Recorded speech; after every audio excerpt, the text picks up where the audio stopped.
Preeis moved one of his hands and touched the face of woman. He started caressing her cheeks extremely gently and spoke. Preeis, thank you, Satella. The woman, or Satella, stopped her words at that. Next, a beautiful smile bloomed on her face. Compared to Zokan or his worms, Preeis could see Satella's face clearly. Satella moved her head forward a little and kissed at the corner of Preeis' lips. Satella, chew. Then she moved back and whispered one last time in Preeis' ear. Satella, I will do anything for you. With this, she along with all her shadows returned into Preeis' shadow. Now, Preeis was the only one left in this now empty room. Phew. She is gone. It must have been hard controlling a yandere. Preeis, not really. Asterisk sigh asterisk, that's because you handle her perfectly. Preeis, what happened, Darkrai? You have something to say? Said Preeis all of a sudden. A second later, an eerie blue eye opened in his shadow this time. Darkrai, it's nothing, master. It's just, I never expected there seems to be someone else living in your shadow along with me. Not only did I never met her before, even now I can't find or sense where she went. Preeis, think of it like this. If my shadow is a house, then you are living in one of its rooms and she is living in another. You both can see what is going on outside, but so long you don't open the door of your room for others, you can't meet each other. Darkrai, I see, so, can I meet her? Preeis, she is not someone who like to interact with others. In case you want to talk to her, you must wait for her to take the initiate. Which is impossible because the only person she loved to talk is you. Darkrai, okay, master. With this, the eye closed and Preeis turned to leave the room. Good thing that Satella was still busy absorbing the piece of divine power you sent to her at the time Berserker attacked. Otherwise, I am sure if she was awake that time then she would have absorbed him in her shadow too. Preeis, that's true. Though she really absorbed it faster compared to others. Must be because since her shadow has the swallowing property, absorbing it was not that big of a deal for her. Preeis, I also have the same thought. Nevertheless, you must be on guard all the time. Now that she is awake, she will for sure attack those you will try to insult or attack you. That's the consequences for getting a yandere. Preeis, I know. Creak. The door opened and Preeis walked to the surface. Ophis, Beatrice, and even Medusa could be seen standing outside while waiting for him. Though, he noticed that all of them were looking at the person in front with their guard up, so, it's really you. Suddenly, Preeis heard a cold unfamiliar voice. Yet, he could perceive a different emotion hidden in that voice. Walking forward, he saw the person. It was woman with cold eyes. Yet, she was smiling while looking at him. And that smile was. Oh boy. Preeis, you really are magnet for troublesome woman. Look at her eyes and that smile. Even I can tell that this woman is obsessed of you. Preeis, what a pain. Sighed Preeis inwardly while looking at the woman. She was woman wearing black-blue dress with a black demonic spear in hand.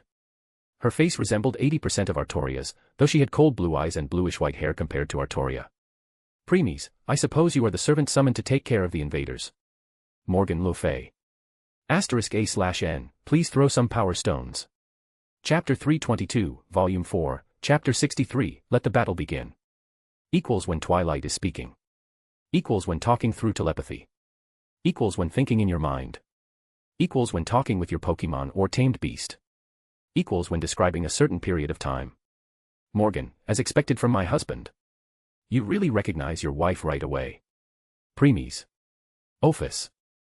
Beatrice. Medusa. Preeis could even sense the movement in his shadow. Puffed. Ha ha ha ha ha ha ha ha ha ha ha ha ha. Congratulations of getting yourself a new wife. Preeis, she is not. In return Preeis' response for everyone to hear. This also calmed down the Satella in his shadow. Preeis, my wife, what kind of joke is it? It's true that Counterforce created some kind of history for me, but they won't just give me a wife out of nowhere. On top of that, it was already confirmed by Scathack and Aruade that even in the history, I only have 2 wives. They are Dragon God i.e., Ophis. And Goddess of Life i.e., Sheng Ming. Preeis, exactly. Morgan, how heartbreaking. To think my husband will say such a cruel words to his wife. Crossing his arms in front of his chest, Preeis looked at Morgan and spoke. Preeis, stop joking around. In case you really were my wife then it would have been impossible for me to forget about you. Narrowing her eyes, Morgan said. Morgan, is that so? Preeis, are you happy now? Morgan, huh? What do you mean? Preeis, all these questionnaires till now was to confirm whether I lost my memories or not, isn't it? Morgan, oh, impressive. Morgan smiled hearing that. Morgan, as always, you really do see through me. Chuckling she continued. Morgan, even though it's true, still doesn't change the fact that I have long decided that only you would be this queen's husband. No one else. Preeis, I see, anyway. Said Preeis while looking at her and spoke. Preeis, mind telling me why you released your noble phantasm on the Hamirahara Academy? Because with your current strength it was absolute unnecessary. True name, Morgan. Title, Morgan I.E. Fey. Class, Ruler. Master, None. Parameters. Strength, A. Endurance, A. Agility, A. Mana, A. Luck, A. NP, X. Class skills. Magic resistance, A. Item construction, EX. Territory creation, A. Fairy eyes, A. Personal skills. Thirsting charisma, A. Avalon Lofei, A. From the ends of the world, A. Noble phantasm. Roadless Camelot, EX. Rangaminiad. Oh, man. Her every parameter, skills, and noble phantasm are off the charts. Preeis, all rulers will be like this. Swoosh. All of a sudden, Medusa drew her weapons and charged at her. Even though her eyes were covered, anyone could tell that she was in rage. Still, Morgan didn't show any change of expression as Medusa was approaching her. But before Medusa could touch her. Grab. Preeis grabbed her shoulder and pulled her back. Medusa, master. In return, Preeis shook his head and said. Preeis, you are not her match, rider. And, Sakura is still alive. Medusa. This calmed her down. Morgan, you really saved her life that time, husband. Preeis, you haven't answered my question yet, Morgan. Morgan, oh, my apologizes. It's just that when I was killing the invaders, I faced a problematic one. That invader was using the life of those in the surrounding area to heal himself, recover his magic, and so forth. That's why instead of killing him one by one, I decided to end this all in one go. Preeis, that's why you released your noble phantasm to erase every living being in the surrounding area. Morgan, yes. Looking at her smile, no one could imagine that this woman murdered hundreds just to kill a single enemy. Others might feel disgusted at that, but who are Preeis, Ophis, and Medusa? They had also killed countless in their lifetime. As for Beatrice, she also had fair share of killing in her life. Hence, the death of those 700 or so people meant nothing to them. This confirms it. The person that invaders sent had the sole purpose of forcing her to use noble phantasm. Preeis, for someone as scheming as you, I am sure you must have already figured out their plan. Morgan, of course. They wanted me to use my noble phantasm. Preeis, then why did you play along? Morgan, well, you see, husband. When I was summoned to get rid of the invaders, I received all the knowledge about what's going on here. Hence, I also came to know about you. Smiling broadly at that, Preeis felt like rubbing his forehead, noticing the same obsession in her eyes. She really wants you. And I am sure she is willing to go to any length for that. Preeis, sigh whatever. And. Preeis, calm down, Satella. Even if she wants me, it doesn't mean I will accept right away. Satella, Once he heard her response, Preeis' shadow, which had started turning dark purple, returned to normal. Yandere. Preeis, quiet. Morgan, and since you are here, it means even if I fell for their plan, you will easily handle it. Preeis, I guess. Morgan, right. Preeis, I suppose you also knew about Artoria then. Once Preeis said that the temperature around them fell. Morgan's smile faded as an extremely cold and ruthless expression appeared on her face. Morgan, husband, please. I don't want to talk about that detestable red dragon, Altria. I am sure I will attack to kill her the first thing we meet. Preeis, oh. Raising one of his brows, Preeis continued. Preeis, it seems you really hate her to the core. Morgan, of course, I do. If not because of her and Round Table's betrayal, you won't have been disappointed at them and left. Preeis, is that why you destroyed Britain? Morgan, yes. Witnessing the expression on her face, it's not hard to tell that she truly hates Round Table to death. I am having a feeling that yours leaving the Britain in the history was the catalyst and led to its destruction. Preeis didn't reply. Though he felt that there must be some truth in Twilight's words. Preeis, so, why do you approach me? Smile returned on Morgan's face as she spoke. Morgan, can't I come to see my husband? Preeis, I am not. Morgan, for now, that is. Preeis. Morgan, I don't want to let go of his opportunity like last time. That's why. She then pointed her hand towards Preeis. Shine. Fwoosh. Fwoosh. Fwoosh. Fwoosh. Her hand shinned glowing before 4 lights shot out. 3 of them were small while the last one was quite big. Before any of the people behind him could react, Preeis raised his hand and stopped them. He could tell that Morgan didn't have any ill intentions. Since he didn't stop them, all those lights entered Preeis.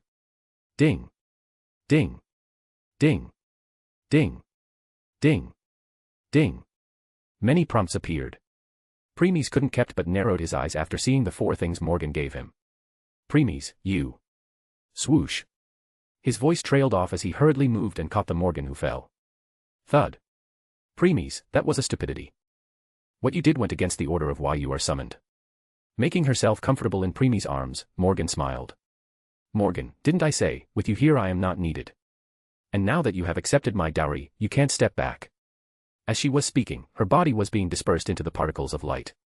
Gathering the remaining strength, she raised her and touched Preeis' face. Morgan, you have no idea how much thrilled I was seeing you again. This time, I won't let go. Those were her last words before she disappeared with a smile on her face. Thuck. Standing up, Preeis raised his head and saw the disappearing particles of light. She has returned to the throne of heroes.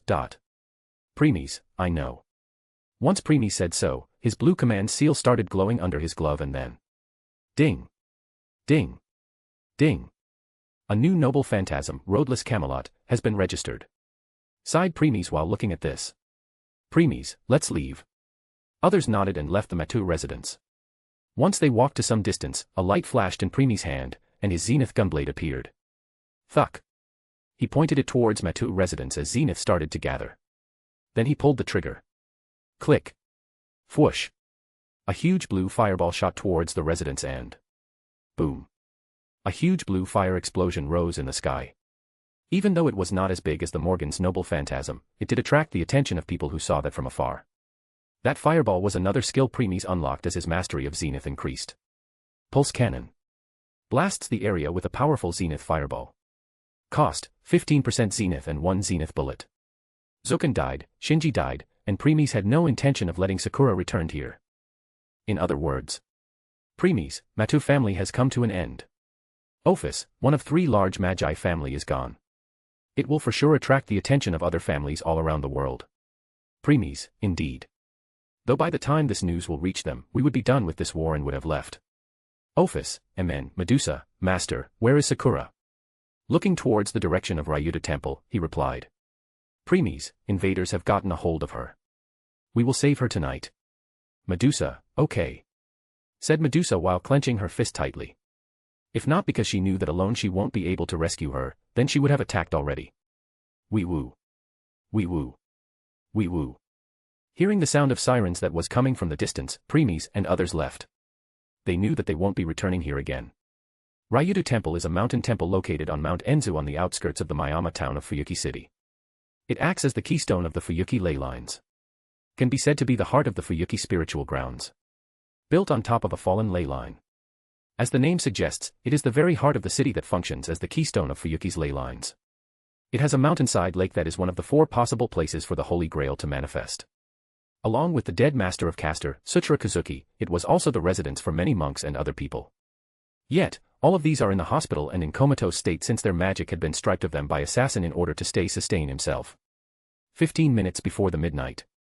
On top of that gate of Ryuta Temple, Preeis was resting with his head on Ophis' lap which was passing her slender fingers through his hair gently. Beatrice and Medusa were also sitting at the side and was looking at the Ryuta Temple in front of them. Preeis, finally, you are here. I am expecting good news. This snapped Beatrice and Medusa out of their thoughts while Ophis was sitting caressing his head completely ignoring others. You really made to do a lot of work. In previous world, you told me to gather the information on other candidates and now this. Preeis, well, you are very good at gathering information, Kyubi. The cat-like alien appeared on the stairs down before it jumped and landed on top of the gate. Kyubi, yo, Betty. Missed me? Beatrice, no. And don't call me Betty. It's Beatrice for you. Kyubi, ow. I am hurt. Beatrice, humph.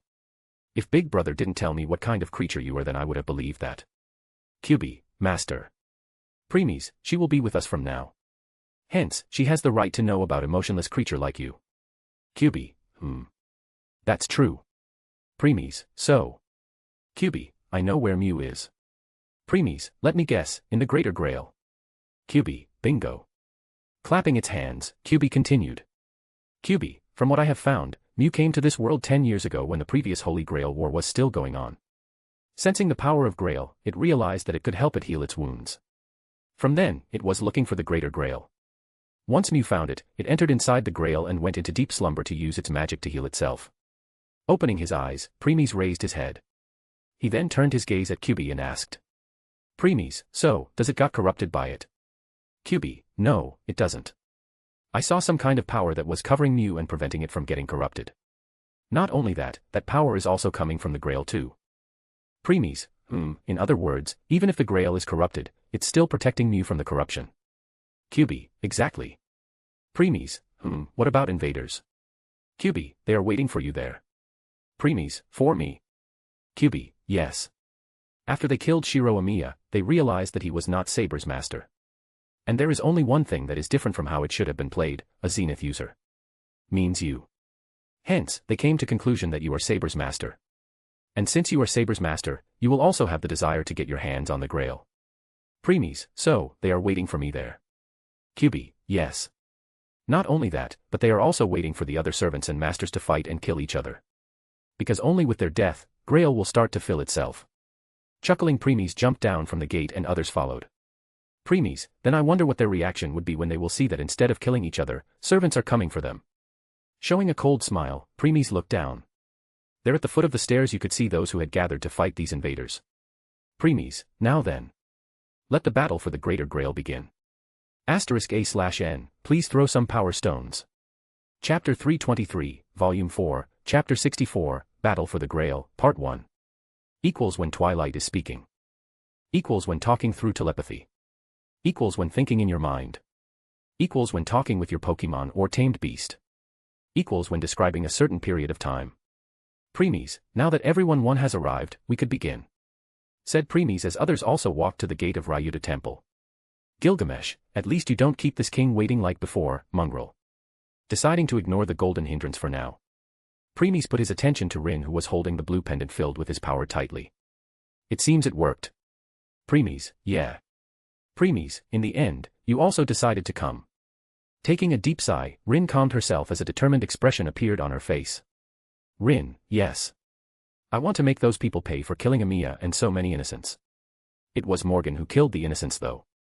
Preeis didn't bother solving the misunderstanding and nodded. Preeis, then be prepared. Because even you could die here. Rin, I am. Preeis, good. Next, he turned his attention to Ilia. Preeis, have you said your goodbyes? Ilia, As a lesser Grail, I know they will come for me sooner or later. Knowing Sela and Liesrit, I know they will sacrifice themselves to protect me. That's something I want to prevent it at all costs. Preeis, you could also die here. Ilia, I know. So, will Big Brother try to stop me? Preeis, will you stop? Ilia, if Big Brother asks maybe I will. Flick. Ilia, ouch. Ilia took a step back and started rubbing her forehead with tears at the corner of her eyes. Preeis, don't play with me, little girl. Knowing you, you will definitely sneak in later anyway.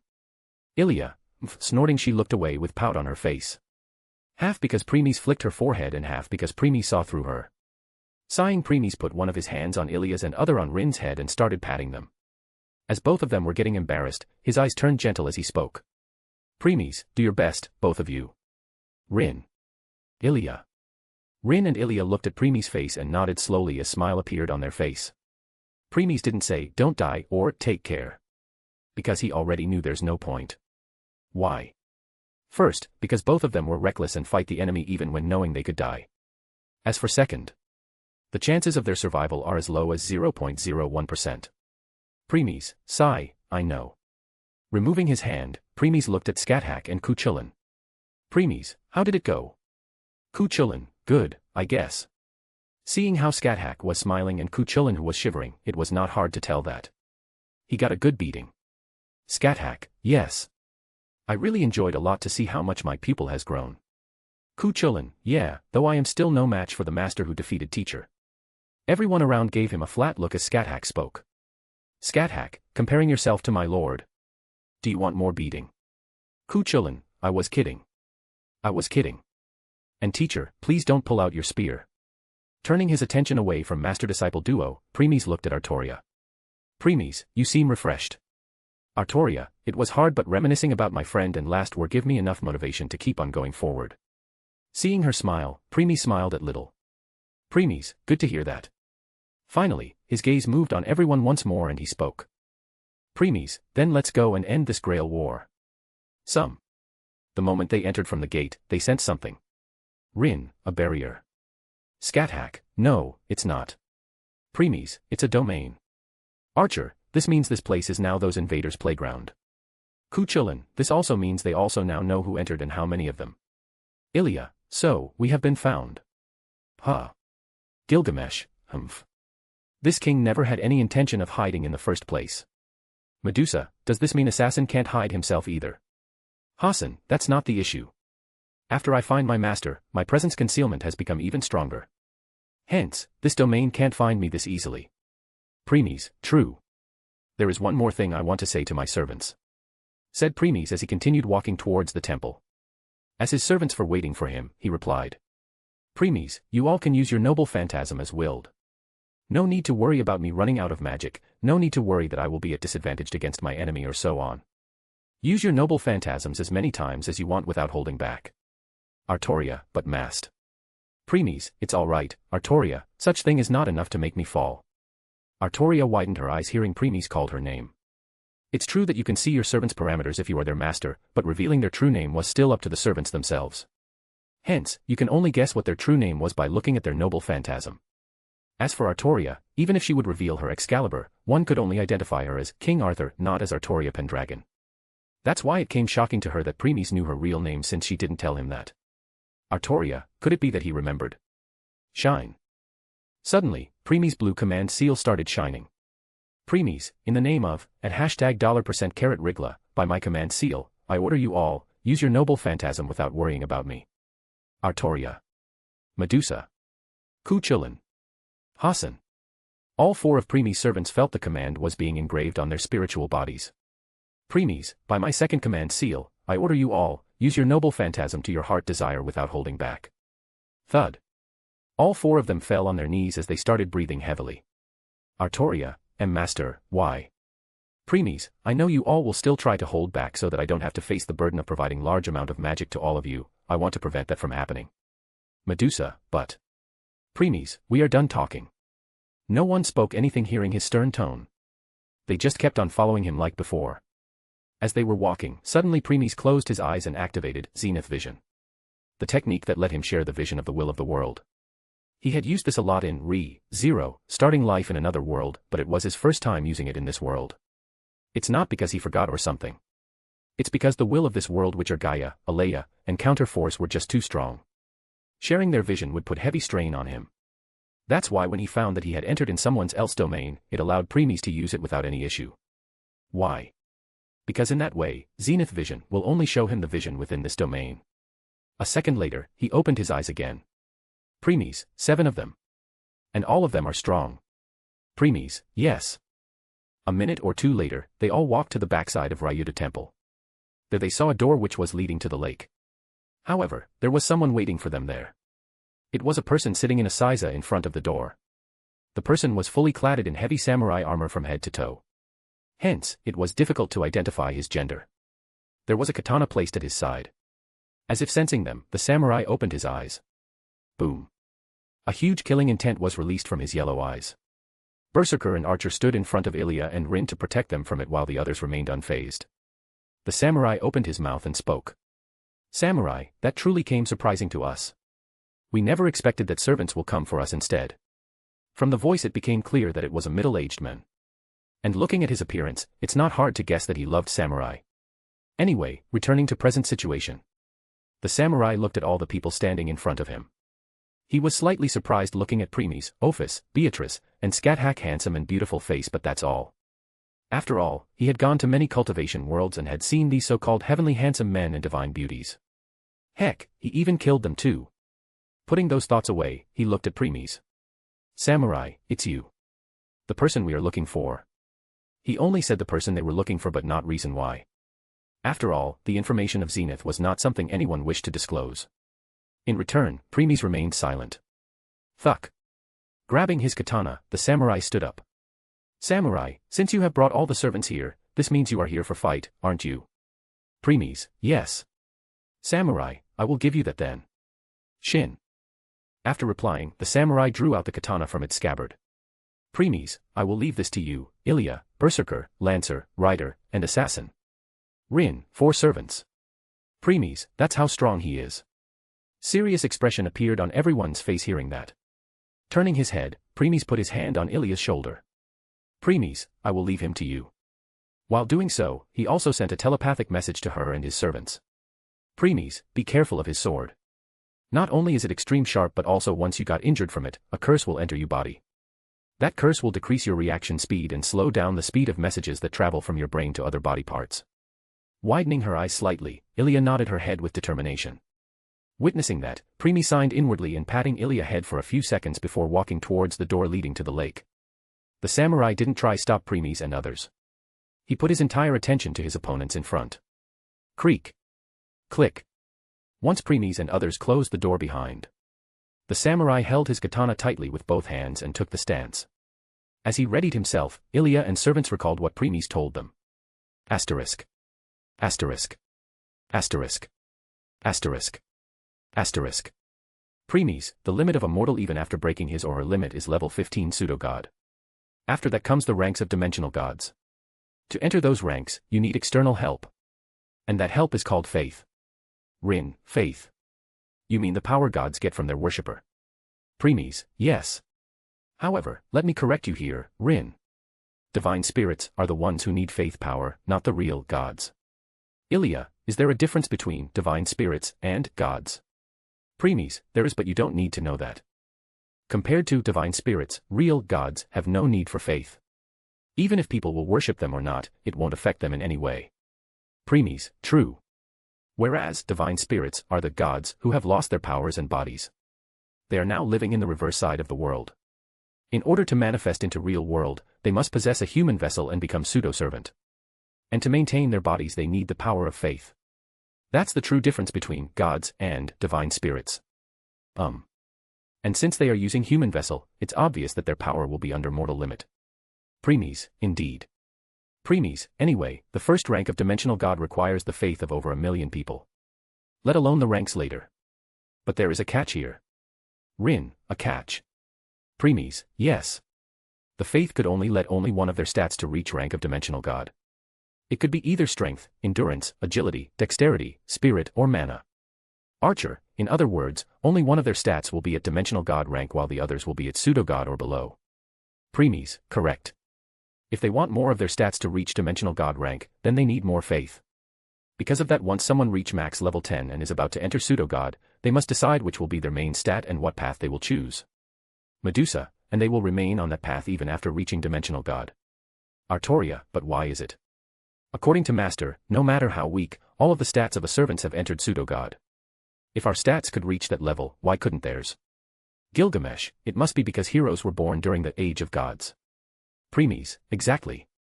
During Age of Gods, the laws of worlds were different. On top of that, how could it be possible for normal humans to handle the weapons created by gods? That's why every hero has broken through human limits and became pseudo-god. Ku Chulin, so, Master, you are trying to say that only one of stats is stronger while the others are weak. Preeis, yes. Hassan, it means if someone has great strength then he or she must be lacking in speed aspect. Rin, we can really use this to our advantage. Scathack, it's not that simple. Ku Chulin, what do you mean, teacher? Beatrice, blockhead. Since we knew about this, doesn't this also mean they must be fully aware about it? Preeis, correct. So, here's the question, how will they solve this problem? Asterisk. Asterisk. Asterisk. Asterisk. Asterisk. Ilia, it's their equipment. Means his armor and sword.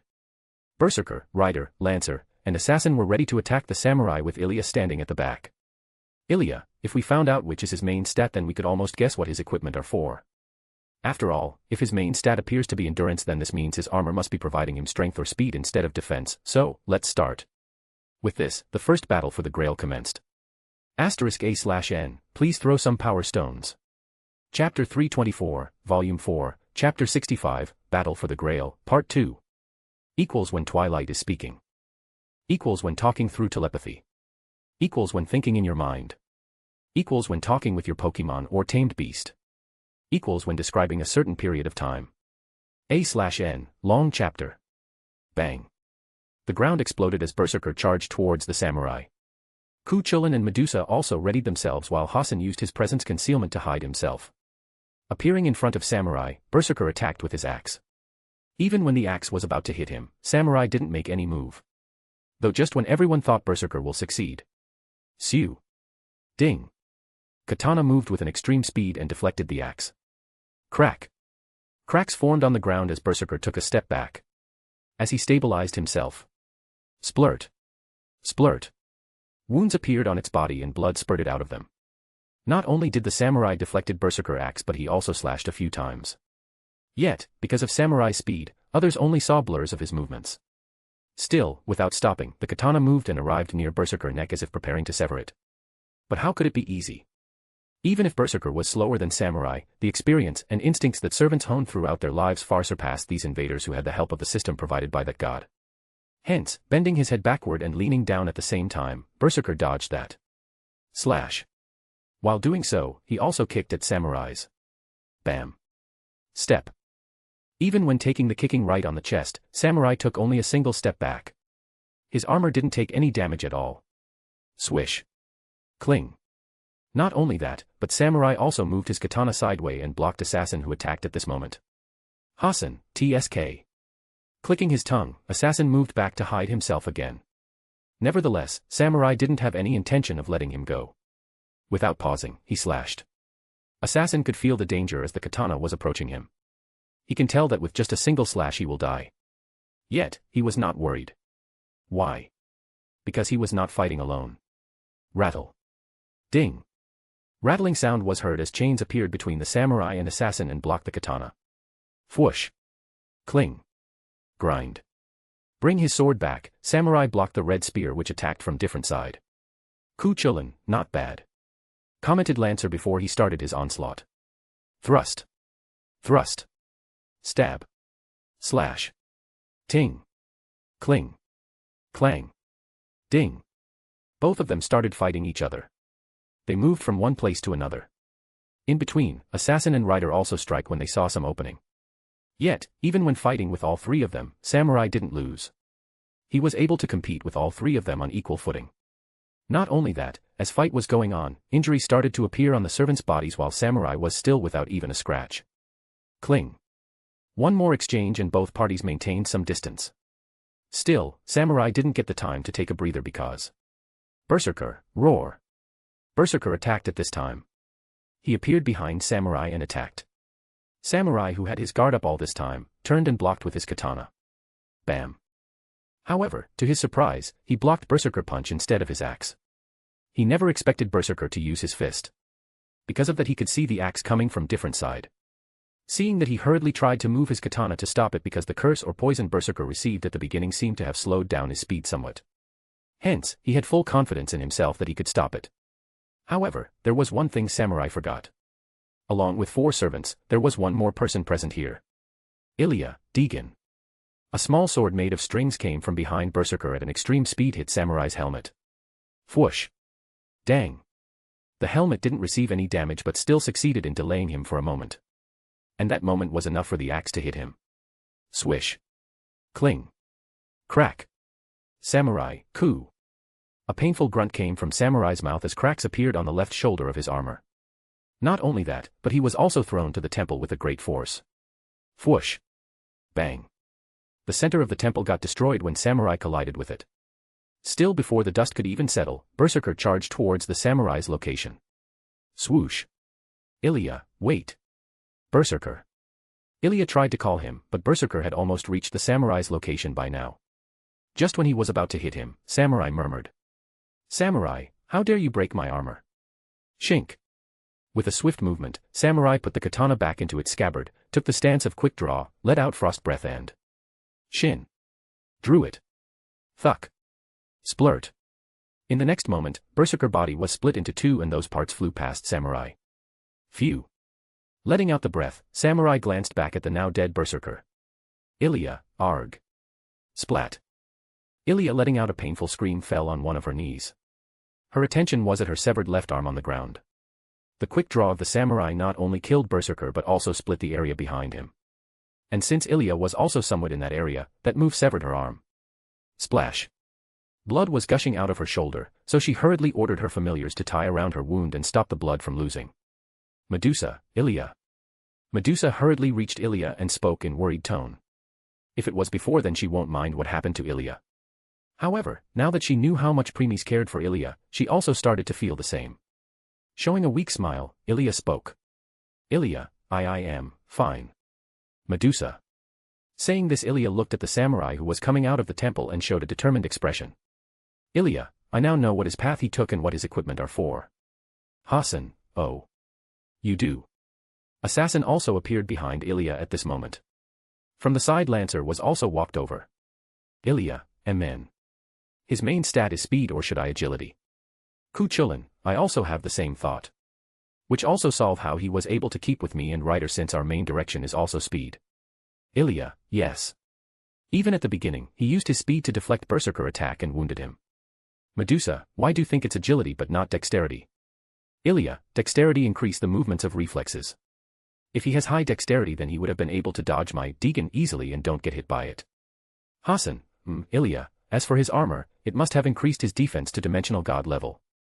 Otherwise, he won't have survived with just a light injury and cracked armor. Medusa, so, his katana is for strength. Ilia, no, it's not. Kuchulin, why? Ilia, I thought about what Big Brother said. If the katana really has strength, then Big Brother don't have specifically said the word sharpness. But now I understand what Big Brother means. Narrowing her eyes, Ilia continued. Ilia, if you will combine the speed along with the sharpness, you could cut through anything. Hassan, so, that's why it is. The sharpness of that sword and the person's speed complement each other. Ilia, amen, glow. Suddenly, red glow of light appeared in the temple. The samurai who was about to walk out of the temple stopped and looked back. There he saw the parts of berserkers that were glowing and fusing together. He looked back, held his katana with his both hands and raised it over his head. Letting out a breath, he gathered all his power and waited. Berserker, roar. The fully resurrected berserker let out a terrifying roar and jumped at the samurai. The samurai raised his katana a little more before slashing downward. Shin. Bang. Thuck. Splurt. This time, along with berserker, the entire temple was cut in two. Splash. The blood dyed the ground red.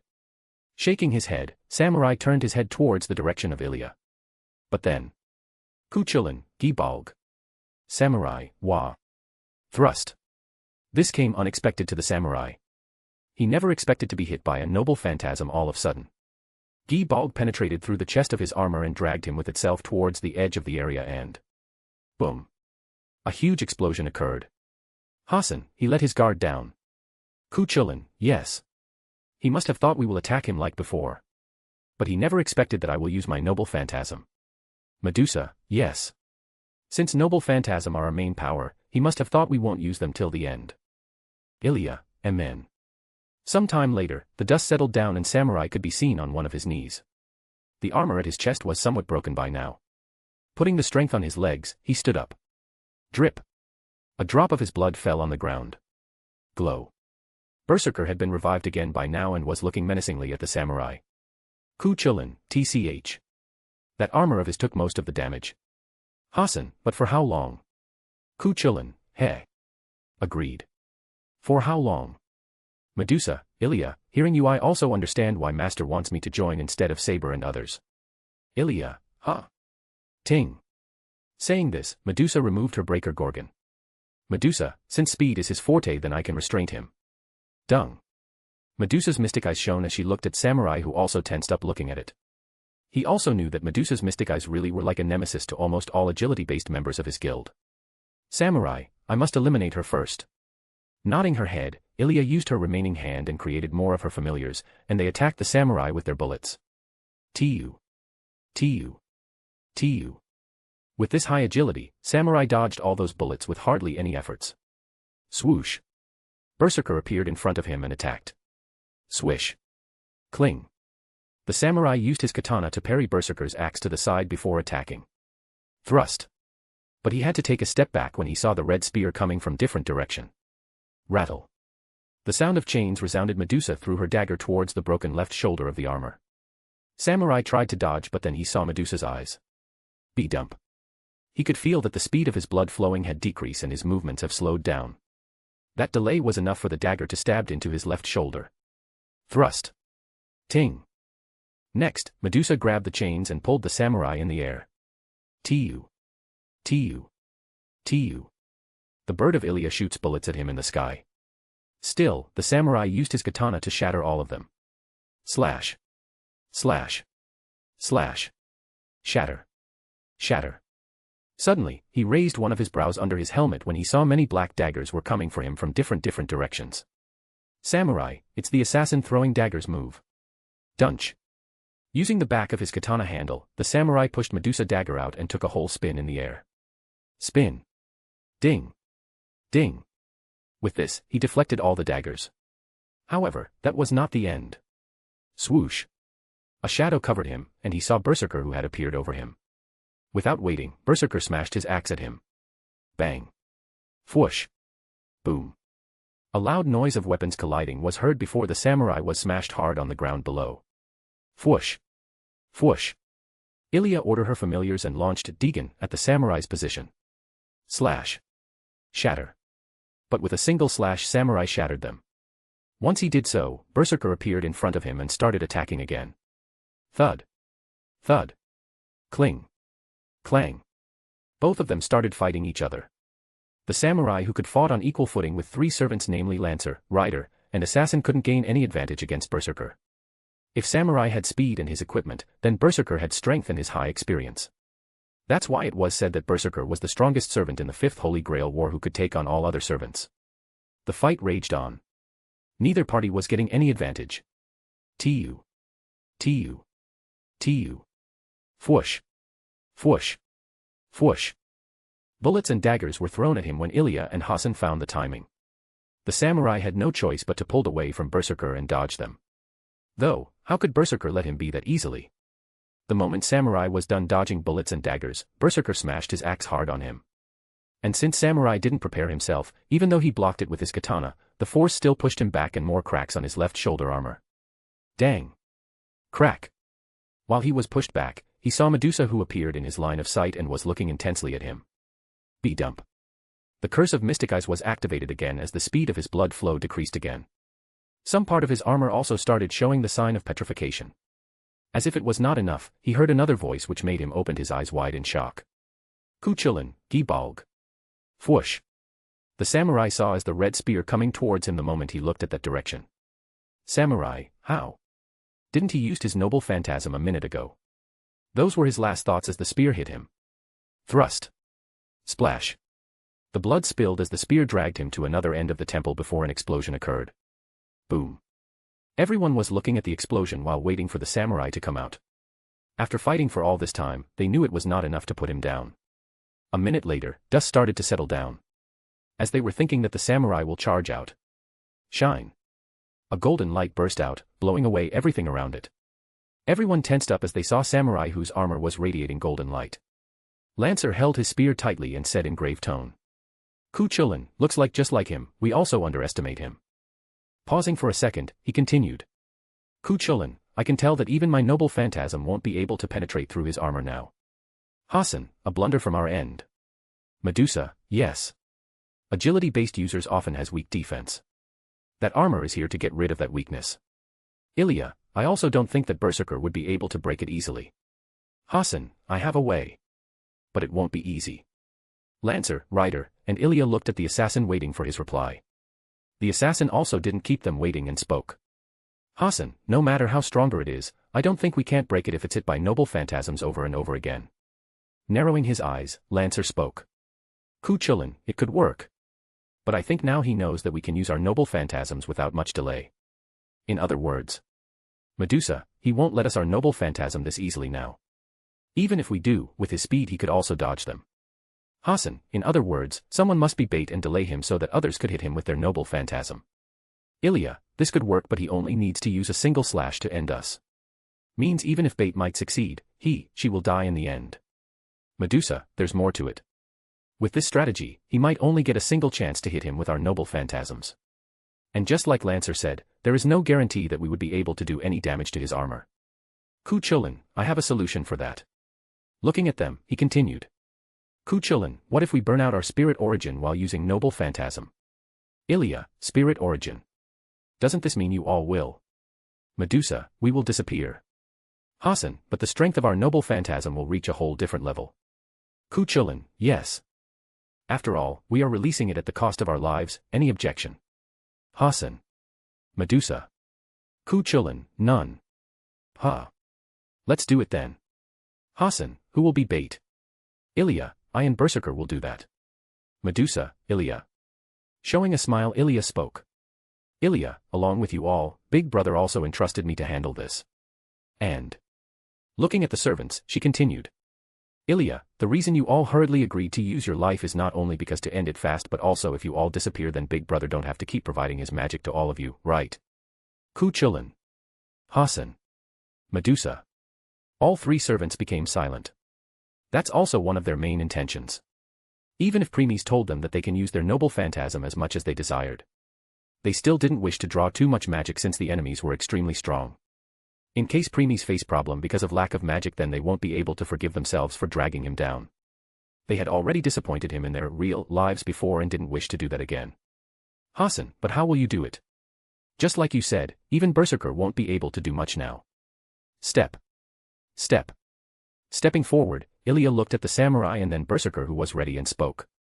Ilia, since you all are willing to sacrifice themselves, why can't I do the same? Said Ilia as command seal appeared on all over her body. Ilia, go Berserker. She then used her first command seal to power up Berserker. The Berserker started glowing red and let out a terrifying roar before charging at the samurai. Berserker, roar. Bang. The samurai who had gained confidence because of his armor turned serious. Swoosh. Appearing in front of him, Berserker attacked. Swish. Cling. Boom. Shockwaves were being released and destroying the area around. Slash. Swish. Ting. Boom. Without stopping they kept on fighting each other. Even if the samurai's armor could increase his defense, the blunt force could still affect and damage him inside, giving him internal injuries. Both kept on clashing with each other. Even though Berserker was attacking and defending, with time injuries still appeared on his body.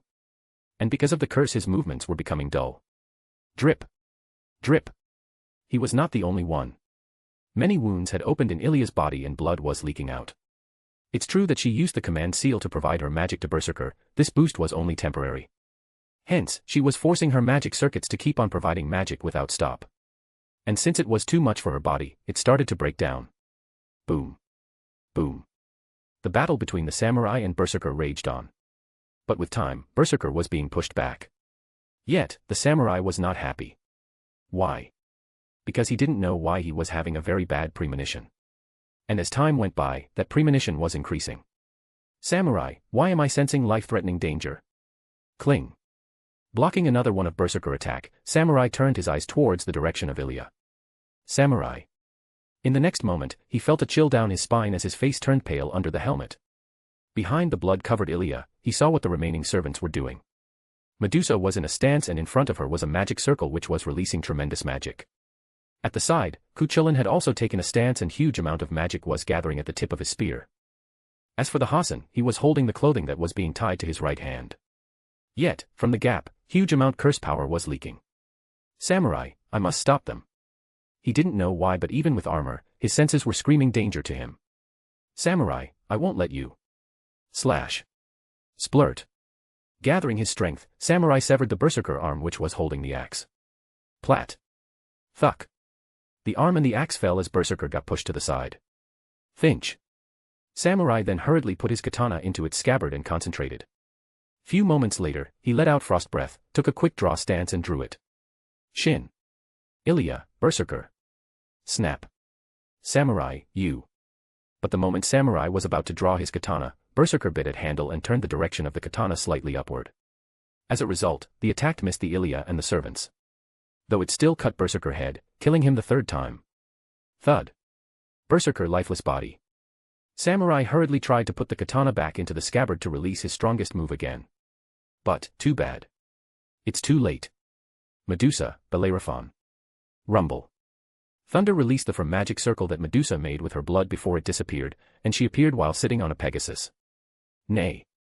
Letting out a neigh, Pegasus spread his wings and charged at the samurai with breathtaking speed. Swoosh. The samurai didn't get much time to react before he got hit. Bang. Samurai, Ga. Even with his armor, he could feel that some of his internal organs had been destroyed. Crack. Crack. Some cracks started to appear on his entire armor. The Pegasus then dragged the samurai with it, destroying the temple and land around before taking him to the sky. Samurai, HRRGH. Blood came out of Samurai's mouth as the Medusa and Pegasus who were taking him to the sky slowly turned into light particles and dispersed. Before disappearing, Medusa had a smile on her face as she muttered to no one. Medusa, Master, please take care of Sakura and yourself. With this, she disappeared. With her disappearance, the force-dragging samurai dispersed. But this was not the end. Kuchulin, Gibalg. Fwoosh. From the ground came the red spear which was carrying boundless power with itself. Since he just got hit by Medusa's noble phantasm and need time to stabilize himself, Samurai could only see in horror as the red spear penetrated into his armor before exploding. Thrust. Kaboom. A Gant explosion occurred in the sky. Lancer was looking at the explosion as his body was dispersing. Kuchulin, rest is up to you guys. Those were his last words as he also disappeared. Fwoosh. Before the smoke and dust could disperse, the samurai fell from the sky. His armor had been destroyed a lot and it was no longer releasing the golden light like before. Yet, he was still alive. And others know that too. Swoosh. An extreme long arm full of curse power came out of nowhere and reached the samurai. Hasan, Zabanaya. The arm touched the samurai at the chest and remained like that. Why? Because instead of destroying delusional heart, Hasan used the true power of his cursed arm and that was to transfer the death curse. Wooble. Wooble. Masses of the curses appeared on the entire samurai's body as he could feel his life passing by. Hasan, I have done my part too. Farewell and may we meet again, master. With those last words, Hasan also disappeared. Thud. The body of the samurai fell on the ground. He started struggling to move but with each passing second, the mass was increasing. Drip. Drip. Drip. Blood was dripping on the ground as Ilia looked at the samurai before turning her gaze at now revived Berserker. Ilia, cough cough guess, it's our turn now cough cough Berserker. Berserker. Smiling, she said. Ilia, thank you for protecting me all this time, Berserker. Really, thank you. Berserker. Shine. Ilia command seals started shining before she spoke with determination. Ilia, in the name of Ilias Veal von Einsburn, by my remaining command seals, I order you Berserker, use all of your remaining lives and unleash your second noble phantasm. Release 9 lives. Berserker, growl. Boundless power entered Berserker as he charged at the samurai. Swoosh. Appearing in front of him, he swing his axe. Slash. Splurt. And again. Slash. Splurt. And again. Slash. Splurt. And again. Slash. Splurt. After attacking with his full power, he finally stabbed his axe through the samurai's chest and impaled him in the ground. Thrust. Boom. That was Berserker's last attack and he also disappeared in the end with only his axe which remained behind inside samurai dead body. Boom. Ilia, roll. Since Ilia barely had any strength left, she couldn't control herself as her body rolled on the ground after being hit by the shockwave. Once she stopped, she found herself laying on the back on the ground. Currently, she didn't have any strength left to move. She kept on looking at the sky as she could tell her death was approaching. Yet, she smiled. Ilia, I did it, big brother. I completed what you entrusted me with. Many memories started flashing through her eyes as she saw the illusion of her mother smiling at her. And then in the end, the illusion of Preeis appeared in her mind. Tears flowed out from the corner of her eyes as she looked at Preeis' illusion. Ilia, I really wanted to spend a lot of time with you, big brother. Want to go and see many different with you. How wonderful it would have been. And finally, she closed her eyes in content and accepted her death. With this, the first battle came to an end. *A/N, please throw some power stones. Chapter 325, Volume 4, Chapter 66, Battle for the Grail, Part 3. Equals when Twilight is speaking. Equals when talking through telepathy. Equals when thinking in your mind. Equals when talking with your Pokemon or tamed beast. Equals when describing a certain period of time. *A/N, sorry for the late chapter. I want a day rest to relax. When Preeis and others left through the back door of the temple. Dumb. Rin, huh? Again. Is it a barrier or domain this time? Artoria, it's exactly same as before. Means it's a domain. Rin, how? Aren't we in one before? Preeis, this entire place is covered in a domain. However, inside there are many other smaller domains. Beatrice, smaller domains. Big brother, is it possible? Satella, don't two or more domain fight against each other for supremacy. This time even Satella, who was living inside his shadow, voice out her thoughts. Preeis, it's true that if there are more domains, they will fight with each other. But what if the main user of the domain allows other people to establish their own domain inside? Archer, it's like how a country allowed the ambassadors of other countries to establish their footing there. Preeis, yes. Saying this, they all kept on walking forward and come across a huge lake which was glowing and releasing magic power. Scathack, it's a dummy grail. Gilgamesh, the real Greater Grail, is down instead of above. Ophis, Preeis. Preeis, yeah. Saying this, looked Preeis at the trees around. Hoot. Hoot. Hoot. There were so many owls there who were looking at them while twisting their head to the side. Rin tensed up and held Preeis' pendant tightly. Susurrus. Susurrus. Susurrus. The sound of rustling of leaves resounded as the temperature started to drop. Crackle. Crackle. Crackle. The surface of the lake started to freeze. Swoosh. Then someone came out of the forest and stood at the other side of the lake. You can't see what kind of or gender of a person. Why? Because the person was completely covered in black cloak from head to toe and was floating a meter high on the ground. His skeleton hand was holding a long handle of a pole which had a slightly curved blade. In other words, a scythe. He looked exactly like a Grim Reaper. At the time, his old cold voice was heard. Grim Reaper, you have come to die. Rin gulped nervous while no one else replied. A minute later, Preeis sighed and looked at others. Preeis, I will leave him to you three. Rin, Archer, and Gilgamesh. Rin, wah, couldn't it someone else? Preeis, no. Gilgamesh, humph. I don't need these mongrels' help. This king can handle it alone. Preeis, you can't. There's more to it than he appeared to be. Archer, oh. Next, Preeis used his telepathy and connected with the minds of three of them. Preeis, don't let him come near. The closer he will be, the more life force he will absorb from both Rin and Gilgamesh. Means the closer he is, the faster you both will die. Hearing this, Gilgamesh and Archer became serious while Rin got nervous. Preeis, one more thing. Don't get hit by his scythe. That weapon contains death curse. In other words, just a scratch was all he needs, and you will die if not immediately then in a few minutes. Saying this, he put his hand in Rin's head and spoke. Preeis, I leave him to you, Rin. Witnessing Preeis' gaze, Rin's nervous disappeared as she nodded her with confidence and determination. Rin, we will defeat him. Preeis, amen. Then he removed his hand and nodded at Archer and Gilgamesh, who also do so in return before leaving with Ophis, Beatrice, Scathack, and Artoria.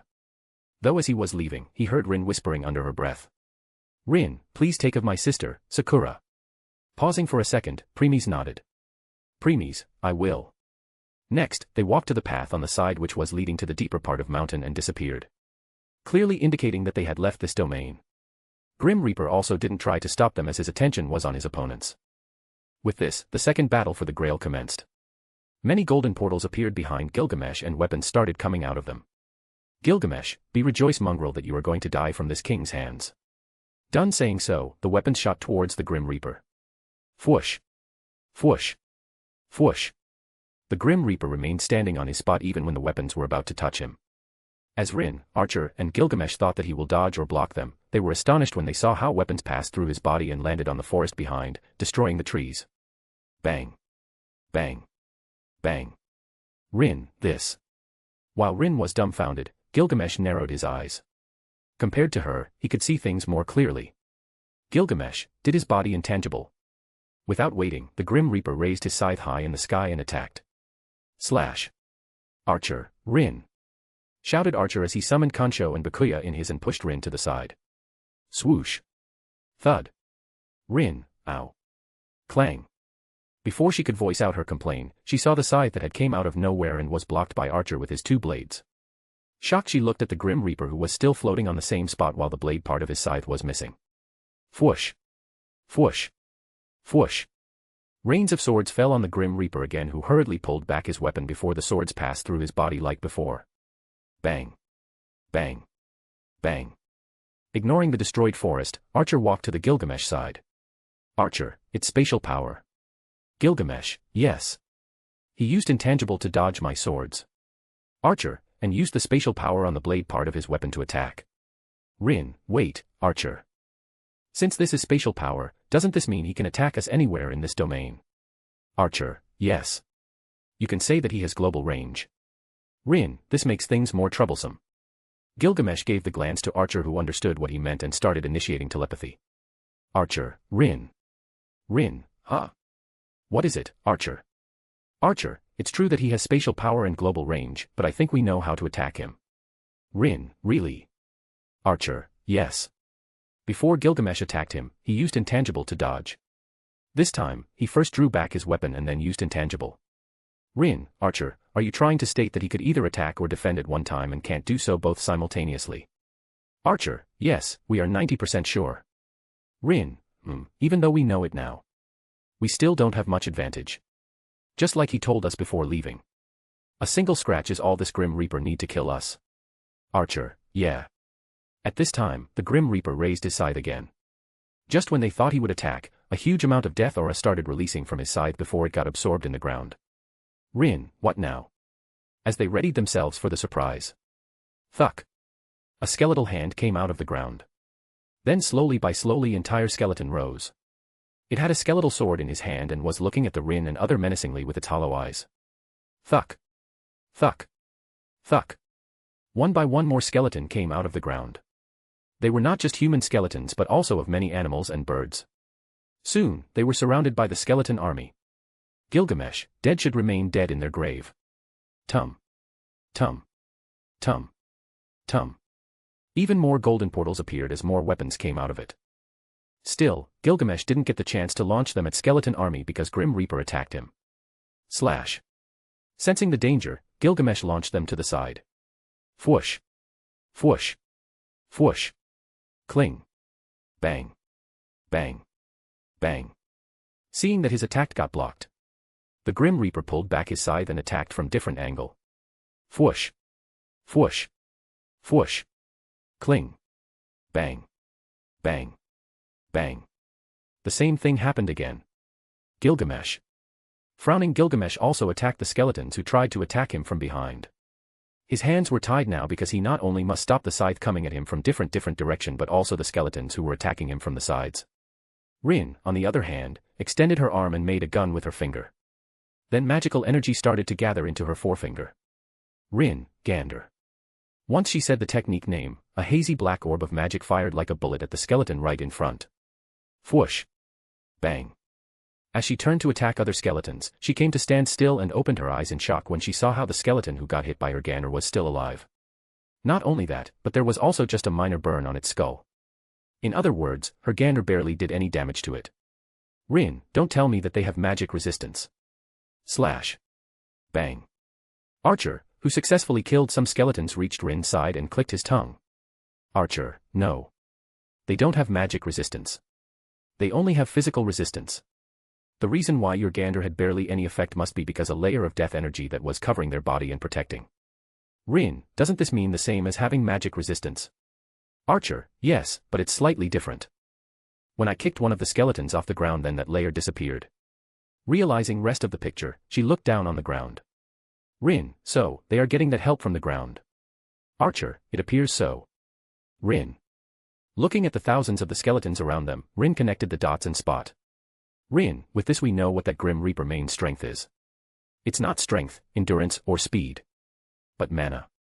Or divine power in dimensional God's words. Archer, yeah. Without so much mana it's impossible to control and protect these thousands of skeletons whose strength reached pseudo-god realm.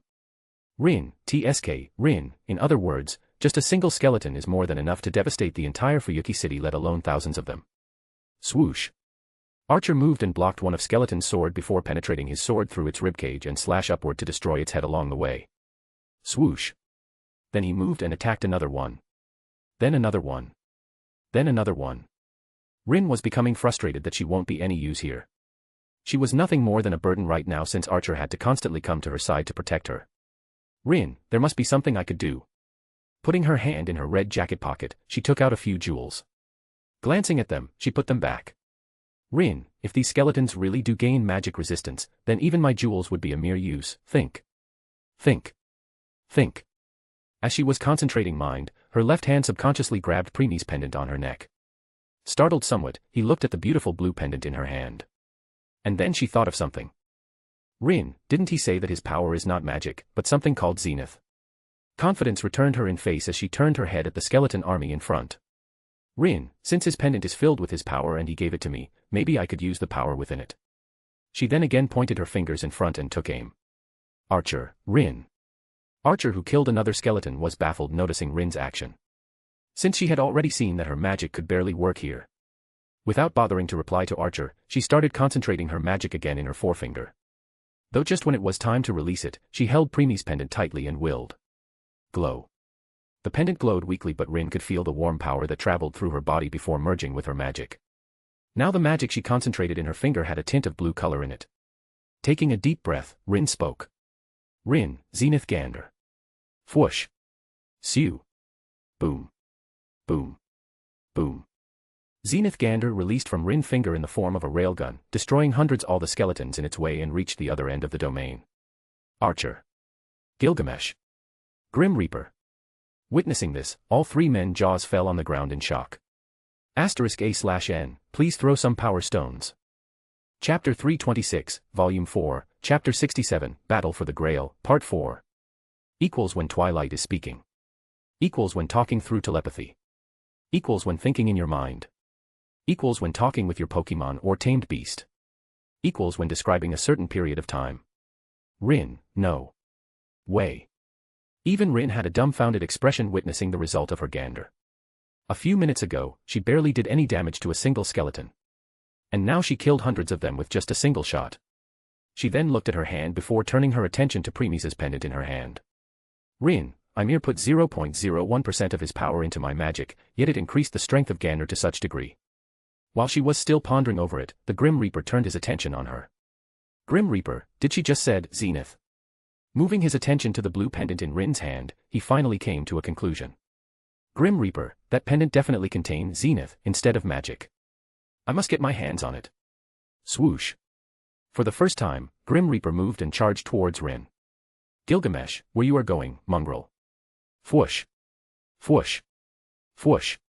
Fwoosh. Rains of swords fell on the Grim Reaper. Still, instead of hurting him, they passed through him like before. Gilgamesh, damn. While Gilgamesh was frowning, Archer intercepted the Grim Reaper. Archer, not so fast. Slash.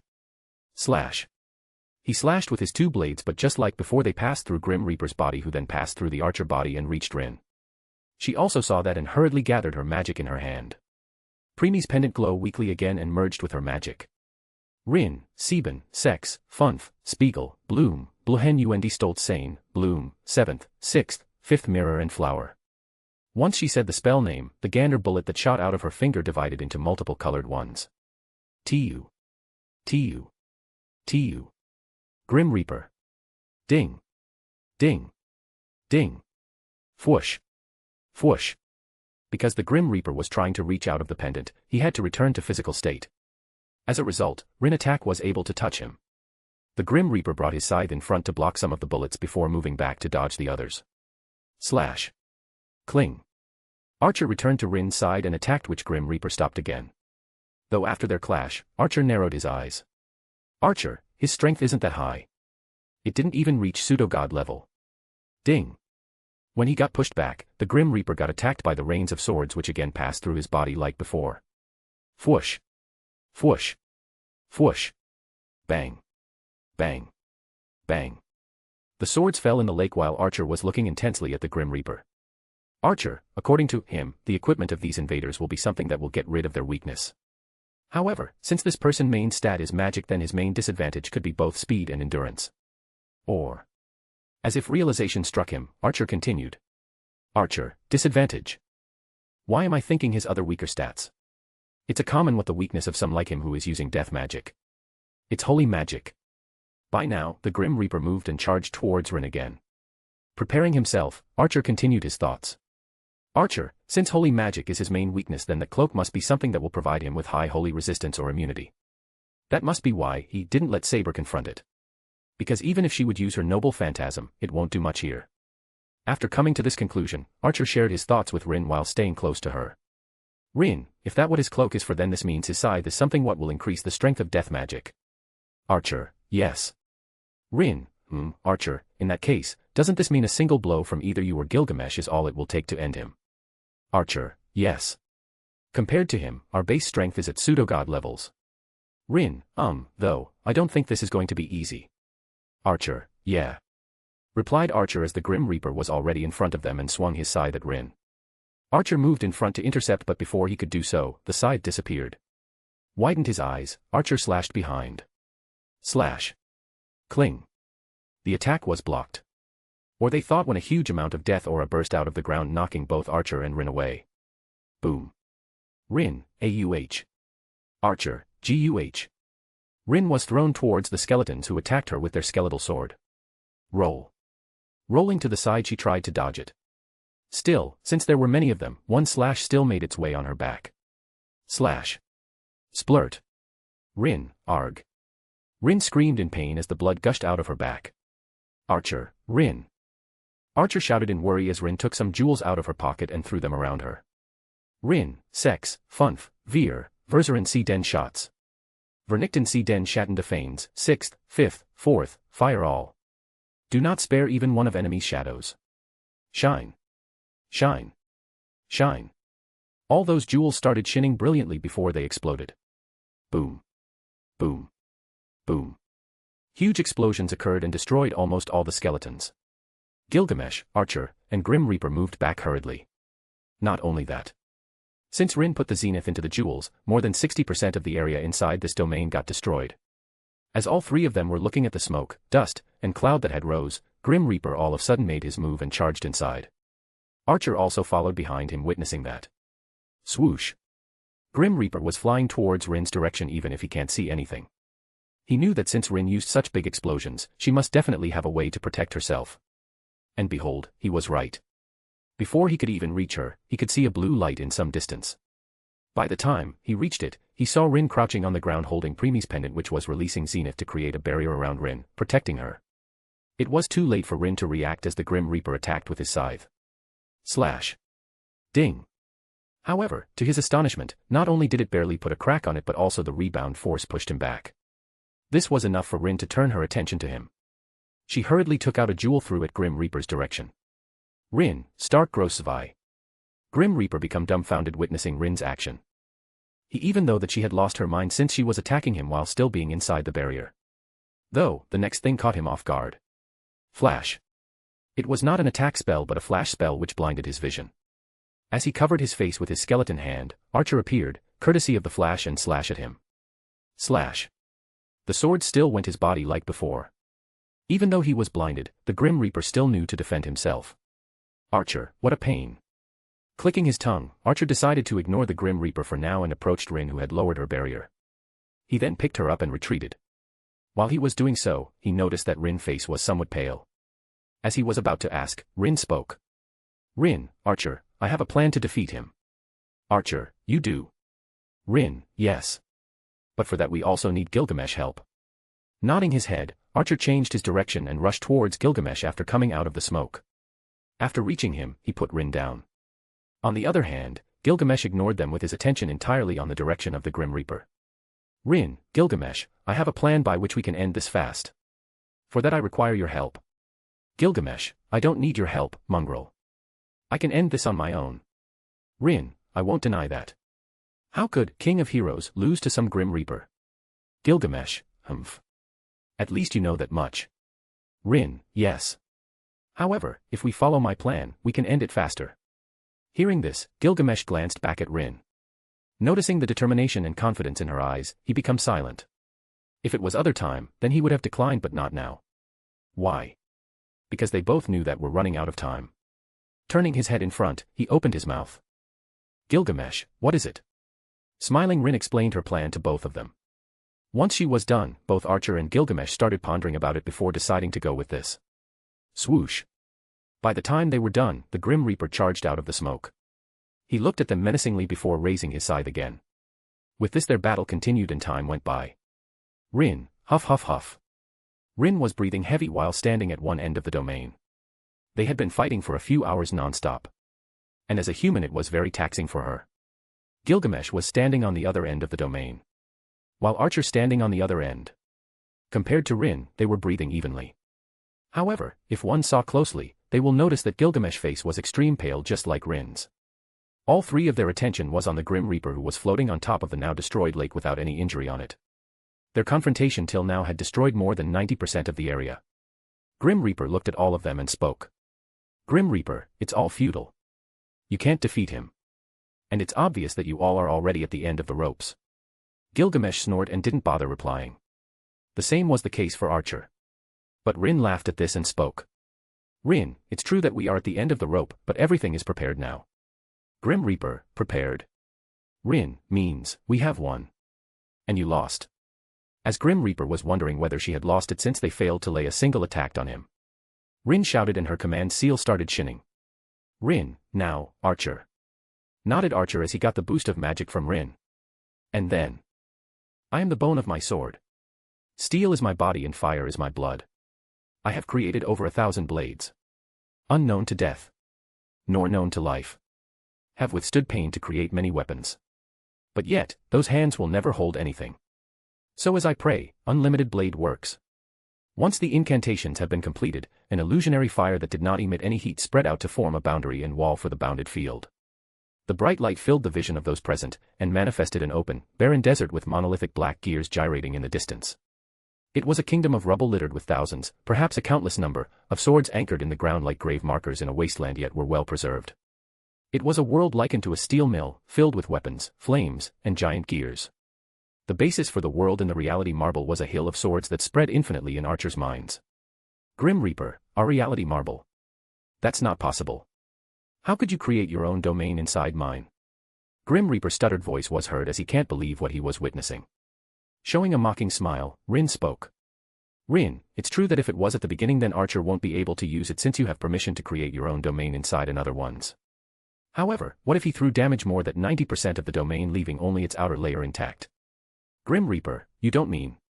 Rin, yes. Archer's reality marble only overrides the inner part of your domain. Hence the people outside will still think it's still your domain since from outside it's your domain. Grim Reaper, even if it's true, it's still not easy to override my domain like this. Rin, what if Archer burns away his spirit origin? Grim Reaper, you. Archer, trace on. Electric charges gathered around Archer as they started to take shape. Though before one see their real appearance, they launched hit Grim Reaper's scythe. Ding. Ding. Ding. Ding. Grim Reaper came to a stop when he realized something had tangled with his scythe. Looking down he was shocked he see many scythes exactly his scythe own were tied to a chain and holding it in its place. Rin, it's true that you can use intangible but what now? Grim Reaper. Rin, after fighting for so long we have already deduced that as long as we have held your weapon, you can't use your intangibility. Grim Reaper, you think these fakes could stop me for so long? Rin, they can't. But a few seconds was all we need. Right, Gilgamesh? Hearing this, Grim Reaper looked at Gilgamesh's direction and then horror and dread covered his heart as he saw a red sword in his hand. Gilgamesh, yes. That's all this king needs. Then he pointed it towards Grim Reaper. Grim Reaper, wait. Gilgamesh, Enuma Elish. *A/N, please throw some power stones. Chapter 327, Volume 4, Chapter 68, Battle for the Grail, Part 5. Equals when Twilight is speaking. Equals when talking through telepathy. Equals when thinking in your mind. Equals when talking with your Pokemon or tamed beast. Equals when describing a certain period of time. Shatter. The entire domain shattered and its broken pieces fell one by one. Grim Reaper had never expected this. Ea was the supreme sword of the king that Gilgamesh wielded. He won't take it out casually. That was Grim Reaper's thought process. He thought even if he would fall in a trap, Gilgamesh would still at most use Gate of Babylon. Hence, he would survive somehow. But the situation took a whole different turn when Ea was taken out. And the worst thing was that Gilgamesh unleashed its full power. In other words, except for Gilgamesh himself, everyone else will got hit by it. Means both Rin and Archer too. Yet, Gilgamesh didn't any hesitation and unleashed its power. As a result, since Grim Reaper was the main target, he took the full blow and was destroyed completely along with his body and soul. Rin. Rin was sitting on the destroyed ground while leaning on a broken trunk of a tree. Her body was covered in blood, and she could tell that almost all of her bones were broken and organs destroyed. Archer was not here because he died and returned to the throne of heroes. As for why Rin remained alive, not Archer, it was because at the last moment, Archer appeared in front of Rin to protect her. After all, compared to others, Rin was still a human. How could she survive after getting hit by the residue power of Ilia? So, he took most of the damage, resulting in him returning to the throne of heroes while Rin took the remaining one. Rin, huff.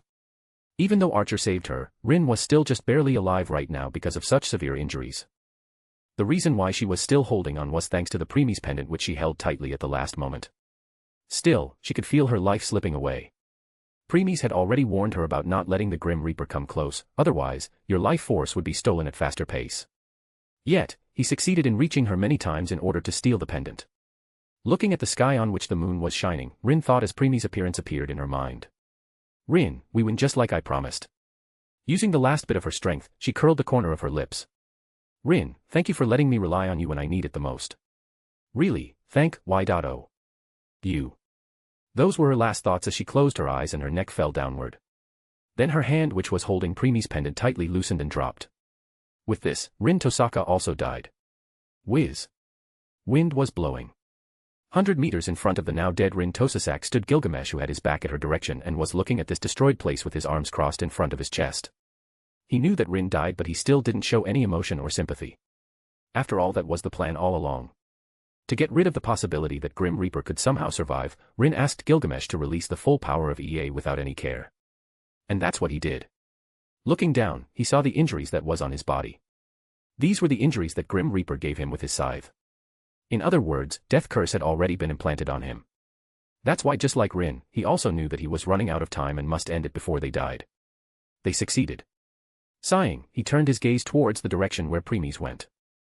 Gilgamesh, I never thought I will ever see you again, it's really regretful that I can't share a drink with you. Smiling a little, he raised his head and looked at the sky. Gilgamesh, I sincerely wish to meet you again someday. That time we will drink to our heart content, later then, Rigla. One of my two best friends. Crack. Thuck. Once he was done saying his last words, his body crumbled completely, and he also died.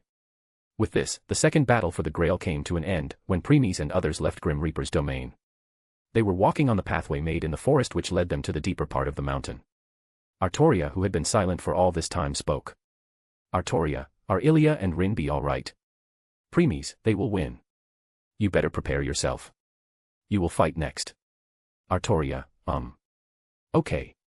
Since Preeis told Artoria to prepare herself, she didn't give his words deeper thought. He only said they will win, he never said they will survive. Ophis, Beatrice, and Scathack understood the hiding meaning behind his words, but remained quiet. The rest of the walk was silent, and they soon reached a rocky hill. There was nothing special about it if you will look at it normally. However, Preeis and others could easily see through an illusion which was hiding a cave behind it. Still, they didn't walk forward. Why? Because there was already someone waiting for them. At the side, there was a man leaning on one of the trees. His height was 8 feet and had a heavy build. He was very muscular and was not wearing anything on the upper part of his body which was showing his strong and perfect muscles. Down he was wearing a simple pants and metallic shoes. Seeing them, the man stepped forward and stood in their way. Giving him a glance, Preeis turned his attention at his waist on which the man was keeping a short sword. Seeing that, Preeis narrowed his eyes. Preeis, that sword. Turning his head back, he spoke. Preeis, I will leave this to you both. Betty and Artoria. Beatrice, huh? Betty too. Preeis, yes. Beatrice, okay. Betty understands. Beatrice didn't question further and nodded her head with Artoria. Though just when he was about to give them an advice like others before. Muscular man, where are you looking? The man appeared in front of them and extended his hand in order to grab him. Of course, Preeis knew that, but he didn't make any move. Just when the man was about to touch him, Scathack grabbed his arm and stopped him. Muscular man, wah. The man got surprised and tried to pull back his hand. However, to his shock, no matter how much he tried, his arm didn't even budge. As he was thinking of draw out his sword, Scathack kicked him right on the face. Bam. Crack. Splurt. Muscular man, but. His nose broke and blood spurted out before he got thrown into the forest. Whoosh. Bang. Bang. Bang. Many trees got destroyed in the way. Lowering her leg, Scathack took a step back and stood behind Preeis like his guard as before. Ignoring the commotion, Preeis put his attention on Artoria and Beatrice and initiated telepathy. Preeis, listen this, Artoria. Use your noble phantasm only once. Artoria, once. Preeis, yes. That man has a way to counter your noble phantasm. Hence, only use it once. And when you will do it, put your every strength into it and even burned away your spirit origin. Artoria, okay. Preeis, one more thing. You must go for the kill when you will use your noble phantasm. Artoria, is there something else you want from me? Preeis, Be sure that your noble phantasm not only killed him but also destroy his sword along with him. Artoria, his sword. Huh. Okay. Artoria didn't ask why Preeis told her to do so and agreed. Next, Preeis turned his attention to Beatrice. Preeis, be prepared, Betty. It will be a challenge for you. Looking at Preeis, Beatrice nodded her head with confidence. Beatrice, no matter how big the challenge, Betty will win. Smiling a little, Preeis patted Beatrice's head before turning and leaving with Ophis and Scathack. Once they entered the hidden cave and disappeared from Beatrice and Artoria's line of sight, Artoria received one more message. Preeis, I am counting on you, Artoria. Don't disappoint me. Shine. Golden light started shining in her hand before a beautiful western sword with a length of 90 centimeters and a width of 12 centimeters which had fairy letters inscribed on it saying that it is not the work of mankind appeared. Even Beatrice who was standing at the side couldn't help but marvel at it. Beatrice, what a beautiful sword. Finally, the holy sword, Excalibur, showed its appearance to the world. Holding Excalibur tightly, Artoria turned to look towards the direction of the men who seemed to have gotten up and was walking towards them. Artoria, I won't disappoint you. Not ever again. And now the third battle for the Grail commenced. *A/N, please throw some power stones. Chapter 328, Volume 4, Chapter 69, Battle for the Grail, Part 6. Equals when Twilight is speaking. Equals when talking through telepathy. Equals when thinking in your mind. Equals when talking with your Pokemon or tamed beast. Equals when describing a certain period of time. Slash. Shing. Bam. Whoosh. Boom. The forest was being destroyed because of the fight between the muscular men, Artoria, and Beatrice. Muscular men, ORA. The men kicked at Artoria's face who ducked to dodge it before slashing at him. Slash. Thuck. In return, the men just used his bare arm to block. Even though Excalibur hit his skin directly, mere scratch appeared on it. That's not the only thing. In their fight till now, Artoria had succeeded at slashing at him many times. Yet, her sword was able to put scratches on his body. Grab. The men hurriedly used his other hand to grab Artoria after blocking her sword. Fwoosh. Fwoosh. Fwoosh. But he had to move back to dodge the stakes of crystallized mana covered with light purple flames which were launched by Beatrice. His instincts were warning him how dangerous those were, since he saw how the ground and trees turned into purple crystal inside out. After fighting for an hour or so, Beatrice and Artoria already knew the strength of weakness of this man. First, his endurance was his main suit because of which he could the attack head-on with his body. Means he was a tank. Second, he was proficient in kick combat. Those boots and pant of his increased the strength of his kicks. Third, he used his hands to block and do grappling move. Yes, you heard it right. Since he also knew that his punch didn't have much strength in them, hence, he used grappling moves which would end with kicks. How did they know it? That's because compared to men who had minor scratches on his body, there was traces of blood was coming out of Artoria's mouth and Beatrice's chest. The men succeeded in catching them off guard at the beginning. His first target was Beatrice since he could tell that her magic was different. As a result, he successfully attacked Beatrice many times. Though the next thing made him dumbfounded. You see, he accomplished in attacking Artoria only once, but in case of Beatrice, he succeeded many times.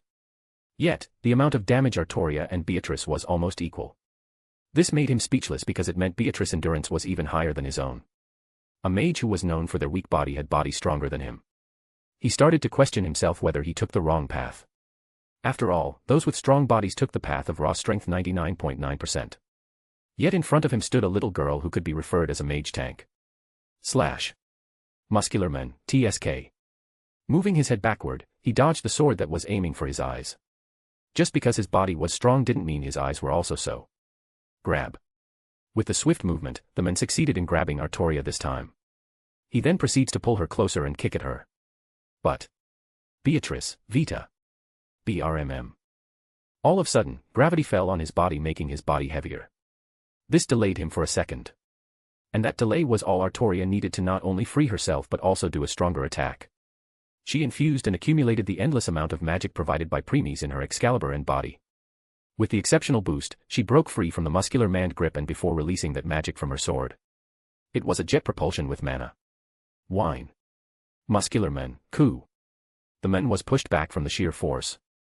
Still, Artoria didn't let him go like this. Infusing and accumulating the magic in her free hand, he punched the man right on the face. Bam. Compared to other servants, endless amount of magic could help Artoria a lot in other ways. Why? Because other servants needed the mana to stay in physical state and use noble phantasm. On the other hand, Artoria had a personal skill called Mana Burst which could give a huge boost to her body as long as she had magic. So, even if she didn't use noble phantasm, the endless mana could let her use Mana Burst again and again with pause. Beatrice, Murak. The moment Artoria punched the muscular man face, Beatrice used another magic which instead of increasing, decreased the gravity. This caused the muscular man to become lighter and the force behind the punch threw him away. Whoosh. Bang. As a result, the man hit the ground in some distance creating a crater. When Artoria lowered her hand, Beatrice walked up to her side. Beatrice, you could have used that before. Artoria, Mana Burst, you mean? Beatrice, if that's what increased your strength then that's exactly what Betty mean. Nodding her head, Artoria spoke. Artoria, I was checking the way he fights and the patterns of his attacks till now. Now that I know how he moves, I will start using it. Beatrice, that would be good. Because Betty don't want to waste too much on him.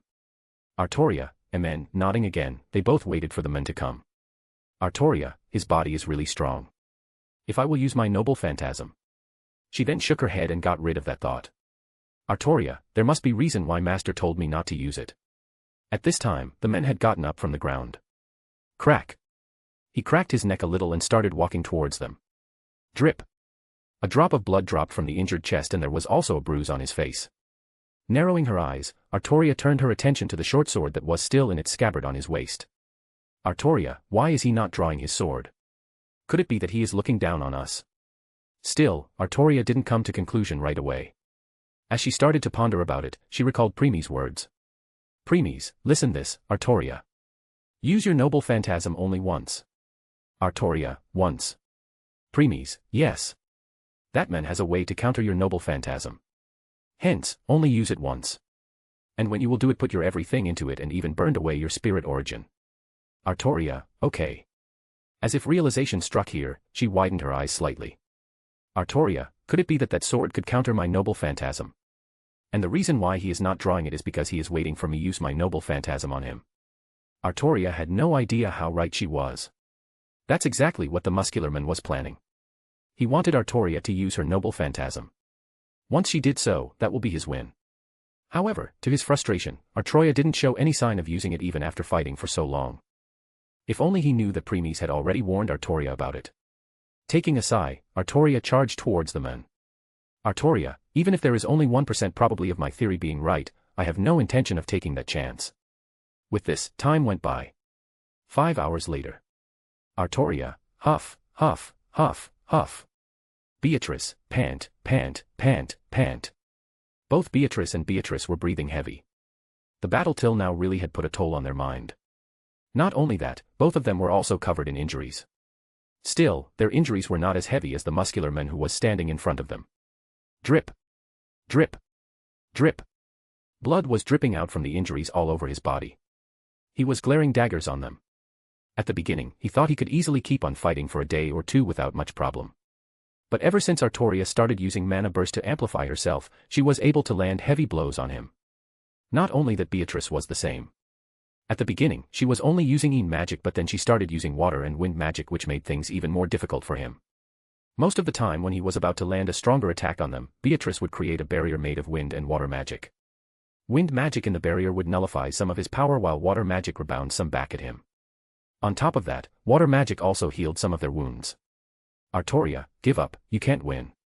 Said Artoria while pointing her sword at him. Swoosh. Instead of answering, the man dashed towards her. Witnessing this, Artoria sighed. She then took a stance and held Excalibur with both of her hands before raising it. Next, she used Mana Burst to increase the strength of her body and also infused it into her sword. Letting out the breath, he combined all of it into the single edge of her blade. Looking at her posture, anyone could tell the direction of her attack. Hence, the man jumped. However, just a split second before his jump, Beatrice, Murak. Beatrice used her magic to decrease the gravity which caused the men to jump higher. The men became confused since jumping this high could help him dodge Artoria's attack. As he was thinking why Beatrice helped him. Beatrice, Vita. Beatrice used her gravity-amplifying magic. And to the men's astonishment, instead of falling on top of him, the gravity fell diagonal. BRM. It was like someone gave him the push from behind as he fell directly towards the direction of Artoria. As a result, by the time he arrived in front of Artoria, he was too late to react. Slash. Splash. A diagonal slash from top left to the bottom right. From his neck, towards his heart. Whoosh. Thud. The man passed by Artoria and fell on the ground behind. Splurt. Blood was gushing out like stream. Witnessing this, Artoria and Beatrice didn't show any change in expression and remained expressionless. As they were looking at him, the man moved. This time, he directly grabbed the handle of his blade and decided to pull it out. Artoria finally decided to take it out. Muscular man, you know what my blade could do, don't you? That's why you didn't use your noble phantasm till now. Artoria, yes. I know that blade could counter it. Muscular man, no wonder. Artoria, however, even if you draw it now, it's too late. Muscular man, are you sure? Artoria, Boom. A burst of magic was released from the men that pushed both Artoria and Beatrice away. The amount of so much that it created a tornado around him. While stabilizing themselves, Artoria and Beatrice looked at the blade. It was a curved short sword with the dragon tattoo emblem into its hilt and 5 holes along the middle of the sharp blade, and 5 half-moon holes along the other side of the blade. The blade was split into 2 different colors, the sharp part was silver, and the opposite was a dark green moss. Muscular men, let me tell you what my blade is. This sword is called Lost Vein. It provides me the ability to reflect any magic power back to my opponent. Full counter. Hearing this, Artoria finally understood why Preeis told her not to use her noble phantasm. In case she had that, he would have reflected it back at her. That would there lose. Muscular men, however, there is one more move it provide me. For that move I must take damage. Artoria expression turned serious at this. Muscular men, hee. Revenge Co. Beatrice, all Shamak. Suddenly Beatrice interrupted and released a stronger form of Shamak. All Shamak. The area around the men got covered in darkness. And it's not just that. The men couldn't tell anything while inside it. Such as where he was standing, whether or not he was conscious, whether he was breathing in or out, dead or alive, whether he still retained human shape, how to move his arms, who he was, etc. Even someone like him who was mentally tired couldn't break out it. The only way to snap out of its effects was by being hit really hard. And that's what Artoria was going to do. Sew. Boom. A huge pillar was holy power rose in the sky. Since it was outside of the area of darkness, the men couldn't see it. Artoria looked solemnly in front while her as Excalibur was releasing boundless power. Once the power was gathered to the limit, she took a step forward and swung downward. Artoria, farewell. Artoria, Excalibur. And then that pillar of light fell. That's how the third battle for the Grail came to an end. *A/N, please throw some power stones. Chapter 329, Volume 4, Chapter 70, Battle for the Grail, Part 7. Equals when Twilight is speaking. Equals when talking through telepathy. Equals when thinking in your mind. Equals when talking with your Pokemon or tamed beast. Equals when describing a certain period of time. When Preeis, Ophis, and Scathack entered the cave. Looking at the enormous cavern in front of them, which was leading to the depth of the mountain, they all continued walking.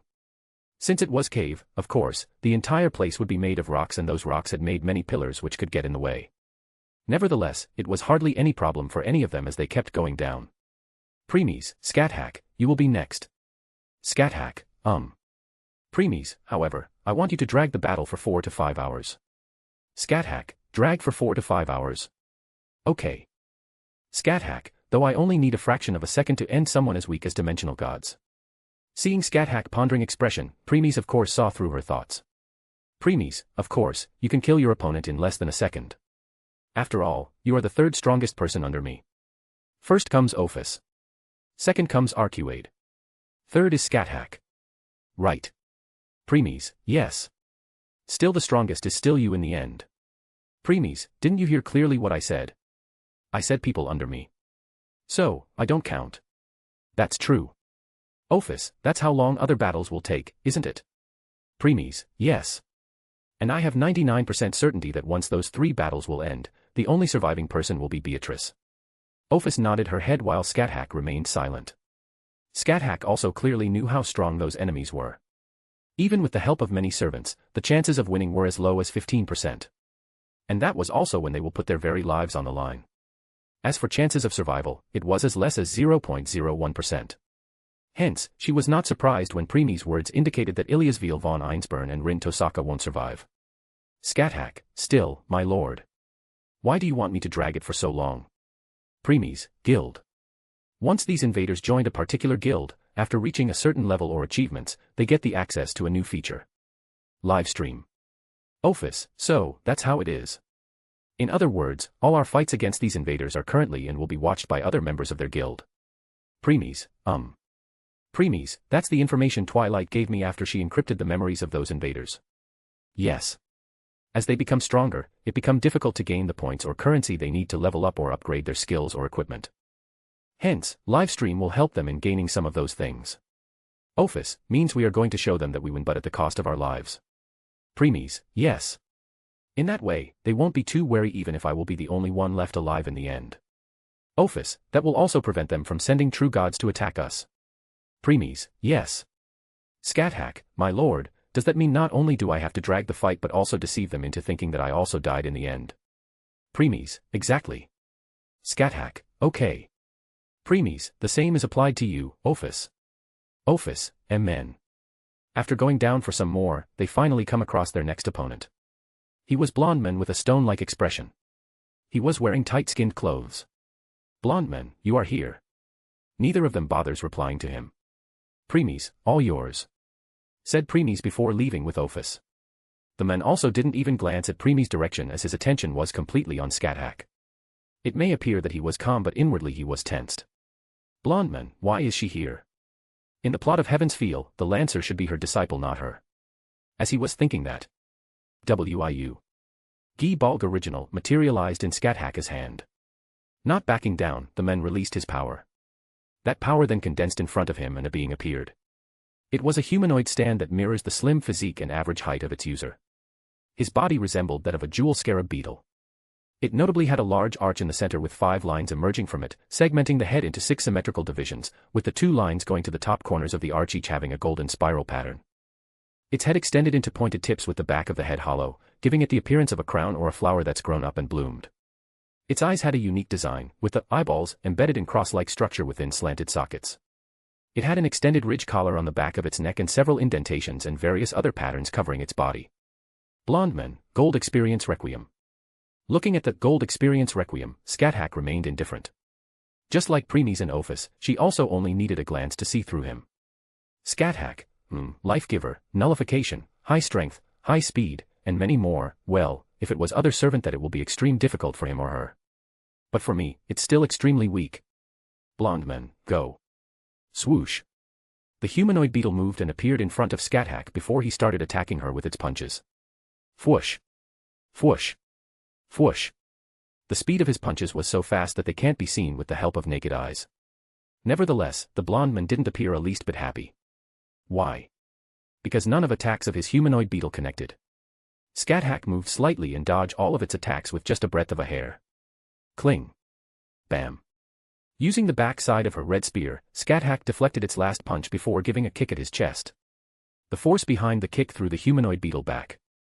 The area which was kicked was carved inside a little. Witnessing this, the blonde man used his power.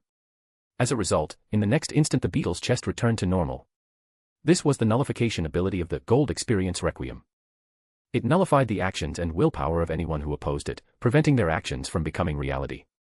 Even after witnessing this, Scathack remained indifferent. Others might be shocked but not her. Scathack, no matter how strong you think your nullification ability is, there is still a limit. Step. Step. Step. Step by step, Scathack started walking towards them. Scathack, like you are mere a 5th-dimensional god. And that's also the limit of the damage you can nullify. After all, the faith power of dimensional god let them use the laws of the world.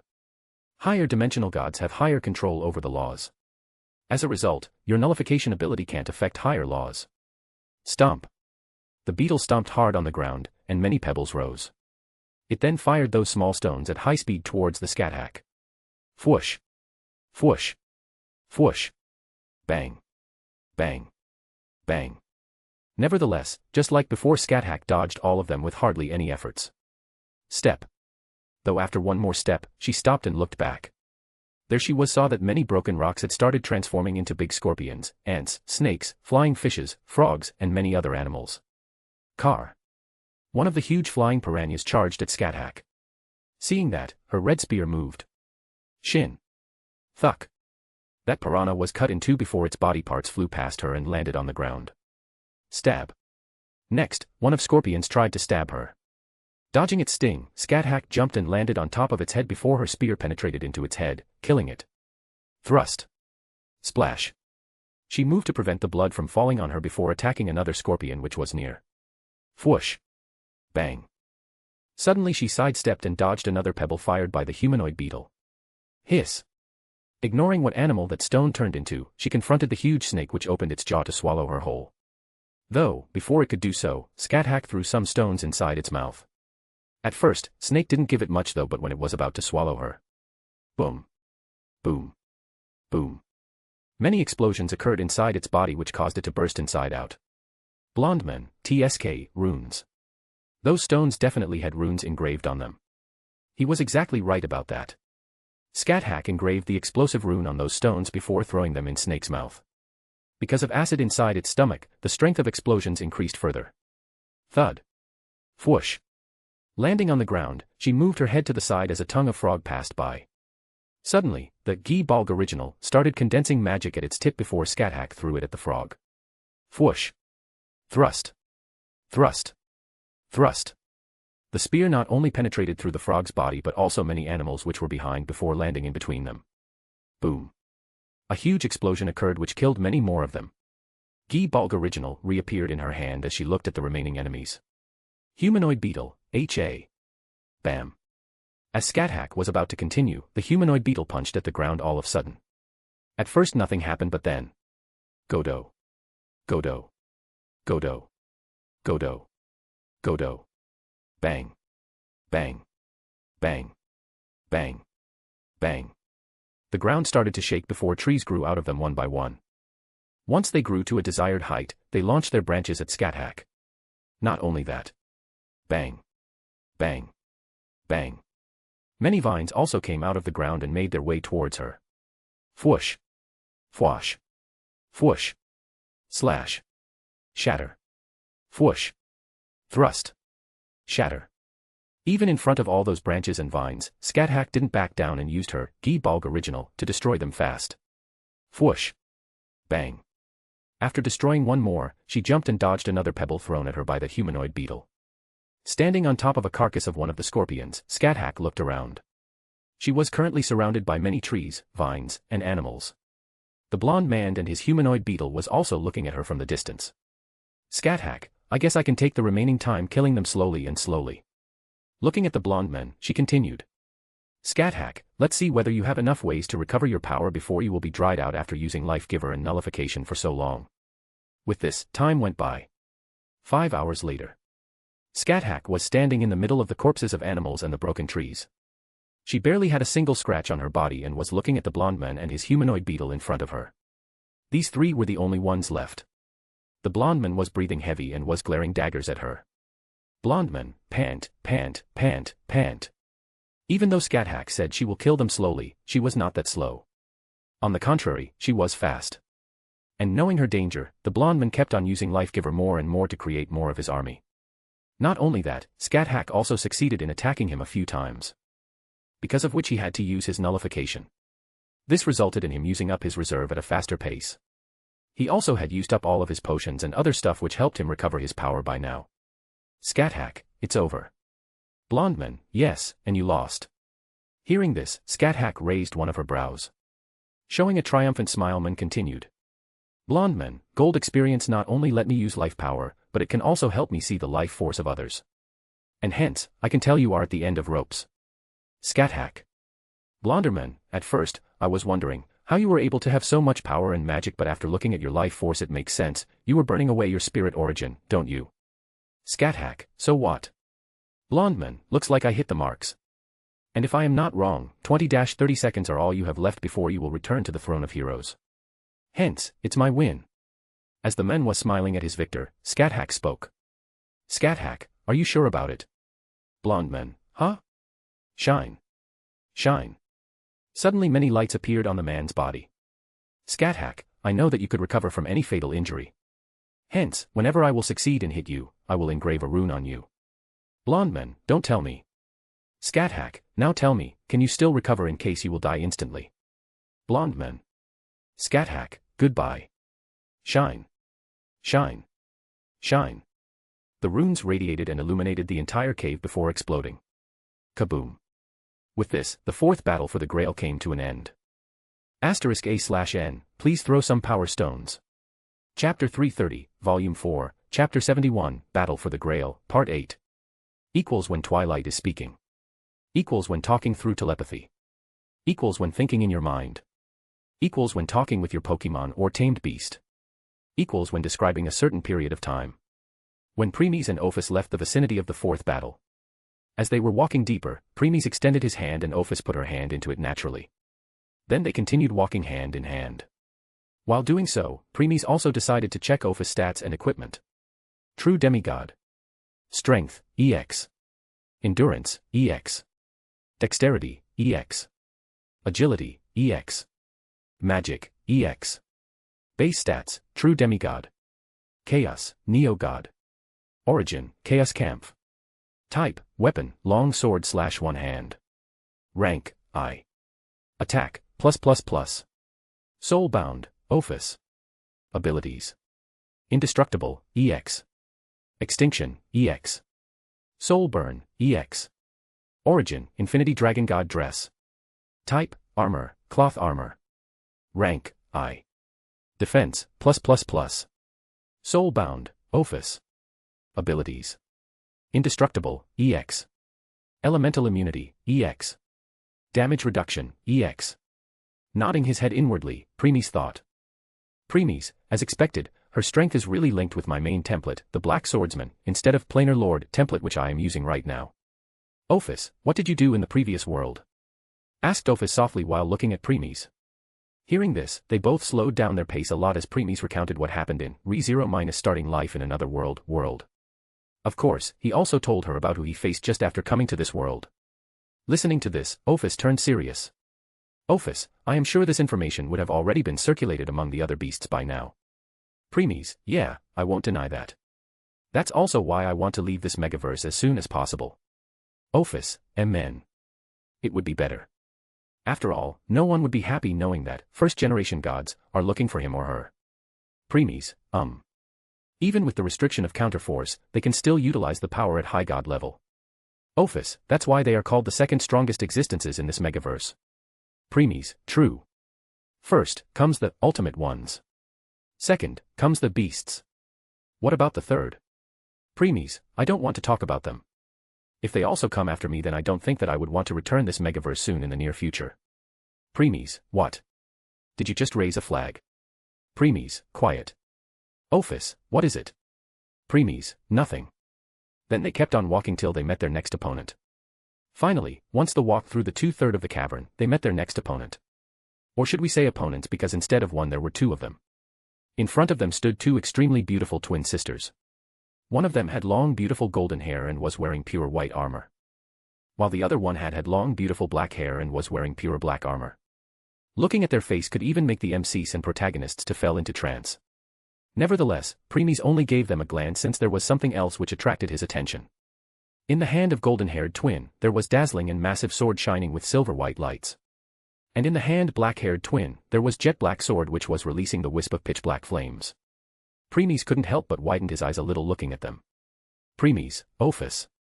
Ophis, Preeis, those swords. I want them. Hearing this, Ophis also looked at those swords with narrow eyes. Ophis, when do you need them? Preeis, before I will enter the Greater Grail. Ophis, okay. Next leaving Ophis on the spot, Preeis walked past them. Both twins wanted to stop him but then as if they received some sort of message, they closed their mouths and let him go. They both then turned their attention towards Ophis who had drew out her Chaos Kampf. Looking at that dark than black blade, which was emitting violet-colored aura around it, they both felt a chill down their spine. As they both readied themselves. Swoosh. Ophis moved and appeared in front of them in an instant. The twins couldn't help but open their eyes wide in shock witnessing Ophis's speed. Slash. Clang. Ding. Bringing their swords in front, they both barely blocked the attack. The force behind it pushed both of them back. Thud. Thud. Landing at some distance, they both looked at Ophis with warily. They just blocked a single attack, yet their arms turned numb. Golden-haired twin, speed. Huh. So, she is speed-type dimensional god. Black-haired twin, though we didn't expect her to be a sixth-dimensional god like us. Yes. Compared to the invaders before who were fifth-dimensional gods, these twins were sixth-dimensional gods. The golden-haired twin then gathered power in her sword before releasing a silver-white projectiles.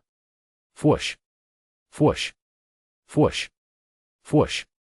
Fwoosh. Bang. Bang. Bang. Moving her body slightly, Ophis dodged all of them with the breadth of a hair. Dodging like could only be accomplished after reaching high mastery. Currently in Preeis' team, only he, Ophis, Aruade, and Scathack could accomplish that. Swish. Ding. Moving Chaos Camp to the side, Ophis blocked the pitch-black blade of black-haired twin without even looking. Black-haired twin, tisk. Cling. Bam. Black-haired twin, coo. Parrying her blade to the side, Ophis kicked her right at the chest. Even if her armor took most of the damage, she was still thrown back. Slash. Sidestepping, Ophis dodged the silver sword of the golden-haired twin who came in front and attacked. Swish. Clang. Slash. Ding. Slash. Clang. They both then started to exchange blows with each other at a high speed. Grind. Fwoosh. Parrying the silver blade, Ophis moved and dodged the jet-black blade of the black-haired twin which was aiming for her back. Swish. Clang. Slash. Ding. Slash. Clang. Next, the twins joined forces and started attacking Ophis. Time went by, yet the twins didn't get any upper hand. Ophis was still standing on the same spot and was casually wandering of their attacks. Suddenly, Ophis increased her speed and stab. Golden-haired twin, Arg. It was just a single scratch on her cheek but soul burn of Chaos Camp also burned her soul. That's why she screamed painfully. Black-haired twin, sister. The other twin looked at her sister with worried expression and it was a big mistake. Twisting her body, Ophis kicked at the head of the black-haired twin threw her towards her sister. Bam. Black-haired twin, ah. Fwoosh. Bang. Golden-haired and black-haired twins, GUH. Both twins collided with each other. Without giving them any chance to stabilize themselves, Ophis gathered magic in her Chaos Camp before releasing it form of an arc like Preeis' Hex Rend. Fwoosh. The twins didn't even have the time to react before it hit them. Boom. An explosion occurred before the twins were thrown at the walls of the cavern. Bang. Bang. Ophis didn't continue with follow-up attack and just remained standing on her spot. By the time the dust and smoke settled down, one could see the twins plastered on the wall. Looking at their frowning expression and the muscles of their faces that twitched from time to time, it was not had to guess they were in pain. Why? That's because. Soul Burn, EX. Turn to passive. All attacks will do 500% soul burn. They were feeling tremendous burning pain in their soul right now. Before it reached this level, Chaos Camp soul burn ability could only be worked when someone got slashed by it. This was just like Preeis' Elucidator true damage ability. But after reaching EX rank, these abilities turned passive. In other words, no matter what attack they will use, whether punch, kick, energy attacks or so on, they all will come under the ability. That's why the kick Ophis gave at black-haired twin head and the Hex Rend she used on them. All of them did soul burn. Golden-haired twin, coo, so, you can use soul attacks. Black-haired twin, ah, no wonder it hurts this much. Ophis didn't bother reply. She just started walking towards them. Step. Step. Step. Shine. Though before she could reach them, the golden-haired twin released a silver light from her body. Zuu. The silver sword in her hand started trembling as the sharpness of the sword started increasing. Step. Stopping on her tracks, Ophis looked at her as the golden-haired twin released a slash at her. Slash. Crack. Bang. Moving to the side, Ophis dodged it. But the strength between the slash was so much that the entire cave was cut in two. Crackle. Rumble. The sound of lighting resounded as the black-haired twin got covered in black lighting. Swoosh. With her new speed, she appeared in front of Ophis, who was still as calm as always. Ophis, how boring. If Preeis don't want me to drag it, then I would have erased these lower lifeforms a long time ago. Swish. Clang. Slash. Ding. Slash. Clang. Boom. Swish. Bang. Slash. Boom. The battle continued as time went by. *A/N, sorry for the short fight, readers. I hurriedly want to complete this world and traveled to next world. Hence, I won't be extended the fights for too long. 3 more chapters before Preeis will go to next world. Thanks. *A/N, please throw some power stones. Chapter 331, Volume 4, Chapter 72, Battle for the Grail, Part Final. When twilight is speaking. When talking through telepathy. When thinking in your mind. When talking with your Pokemon or tamed beast. When describing a certain period of time. When Preeis left Ophis to take care of the twins. Preeis kept on walking deeper and deeper alone without initiating any conversation with either Twilight, Satella, or others. They also remained quiet. Finally, he saw an entrance leading to the deepest part of the cave. He didn't even enter yet he could feel a huge amount of magic coming from inside. It was so dense that the entrance was glowing in reddish-pink magic color. Without stopping, he kept on walking. WIU. Zenith Gunblade appeared in his hand as he finally approached the entrance and walked inside. What greeted him was a stony path on top of a volcano which was leading towards the pillar of the infinite magic at the end. In other words, Preeis, the Greater Grail. You are here. While Preeis was looking at it, a voice resounded in the room. Turning his head towards the source of the voice, he looked at the platform in the very middle of the lava lake. Looking at it, he couldn't help but sigh. Preeis, as the saying goes. One could survive the fury of God, but one can't survive self-brought calamity. Pausing for a second, he continued. Preeis, isn't that right, Sakura Matu? Wooble. Wooble. Wooble. As if answering him, black ribbon crawl out of the lava below before gathering at the center of the platform. Then they separated and a girl could be seen there. The girl had white hair and red eyes. A purple ribbon was tied on her hair at the left side. She wore a long black dress made of black ribbons that were trimmed in red. The length of the dress and the length of the ribbons it was composed of vary. Her face, dress, and legs were also covered in red markings. The girl, Sakura Matu, showed an evil and cruel smile while looking at Preeis. Sakura, you are absolutely right. That man really overestimated his abilities, thinking by absorbing me and the piece of the corrupted grail inside me, he could become a lot stronger. Preeis, he was not wrong though. Sakura, yes, he was not. But because of the greed for power, he forgot one thing. And that is, I am the main heroine of this world. Preeis, you read his memory. Sakura, indeed. It really came unexpected to me knowing he knew about my future or the future of this world. Preeis. Sakura, anyway. The hero and the heroine are the main focus point of the world. In other words, if they faced some kind of danger, the very world will itself make its move to protect them. Preeis. Sakura, it's true that the right of the hero was taken from Shiro the moment you took Saber from him, but it will still take time for the world to remove its high fate and protection from him. And that was that man's mistake. Preeis, it's true that the hero and heroine are the main focus of the world, but their fate is also connected with each other. Sakura, exactly. That man would have succeeded if he had tried to absorb me before killing the Shiro. But they did the opposite. Preeis, because they killed Shiro Amiya first, all of the fate and protection given to him by the world was transferred to you. Sakura, yes. As a result, I got the upper hand and absorbed that man instead. Because of that. Boom. Huge amount of power was released from her body. Sakura, I have become a lot stronger than I would be in the plot. Preeis. Sakura, with the power of sixth-dimensional God along with the infinite power of the Grail, I am unbeatable. Even in the presence of so much power, Preeis remained unfazed while looking at Sakura. Preeis, you hate me, don't you? Sakura. Smile faded from Sakura's face hearing this, and rage appeared. Sakura, hate you? No, hate is the very small word. I abhor you. I despise you. I detest you. I loathe you. Preeis. Sakura, even though that man used some kind of backup plan to destroy his mind so that I can't access all of his memories, I still learned some relevant ones. Like they have come here for you. Preeis. Sakura, if you weren't here then they won't have come. Shiro would have become the master of Saber and would still be the main protagonist of the world.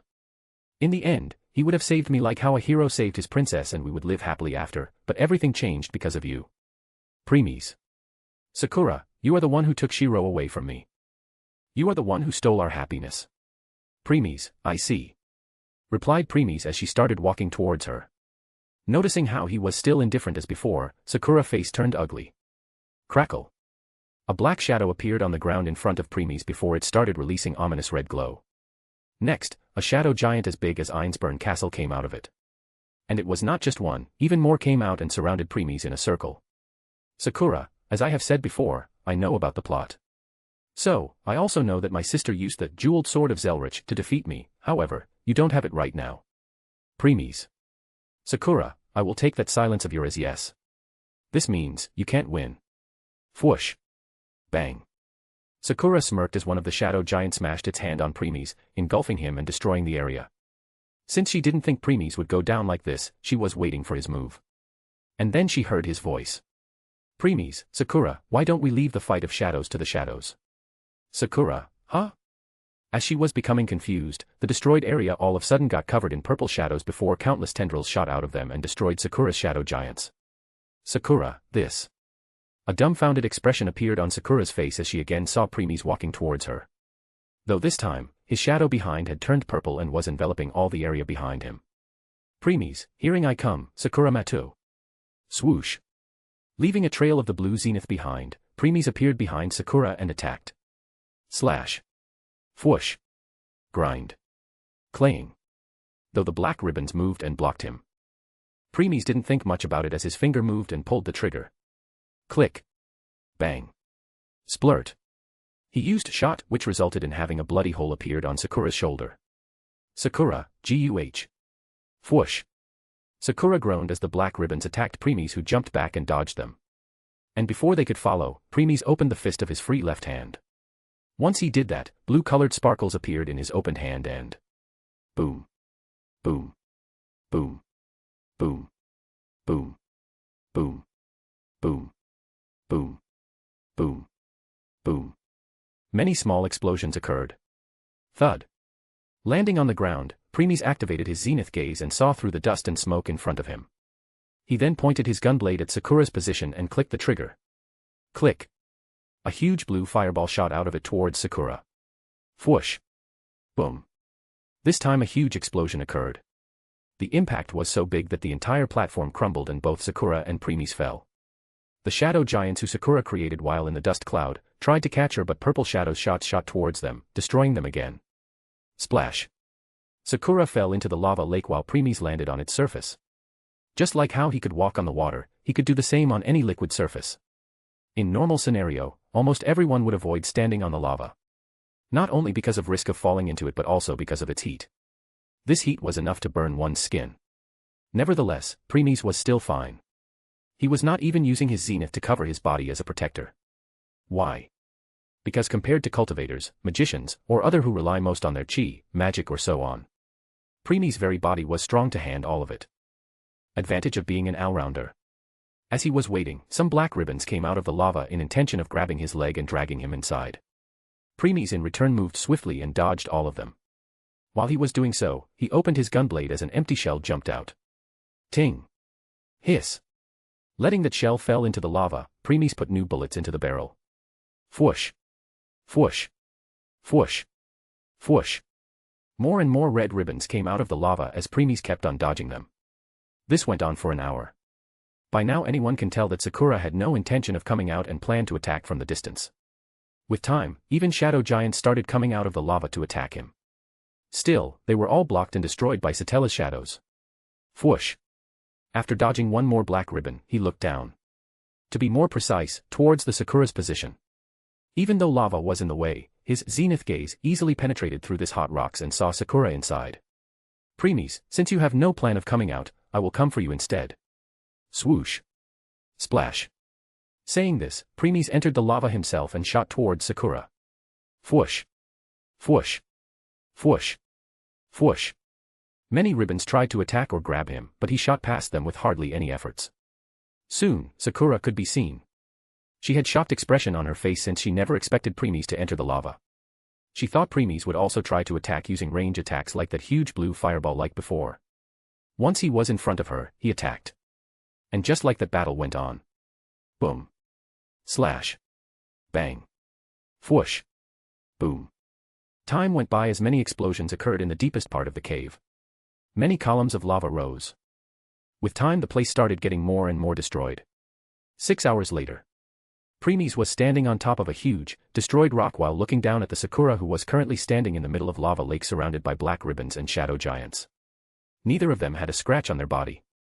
But if one will look into Sakura's eyes, you can tell that she was tired. Gritting her teeth, she shouted. Sakura, why don't you just die already? Preeis, you think you are strong enough to kill me? Sakura, TSK, hearing this, she clicked her tongue in frustration. No matter what she would do, Preeis would easily fend them off. In their fight till now, she failed to even land a single hit on him. On the other hand, he succeeded many times. If not because of the power given to her by the Grail, then she would have died countless times by now. Preeis, even though you have the power of sixth-dimensional god and infinite magic power from Grail, your battle experience is none. Your condition is just like a kid who somehow get his hand on a holy sword but has no idea how to wield it. Sakura, are you mocking me? Ignoring her indignation, Preeis opened his mouth to speak when the blue command seal under his leather glove started glowing in weak light and... Ding! Ding! Ding! Ding! Ding! Ding! Many Twilight's prompts appeared in front of him. A new noble phantasm, Bellerophon, has been registered. A new noble phantasm, Bloodfort Andromeda, has been registered. A new noble phantasm, Gi Balg, has been registered. A new noble phantasm, Zabaniah, Delusional Heartbeat, has been registered. A new noble phantasm, God Hand, has been registered. A new noble phantasm, 9 Lives, has been registered. A new noble phantasm, Unlimited Blade Works, has been registered. Preeis kept on looking at them in silence. They are gone, Preeis, all of them including Ilia's Veil von Einsburn and Rin Tosaka. Hearing this, Preeis closed his eyes and sighed inwardly. Preeis, it seems so. However, at this moment, all the shadow giants lunged at him. Preemis's purple shadow also moved to attack them but... Preeis, it's okay, Satella. Satella, huh? Preeis, pull back your shadows. Satella, why? Opening his eyes, Preeis looked at the shadow giants that were falling on him. Preeis, because it's time to end this. Bang. Once he was done saying, shadow giants covered. Looking at the place, which was now covered with her shadow giants, Sakura frowned. Sakura, did I get him? And then... Shine. A pure golden white light exploded from Preeis' location and all the shadow giants over him disintegrated into nothing. Sakura. Sakura took a step back as she had never seen such pure light before. Preeis was standing in the middle of that light. No, to be more specific, that light was coming out of him. Preeis, I spent a lot of time in the reverse side of the world and do many things. And this is one of thing I succeeded in creating. Sakura. Sakura didn't understand what Preeis was saying. Preeis, rejoice, Sakura. You are the very first person to face it. When he said that, a light slowly came out of Preeis' body and started to hover in the sky. Because of excessive light, Sakura had to cover her eyes, though from the gaps on her fingers she realized that it was not just a mere light, it was symbol. Preeis, meet my 9th incantation symbol. Holy incantation symbol. Sakura, holy incantation symbol. Wait a minute. In the entire history, there is one person you use incantation symbols. And that person is... Sakura's face turned pale as she finally realized Preeis' identity. Sakura, the Black Swordsman. Preeis, this is the end, farewell, Sakura Matu. And then, holy incantation symbol, exploded in the brightest light. Rumble. KABOOOM. *A/N, please throw some power stones. Chapter 332, Volume 4, Chapter 73, Ilia's Wish. Equals when Twilight is speaking. Equals when talking through telepathy. Equals when thinking in your mind. Equals when talking with your Pokemon or tamed beast. Equals when describing a certain period of time. It's finally over. Preeis, yeah. Replied Preeis while looking at the unconscious and naked Sakura Matu in his arms. He was carrying her in Princess Carry. His hand which was under her knees was holding an iridescent and jagged dagger that was thin, brittle, and blunt. It was Rule Breaker. After using his newly created, holy, incantation symbol, he appeared in front of Sakura and used Rule Breaker to sever her connection with the Avenger. He had many ways to do it, but Rule Breaker made it easier for him. And it was also a lot safer. Once the connection was severed, Sakura could no longer gain excess of the infinite magic of the Greater Grail, hence, the accumulated mental fatigue took over and she fainted. What are you going to do with her? Matu family is gone. Tosaka family is also gone. In other words, her brother, her sister, and, even Shiro Amiya is gone now. Preeis. Currently, she was nowhere she could go. In my opinion, it will be better to give her to Clock Tower. There are many families that would be more than willing to take someone as talented her into their family. Preeis, I know what to do with her. If you say so. He then bought a cloth from Twilight to cover her body before turning his attention at the Greater Grail in the distance. Next, he started walking towards it. Though because the whole place was destroyed, he had to jump from one rock to another to reach it. When he was doing so, his gaze fell on a burnt body in the lava. Looking at the cloth and aura, he could tell that it was Kirai Koto mine. Just like in plot, he was waiting for the winner near the Greater Grail. However, too bad that the battle between Preeis and Sakura was at a whole different level than he could have anticipated. It even surpassed the one in plot. As a result, in the end almost of the rock platforms fell into the lava. And since he didn't have any footing left, he also fell, resulting in his death. Preeis only gave it a glance and continued going. Soon, he reached at the lone broken standing left near the Grail. He put Sakura on the ground at the side and looked at Greater Grail corrupted by Engramina. The four giant eyes inside it were looking directly at Preeis. Ding! Ding! Ding! A new noble phantasm, Excalibur Morgan, has been registered. Looking at it, Preeis got slightly surprised and raised one of his brows. On the other hand, Twilight had an outburst. Morgan, Morgan. Preeis, oi. Stop shouting in my head. But, it's Excalibur Morgan. Not the real Excalibur. Not the multiverse-destroying weapon that put an end to Safar. Preeis, don't tell me, do you really think I will get Excalibur in the first place? Huh? What are you talking about? Are you saying you knew all along that you won't be getting it? Preeis, of course, I know that. I was surprised not because I didn't get it but was because Counterforce was generous enough to create and give me Excalibur Morgan. Is that so? Preeis, yes. Then mind telling me how you knew? Preeis, do you forget Fate Grand Order, 6th Singularity? Divine Realm of the Round Table, Camelot. Preeis, yes. There it was revealed that the Excalibur was never returned to the Lady of the Lake. It's still in Bedivere possession. Yeah, you're right. It almost skipped my mind. Preeis, that blade is also prolonging Bedivere life. Hence, taking it away will lead to his death. In other words, in order to get Excalibur, you must go to that singularity. Preeis, That time not only will I get Excalibur but also Rangaminiad. So, when are we going there? Preeis, no such plan for now. Then you also must know why you don't get Gate of Babylon or EA. Preeis, yes. The reason is because Gilgamesh was not a servant.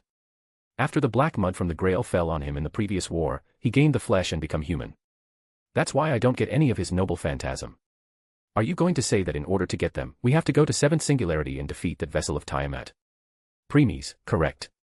What a pain. It was my mistake thinking it will be easy to get multiverse-destroying weapons in the first place. Preeis, Twilight, I think you are forgetting something again. What is it? Preeis, in case I really wanted those weapons, instead of going to those singularities, can't I directly buy them from you? Preeis. Damn. I completely forget that. Shaking his head, Preeis looked at the Greater Grail again. Step. Step. Step. 3 pair of footsteps sounding behind him as Ophis, Scathack, and Beatrice arrived. Ophis and Beatrice stood at either of his side while Scathack stood behind him like his guard as always. Preeis, how did it go? Beatrice, Betty learned something new, I suppose. Ophis and Scathack, boring. Preeis nodded his head hearing that. He had already expected this answer. Since Beatrice was still new and lacked some experience, she will see new things or way to utilize her power as well as how to fight in a team battle. On the other hand, for someone like Ophis and Scathack it was just a waste of time. They all glanced at the unconscious Sakura at the side but didn't ask about her. Preeis, where is it? Right at the center. Kyubi appeared out of nowhere and replied. What Preeis was asking for was the location of Mew inside. Hearing the response, he nodded his head. Preeis, you all stay here. I will enter alone. Ophis, is it just about Mew and Greater Grail? Preeis, no. I also have some plan for myself. Nodding her head, Ophis didn't ask further. Scathack, be careful, my lord. To enter you must rip an opening. That opening can also be used by Engramanu to flow out. Preeis, I know. Said Preeis. Though just when he was about to enter, he stopped and looked back. There he saw someone. Looking at the person, he couldn't help but widened his eyes a little. Preeis, Ilia. Yes. The one standing behind them was Ilia's Veil von Einsburn. The one who should be dead. Still, when he looked into her eyes and the clothes she was wearing, he understood. Preeis, you're not. You are the Lesser Grail. Ilia. Ilia or Lesser Grail kept on looking at Preeis with empty eyes. Lesser Grail was needed in order to access the Greater Grail. That's why even if Ilia died, the Lesser Grail still remembered its duty. Looking at Ilia or Lesser Grail who was wearing the dress of heaven, Preeis was about to open his mouth when. Ilia, dress of heaven big, brother. Preeis. Ilia, dress of heaven I defeated the enemy, did I do good? Preeis. Instead of answering, Preeis walked up to her, crouched down and hugged her. His expression became gentle as he spoke. Preeis, yes, you did great. Well done. Even though her eyes were still blank, a smile still appeared on her face. Her feelings to tell Preeis about her success influenced the Lesser Grail, which was why the Lesser Grail still carried its task of fulfilling the wish. Ilia's wish. Ilia, dress of heaven I am happy to be of use. Let me help, big brother, one last time. Shine. Said Ilia as her body started shining. A second later, on her place, a golden cup appeared. Extending his hand forward, Preeis took the grail and stood up. He was feeling complicated while looking at it. Preeis, Ilia. Sighing, Preeis turned to others who were looking at him and Ilia in silence. Preeis, now with Lesser Grail, there is no need to rip an opening in Greater Grail. Kyubi, that will save us some time. Agreeing with Kyubi, Preeis turned and looked at Ophis.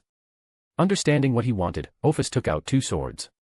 These 2 swords were the swords used by the twins. However, the appearances of the sword's hand changed a lot. Preeis, you turned them to their real form. Huh. Ophis, Nodding her head, Ophis passed the swords to Preeis. Preeis, good. Then he looked at the Greater Grail and started walking towards it. Preeis, it will take time. So, Ophis covers the entire Greater Grail in a time barrier. Ophis, what time ratio? Preeis, 1:1:000:000. Narrowing her eyes, Ophis asked. Ophis, 1 minute to 1 million years. Preeis, yes. Ophis, okay. Saying this, Preeis used the Lesser Grail and entered the Greater Grail. *A/N, next chapter will be last chapter in this world. That's why I shortened this chapter a little. In return, next chapter will be a little longer. Thanks. *A/N, please throw some power stones. Chapter 333, Volume 4, Chapter 74, Next World. Equals when Twilight is speaking. Equals when talking through telepathy. Equals when thinking in your mind. Equals when talking with your Pokemon or tamed beast.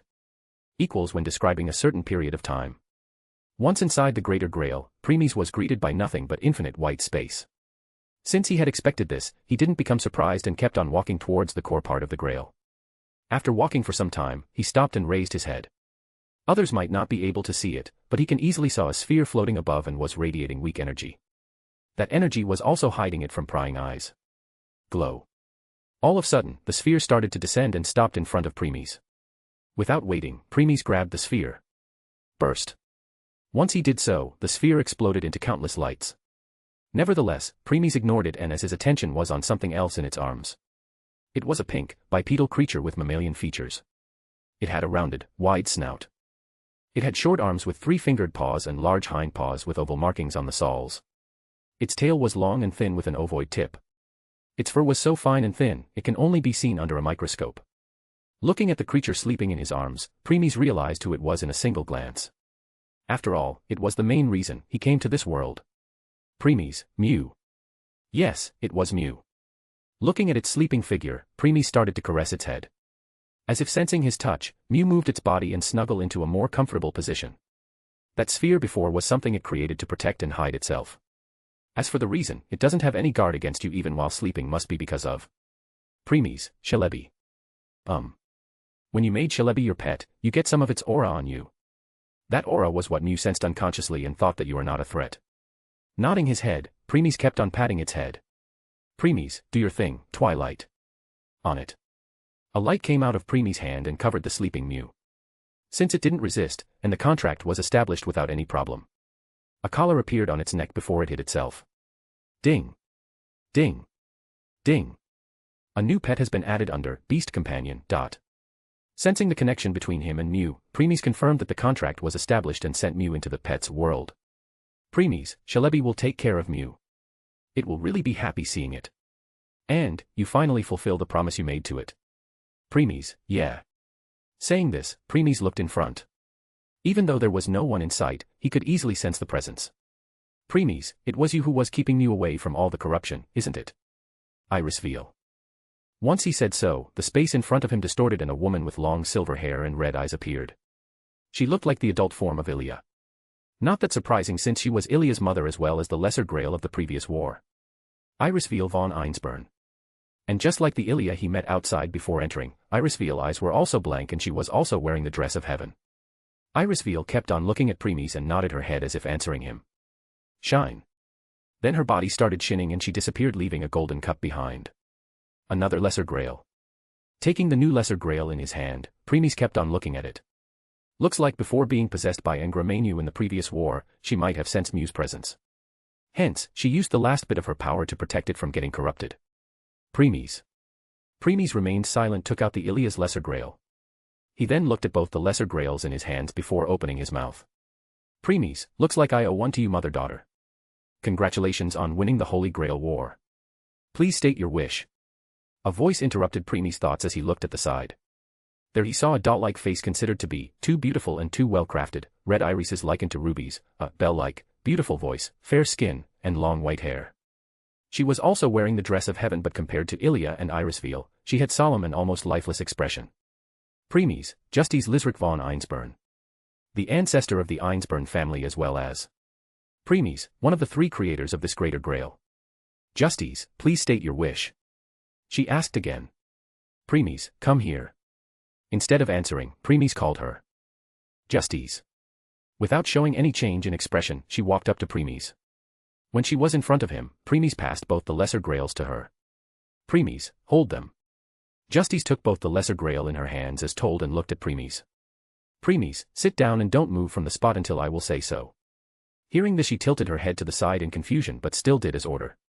Sitting on the ground, she still kept on looking at Preeis as if waiting for his next order or waiting for him to state his wish. Nevertheless, Preeis didn't speak any of it. Turning his back at her, he took out the 2 swords given to him by Ophis.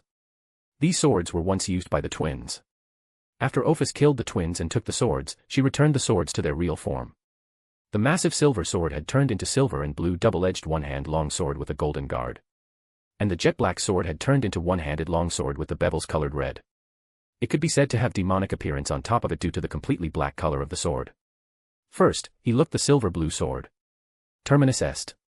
Spirit, est, slumber. Attribute, steel. Then he looked at the reddish-black sword. Vorpal sword ***. Spirit, restia, slumber. Attribute, darkness. So, what is the plan? Preeis, as you know, since my skills are extreme powerful, there is limit to how much I can learn to master or grandmaster level.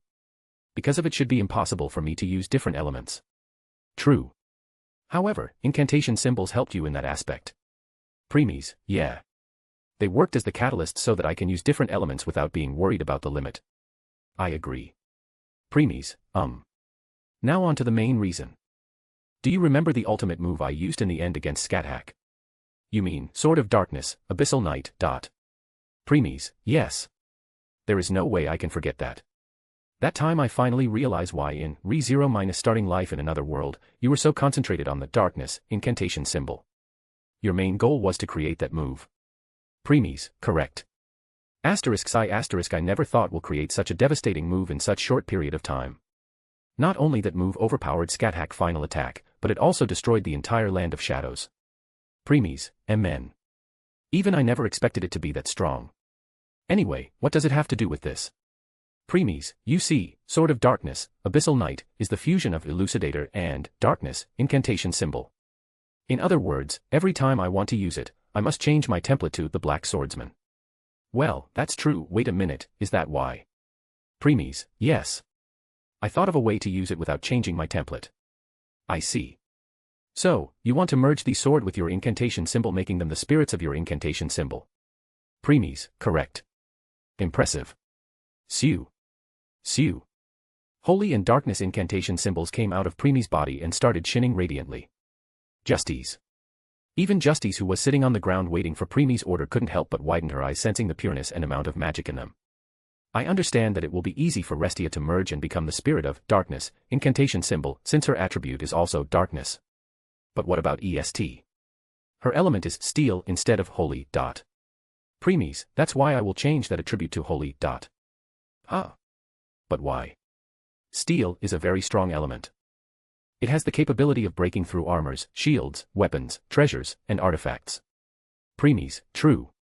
Though it will be useless to her. How so? Preemis, after my Elucidator ability true damage reached the limit, it became passive. Hence, once I will make them the spirit of my incantation symbols, both Est and Restia will also gain that ability. Alright, this makes sense. Since they will getting the true damage, that steel attribute will really lose its use. Nodding his head, Preemis willed both his incantation symbols. They both descended. Darkness, incantation symbol, then merged with Restia or Vorpal sword quite easily since their attribute was same. Well, maybe same, but the darkness incantation symbol was purer and more potent compared to Restia's. As for the Est or Terminus estate, when holy incantation symbol merged with it, it started trembling for quite some time before calming. Shine. Shine. Both swords started shining brighter and brighter with time. One was releasing white light while other was releasing black light. Preemis, now for the next thing. Next thing. Preemis, why you seem surprised? I come here to do many things. Seriously. Preemis, yes. What is it? Sew. Sending both the swords into his baptism world, since it will take a lot of time. And by lot, he really means a lot.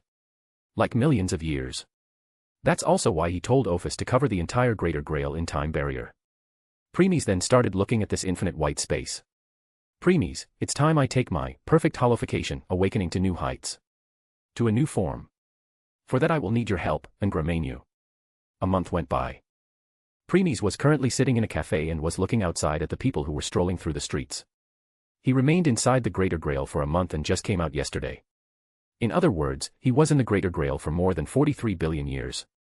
Ophis was sitting on his right while Beatrice was sitting on his left and drinking her tea. Yes, you heard it right. Instead of sitting on his lap, Beatrice was sitting at the side. The reason, you will know.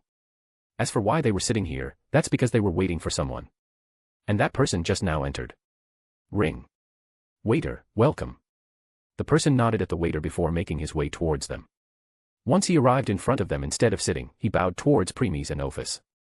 It's an honor to meet you, your majesty and your highness. Then he turned to Beatrice, also bowed at her. Even though he didn't know who she was, just by being with Preemis was more than enough to demand respect. Preemis nodded and pointing toward the front. Preemis, take the seat. The person bowed again and took the seat. The person was an old man wearing black clothes and white gloves. His red eyes were something which had seen the passage of time. He had seen rise and fall of cities, kingdoms, and even civilization. Nothing could be hidden from his eyes. Preemis, I guess this our first meeting, isn't it? Kistjer Zelrich Schweinorg. Yes. This old man was one of the founders of the Clock Tower and the magician of the Second Magic. He held the title of Wizard Marshal in the Mages Association. And the one who pushed Crimson Moon back. Kistjer Zelrich Schweinorg. Zelrich, from the counterforce, I already received the message that your majesty no longer have the memories of past. So, yes, this our first meeting. Nodding his head, Preemis continued. Preemis, it seems that Clock Tower has been quite busy lately. Zelrich, the end of two of the three main families led to a big commotion in the entire mage society. Preemis, that's why I could see many mages roaming around even in the broad daylight. Zelrich, yes. They are looking for the cause that led to their downfall. Preemis, What about Einsburn? Zelrich, Jubstachike von Einsburn has taken back the position of the head of the family. However, since Einsburn also took a heavy blow in the war, their power has decreased a lot. For now, Einsburn has complete shut their doors and have no intention of making a contact with the outside world. Preemis, is that so? Zelrich, not only that, but it also seems that few hours ago someone attacked the Einsburn castle located at the forest in the outskirts of Fuyuki City, destroying it completely. Narrowing his eyes, Preemis asked. Preemis, you mean the castle where Ilia was living? Zelrich, yes. Tap. Tap. Tap. Preemis started tapping his finger on the table before shaking his head. Preemis, I don't have time, think about it for now. Preeis, I am pressing for time, right now. My instincts are screaming to leave this world as soon as possible. Preeis, anyway, the reason I called you here because I want something from you. Zelrich, what is it, your majesty? Just ask, I will do my best to live up to your expectations. Preeis, I want you to join my guild, Kister Zelrich Schweinorg. An hour later. They were all standing outside of the cafe. Once they were done with their long talk, they decided to leave. Preeis, that's where we part for now, Zelrich. Zelrich, yes, guild master. I will be waiting for your message. Replied Zelrich with smile as he looked at the system prompt at the side. Though just like in case of Reinhard, currently, it was just showing black screen. Then Zelrich turned and was about to leave when, Papa. He heard a voice full of joy. Curious Zelrich looked behind and saw a 5-year-old little girl with long, lustrous violet hair was running towards them, a beautiful smile on her face. He couldn't help but widened his eyes at her. Zelrich, Sakura Ma. Preeis, Rigla. However, Preeis interrupted him before he could continue. Then he crouched down as the girl jumped directly into his arms. Looking at her, Preeis showed a rare smile and got up. He then turned to Zelrich and spoke. Preeis, meet my daughter, Sakura Rigla. Next, he looked at Sakura and continued. Preeis, Sakura, this grandpa is your father friend. Sakura, oh. Nodding her head, Sakura looked at Zelrich and bowed her head. Sakura, pleased to meet to you, grandpa. I am Sakura. Sakura Rigla. Witnessing the innocent smile on her face, Zelrich smiled. Zelrich, nice to meet you too, Sakura. This grandpa name is Kister Zelrich Schweinorg. You can call me as Grandpa Zelrich. Sakura, okay, Grandpa Zelrich. Smiling, Zelrich turned his head to another woman who was approaching them. She was the one who was keeping Sakura company. Looking at her, Zelrich bowed once again. Zelrich, it's an honor to meet you, Witch of Duin Skaith. Scathack only nodded at Zelrich before walking over to Preeis' side. Preeis, later then, Zelrich. Then without waiting for Zelrich's response, Preeis ripped open a space and entered that black hole with others. With that, Preeis left the Fate/Stay Night, Heaven's Feel world. In the next instant, they all found themselves in a time tunnel. As Sakura was looking at colorful lights that were moving around, Preeis sensed something, and his countenance changed. Preeis, D*AMN. Without a moment to lose, Preeis forcefully sent every one of them into his pet's world. Preeis, what happened? Preeis didn't bother replying. He could feel death coming for him. As a result, he chose a random coordinate and entered them. The moment he did so, the entire time tunnel collapsed. Before a terrifying pressure fell. Shatter. So, he really was in this world. If I was an instant faster then I might have caught up to him. Oh well, it doesn't matter. After all, I am enjoying this game of hide and seek. So, run and hide, the Black Swordsman. I will find you no matter where you go. Ha ha ha ha ha ha ha ha ha ha ha ha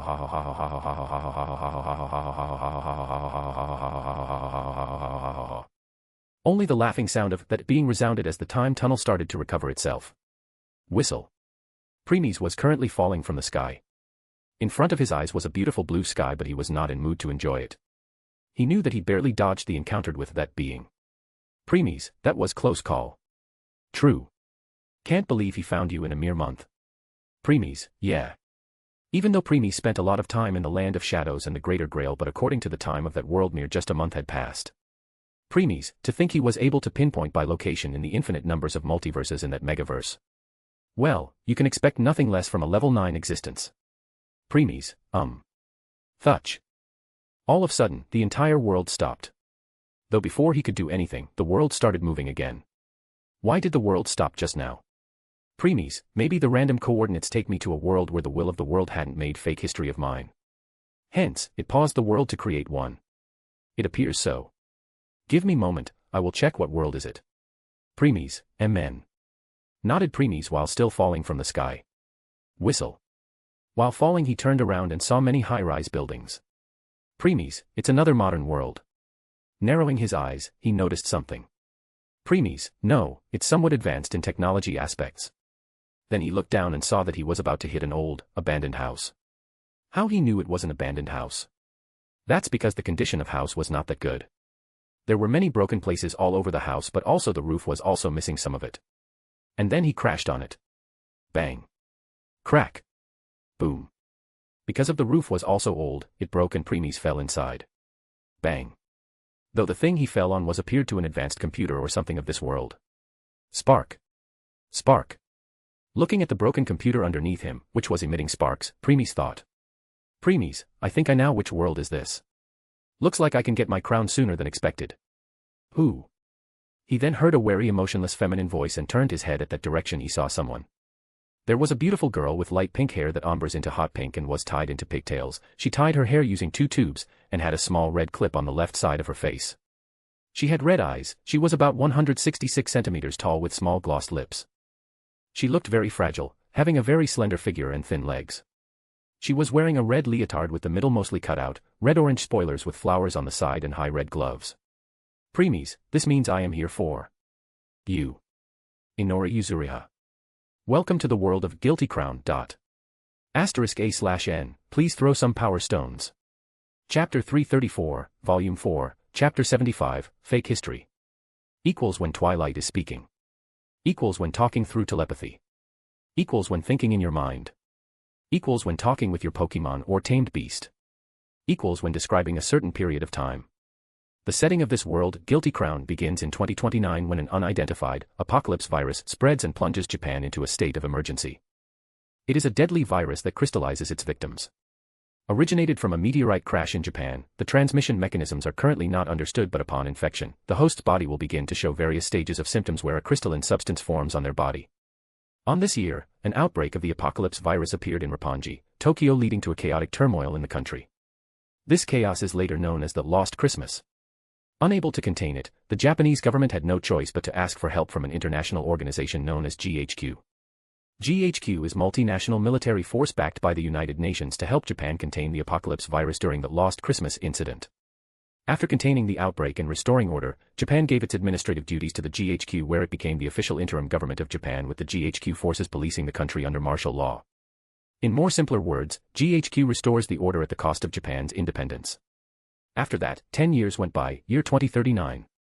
Preeis was laying on the broken computer and table while Inori was looking at him with wary expression from a distance. For now, he turned his gaze away from her and looked at the Twilight's window in front.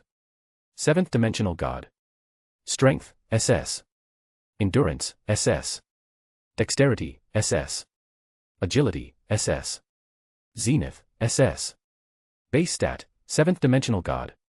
Empowerment, 8th Dimensional God. Zenith state, 9th Dimensional God. He fell deep into his thoughts while looking at his status. Preeis, 7th Dimensional God. Huh. Only 2 more ranks to go. Yeah. Since the Black Swordsman is your main strength, only that form can enter the rank, True Demigod. As for other templates, their limit will be 9th Dimensional God. Preeis, Those special skills like Empowerment and Zenith State can still increase my strength to True Demigod. That's true. Though you can think of them as a Super Scion form which multiply your strength. Means once you undo them you will return to your base strength. Preeis, I know. That's the difference between my main and other templates. Other templates will be using amplifying skills or equipment to increase my strength of True Demigod, while my main form very base strength is that of True Demigod. Amen. He then brought his left hand in front and removed his leather glove slightly to see the back of his hand. There he saw the same old blue command seal. Preeis, it's still here. It is. However, it's more of a tattoo now. Even if it will disappear, even if you will lose your arm or even if your entire body get destroyed. The noble phantasms you acquired will still be with you. Nodding his head, Preeis lowered his glove to hide the command seal again before trying to get up. After standing up, he started to pat his clothes as if shaking of the dust before looking at the Inori again. Noticing his gaze, Inori backed away. Zap. Suddenly, an electricity sound resounded before something charged from her behind. It was a small white mechanical robot. The robot instantly shot out rope from its hand. Whoosh. Though Preeis moved his leg to the side, and it missed. Seeing that it missed, the robot tired again. Whoosh. But Preeis moved his leg and dodged it again.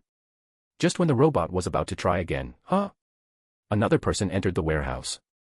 The person had brown hair with a blonde streak forming from the crown and maroon eyes. He was wearing a school uniform. The person became stunned when he saw Inori.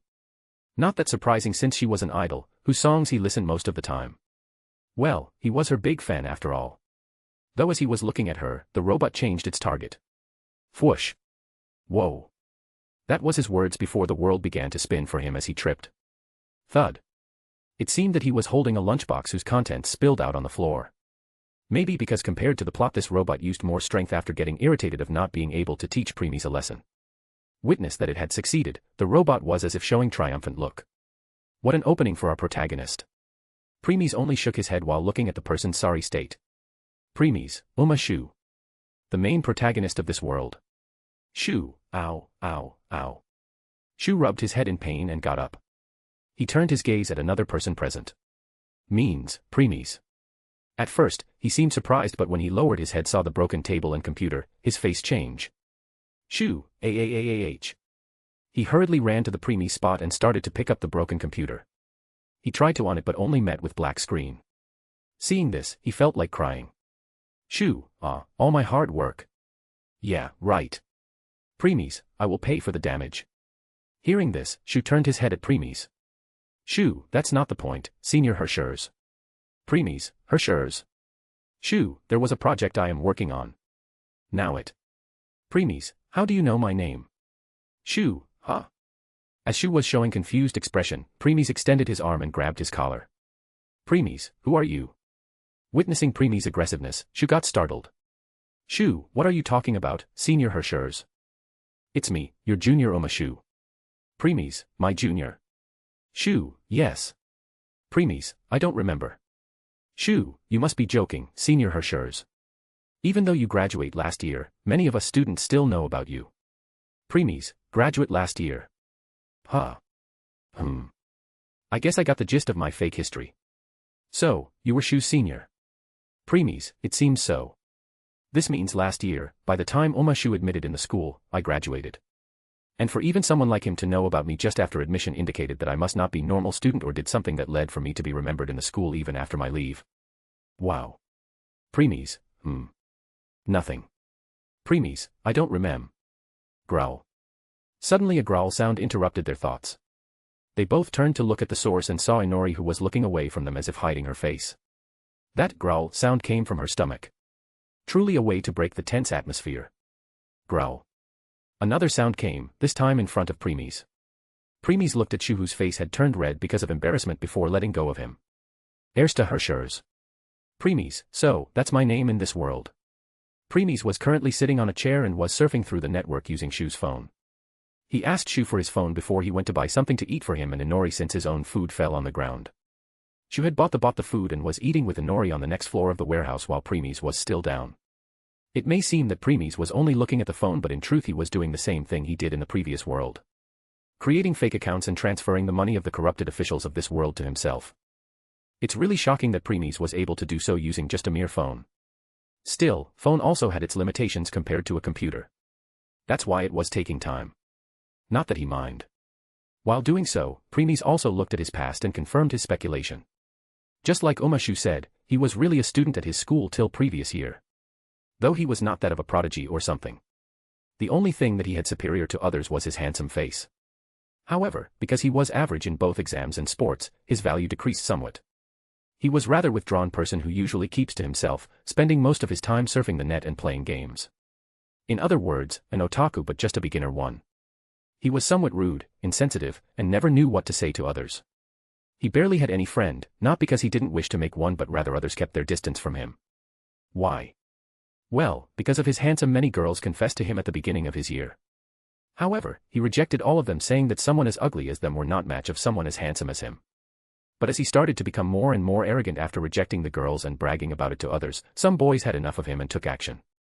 From then on, his life changed. Every single day, he was bullied by them. At the beginning, he tried to fight back, but how can an average person like him be a match for the combined might of 7 to 8 boys? At first, it was only in school, but later they started to do so even when he was returning home. Because of that, his face had bruised most of time. Like that, people started to make distance, afraid that will also become the target of the bullying. Girls whom he had rejected also started to show their disdain and disgust about him. He told school authorities about it, but the only thing they did was warn the boys, that resulted in him getting beaten more. With time, it became a common thing of him getting beaten every day. Other students ignored it and even more boys started joining in the bullying. In the end, all the bullying broke his arrogance, pride, will and confidence. He became coward and started pleading for forgiveness and mercy. This, on the contrary, excited bullies more. And they made him do a lot of things. Like stealing from the shops, cursing policemen, getting slapped by the girls after confessing since his position was at the bottom by this point and so on. Finally, he barely passed the exam and graduated. Though when he was leaving, he was met with Shu and some of his new classmates. That as he was looking at the new first years, one of the students named Sudatomidate shouted at him thinking he was a pervert looking at the girls. Not his fault because by that time he looked malnutrition and his eyes which had almost lost all hope by now could make anyone think like that. And because he had lost all the courage and confidence by that point, the shout of Sudatomidate scared him and he ran away. No more information about what happened after that. Now that's some history. Preeis, true. Even though after witnessing what his history was, Preeis remained indifferent. After all, in the end, it was fake. Though there was someone who was not happy about it. Sighing, he looked around and saw that the entire floor was now covered in purple shadows. Preeis, calm down, Satella. Satella, I will kill them. All of them. Yandere. Preeis, quiet. Preeis, fine. But for now, call back your shadows. When I meet these people in future, I will let you handle them. Happy. Satella, happy. Satella answered swiftly and called back her shadows. Since Shu and Inori were fully concentrated on their food, they didn't realize what happened downward. After checking his history, Preeis surfed some more and erased all the traces of what he did so that no one could find. Next, he transferred money for computer and table into Shu's account. While he was doing so, the plot was proceeding smoothly. A few minutes later. Preeis, it's time. Thought Preeis as he heard Inori and Shu's talk. Inori, if you do it, you might be up to the task, but if you don't, you absolutely can't do it. She then held her hands towards Shu, gesturing him to take Cat's cradle from her hand. Inori, is Shu a coward? Shu. As Shu became stunned and thinking of the reply, Preeis turned his eyes towards the door. Bang. Then all of a sudden, soldiers burst inside while carry guns. *A/N, please throw some power stones. Chapter 335, Volume 4, Chapter 76, To the Hideout. Equals when Twilight is speaking. Equals when talking through telepathy. Equals when thinking in your mind. Equals when talking with your Pokemon or tamed beast. Equals when describing a certain period of time. What are you going to do this time? Preeis, you want to ask whether I will let the plot continue or change it with my actions, don't you? Yup. Preeis, then don't you already know the answer? Ha. You are right. I know. As Shu was looking at the soldiers in shock, Inori stood up and jumped over the railing and landed a meter in front of him, murmuring. Inori, Fionaru. Bam. Inori, AUH. Though at that moment, one of soldier moved and slammed the back of the rifle at her stomach. And since she was injured and weak, she fell on the ground. Next, a dark-skinned black man wearing a white coat giving an appearance of a doctor walked in. Since Preeis was also on the same floor, he addressed him first. Dark-skinned bald man, you are. He asked normally, though from his tone it seemed more of an order to identify yourself. Nevertheless, Preeis remained silent. Noticing this, the man frowned and said. Dark-skinned bald man, if you don't speak then I will take that you are with her. Once he said so, other soldiers pointed their guns at Preeis. Shu, that girl is hurt. Please don't treat her. Dark-skinned bald man, you a student. However, the men interrupted Shu and asked. Shu, why yes, sir. Dark-skinned bald man, I see. As for this girl, she is a criminal. If you're covering her then I'll purge you as a criminal for the same offense. Soldiers then pointed their guns from Preeis to him. Shu got taken aback and moved back before lowering his body to protect himself. Seeing this the man smiled before returning his attention to Preeis.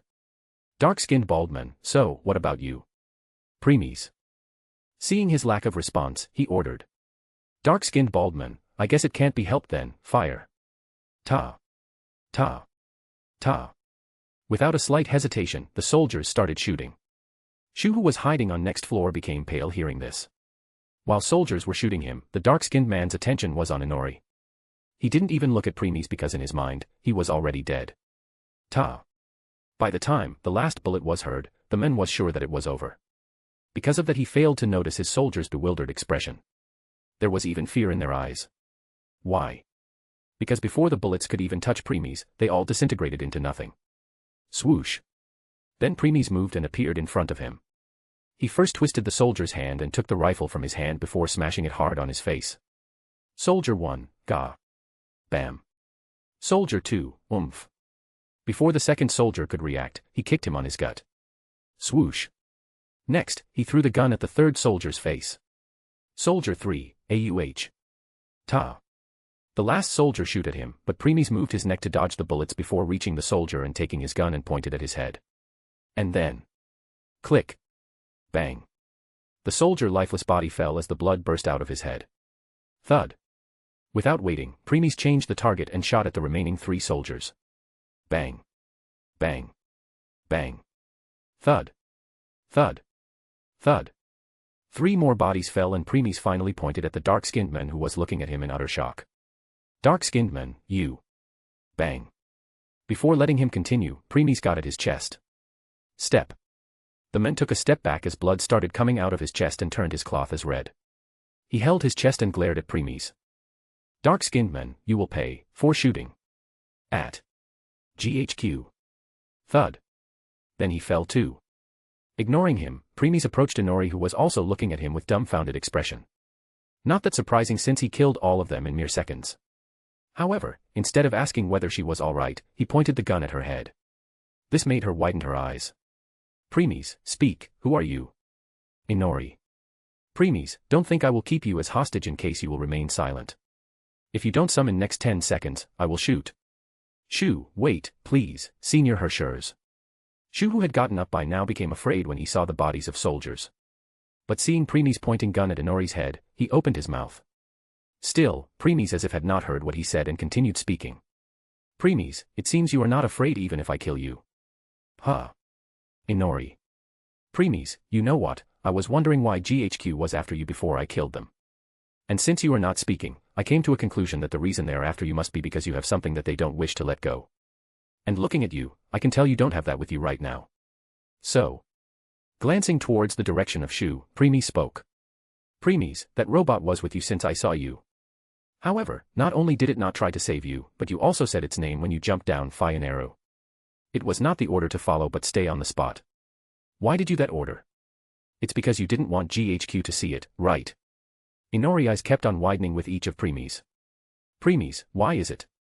If I am not wrong, the thing you stole must be inside it. Inori. Preeis, so, I repeat again. Who are you? If you still don't answer that, I will kill you right now and took the thing that's inside that robot to GHQ. I am sure that by doing so at the very least they will forgive me for killing their people. Horror had appeared on Inori's face by now. Preeis, means not only will GHQ get back their thing, but your sacrifice will also be in vain. Inori.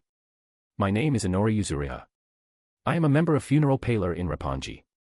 Saying till here, she lowered her head and became silent. Clearly, indicating that she had no intention of giving any more information. Preeis, I see. Replied Preeis and didn't pry further. He lowered his hand which was holding the gun and continued. Preeis, in any case, one way or another, you dragged both me and Shu into this. How are you going to make up for it? Instead of answering, she looked towards the direction of Shu. Understanding what she meant, Preeis also looked at him and ordered. Preeis, Shu come down and brought that robot along. Shu, why yes. Hearing this, Shu flinched and hurriedly picked up the robot before coming down. Once he was in front of them, Inori opened her mouth. Inori, Fyaneru, show it. BZZT. Ding. The robot opened and showed a map of sewers lines underneath the buildings leading to a location. Inori, that's where Guy is. He will help you. Next, she turned to leave the warehouse. Inori, let's go. Preeis, not so fast. Grab. Inori, arg. Drip. Drip. When Preeis grabbed her arm, Inori let out a pain voice before blood started to drip out of her wound. Preeis, the current you will bring trouble to us. In the first place, the reason why GHQ found us is because they followed the trails of your blood. Inori, who was glaring at Preeis for grabbing her injured arm, lowered her head hearing this. Preeis, sit down. As she looked at Preeis with confused expression, Preeis ordered again. This time more sternly. Preeis, sit down. She compelled and sat on the ground. Shu, aren't you being harsh on her? Preeis didn't bother replying. He crouched down and undid the bandage on her arm before tying it again in a more accurate way. Preeis, how is it? Inori, it's good. I can also move my arm somewhat better, thank you. Hearing her sincere gratitude, Preeis nodded his head before getting up. He then offered a hand to her. She hesitated for a moment before putting her hand on Preeis's and stood up. Inori, follow me. Shu, She tried to say something but neither Preeis or Inori waited for him to finish and left the warehouse. Because of that he had no choice but to follow. They all passed through the corner in the sewer lines while the robot was giving help by providing light and showing them the map. Beep. Beep. Shoo, whoa. Shu let out a yelp when the robot started to beep when they got closer to the destination. Ding. Suddenly, the map closed, and the robot opened and showed a cylinder object filled with something. Shoo, is this? Preeis, hold on to it. Shoo, me. Preeis, yes. Shoo, but isn't this what GHQ is after? Inori, it is. Shoo, then isn't it better if one of you hold it? Preeis, I and Yuzuriha are the only one who could fight. If. Inori. Suddenly Inori interrupted Preeis, who called her by her last name and told him to call her using her first name. Nevertheless, Preeis ignored her and continued.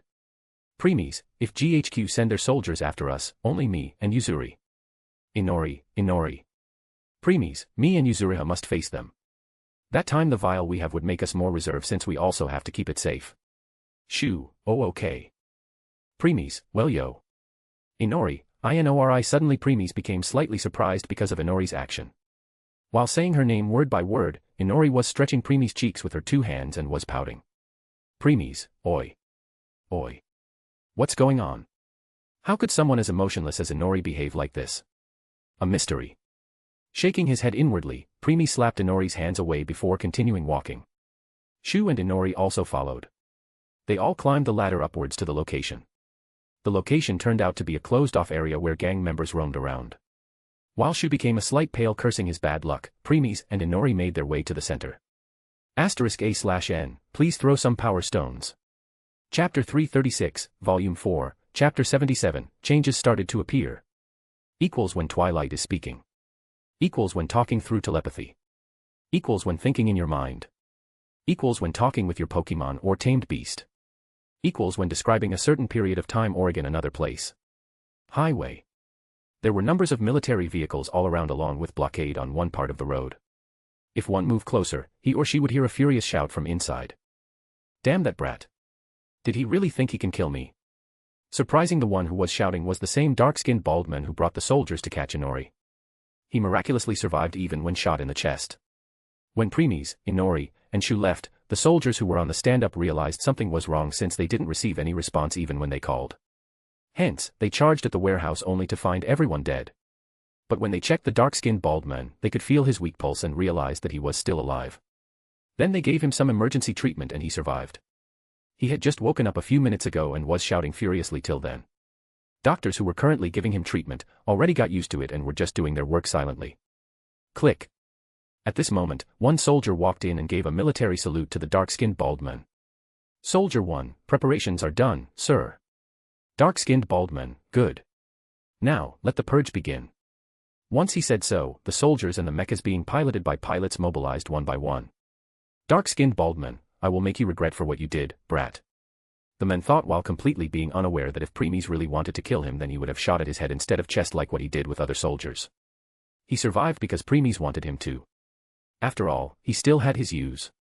Preeis and Inori walked to the center while ignoring the gang members who were smoking and homeless people who were leaning on walls and gazing at them. So, what do you want in this world? Preeis, didn't I say that before? I am here for the crown. Guilty crown. Huh. Why do you need it? Preeis, my plan is to convert my mind into the guilty crown itself. Preeis.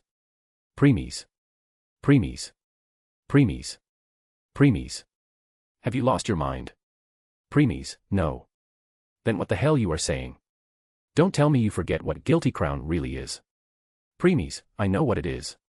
Guilty crown is not just a mere crown, but a universe which can house the person's consciousness and soul. Exactly. It's a universe. Turning mind into guilty crown literally means you plan to turn your mind into another pocket universes. Like home, baptism, and pets world. Preeis, I know. And it's needed. Why? Preeis, the capacity of my mind or brain is reaching the limit. Huh. Preeis, after my elemental sight reached next level, I started receiving micro-level information at galaxy level, core area. Cellular level information at cluster of galaxies level, inner area. And radar level information at universe level, outer area. Amen. Preeis, such excessive information is filling my brain to almost brim. That's why I said you should unlock your mystic eyes soon. Shaking his head, Preeis spoke. Preeis, mystic eyes will make my brain stronger and increase the speed by which I will process the information. Yes. So, you should. Preeis, however, it won't increase the capacity. Preeis, it's like if my current brain is 1 TB hard drive, then after unlocking mystic eyes, it will become 1 terabyte SSD. I get it. The capacity remained the same. And that is 1 terabyte, whether it's hard drive or SSD. Preeis, yes. It won't be easy. Preeis, I know. Turning my very mind into pocket universe. There's more to it. Preeis. The only way to get guilty crown if by having apocalypse virus. In other words, a new source power. Preeis, in other words, I have to create another template. Exactly. Preeis, a question. Go on. Preeis, just by having apocalypse virus is more than enough for guilty crown, right? Yes. You just need a new template whose source power will be apocalypse virus. Preeis, mean I only need to create it. Even if I don't use it for the rest of my life, it doesn't matter. Yes. Preeis, alright, I will do that. Then let's go to main point. In order to get guilty crown, you need 3 things. Void genome. Singer's sword. Eve. Preeis, yes. Void genome is in Shu's hand right now. Singer's sword is Inori's void. And Eve means Mana Uma herself. In that case, why not take the void genome from Shu? Preeis, no need for that for now. I have plans for it. If you say so. Hey you. Shu, why yes. At this moment, one of the gangsters approached Shu. Seeing this, Shu tensed up. As he was getting nervous, Preeis grabbed the gangster's shoulder. Gangster 1, what? Preeis, can you get lost? You look like someone in drugs. Gangster 1, you got some balls, kid. Whoosh. Saying this, the gangster punched at Preeis' face. Bam. However, Preeis casually stopped it using his palm and twisted his knuckles. Crack. Gangster 1, arg. The gangster grabbed his arm in pain, but at this moment, Preeis gave a backhand punch on his face. Gangster 1, guh. Blood came out as 2 teeth flew out of his mouth. Next, Preeis grabbed his head and slammed him hard on the ground. Not enough to kill but enough to make him unconscious. Slam. The gangster's eyes opened wide before he closed them. Witnessing this, another 2 gangsters rushed towards him. Nevertheless, Preeis didn't even bother looking at them since there was already someone. Swoosh. Bam. Gangster 2, AUH. Bam. Gangster 3, GRGH. Inori moved swiftly and in mere seconds both gangsters were on the ground. After all, compared to trained soldiers, these gangsters were nothing. Thuck. Thuck. Thuck. Thuck. Thuck. At this moment, lights suddenly on around them and focus on Preeis, Inori, and Shu's location. Step. Step. Step. Sound of footsteps were heard as a man walked up to the platform. He was a fairly tall man with a lean yet well-built physique, light-colored skin, long blonde hair and blue eyes, almost looking that he was of European descent. He was wearing an attire consisted of black pants, shoes, and shirt, with a long coat, being black with a red middle strip. You make it here, Inori. Inori, Guy. Looking at the person named Guy, Inori relaxed her guard and walked to him. While they were having conversation, Preeis looked around and saw many people around the lights pointed their guns at them. That's Fioneru, right? Give it back. Shu, Looking back, Preeis saw a girl of average height with black cut hairstyle and grayish blue eyes in front of Shu. Without waiting for Shu's answer, she grabbed Fioneru saying it was hers and walked away. Preeis also saw her wearing an electronic headband that resembled Nico ears. Preeis, so far, not many changes appeared in the plot. At this time, Guy and Inori approached them. Guy, Shu and Ersta Hershers. Preeis couldn't help but raised one of his brows hearing Guy's tone. It seemed that he was quite familiar with not only Shu but also Preeis. Preeis, looks like I am somehow related to both Shu and Tsutsugami Guy in the history that the will of the world made for me. Do I take it as I will also be familiar to Eve, or should I Mana? The chances are quite high. What if you, Mana, Shu and Tsutsugami Guy are childhood friends? Preeis, it's possible. Guy, thank you helping Inori get here. In return, Preeis just nodded.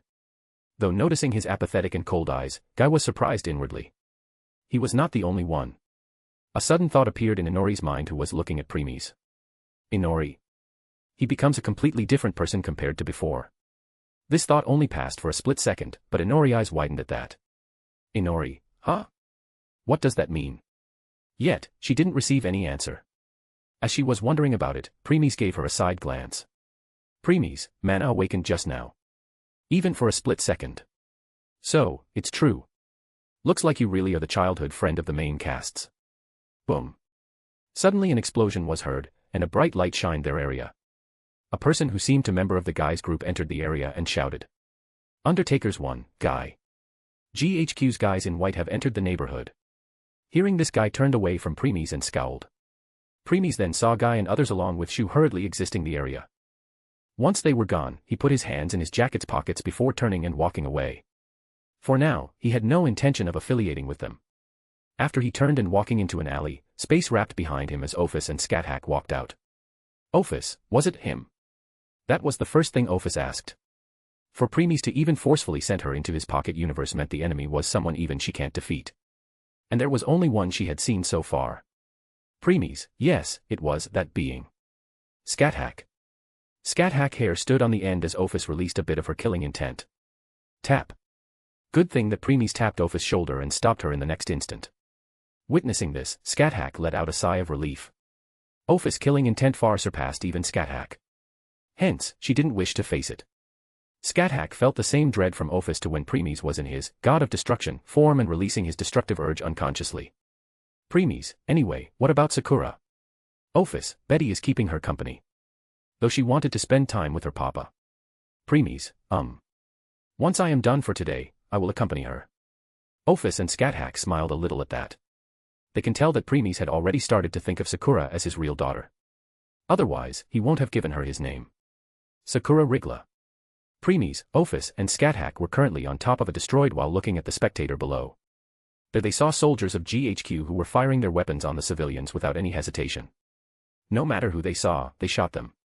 Even while witnessing this carnage, Preeis, Ordverse, and Scathack remained indifferent. Scathack, looking at these weak humans and their weapons, it's still hard to believe that it is level 15 pseudo-god world. Preeis, yes.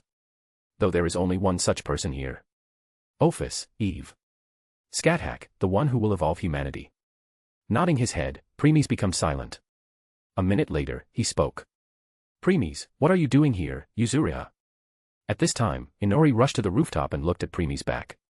Ordverse and Scathack had hidden their presence, hence, she can't see them. Inori, it's Inori.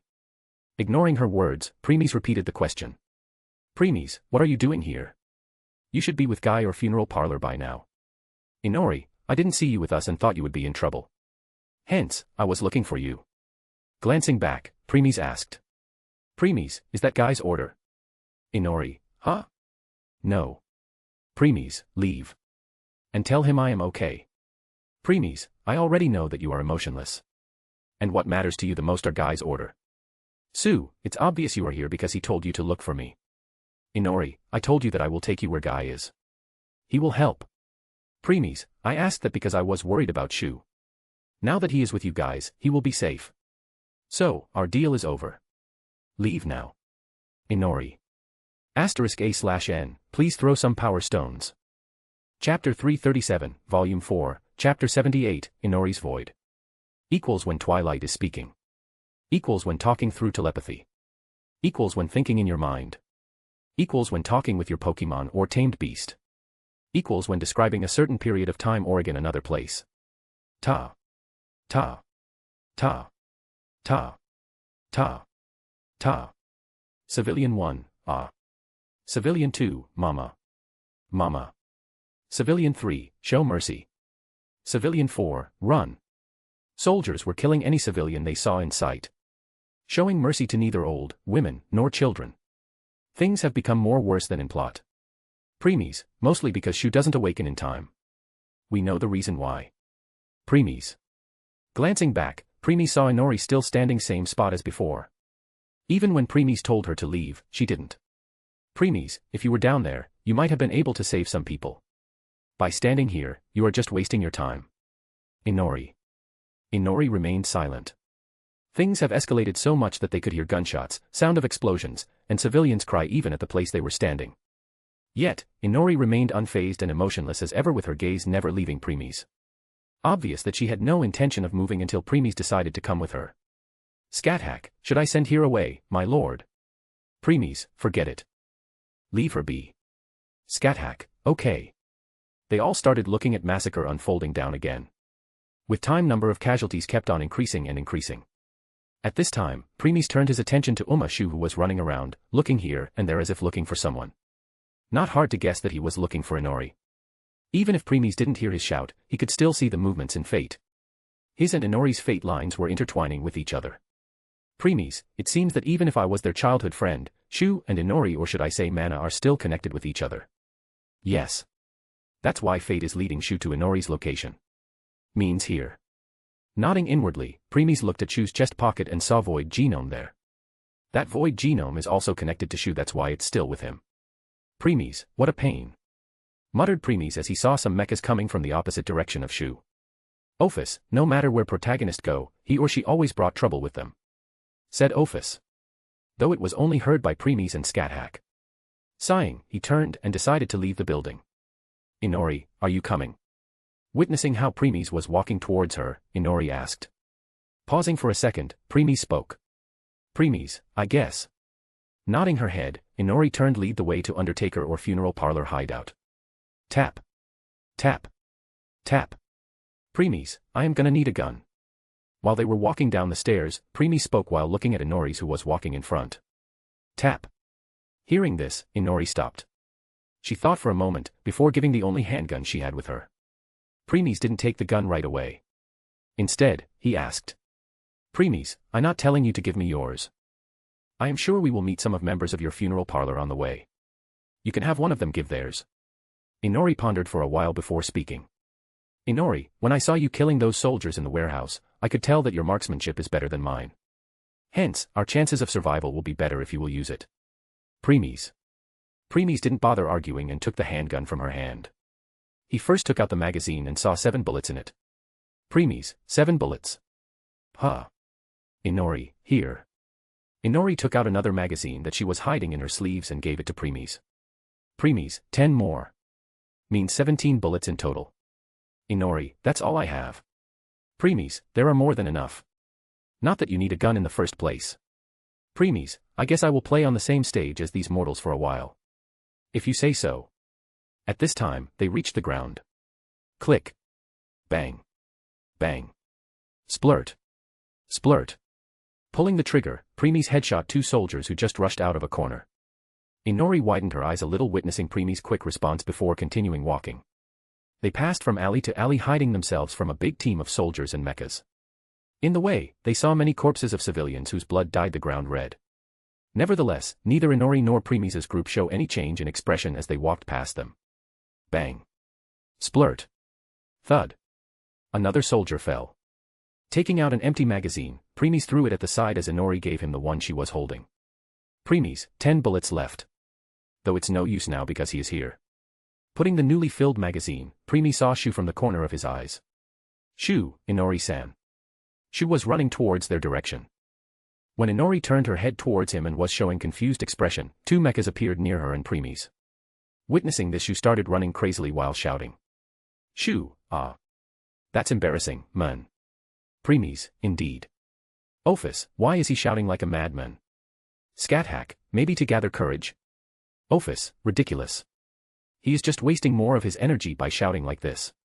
Scathack, or he had played too many games which made him think that he will get power boost like this. Preeis' lips twitched as he heard the conversation between Ophis and Scathack. They are enjoying it. Preeis, they sure do. Deciding not to participate in their conversation, Preeis' gaze fell on the glowing cylinder in Umashu's pocket. In other words, void genome. Preeis, it's time. Don't worry, Umashu. For now, you can keep the power of the king to yourself. Though I will take minuscule amount of it. Shu reached to where they were standing and tried to grab Inori to move her away from the spot. Preeis, I can't let you touch her for now. Before Shu could hug Inori, Preeis grabbed Inori's collar and pulled her back. The moment Shu missed. Bang. Crack. Shu closed his eyes, expecting immense pain from the shot. After all, being an infantry-type bullet, it should have hurt him a lot. However, when he didn't feel any of it, he opened his eyes and saw that they were in a white area covered with design that he couldn't recognize. While he was baffled, Preeis was looking at the place, clearly impressed. Preeis, this a glimpse of the Guilty Crown universe. I must say this universe really have what it needs to house consciousnesses and souls inside. At this moment, some ribbon-like material appeared in the thin air and tried to attach itself with Shu's right arm. That was also what Preeis was waiting for. A glint passed in his eyes as a minor part of the ribbon got cut away from it. Crack. It was so small that it can't be noticed unless someone attentively look at it. Crackle. That piece was then got covered his blue zenith flame. But instead of destroying it, zenith flame merged with it. Preeis, now. Crack. Shatter. That part then broke in two before one of it entered Inori's while other one entered Preeis' left arm. To be more accurate, it fused with the blue command seal under his leather glove. Shu, hiss. Shu hissed when the remaining ribbon got attached to his right arm. He then closed his eyes for a moment and in that moment, the ribbon seemingly disappeared and turning his arm which led him to see a symbol that etched on the back of his palm. As Shu looked at this new acquired tattoo, Inori called out to him. Inori, Shu, please, use me. She then leaned back as glow appeared on her chest. Shu then shuddered as he saw some memories flashed by. When it was done, something changed inside him. He grew calmer and focused. As if his body knew what to do, he stretched out his right arm as ribbons of lights appeared circling him. Shu then plunged his arm into a glowing spot that was situated on Inori's chest and felt a warm sensation. He was so focused on it that he didn't notice Preeis, whose lips curled up a little. Preeis, sorry Shu. That void is mine. As if answering to Preeis, the warm sensation that Shu was feeling starting turning hotter and hotter. Then. Shu, arg. He let out a painful scream as blue flames gushed out of the glowing spot of Inori's chest. Crackle. The flames were so violent that started covering Shu's arm. Shu,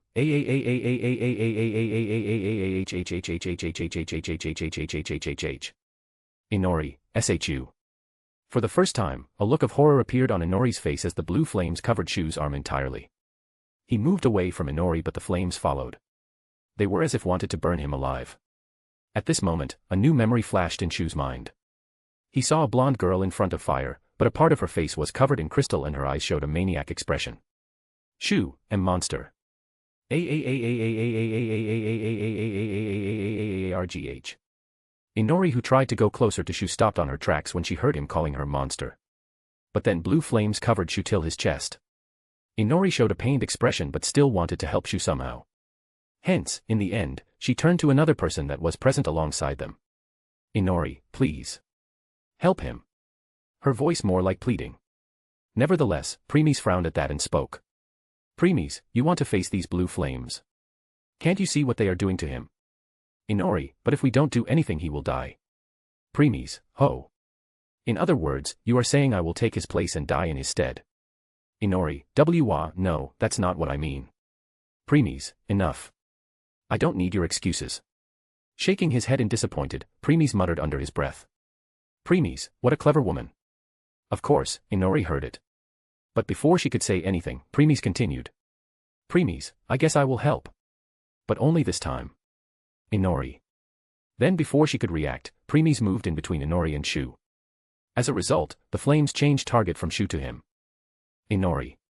As Inori's face turned pale witnessing this, Preeis pretended to grimace before he lunged his hand towards the glowing part in her chest. Inori's heart trembled as he saw Preeis' painful and hurt look as his hand fully entered into her chest. Inori, ah. She let out a pained gasp as the blue flames extinguished themselves. Next, ribbons began coming out of the glowing spot and encircled Preeis' right hand before rocks also came out and did the same. As more rocks came out, Preeis slowly pulled back his arm as if he was unsheathing something and the rock-like formation continued to grow in length. As the rock stopped coming out, Preeis held up the rock structure and ribbons began circling it and whole thing began breaking apart revealing a massive broadsword at least twice as long as Inori was tall. Sew. Boom. Once the sword was drawn, it sent out a bright blue light to the sky which was obviously noticed by the two mechas in front of him. Preeis, let's end this soon. He said while his attention was still on the sword in his hand. Though the mechas had no intention of waiting for him. They launched the missiles at Preeis. Before missiles could hit him, Preeis casually swung the sword. Shin. Thuck. Thuck. Thuck. Boom. Boom. Boom. As a result, the missiles got cut in two and exploded. Preeis positioned the sword in front of Inori as if guarding her. Because of that a barrier appeared in front of her and protected her from the explosion. Shin. Another swing and this time both the mechas were split into two and exploded. Boom. Boom. Blaze of fire and smoke was in front of Preeis while he remained indifferent as before. Preeis, how boring. *A/N, please throw some power stones. Chapter 338, Volume 4, Chapter 79, Void. Equals when Twilight is speaking. Equals when talking through telepathy. Equals when thinking in your mind. Equals when talking with your Pokemon or tamed beast. Equals when describing a certain period of time or again another place. Moving his gaze away from the explosion to the huge sword in his hand. Preeis, Twilight, start. Are you sure? Preeis, yes. Oh okay. This time, even Twilight was hesitating. She knew what Preeis was about to do was something that let alone others, even she can't provide any help with. Glow. The blade glowed for a bit before something shot out of it. That thing entered Preeis' hand from the handle he was holding before making its way to his head and fused with his mind. Preeis. Thud. Ophis, Preeis. Scathack, my lord. Satella, Prime. All, Rigla. Preeis fell on one of his knees and clutched his head in pain. He could feel his head splitting apart. Warning. Warning. Warning. Warning. Warning. Countless warning prompts appeared in front of Preeis, but he didn't have any time for them as the pain he was feeling was inhumane. And he could tell that the pain was not only coming from his mind also from his soul. Sensing this he couldn't help but give himself a self-depriving smile. Preeis, I really overestimated myself here. Since Guilty Crown can house both consciousnesses and soul, it's obvious that along with my mind, it will also convert my soul. With every second, the pain was increasing. So much that Preeis can't even scream. Ophis, who was holding Preeis, and Scathack, who was standing at the side, both were showing worried expression. Even Satella was barely controlling herself from coming out his shadow since she didn't have any way to help. Well, of course if Ophis and Scathack were not there to support him then she would have come out already. Shu, Hershers. Senpai. Shu, who was leaning on the broken car debris, looked at Preeis in concern. Even though there were no burning marks on his body of blue flames, the pain he experienced was the same. That's why currently he didn't even have the strength to move. Shu, it must be because of me. When he saw I was being engulfed and burnt by those blue flames, he came in between and took the full blunt of it. Thinking that Shu started feeling guilty, thinking it was because of his actions. Anyway, Preeis didn't know about, neither would he have cared about Shu's thought either. Currently his hands were already full of current situation. Preeis, I need to end this soon. As he started thinking of a way, his eyes moved to Ophis, and he thought of something. He then looked directly into her eyes. Ophis understood right away what he meant and nodded her head. Preeis, one more thing. Preeis, Scathack, move, Inori, slightly, behind, Ophis. Scathack, yes, my lord. Without a moment to waste, Scathack hurriedly moved Inori's unconscious body where Preeis told her to. When she was doing so, Preeis also turned himself towards Inori's direction a little before trying to touch Inori's shoulder. Tap. Once he did, he took a deep breath and said alongside Ophis. Preeis and Ophis, resonance. Vroom. Vroom. Reddish and bluish energy came out of their bodies. The aura surrounded both. This time the power was not used to attack but to protect. As a result, Preeis could feel the pain in this mind and residing slowly by slowly until he could move without much problem. On the battlefield, alongside with Shu, there were also some people who noticed this. However, because Ophis was hiding herself, it seemed to happen because Preeis noticed Inori's shoulder. The bluish-red energy slowly disappeared and Preeis stood up again. Ophis also stood up but was still using one hand to support him. Shu, Hershers, Senpai, are you okay? Preeis glanced back at him before nodding his head. Though he didn't hide the tiredness in his eyes on purpose. As Shu saw that, started feeling more guilty.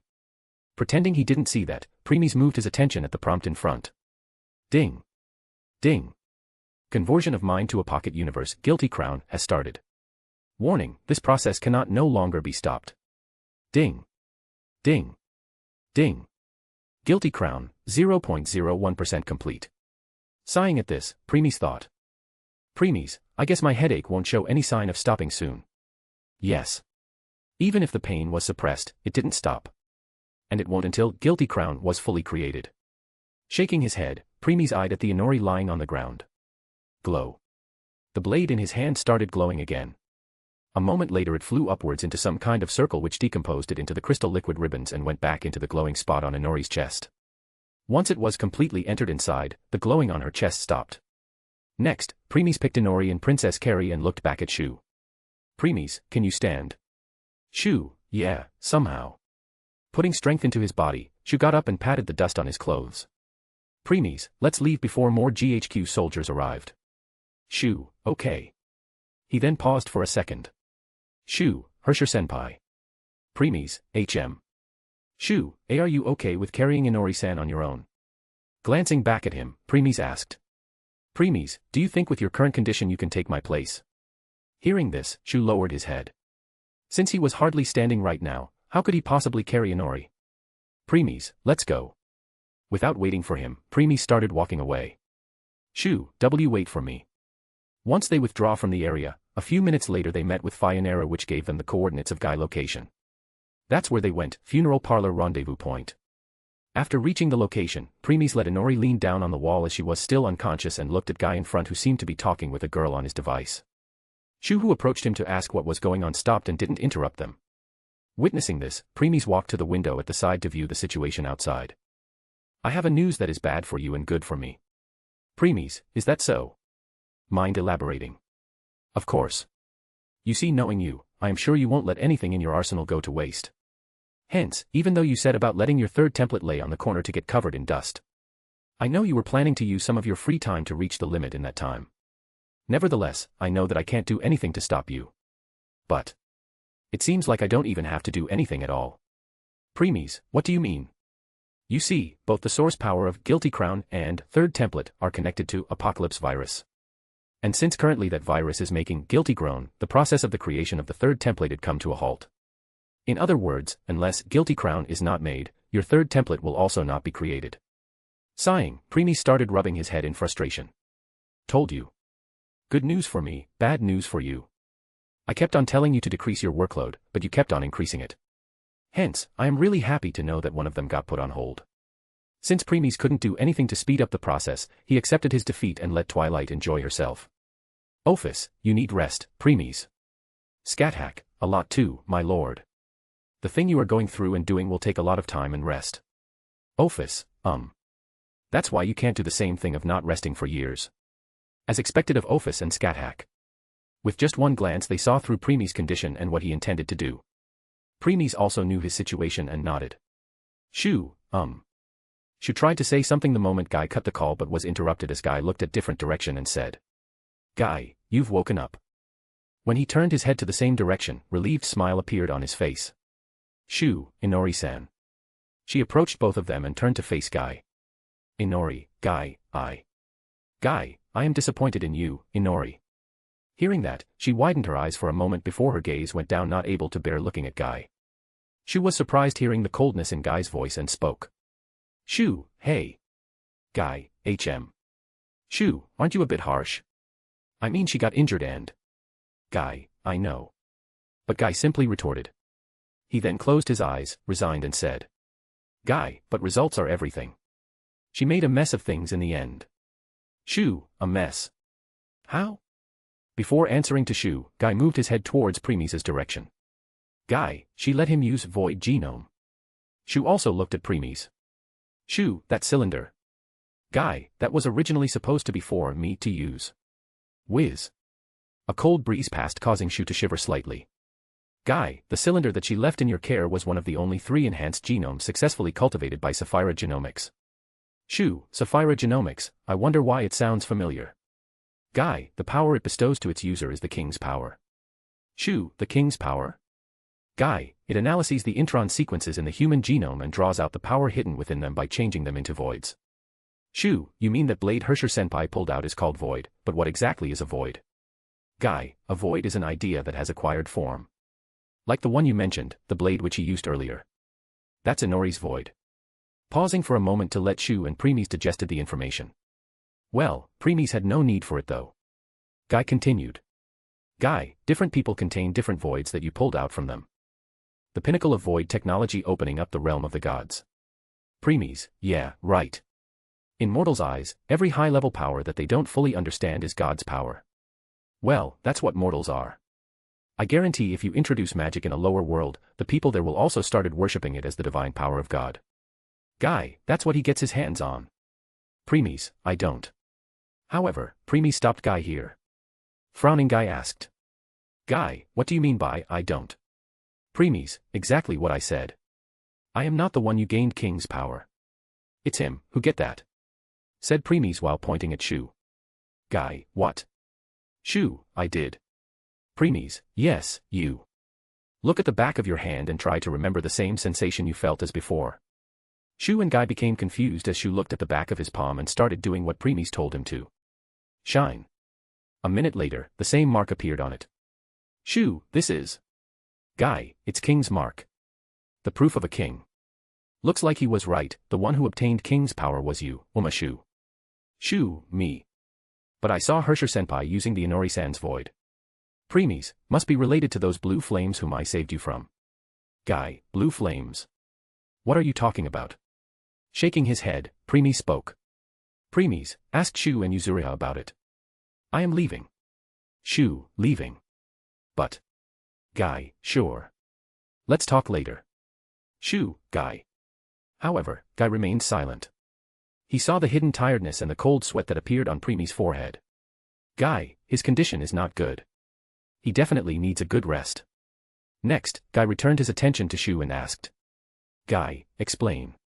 What exactly happened, Shu? Shu, that's. Shu started telling him what happened.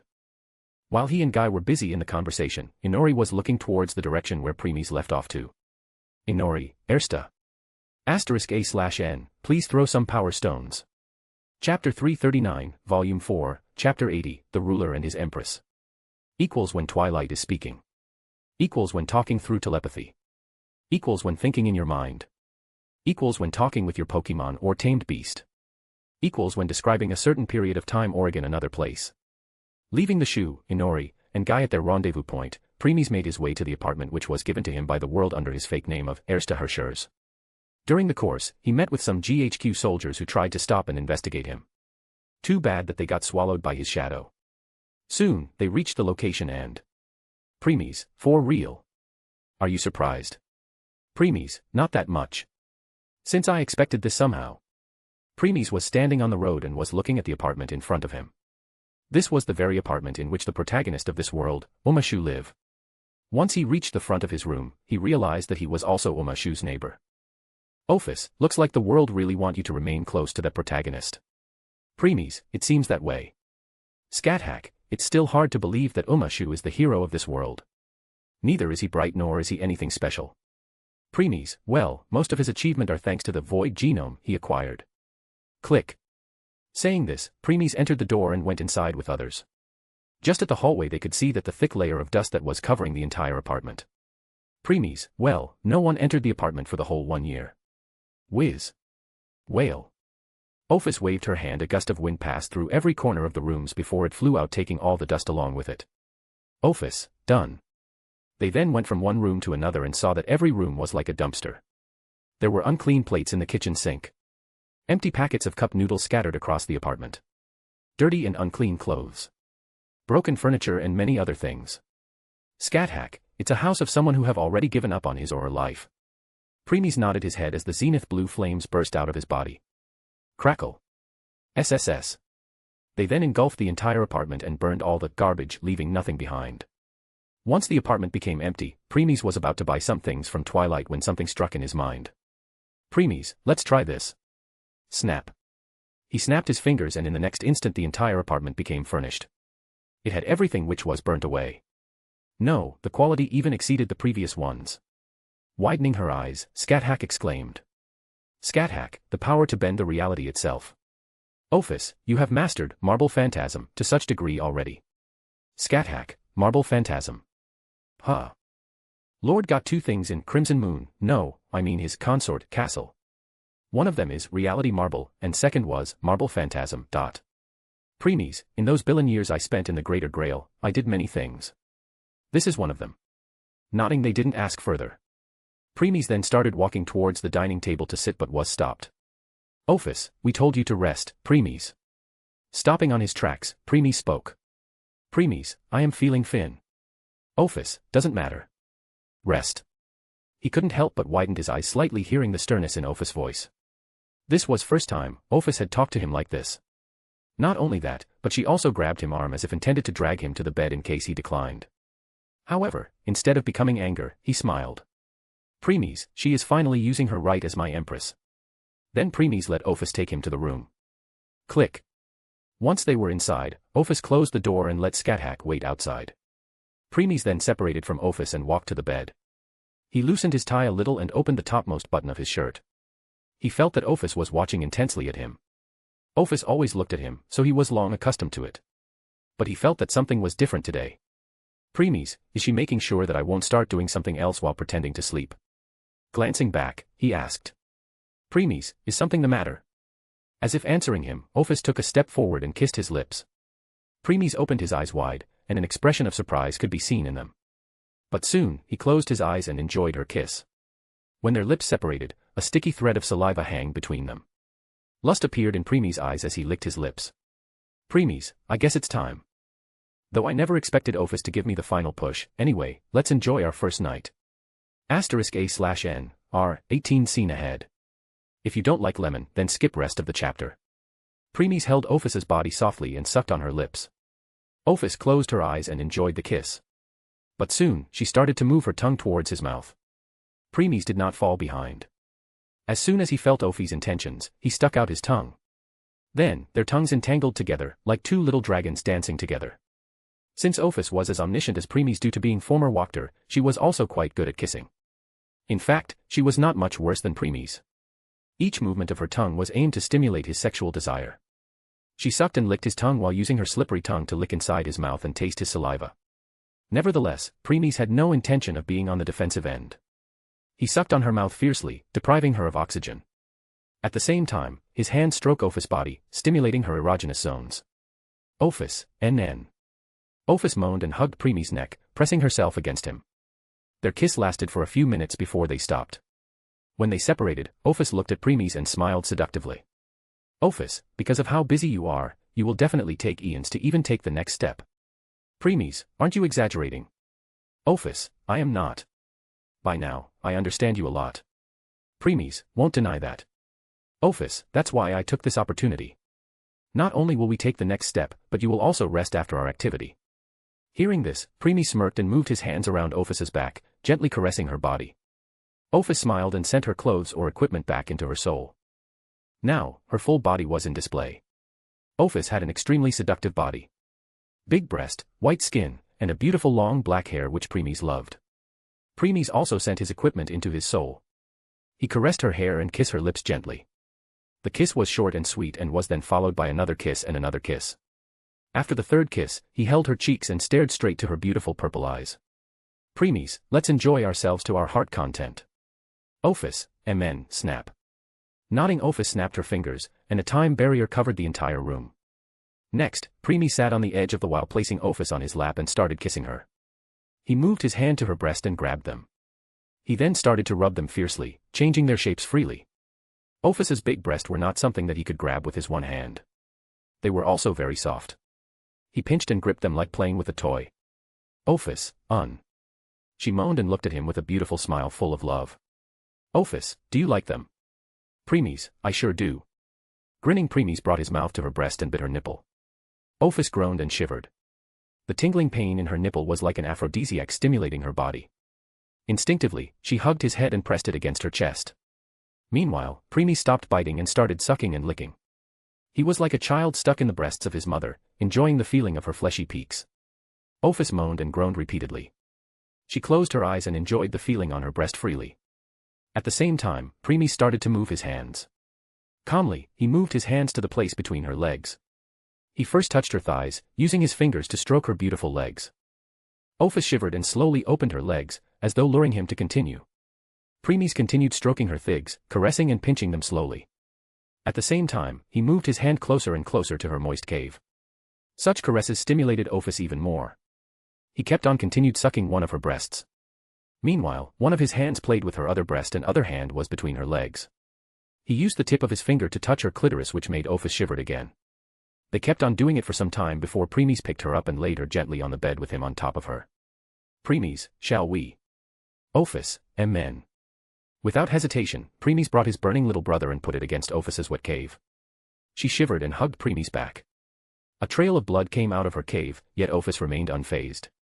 How could mere pain of ripping hymen affect her at this point? Looking at her expectant expression, Preeis thrusted his little brother.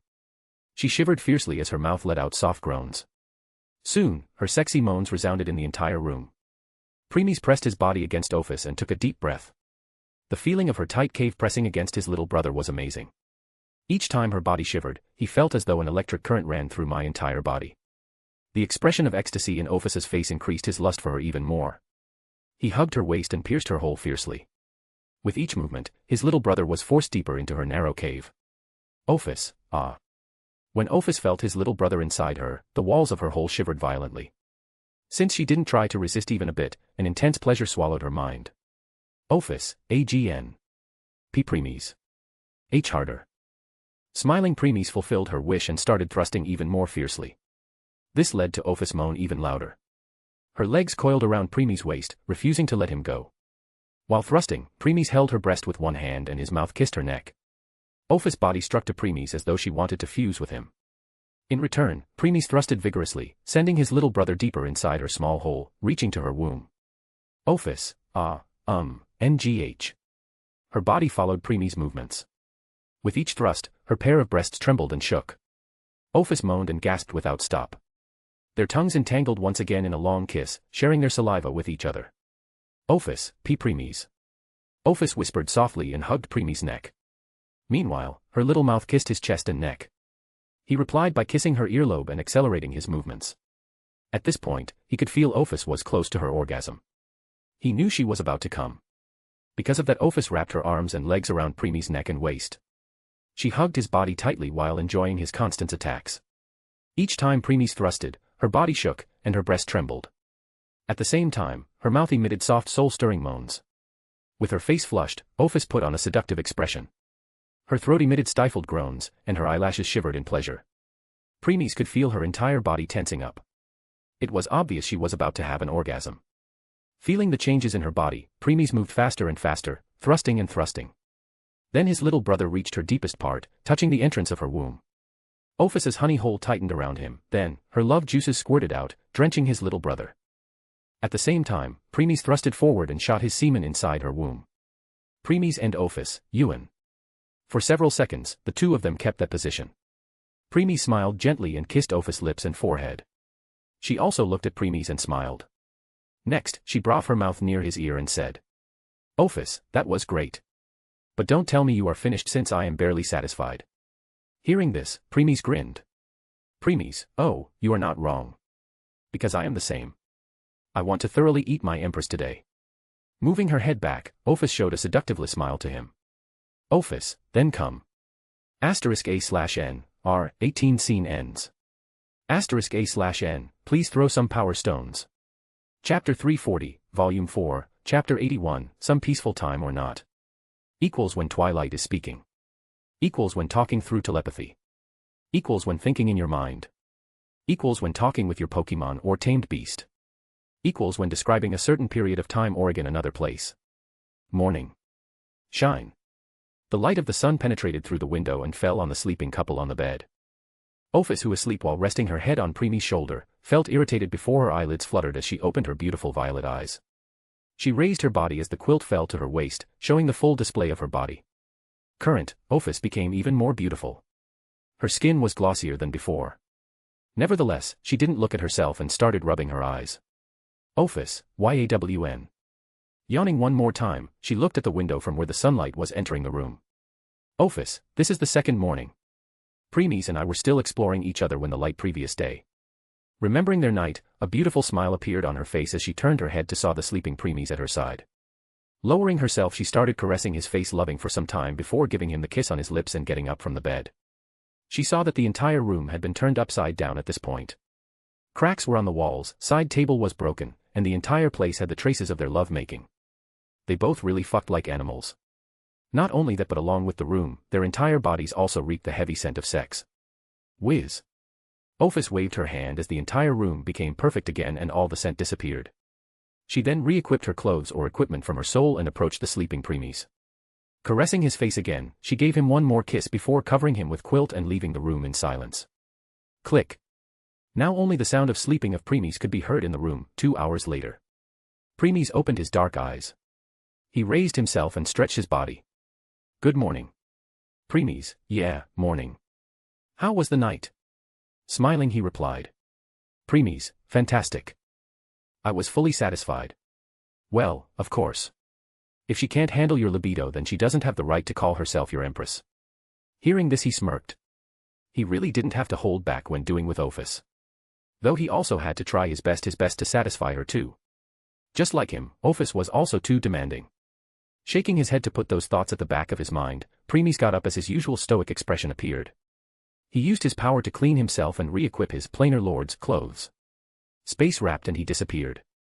15 minutes later, he appeared in the room with sleepy Sakura in his arms. He pinched her little nose lightly, disturbing her.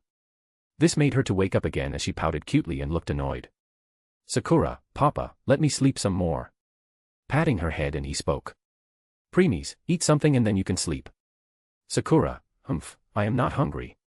Showing an amused expression, he asked. Preeis, are you sure? Click. Before she could reply, he opened the door of the room as an aroma of food entered. Sakura, sniff, sniff, sniff. Once she sniffed it, all of her sleepiness vanished instantly as her eyes sparked and mouth was filled with water. Delighted witnessing her expression, Preeis walked out of the room and made his maid to the dining table. On it, many exotic dishes were placed, and they were releasing steam showing they were still hot. This made Sakura gulp her saliva. Walking over it, Preeis sat on one of the chairs with Sakura on his lap, barely controlling herself from lunging on the food in front. Once he did so, Ordverse and Scathack came out of the kitchen with someone dishes in their hand. They were the ones who made the food instead of ordering. And yes, both knew how to cook. Ordverse cooking was at Grandmaster level like Preeis, while Scathack cooking was at Master rank.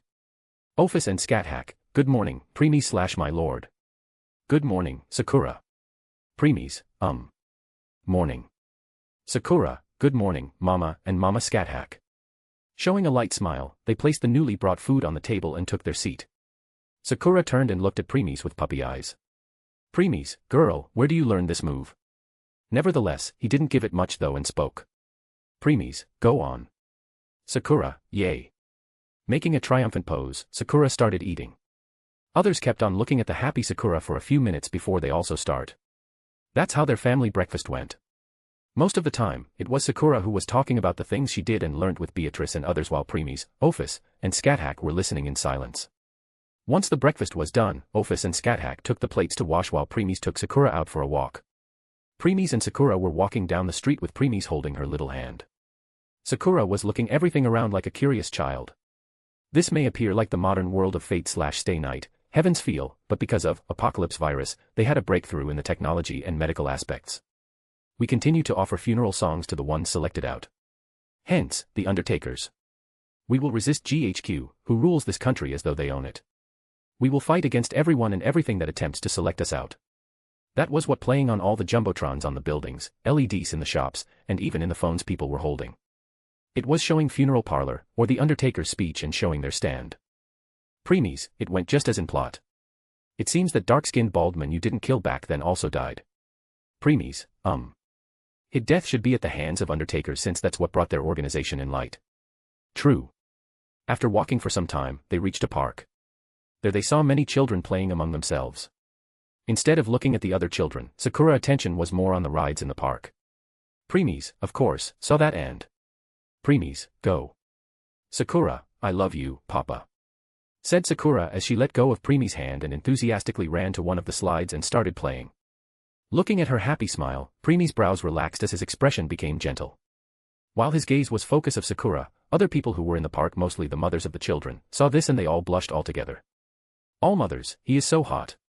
Well, even if Preeis knew their thoughts, he won't have given a damn about it anyway. He broke out of his thoughts when he sensed the killing intent coming from his shadow. Sensing this, he couldn't help but sigh inward.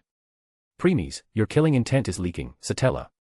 Satella, Snorting, she put it away. Yandere. Preeis, quiet.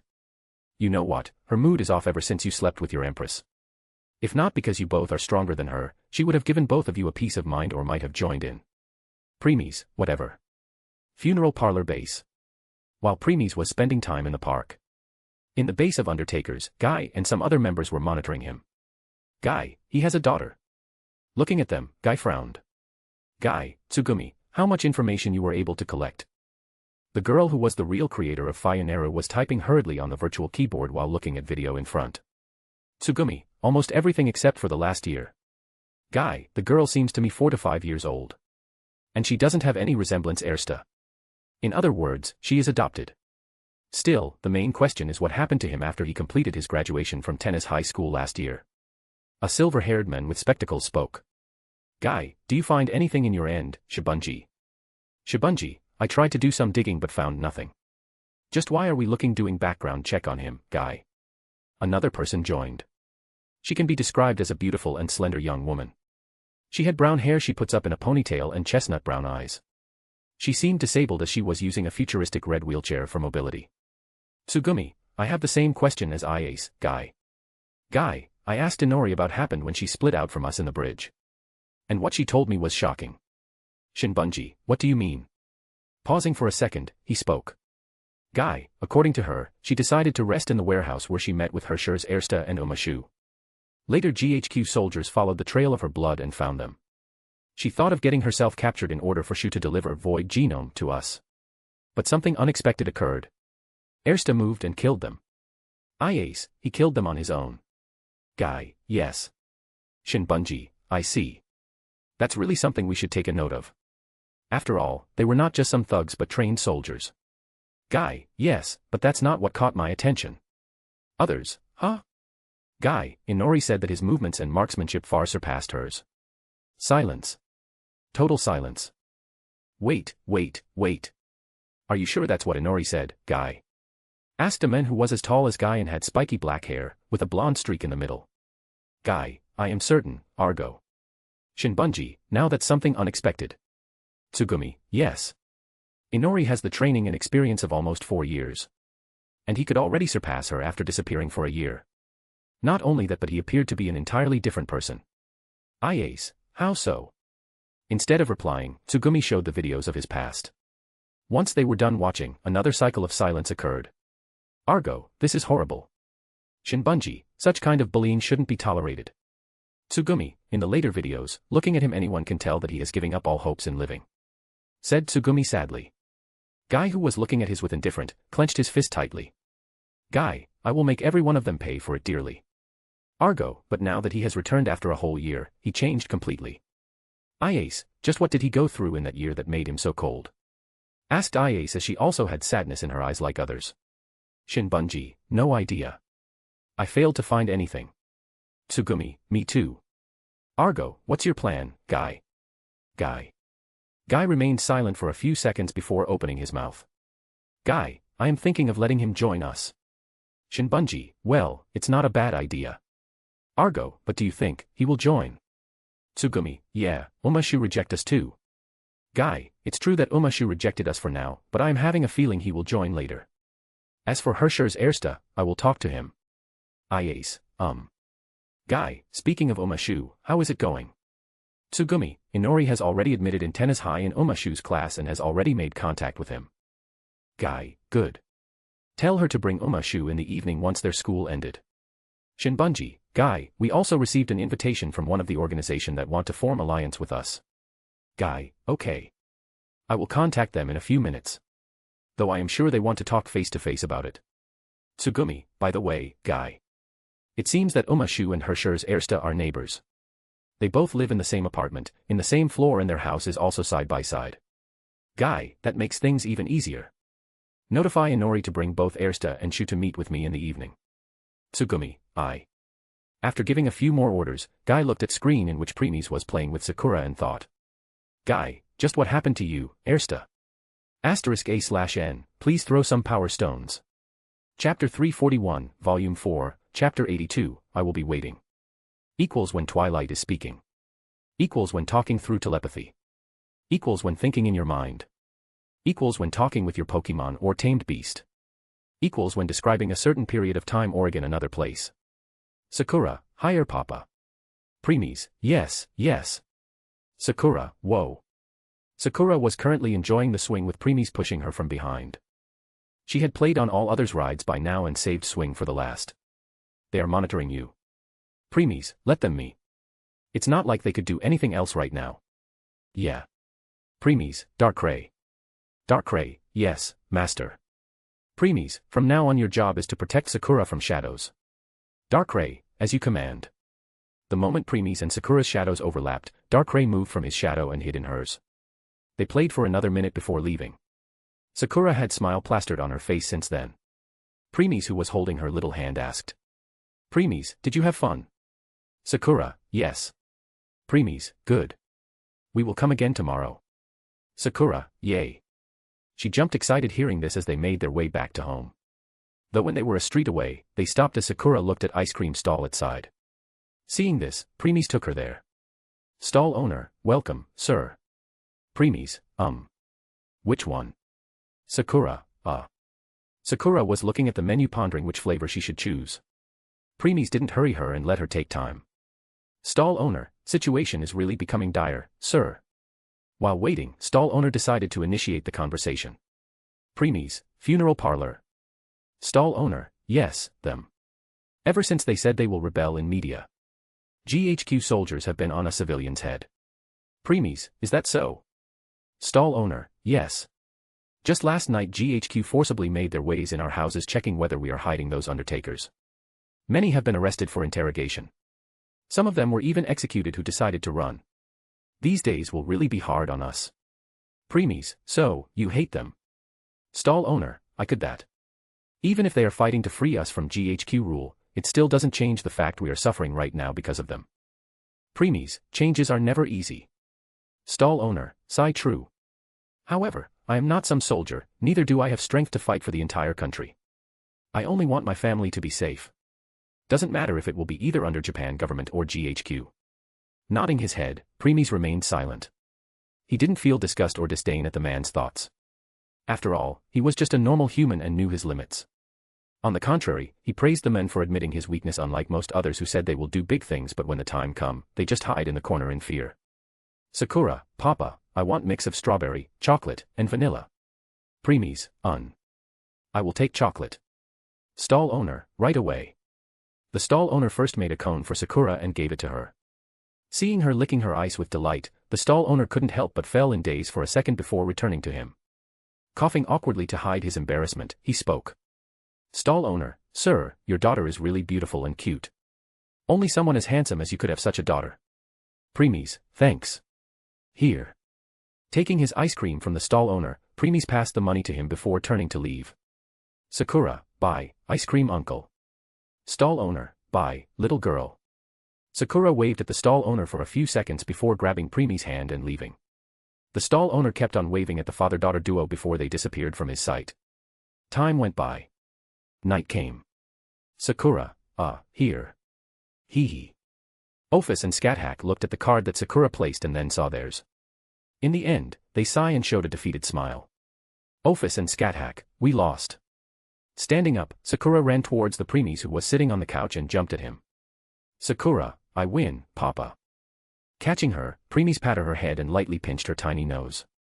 Preemis, of course. My daughter is the best. Sakura, ee. Ding. Dong. As they were enjoying some family time, someone rang their doorbell. Putting Sakura down, Preemis moved to open the door while Ordverse and Scathack hide their presence. Click. Opening the door, he saw Inori, which was in casual wear holding Fionaru in her arms. Behind her stood Shu, who was looking at him with shocked expression. Shu, Hirscher-senpai. You live here. Preemis, is there any problem? Shu, and no. I just never expected you to be my Nair. Preemis, Nair. Shu, You see, I live just the next door. Said Shu while pointed at his room. Preemis only gave a glance at that direction before returning his attention back to them. Preemis, I see. What a coincidence. Shu, yeah. Preemis, so, how may I help you both? Inori, a message came. Come with us, Ersta. Without waiting for his reply, Inori turned and walked towards the elevator. Sakura, Papa, they are. Though this made her stop on her tracks. Glancing back, she saw the cute Sakura looking at both her and Shu while hiding behind Preemis' legs. Preemis, some people I know. Replied Preemis with a gentle expression as he patted her hand lovingly. Inori. Shu. Inori and Shu were shocked when they heard Sakura calling him Papa. But now witnessing his gentle face, both had a short circuit in their brain. They never expected someone as cold and indifferent like Preemis could show such expression. Sakura, are you going with them? Preemis, yes. Wanna come? Sakura, yes. Preeis, then let's go together. Once Preeis returned his gaze to Inori and Shu, his usual indifferent expression appeared. Preeis, lead the way. Inori, why yes. But first, said Inori before she put her attention to Sakura. Inori, I am Inori. Inori Yuzuhira. Shu, I am Shu. Uma Shu. Sakura, pleased to meet you, big sister Yuzuhira, big brother Uma. I am Sakura. Sakura Rigla, they heard her shurs. Said Sakura as she bowed her head a little. Shu, and no need to be polite. Just Shu is fine.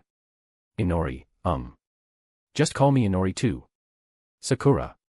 Instead of replying, Sakura glanced at Preeis who nodded in return. Seeing this, Sakura smiled and addressed them. Sakura, okay. Inori. Shu. Inori. Shu. Now it was their time to become silent. They thought Sakura will call them Big Sister Inori and Big Brother Shu, never did they expect her to directly go for their first name.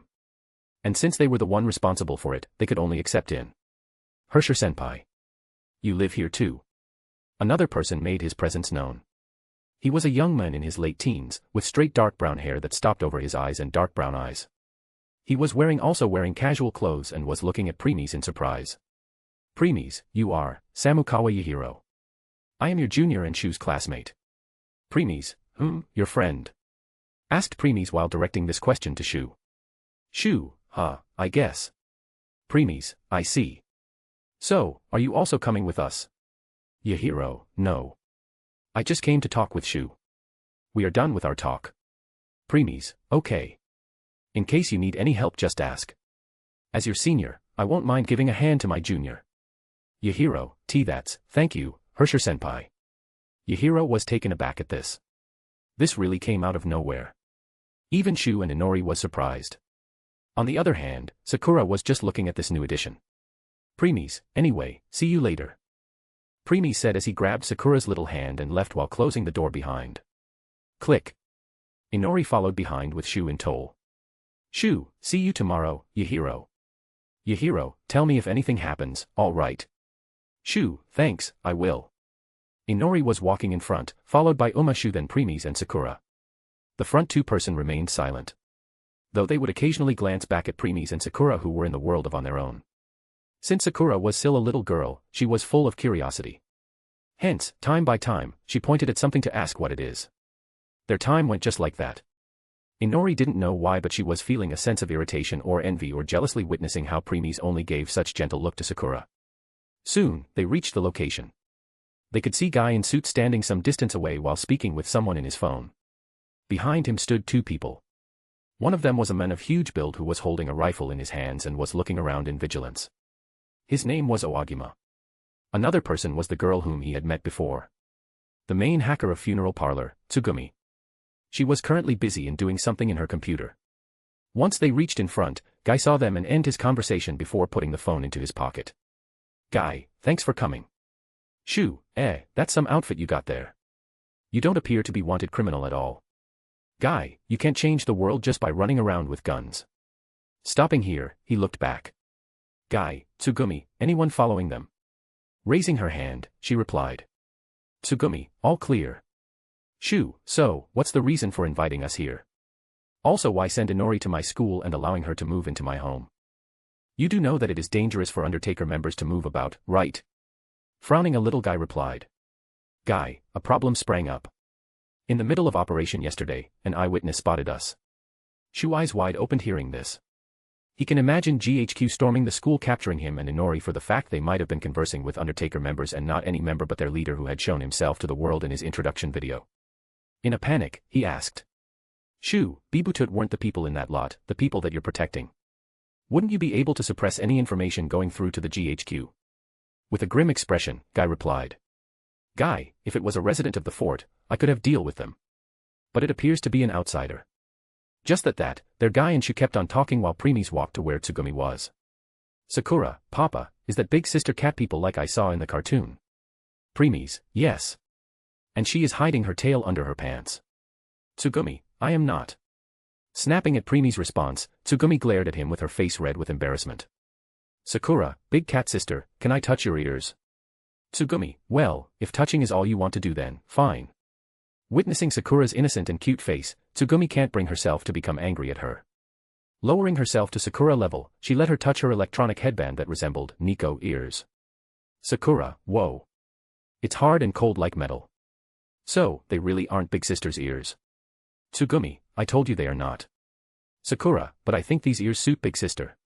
Tsugumi, really? You really think so? Asked Tsugumi with sparkling eyes. Sakura, Tsugumi, Sakura-chan is so cute. Said Tsugumi before she hugged Sakura and started rubbing her cheeks with hers. Seeing Sakura didn't mind Tsugumi's approach and was even enjoying it, he let her take care of it. Preeis, look after Sakura for a while. I need to talk with Guy. Tsugumi, I. Tsugumi replied happily as Preeis left Sakura behind and made his way to Guy, who was done talking with Shu. Preeis, if you call me here to ask whether I will join you, then I declined. Guy, who was about to open his mouth, stopped. He became dumbfounded seeing how Preeis saw through his thoughts. Because of that, he became silent for a second before speaking. Guy, do you not want Japan to be free from GHQ rule? Preeis, maybe. Guy, then why? Preeis, I don't like working under others. Feeling surprised, Guy asked. Guy, is that the only reason? Preeis, yes. Guy, are you not worried that GHQ will come after you? It's true that you didn't join in yesterday's operation, hence, there is no eyewitnesses for you. However, it's also true that you killed GHQ soldiers. They will find a lead to you one way or another. Preeis, let them come then. I will be waiting. *A/N, please throw some power stones. Chapter 342, Volume 4, Chapter 83, Silent Assassin. Equals when Twilight is speaking. Equals when talking through telepathy. Equals when thinking in your mind. Equals when talking with your Pokemon or tamed beast. Equals when describing a certain period of time or in another place. Sakura, ZZ, ZZ, ZZ, ZZ. It's been 2 days since Preeis declined Guy's offer. He was currently in his house with Sakura sleeping while resting her head on his lap.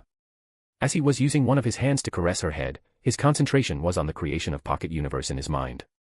Guilty Crown, 0.01% complete. Preeis, it's really taking a lot of time. It doesn't even increase one bit. Preeis, though I can tell that it was moving, albeit extremely slow. Yeah. Office, ZZ, ZZ, ZZ. Office was sitting on his other side, sleeping while leaning her head on his shoulder. Scathack, on the other hand, was standing behind.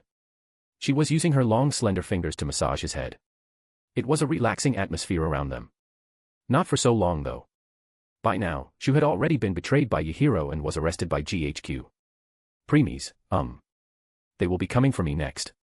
The moment he said so, Preeis sensed some presences. Scathack also stopped and asked. Scathack, should I? Preeis, no need. I will take care of them. Saying this, he sent Sakura into the pet's world so that others will take care of her. When he did so, Office opened her eyes. Office, are you going to have some fun?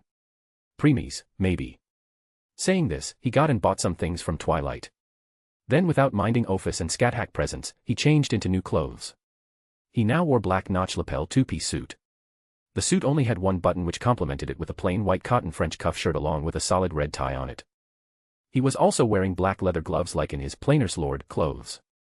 Office, it's the suit of Agent 47 in Hitman universe. Preeis, yeah. It's perfect for Hitman or Assassin. Scathack, Hitman. Is it a high-level world? Office, no. It's a low-level world. There isn't even a being at max level 1. Scathack, Office, do you have his signature pistols? Preeis, yeah. Replied Preeis as 2 ICA-19 silver ballers appeared in his hand. He then put one of it in the holster he was wearing under his coat. Preeis, even if I will try to keep strength under normal human, 2 silver ballers will still be overkill. Office, I won't deny. Walking over to him, Office adjusted his tie and continued. Office, well then, have fun. Smiling, Preeis leaned slightly and gave a light kiss on her lips before separating and walking towards the door. He was holding one silver baller in his hand as he removed its safety mechanism. Preeis, let's play the role of silent assassin. Was Preeis thought since he didn't remove suppressors from silver ballers. Bang. The door was kicked open as 2 GHQ soldiers entered the house. Holding their rifles, they made their way towards the drawing room. Seeing no one there, one of them used his 2 fingers and touched his ears as if reporting. GHQ Soldier 1, no one in the living room. Moving to check other rooms. Over. Once the soldier was done reporting. TU. GHQ Soldier 1. GHQ Soldier 2, Wa. TU. GHQ Soldier 2. Thud. Thud. Both the bodies of the soldiers fell. Since Preeis was hiding behind the door, the soldiers didn't bother to check there and kept on moving forward. Hence, their backs were open to him. Leaving the dead bodies on the hallway, Preeis exited the home from the open door. Crouching down a little, he moved to the railings and looked down. There he saw tens of GHQ soldiers and 7 Endelaves. Endelaves were the mechas of this world. They were type of humanoid war machines used for military purposes. These had apparently been used since prior of the plot exclusively by the Japanese military and the GHQ. These were mostly used in place, or even in conjunction with, the now obsolete military tank units. Turning his gaze away from it, Preeis made his way towards the elevator and called it. Ding. A minute later, elevator arrived and opened its door. Entering, Preeis held the door open button to prevent elevator from closing its door. Next, he pointed his silver baller upward at the ceiling of the hatch and shot. TU. Ding. Even though the hatch didn't move, Preeis didn't mind since it was not his goal. His goal was to shoot at the lock on the other side. Once he heard the sound of lock breaking and falling at the side, he dashed, jumped and kicked the hatch. Bang. Bang. He did it one more time before the hatch was opened a little and showed small gap. Using the gap, he opened the hatch and climbed on top of elevator. While closing it, he glanced at the camera from its blind spot and smirked.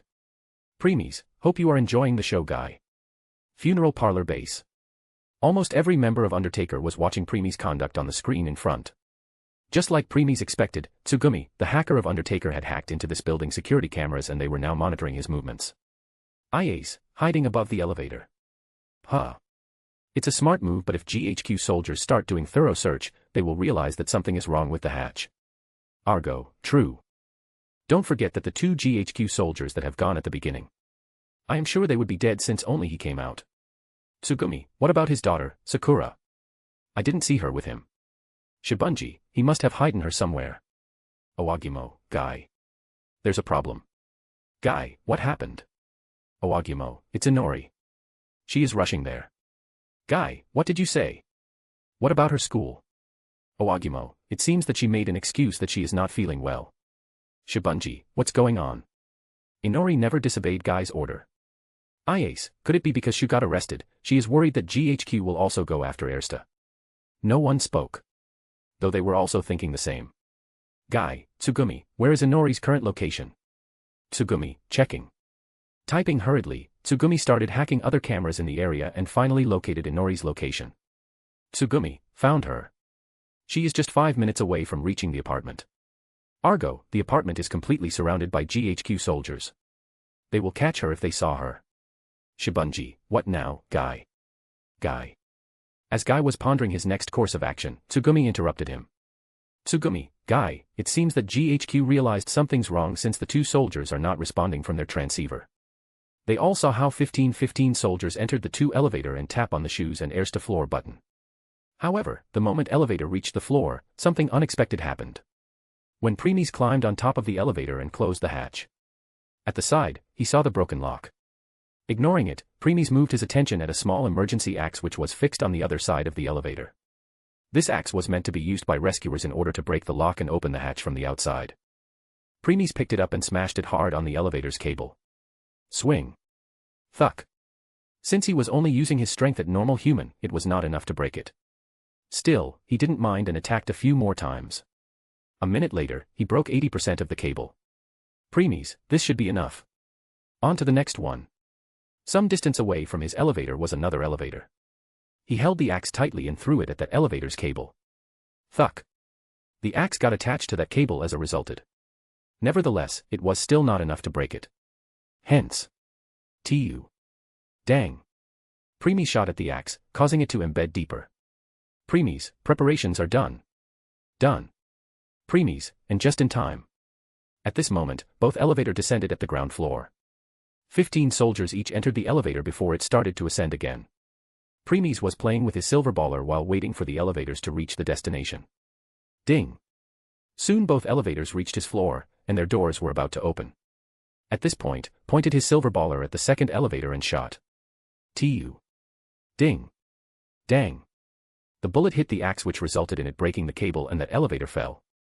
A second later, when the door of the elevator on which Preeis was standing unopened, he shot at the shot of the elevator's cable. Tu. Dang. The cable broke and this elevator fell too. Though the moment elevator fell, Preeis jumped to the open door to his floor and entered that floor again. Boom. Boom. 2 explosions resounded in the next second. Preeis, that's 30 soldiers down. Asterisk whistle asterisk. He then walked to the railings again and saw the panic in soldiers' face as all of them rushed towards the site. As Preeis was thinking of his next move, he saw something from the corner of his eyes. Preeis, damn. What is she doing here? He could see Inori, who was rushing here.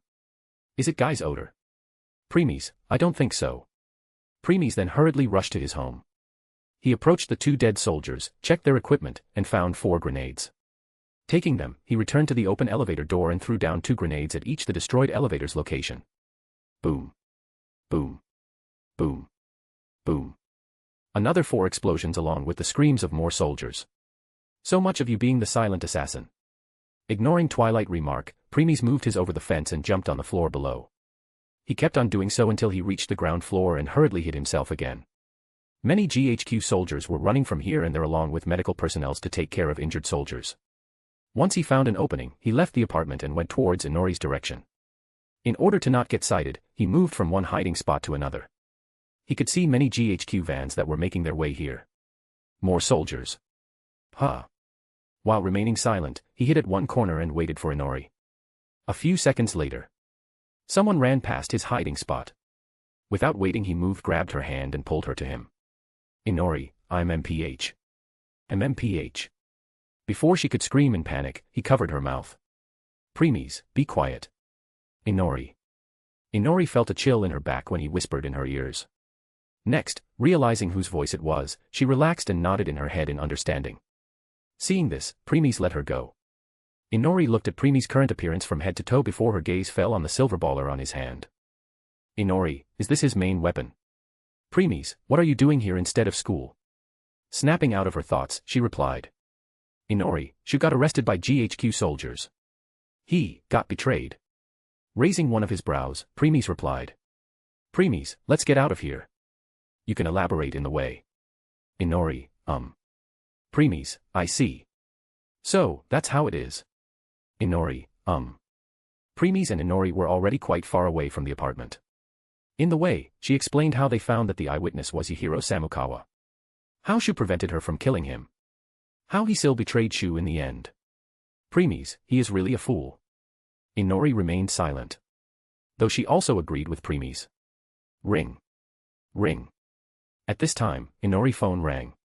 She took it out and accepted the call. Inori, Guy. Turning her attention to Preeis, she passed her phone to him. Preeis took it and answered. Preeis, yes. Guy, you really gave those GHQ soldiers a piece of their medicine. Preeis, since they kill people, they should be prepared for it themselves too. Chuckling, he replied.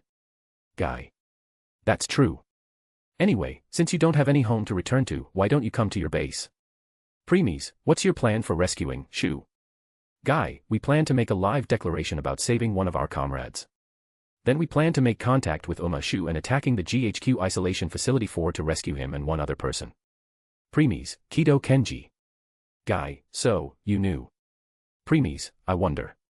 While Guy was speaking with Preeis, other members of Undertakers were shocked seeing how Guy explained their plan to him so casually. Guy, so, what's your answer? Preeis, send me the coordinates of your rendezvous point.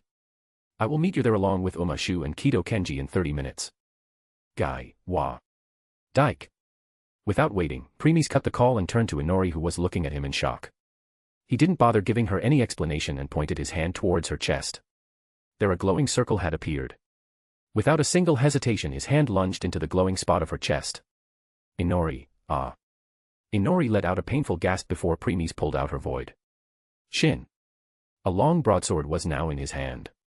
Putting the unconscious Inori at the side, his gaze fell on the isolation facility in the distance. Preeis, let's end this fast. *A/N, please throw some power stones. Chapter 343, Volume 4, Chapter 84, Silent Assassin. Equals when Twilight is speaking. Equals when talking through telepathy. Equals when thinking in your mind. Equals when talking with your Pokemon or tamed beast. Equals when describing a certain period of time or in another place. What are you cooking? Preeis, what do you mean?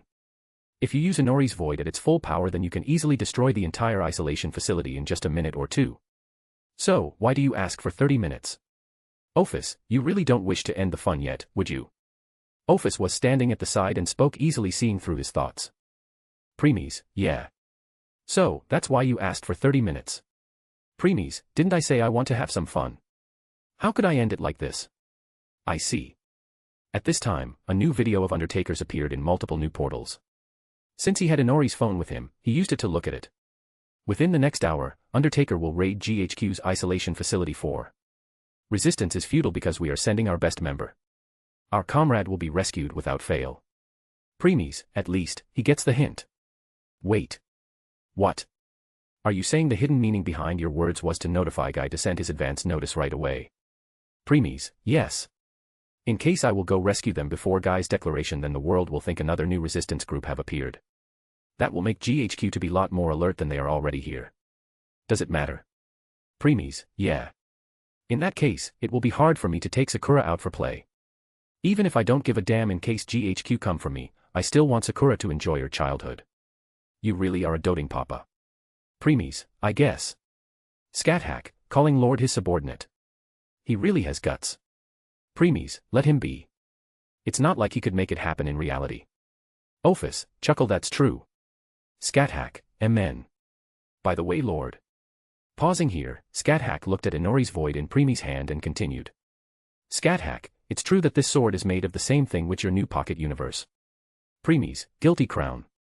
Scathack, yes, guilty crown. Even if both the guilty crown and this sword is made of same material, don't you think this sword is pretty weak? Preeis. Ophis. As both Preeis and Ophis were looking at Scathack with dumbfounded expression, QB appeared out of nowhere and gave his opinion. QB, you know what, which of Do and Scath, you must change your mentality. Not every world is Megaverse where universe-destroying weapons are not that rare. In other worlds, just a single planet-destroying weapon could be considered a big deal. Let alone solar system or galaxy-destroying one. Hearing this, Scathack became silent. Preeis, as I said before, Scathack. It's true that you are not the strongest in your world, however, in lower worlds we are extremely strong beings. QB, yes. That's why you must stop looking at other worlds with your world's perspective. Preeis, yeah. Anyway, just let it take some time. Scathack, yes, my lord. Preeis, So, how's it going your end? QB, Sai, I thought I will be gathering information in this world too. Never expected you to use me as bait. I am hurt. Preeis, you don't have any emotions or feelings, hence, it's impossible for you to get hurt. So, stop making self-depressing face. QB, can't I even pretend? Ignoring its words, Preeis continued. Preeis, anything to report? QB, yeah.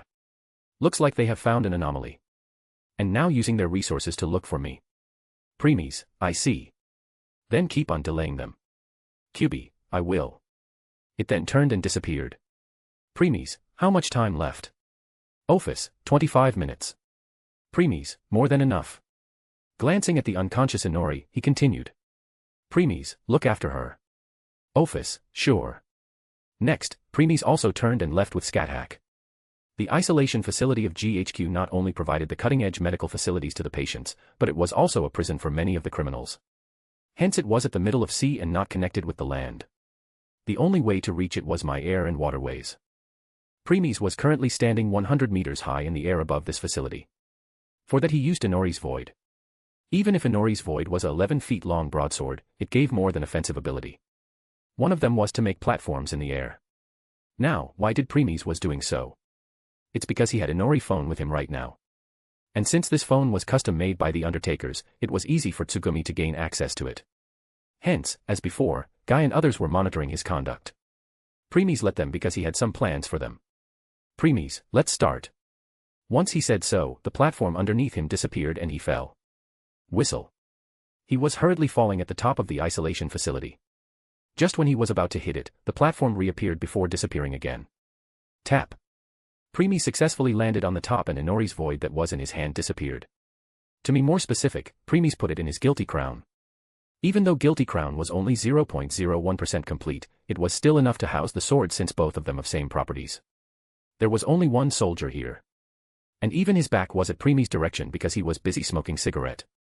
Preeis silently approached him before grabbing him in a headlock. GHQ Soldier 1. The soldier tried to struggle but then. Crack. Preeis broke his neck and his lifeless body fell. Thud. Next, he checked his body and found out his access ID card. Before leaving, he looked down to see the current state of GHQ. He couldn't help but smirk witnessing how many of the soldiers left the facility to guard outside. Since Guy Declaration came out of nowhere and he barely gave them an hour, it was not enough for the preparation. Preeis, as expected, they didn't believe Guy when he said that he will send only one person for the rescue. Because in normal scenario, it's almost impossible for a single person to break through in the high-secured facility and take someone out of it. Well, just like you said. In normal scenario, it's impossible. Without bothering to reply, Preeis walked to the rooftop door and used the deceased soldier access card to open it. Ting. Click. Once inside, he closed the door behind before taking out one of his silver baller. Next, took out Inori's phone again and whispered. Preeis, I guess you have seen enough. I am taking control now. His finger moved swiftly as he opened a browser and entered a link. When he pressed search, something started to download and install. All of it was done in a matter of 5 seconds. Funeral Parlor Base. Tsugumi, impossible. Guy, my control is lost from Inori's phone. Argo, what did you said? Iase, are you trying to say someone override your authority? Tsugumi, yes. Shibunji, it seems like he long knew we were monitoring him. Guy, yeah. This explains why he said, I guess you have seen enough. I am taking control now. Looks like we underestimated him. Argo, Tsugumi, can you try to control back? Tsugumi, trying but it's not working. No matter which approaches I took, I always get blocked. Iase, does this mean that Ersta is even better hacker than Tsugumi? Tsugumi, hey. Shinbunji, it appears so. Guy, anyway, at least he doesn't prevent us from monitoring his action. The only thing we can do for now is watch. Argo, yeah. Tsugumi, just you wait, I will show you why I am the main hacker of Undertaker. Isolation Facility Number 4. Once he was sure that the software was installed, Preeis pointed the camera of the phone towards one of the cameras in the distance. A terminal appeared on the phone screen before a progress bar start. 10 seconds later, the progress bar hit 100% confirming that he now had hacked the main system of this isolation facility, Funeral Parlor Base. Argo, the F***CK. Iase, did he just hack their system using one of their cameras in a mere seconds? Tsugimi, and no way. Shibunji, Guy. Guy, I have no words. Isolation Facility Number 4. Preeis did some changes in their server making cameras to kept on showing the loop of soldiers' movements. Putting the phone back into his pocket, he descended from the stairs and hid behind one of the pillars. From there he could see soldiers patrolling near him. Preeis, now let's see.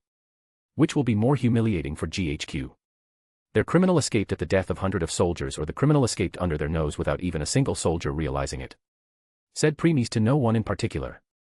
Though it was more of a question to Guy and others who were monitoring and listening to him. Nevertheless, he didn't care about their opinion. Preeis, it's decided. He saw the soldiers moving past him his location before he pointed his silver baller at them and shot. Tu. Tu. Tu. Tu. Thud. Thud. Thud. Thud. He then slowly made his way to the lower floor. Reaching there he saw some soldiers chatting among themselves. Before moving to kill them, his gaze fell on the room at the side. Since it was slightly open, Preeis was able to see that it was canteen. He thought of a plan and entered. Click. Looking around he noticed that currently no one was present here. Hence, he made his way towards the chef area. When he tried to open the door, he found that it was locked. Knock. Knock. Knock. After knocking it 3 times, he hurriedly hid behind the door. Click. Chef 1, yes. A chef came out to see who it was. When he found there was no one, he moved forward to see anyone around. Using this opportunity, Preeis sneaked inside. Inside Preeis saw many chefs were busy preparing food for the soldiers. They were so busy that they didn't turn to see that an unauthorized person had entered their quarters. However, there was something else that caught Preeis' attention. At one side, there was a small elevator of some sort. That elevator was not for a person in but for the food to be delivered to different floors. And from their hastiness and cursing he heard, Preeis found out that after the guy's declaration, an order came for all the chefs in the below floors to move to secured area. As a result, these chefs had to make the food for all the soldiers that were still inside the facility. Preeis, how convenient. Before any of them could notice him, Preeis hid himself again. Slowly he started to check the ingredients present in the kitchen. And finally, he saw something. Preeis, rat poison. Taking a few more ingredients, he again hid himself from the eyes of others and made a mixture which could make the poison more potent. Preeis, now then. When the chefs moved to another spot to do or take something, Preeis used that opportunity to add poison in the food. In case if it was other time, then the chefs would have realized that something was wrong with their food because there was now an odd odor in the smell. Nevertheless, because of too much pressure and anxiety of the Undertaker's attack, it was missed by them. Preeis then stole one of the chef's access ID card and left the room. Click. A coincidence or not, the moment he left, he came face to face with the soldiers who were making their way here. The soldiers looked at Preeis with stunned face. And this minor second of distraction led to them to their end. Tu. Tu. Tu. Tu. Tu. Tu. Tu. Thud. Thud. Thud. Thud. Thud. Thud. Thud. Asterisk whistle asterisk fast. Walking over their dead bodies, Preeis made his way to the next floor. While doing so, he took out Inori's phone and checked the time. Preeis, 10 minutes left. Huh. More than enough to rescue Uma Shu and Kido Kenji. Asterisk A/N, please throw some power stones. Chapter 344, Volume 4, Chapter 85, asterisk title at the END asterisk. Equals when Twilight is speaking. Equals when talking through telepathy. Equals when thinking in your mind. Equals when talking with your Pokemon or tamed beast. Equals when describing a certain period of time or again another place. Shu was currently inside the room that was assigned to him. He was looking down on the floor contemplating about the things he learnt about this isolation facility and why Yahiro betrayed him. Shu, his little brother. Huh. He then continued thinking about the conversation he had with that major. Miss Yuzuriha Inori. Shu. She is a famous musician on the web, it seems. Shu, I wonder if she's being deceived by Tsutsugami guy as well. Shu, that's, if you refuse to cooperate with us then I will be forced to ask for her help next. Shu. Click. The door opened which snapped Shu out of his thoughts. Seeing the person standing on the other side, Shu eyes wide opened. Shu, Hersher-senpai. Preeis, let's go. Preeis was making his way to the solitary confinement underground where Kido Kenji was being held. Shu was following right behind with a pale face. Can't be helped since he saw many dead soldiers on the way. Some of them had a bullet hole in their head while many seemed to have died with heart failure or something. Witnessing their bloodshot eyes and the expression as if asking for help traumatized Shu somewhat. He was barely controlling himself from vomiting. Taking a deep breath, Shu looked at Preeis who was walking in front. His gaze then moved to the silver baller in his hand. Shu, are you the one who killed them, Hersher-senpai? Preeis, yes. Shu, but why? Preeis, I wonder. Replied Preeis as he didn't bother giving a proper reply. After remaining silent for a while, Shu continued asking. Shu, are we going underground? Preeis, yes. Shu, is it to release Kido Kenji, the murderer? Preeis, yes. Shu, but why are we releasing such a mass murderer? Preeis. Stopping on his spot, Preeis glanced back at him and spoke. Preeis, listen this, Uma Shu. I have some gist of what that major would have said to you. Because of that you are having doubts. Shu. Preeis, however, till we leave from here keep those doubts to yourself. I am sure Guy will be able to answer many of them for you. Shu, Guy, is he the one who sent you here? Preeis, no. Shu, he didn't. Preeis, he didn't. Once I came to know that you got arrested by GHQ, I made my plans to save you myself. Shu, but why? Why you want to save me, Hersher-senpai? Preeis, no idea. Shu, huh? Preeis, I just a feeling that I need to look after you. Preeis, now that I have mastered my zenith to some high degree, I can tell that the will of the world wants me to give hand to some main characters of this world. Shu, a feeling. Preeis, yeah, the same I felt with Guy. Preeis muttered the last sentence under his breath. He pretended to be deep in thought and talking to himself while being fully aware that Undertakers must have heard that. Shu, since you only came to save me then we should leave. Why bother releasing Kido Kenji? Preeis, like I will let go of the opportunity of Guy owing me one. Shu. Preeis, we are here. Finally, they reached their destination and were now standing in front of door leading to the secured underground cell. Pulling out Inori's phone, Preeis did some things and the door opened. Shoo, isn't that fun? Gore. His voice trailed off as the door opened. Without waiting for him, Preeis entered. Step. Step. Step. After one more turn, they reached Kido's cell. There they saw a prisoner in a body bag tied up. GHQ soldier, who are you people? TU. Thud. Preeis shot him and walked towards the cell. The person in the body bag seemed to have heard it as he started struggling. Kido, MMPH, MMPHHHH. Preeis, quiet.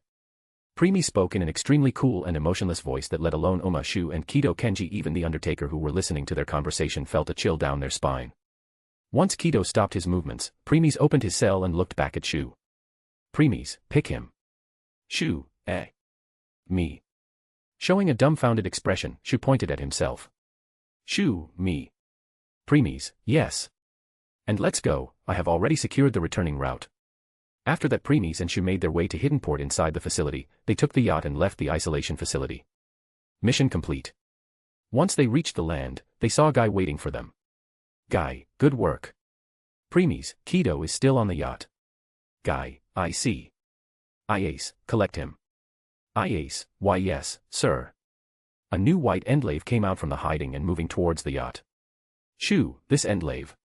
Guy, it's a custom-made endlave called Steiner. It belonged to the Daryl Yen. The one whose void you used before. Shu, kaleidoscope. Guy, anyway, what will you do? Shu, huh? Guy, are you with us, or are you not? Shu. Guy, if you can't decide, believe in me. Shu. Guy, entrust me with everything. But obey my orders. Gritting his teeth, Shu replied. Shu, all right, I'll come with you. Guy, what about you? Next, Guy turned towards Preeis' direction to ask for his answer. Guy. However, in the next second, he gobsmacked. Why? Because Preeis was no longer there. Even Shu had dumbfounded expression. At this point, he received Tsugumi's transmission. Tsugumi, Guy, he left while you were talking with Shu. Ace, what did you say? He left. He ditched us behind and left. Tsugumi, why yeah. While in her cockpit, Ace started trembling and angry. Ace, don't you dare come face to face to me, erste Herrschers. After ditching Guy and others behind, Preeis reappeared to where Ophis was waiting for him. Looking at him, she smiled loving and asked. Ophis, do you have fun? Preeis, I sure did. Saying his, he re-equipped his planar lord's equipment and walked over to the unconscious Inori. After reaching her, he took out her void out of his guilty crown and sent it back into the glowing area at her chest. Arcuade, it's done. All of a sudden, Preeis received his consort, Arcuade Brunstud telepathic message. Hearing this, a smile appeared on his face. He first used his zenith power to hide Inori's location and put her phone in her pocket. Nodding, he glanced back at Ophis and Scathack, who approached him before the space wrapped and they disappeared. Pets. The pocket world, which was fully covered in water with the exception of a floating island. On it, there was a tree whose leaves were orange in color and were releasing a wisp of pure flame constantly. Molters was sitting on one of the branches of the tree with closed eyes. This tree really was some sort of heavens to it. Not only did it feel comfortable, but it could feel that its flames were becoming stronger and purer slowly and slowly with time. Down you could see Beatrice sitting on the ground while leaning on the bark of the tree. The heat that was being released from the tree didn't affect her in the slightest. She was silently reading a book that Preeis gave her while keeping an eye on the Sakura who was sleeping by her side to make sure she won't get disturbed and wake up. Boom. All of a sudden, a huge burst of light came from the very core of the world. Sky and earth split apart as the light kept radiating and radiating. So much Beatrice had to cover her eyes. Even Molters hid its face in its wings since the light was too intense. Finally, after some time, the light died down. Beatrice moved her hand away from her eyes and looked in front. In the next instant, her jaws fell on the ground as she was too shocked to utter any word. Even Molters had the same expression. There was a huge tower of some sort. Around it was many other towers of different sizes. All of them were emitting a light and power. That was not all. Behind the tower was a land on there was huge tree whose giant roots were coming out of it and was embedded around the tower. The tree was even higher than the tower itself. Around it was also stone monuments and even higher towers. On top of it, there was some sort of being, or should we say a dragon, was circling around it. And finally on the sky there was two moons. One bigger and other smaller. They were so close to each other they appeared siblings. A pillar of power was being emitted from the tip of the tower below to the moons in the sky. Beatrice, how beautiful. Isn't it? Beatrice turned her head and saw Preeis, Ophis, and Scathack behind her. Preeis had a small smile on his face while Ophis and Scathack were also looking at the tower in astonishment. Beatrice, big brother, this is Preeis, something that took me billions of years to create with the help of the Greater Holy Grail. Stepping forward he looked at the tower and spoke. Preeis, Stairway to Heavens. Chapter 85, Stairway to Heavens. *A/N, please throw some power stones. Chapter 345, Volume 4, Chapter 86, Guardians. Equals when Twilight is speaking. Equals when talking through telepathy. Equals when thinking in your mind. Equals when talking with your Pokemon or tamed beast. Equals when describing a certain period of time or again another place. Equals point of view, i.e., POV. When Preeis was in Danmachi world was about to contact Ophis for the first time. You want to know whether there's something like dungeon which you can be used in your home to increase your members' strength, right? Preeis, right. Yes. There is something like this. It's called Stairway to Heavens. Preeis, Stairway to Heavens. Amen. It's a tower which has floors just like dungeon. As you go higher, stronger enemies will appear. Preeis, since you didn't mention it until now, this means some conditions need to be met, right? Yes. There are 2 ways to get it. First, you need to become 3rd level existence. Preeis, can't I just do it in my awakening? You can. But you are forgetting something. Your awakening uses origin force. So, if you will make the tower then it will be full of origin force. As a result, only you will be able to enter it and that is only in your awakening form. Preeis, I see. And the second option? Twilight became silent for some time. Preeis raised one of his brows but waited patiently. Kill another host. Then I will absorb that his system and gave you Stairway to Heavens. *A/N, refer to Chapter 56. Preeis POV. There are countless numbers of worlds, some weaker and some stronger. If someone will reincarnate or transmigrate into one of those worlds, then most of the time the system they obtained make them the strongest existence in that world. In other words, if someone will be transmigrated in a level 5 world then with the help of their system, they will be able to reach max level 5 in the end. Same will be case if one will be transmigrated in level 10 or dimensional god level world. Simple worlds, there is limit to how much strong those so-called reincarnator and transmigrator could reach even with the support of their system. The systems that could make one stronger than the current limit of the world are minor in numbers. Anyway, the point is Twilight only said that she needs another system to create Stairway to Heavens. She didn't specify what type of or whether it should stronger or weaker system. Means it could be any system. That's how I come to a new theory. What about the Greater Holy Grail? As one knows that the Greater Holy Grail is one of the strongest magic of a Nasuverse or should I say Megaverse. Hence, with its boundless power, it's quite easy for it to create many low, medium, or high-level systems. When I asked these questions from Justice Lizrick von Einsburn, she confirmed my theory. So, if I used my wish as the winner of Grail War, I could get a required system. However, then I thought of something else. What if instead of getting a system, I would turn the very Greater Holy Grail into Stairway to Heavens? Though when I asked Justice Lizrick von Einsburn about it, she declined since this will literally mean that the Grail will exclusive belong to Preeis. That's not why the Grail is for. Still, I used his zenith to contact Ilia and Gaia asking about it. And they agreed without a single hesitation. Mostly because since I only wanted the Greater Grail of that world, it won't affect any other timelines or parallel worlds. I still remembered how Justice Lizrick von Einsburn kept on blinking her eyes in shock and disbelief. Nevertheless, since I got Ilia and Gaia permission, she can't do anything about it. But it wasn't over just there. It was my turn to be surprised next. It seems that the Ilia and Gaia of that world also decided to separate themselves from the world and become the 2 guardian spirits or wills of my Stairway to Heavens. Yes, you heard it right. The huge tree behind the towers is in truth Gaia while the dragon circling in the air is Ilia. That's the form they took. Not only that but as the guardians they could see every single thing that is happening in the towers. No one could hide from them. Of course, except for me since I am both the tower and theirs master now. Oh, one more thing. Like I said before, I only took the Ilia and Gaia of that specific world. Other parallel worlds and universes still have them. Of course, if some higher beings like beasts or ultimate ones haven't destroyed them that is. Anyway, it took billions of years to accomplish that. The Greater Grail must first fully merged with my pet's world. Then it needs to be converted to Stairway to Heavens. Then the types of monsters and beings that will be inside it. Then the trials it will give and many more. It was so much that even my consort, Aruade Brunstad had to stop her work and give her hand in its creation. Anyway, after all that hassle, it's finally done. Pick, Stairway to Heavens. *A/N, there is a new auxiliary chapter named Guardians. I have put some pictures there. Satella, Stairway to Heavens. Huh. Satella had come out of Preemis' shadow and was also looking at the tower in astonishment. Preemis, yeah. It's the best place to become stronger faster. Of course, it won't be easy either. But isn't there L limit to how much stronger SSS someone could become? Preemis heard a timid herd behind him. I also agree with that. There is a limit to everyone's talent and potential, Prime. YAWN even though the divine dragon from our previous world has the power to destroy the entire continent, it's also his limit. Drool if one keeps on eating others, they will become slurp stronger more easily. I want to explore the tower to find any bad people there. Not right now, idiot. Oh my, didn't you understand what our master, Prime just said? This tower is made to make us and others to become stronger. I suppose, this means every monster and beings inside are enemies, right? Preemis, right. Replied Preemis as he glanced back at the others who had appeared and standing alongside Satella.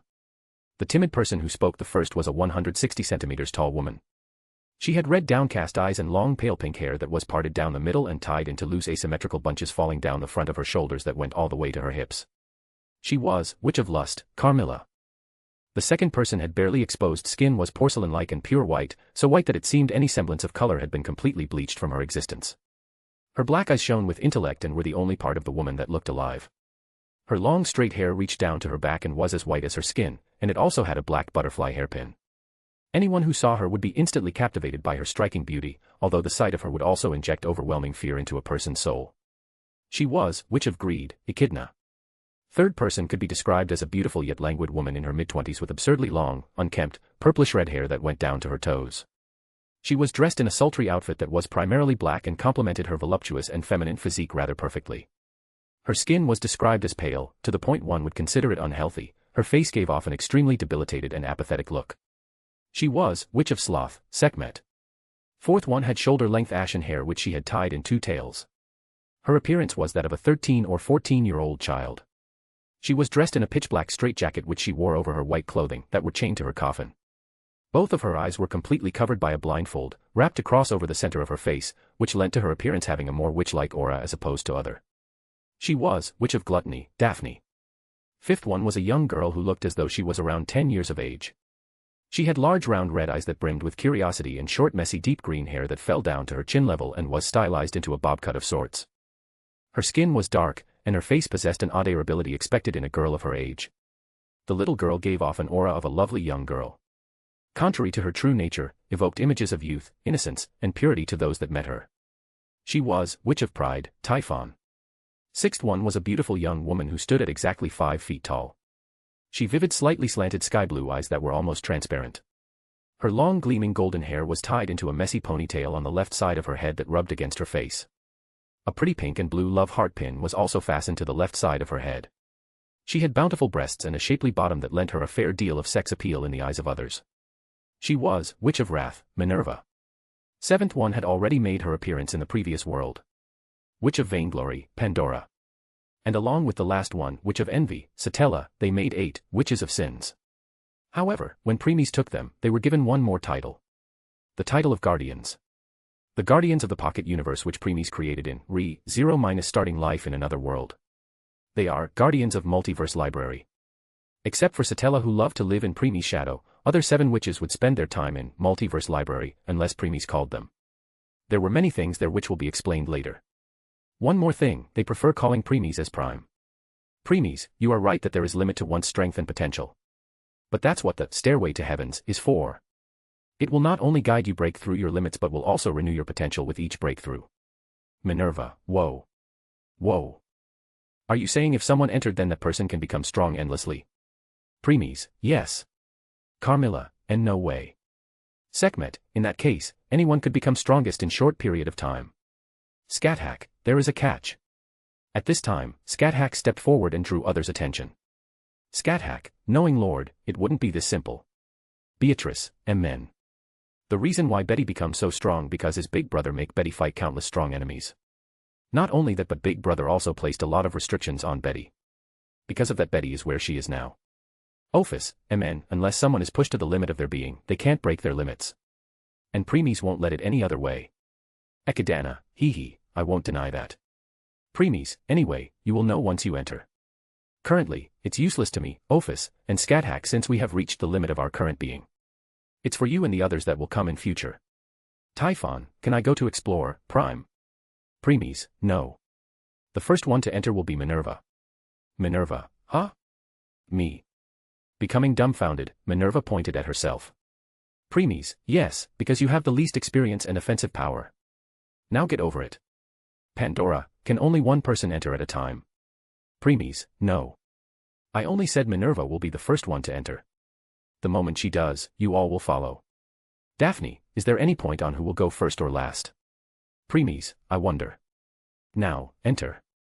*A/N, please throw some power stones. Chapter 346, Volume 4, Chapter 87, Underground Base. Equals when Twilight is speaking. Equals when talking through telepathy. Equals when thinking in your mind. Equals when talking with your Pokemon or tamed beast. Equals when describing a certain period of time or again another place. Equals point of view, i.e., POV. Sakura, ha ha ha ha ha ha ha ha. Sakura was laughing loudly while hiding her face in Preemis' chest. Pausing for a second, she glanced back and started laughing again while burying her head in Preemis' embrace again. On the other hand, Preemis could only hug Sakura and pat her head while showing a wry expression at the spectator in front. In front of them stood the 8 Witches of Sins. Their appearance was, though, let's just say not that good. All of them had bump on their head. Blackish purple eyes, tattered clothes, completely covered in dust and many more. You can say they appeared more of beggars than the so-called might witches. No wonder Sakura couldn't hold back her laugh. Beatrice, Mama, are you all right? Asked Beatrice worriedly. Echidna, I would be if Prime would have explained more about the Stairway to Heavens in details. She replied while pouting and glaring at Preemis. Other witches were also glaring at Preemis as if agreeing with Echidna. Sighing, Preemis spoke. Preemis, I told you it won't be easy. Minerva, but you never said our powers will be suppressed. Typhon, exactly. Because of that I failed to punish bad guys. Daphne, and I failed to eat delicacies. Sighing again, Preemis picked a cup of tea that Ophis present to him. After taking a sip, he spoke. Preemis, in the Stairway to Heavens, no matter how strong a person is, they all will have to start from the first floor. Only once you have cleared that floor, could one proceed to next one. Then next and next. Sekhmet, does that mean we have start all over again every time? Preemis, no. Once you cleared a floor completely, then next time you can choose which floor you want to enter. Of course, you can only choose the ones you have cleared so far. Carmilla, why you mean if we cleared 5 floors? Then when we will enter again, we can choose any of the floors between 1 to 5 as our starting P point. Preemis, correct. Satella, does it have anything to do with our powers being suppressed? Preemis, yes. Every floor is connected to leveling system. Floor 1 equals level. Floor 2 equals level. Floor 3 equals level. Floor 4 equals level. Floor 5 equals level. Floor 6 equals level. Floor 7 equals level. Floor 8 equals level. Floor 9 equals level. Pandora, I suppose, you mean if we are stronger than our strength will be suppressed to that floor level. Preemis, correct. And since you entered first floor, your strength was suppressed to level 1. Echidna, does this restriction apply to everyone? Preemis, everyone except for me since I am its creator and its 2 guardians, Gaia and Ilia. Others nodded at that. Beatrice, big brother, you only explained till floor 9, aren't there higher floors? Preemis, there are. Once someone will clear floor 9, that person will be transferred to next tower. Typhon, next floor. Preemis, yes. Stairway to Heavens is not a single tower. All the towers around it are not for show. Whether smaller or bigger, together they make this Stairway to Heavens. Sekhmet, in other words, we didn't enter the biggest tower which is in the middle but the smallest one of them. Preemis, to be more precise, second smallest. The first smallest only have 1 floor and that is for level 0 beings. Daphne, level 0 beings. Pandora, I supposed, they are normal humans or races without any talent or future. Civilians in short. Replied Pandora with the same smile on her face. Though it's obvious from her tone she was looking down on them. Not that surprising since Pandora looked down on almost everyone except for Preemis and those under him. Preemis, she is right. Satella, why do you create such a tower in the first place? Preemis, I still have some plans for it. Nodding they didn't ask further. Scathack, my lord, just how much bigger is a floor? Preemis, in level system, level 1 max being have the strength to destroy an entire city. Hence, floor 1 is 10x bigger than Earth. Sakura, I know. I know. It means it's bigger than Saturn but smaller than Jupiter. Hearing this, Preemis smiled and pinched Sakura's cute little nose. Preemis, yup. My daughter is really smart. Sakura, hee. Others also smiled a little while looking at Sakura. A minute later, Minerva asked. Minerva, Prime, you only said floor 1 is that big. What about other floors? Preemis, floor 2 is 20x bigger, floor 3 is 30x bigger, and so forth. Scathack, it's good then. We don't have to worry that someone will destroy or left a permanent damage to the floor once they will unleash their full power. Office, and the level restrictions will also prevent higher level beings from using more power than the current limit of that floor. Beatrice, Amen. It's really a good place to become stronger. Scathack, it's true and. Pausing her, Scathack gave a glance to witches and continued. Scathack, it also shows how much weaker you all are. All witches. Scathack, you all have high strength, but your experience, knowledge, and control are still lacking. In case you fight someone who have the same strength as yours but more experience or knowledge or control, then it will be your loss. Witches averted their eyes. They can't deny that. Since they were too strong in their world, whoever they fought would be defeated easily. Those who had the strength to challenge them and threat to them only appeared 1 or 2 times in front of them. Hence, it's not their fault that they were missing on that aspect. Taking the last sip, Preemis spoke. Preemis, anyway, change your clothes and take some rest. Once you are ready, enter again. Nodding, they left and returned to Multiverse Library. All except for Satella, who made her way towards Preemis and entered his shadow. Preemis, Betty, where are Mew and Shalebi? Beatrice, Mew asked Mama about some sort of book. Hence, they both are also at Multiverse Library, reading it right now. Preemis, I see. Let them be then. Standing up, Preemis pat Sakura head and spoke. Preemis, Papa need to take care of you a few things. So, play with big sister Beatrice for now. Sakura, Amen, nodding. Sakura rushed to Beatrice's side. While she did so, Preemis made his way to Moltres. Reaching it, he brushed his hands through its soft and warm feathers. Moltres closed its eyes in content. A minute later, Preemis removed his hand and spoke. Preemis, you should enter the Stairway to Heavens. It will help you greatly. Hearing this, Moltres spread its huge wings and took a flight. It was rushing towards the tower. As Preemis was looking at Moltres, Ophis walked over to his side while Scathack stood behind him as always. Preemis, we are done here for now. Next, the space wrapped and all 3 left the pet's world.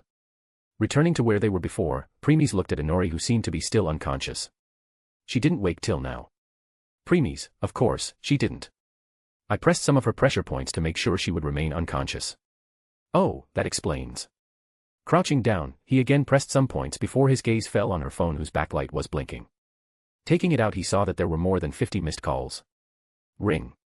Ring. At this moment, another call came. Without a second thought, he picked it. Tsugumi, it's connected. Inori. Inori. Are you there? When Preemis was about to reply, he saw that Inori had woken up, was looking attentively at his face since they were too close. He was not the one who will get flustered by it. Hence, he calmly passed phone to her. When he stood up, he couldn't have but raised one of brows, noticing a slight red that had appeared on her face. Wow. Is she blushing? Preemis, I wonder. He didn't bother replying and walked to some distance to let Inori had some privacies. Though it was only for show, since he could easily hear their talk even from the far distance. Ophis, how's your progress with Guilty Crown going? Preemis, it's still at 0.01%. Scathack, but it's still moving, isn't it, my lord? Preemis, it is. Then they turned silent and enjoyed the rest of peace.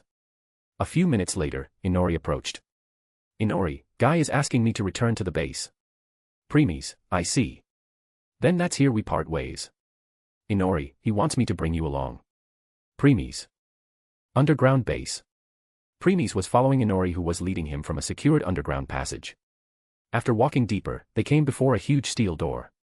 She then went to the side and began inputting some series of numbers. A moment later, the door opened. DRRR. Preemis, one way or another the world is making me to become affiliated with the main plot. I hope the will of the world have a prepared suitable gift of my liking once everything is done. *A/N, please throw some power stones. Chapter 347, Volume 4, Chapter 88, Leukocyte. Equals when Twilight is speaking. Equals when talking through telepathy. Equals when thinking in your mind. Equals when talking with your Pokemon or tamed beast. Equals when describing a certain period of time or again another place. Equals point of view, i.e., POV. Ta. Ta. Ta. Currently, Preeis, Yuzuriha Inori, Umashu, and Shinomiya Iase were in the shooting range. Inori was displaying how a perfect shot should be like to Shu. Loading her gun again, she took aim and fired again rapidly. Ta. Ta. Ta. All the bullets were either headshots or shots to the chest. Once she stopped, Shu tentatively approached the range as Inori passed the pistol to him. While Shu was loading the gun, Inori glanced at Preeis, who was currently leaning on the wall behind. Seeing him, she couldn't help but took a sigh of disappointment, noticing how he didn't seem to have any interest in her marksmanship. Preeis' attention was currently on the Inori's phone in his hand. In it he was watching the new footage that Undertaker released. In the footage, there was a man wearing two-piece suit with a white shirt and red tie underneath it. In his hand, on which he was wearing leather gloves, was a silver gun. The man's face was darkened so that one can't identify who it was. Though for Preeis it's obvious that it's him. The Preeis in the video was walking from one place to another, killing the soldiers silently. No one could put a fight, as they died before they even sensed his presence. Once everyone in the isolation facility were killed, the person then freed the prisoner and left the facility in a yacht with him. The most shocking thing was that none of the soldiers who were guarding outside realized that everyone inside were dead. They just kept on guarding like some sort of fools. This was truly the greatest humiliation of GHQ. Someone entered their facility under their nose, killed their soldiers and rescued the prisoner without any of them realizing it. In the end, once the video was over, a line appeared. Funeral parlor / Undertaker trump card, the executioner. Asterisk whistle asterisk guy even gave you a title. Preeis, well, better than any cringy name that Mass would have given me. Scrolling down, Preeis read some of the public comments. They were angry and shouting curses at the GHQ for the release of a mass murderer. They were demanding the higher-ups to act. Almost all comments were like this. With this, GHQ had taken a heavy blow to their reputations and lost a lot of trust from their people. Some of them were asking that if even GHQ can't protect them, then who could? There were also some comments on Preeis, but they were of fear. None of them had courage to curse him, because there was one comment which was saying, if the executioner could enter a heavy protected facility with ease, what if we are his next target? This comment was like a cold water dapped over the head of those who wanted to curse him. As a result, they could only do so in their head. Inori, don't get too close to me. Shu, I am sorry. Suddenly a cold voice interrupted Preeis as he closed the phone and looked in front. He saw Inori, who was looking extremely coldly at Shu while trying to maintain some distance from him. I know that in plot Inori also said the same thing to Shu, but she was not this cold. Preeis narrowed his eyes at this, since he also agreed with Twilight. Next, Inori turned and went away without saying anything else. In way saying she won't be giving any help to Shu at his worst training session. Shu, did I do something to anger her? Asked Shu while scratching the back of his head awkwardly. Iase, don't worry, Inori always like this. I don't think so. Turning her head at Preeis' direction, Iase spoke while hiding her glare. Iase, why don't you give him some pointer, Ersta? Preeis. Without replying, Preeis also turned and left. Seeing how he ignored her, Iase's face turned red in rage as she hurriedly moved the wheels of her wheelchair and followed. Preeis had only traveled to hallway when Iase reached him and grabbed his sleeve. Iase, hey. Don't you know it's rude to ignore people? Preeis, you are the one who is entrusted with Uma's training, Shinomiya. Not me. Iase, I know that. I don't think it's anything bad in case you lend a hand. Preeis, he sucks at using guns. I will be wasting my time by training him. Iase, how could you be so sure?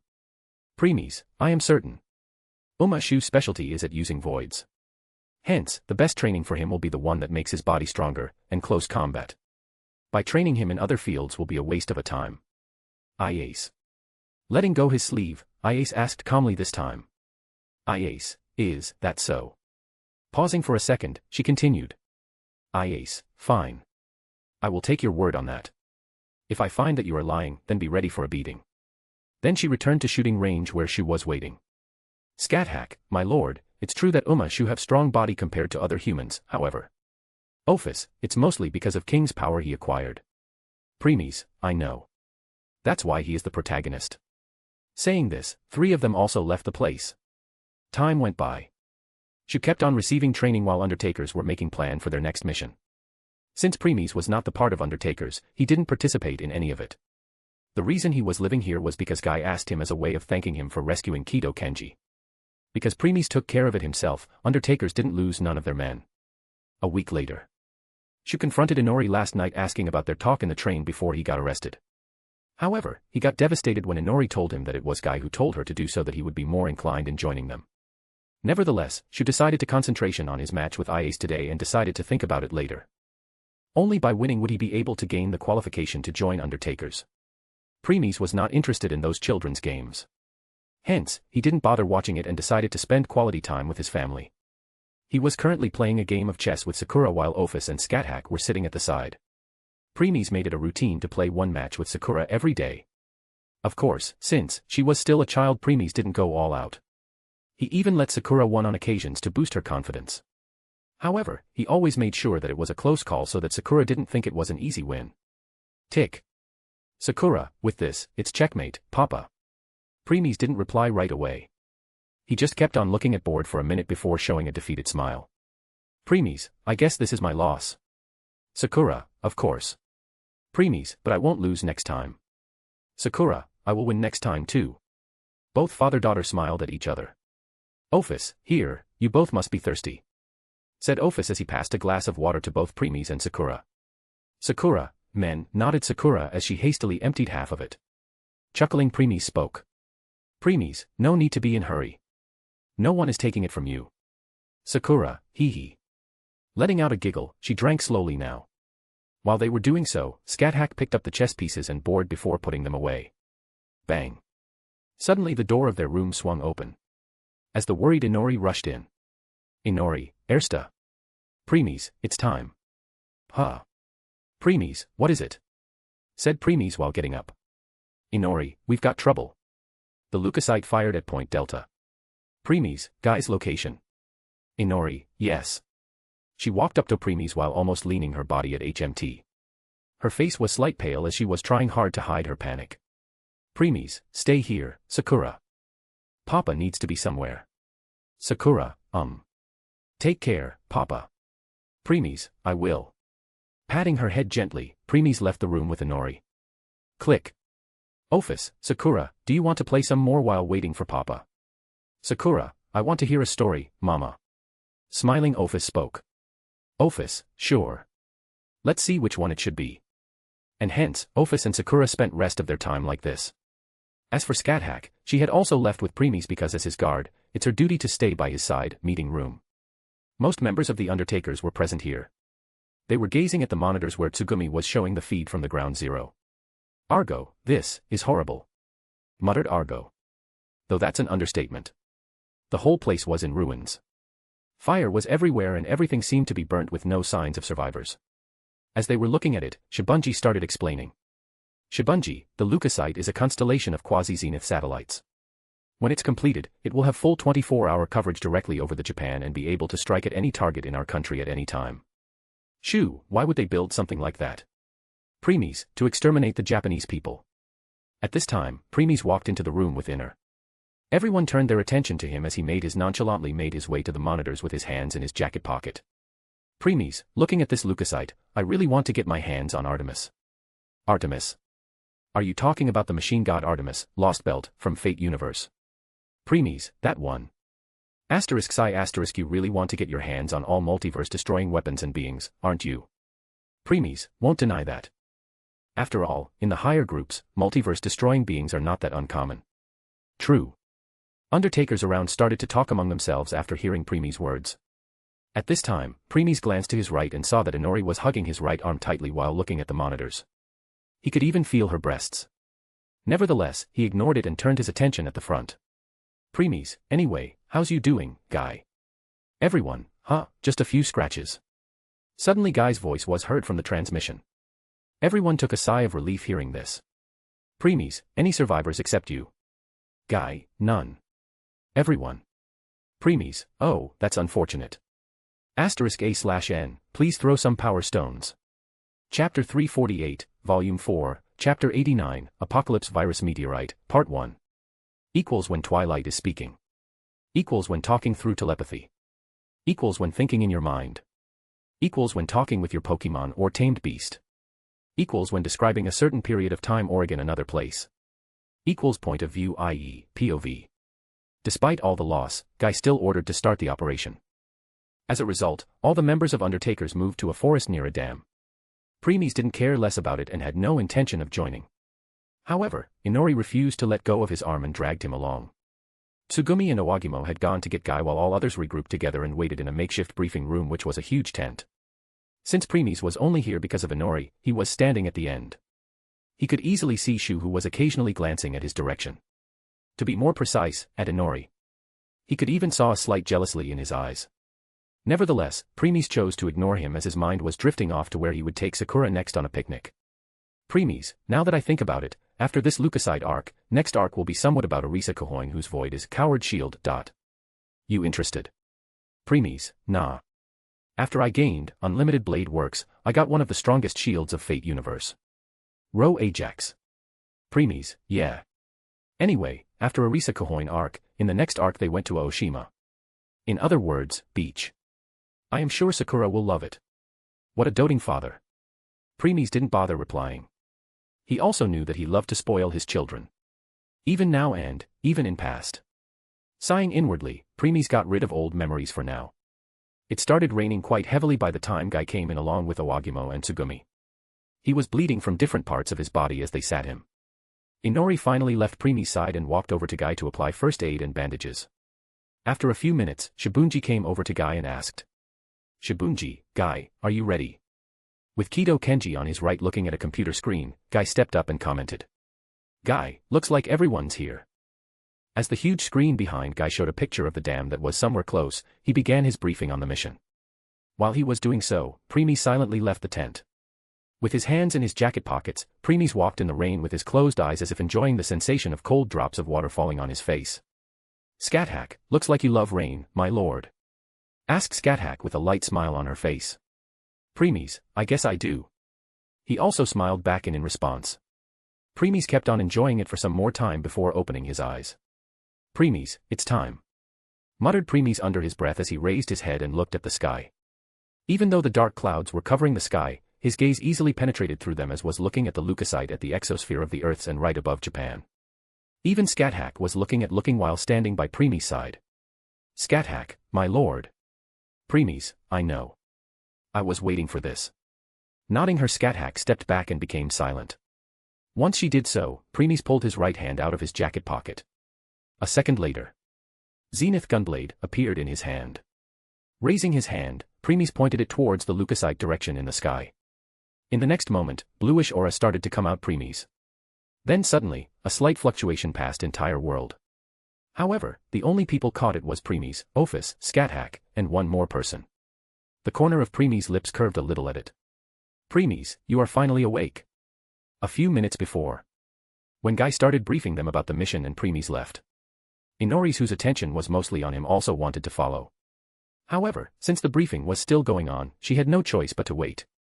After giving a brief overview, Guy rummaged in his pocket and took out a cylinder and showed it to everyone present. Guy, in here contains our new operations plan. Our projected causalities are up from 5% to 35%, but it's possible. Saying this, he tossed it to Shibunji asking him to share it. At this time, Shu voiced out. Shu, are you saying 1 out of 3 of us will die? That's. Guy, the danger will spread to this country soon. We have no choice but to make our move. Shu, I don't like it. As Shu and Undertakers began to argue, Inori also sneaked out and started looking for Preeis. Since the rain was still going on, the mud had some traces of his footprints. Hence, Inori decided to follow them. After following the trails for some time, she finally found Preeis, who was standing in the middle of rain while looking in the sky. Just when she was about to approach him, Zenith Gunblade appeared in his hand out of nowhere. This startled her as she stopped in her tracks and hid behind a tree while peeking at him. And the next thing made her open her eyes wide as she witnessed the bluish aura coming out of him. It was also the moment when the zenith which Preeis put into Inori to make its move. Someone inside her woke up. A girl with long, whitish pink hair that had a white flower pin on the left side with the bangs parted in the middle while the front strands of her hair were tied along with orange-red eyes. The girl and Inori were sharing the same vision, witnessing how the boundless power was being erupted from Preeis' body. What is this power? It was also the time when Preeis and others sensed her awakening. Preeis, you are finally awake, Mana, or should I say, Eve. More zenith was released before it started to gather at the muzzle of his gunblade. With his index finger on the trigger, Preeis waited. Waited because he knew that Mana was trying to figure out his power since it was completely different from Apocalypse Virus. 10 seconds later, Preeis pulled the trigger. Click. Bang. A blue fireball was released as it made its towards the sky. Inori and Mana was looking with shock as the size of the fireball kept on increasing at every second. The fireball dispersed all the clouds in the sky and kept on going at an extreme speed. Whoosh. Soon, it penetrated through the Earth's atmosphere and reached the leukocyte. And then, boom. A giant explosion occurred. It was so bright that every person present on the Earth could witness it even when it was still morning. Lowering his hand, Preeis sent his gunblade back into his soul before turning and walking away.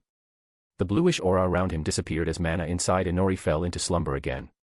Preeis, with this leukocyte arc is completed. For the next few arcs, there is nothing special, so I will let our protagonist Shu and Guy handle it. I have more pressing matters to attend to. Preeis, like booking the hotel, hiring the chefs, and other stuff so that Sakura can enjoy her time in beach. Just like that, Preeis left the forest while Inori was still hiding behind the tree. She still needed time to digest what she just witnessed. Like that, the information of leukocyte destruction reached the ears of GHQ as well as Undertakers. They had dumbfounded expression on their face. Can't be helped since a minute ago they were planning on infiltrating the control room of leukocyte which was hiding underground, and now this. They even started to wonder whether it was a hidden motive of GHQ to make them let their guard down. On the other hand, GHQ were also having hard time figuring it out. They even thought that there must be traitor among their ranks. As both parties were trying to find the reason, the main perpetrator of incidents just returned to the Undertaker base and enjoyed the rest of the time with his family. A few days later, after the leukocyte arc, Preeis left the Undertaker base and bought a new home somewhere else. Using his hacking skill, he made sure that no one would be able to find out of his current location. For the time being, that is. He knew if he remained there then Guy will think of a way to make him provide a hand one way or another.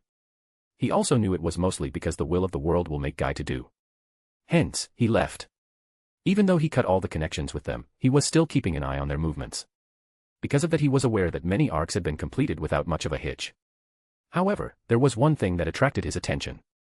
It was the arc in which they went to Oshima and retrieve Apocalypse Virus meteorite. According to the plot, at that time, one of Shu's friends, Sudatama Date, tried to confess his feelings to Inori there. However, Shu interrupted them and said something like, "Inori is my." After that time, Inori and Shu became even closer. That's where the twist came. Everything went exactly like the plot, but instead of getting closer, Inori became even more distant and cold towards Shu. The interaction between them decreased and Inori even asked Guy if he could have someone else protect Shu in her place because she wanted to me. Preeis, something's wrong. Why is Inori maintaining her distance from Shu? Isn't it obvious? Compared to plot, she didn't fell in love with Shu. She fell in love with you. Preeis, I am not like other dense protagonists who can't see the girl's feelings. I long knew the Inori's growing affection towards me. That's why I said something's wrong.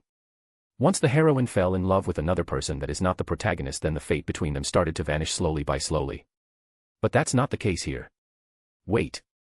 Are you saying that even though Inori fell for you, her fate with Shu is still as strong as before?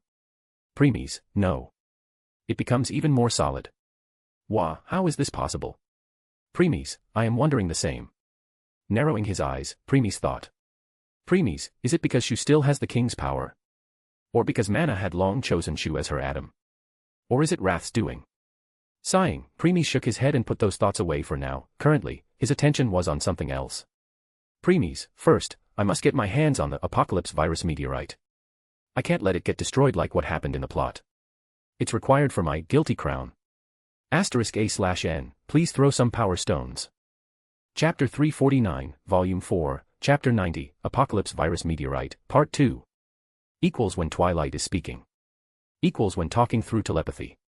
Equals when thinking in your mind. Equals when talking with your Pokemon or tamed beast. Equals when describing a certain period of time or again another place. Equals point of view, i.e., POV. He then checked the next thing, found out that the next mission of Undertakers came out to be failure. Why? Because Shu ran away. Ophis, so, he finally killed. Huh. Said Ophis, who was leaning on his shoulder and was also looking at Preeis' terminal. Preeis, yeah. When Shu killed for the first time, he started having recurring traumatic hallucinations. Because of that he lost the courage to draw out the voids. Narrowing her eyes, Ophis spoke. Ophis, so, it's today. Preeis, yeah. Standing up, Preeis and Ophis walked to balcony hand in hand and looked down at the ocean below. Their Sakura and Ophis were playing and splashing at each other. Witnessing this, a content smile appeared on both of their faces, near airport. Currently, Guy and others were planning on attacking the transport plane to retrieve back the Apocalypse virus meteorite. Since Shu was kicked out of the Undertakers due to him unable to draw out Void and fight, they had to do it without him. Nevertheless, Guy had already made plan and will leave in an hour. Right now, he was in trailer and seemed to be in a blood transfusion room along with Inori. Guy had a special ability that let him see other people Void even if he was not a king. He obtained that power when people used him as one of a test subject, in order to control Apocalypse virus. Since that power came from Apocalypse virus itself, he also must face the risk of being infected by it. That's where Inori's blood came. Her blood can somehow suppress the activity of Apocalypse virus in his blood. However, the more he used her blood, the more its effect lessened. Guy, the cycle is getting short. Am I near my limit? Inori, Guy. Inori voice snapped Guy out of his thoughts. The door from the other side opening revealing Inori wearing a white dress that was equally revealing like her red custom kimono. She asked. Inori, am I a monster? Hearing this, Guy became silent for some time before opening his mouth. Guy, did she tell you that? Inori. Guy, did you fall in love with him? She placed a hand on her chest before replying. Inori, love. Guy, are you saying I love Shu? Saying this, Inori looked at side while pondering about something. Guy, so, you chose him too, in the end. Inori, I don't think so. Guy, huh? This caught Guy off guard. Inori, it's true that she called me monster and didn't like it, but I don't care his opinion of me in the slightest. Guy, wah. Inori, what I want to know is whether heirs to think of me as a monster too. Guy. Guy couldn't keep his composure anywhere and stood up. He widened his eyes and was having hard time processing what he just heard. Guy, don't tell me. You choose him instead of me or Shu. But why? You clearly rejected him last time. Inori, Guy. Returning back to himself, Guy spoke. Guy, well, it's time to begin the mission. Let's save the talk for later. Inori nodded and placed aside her thoughts about Preeis for a moment as they both then headed out of the room. Afternoon. Ophis, it's almost time. Preeis, yeah. Since it's almost time for the activation of Apocalypse Virus Stone, Preeis sent Sakura back into the pet's world and was walking down the hotel's hallway with Ophis and Scathack. A minute later. The sky turned dark, and a ghastly tone was heard. Ophis, genetic resonance. Scathack, so, it's activated. Preeis, yes. Civilian 1, wah, what is it? At this time, one of the civilians who came out of his room. He suddenly had small crystal protrusions emerge from the skin and grew along his skin. They then became crystalline substances over some parts of his body and continued to spread till his entire body was covered in crystals. Once he became completely crystallized, the body began to break down. Crack. Crack. Shatter. Next, it shattered, turned into particles, and disappeared. Scathack, this is Apocalypse virus. Huh. Ophis, yes. The crystallization passed through 4 stages. First, mind. Second, skin. Third, body parts. And fourth, the entire body. Scathack, means death. Ophis, Even when witnessing this, they were still talking and walking nonchalantly down the hallway.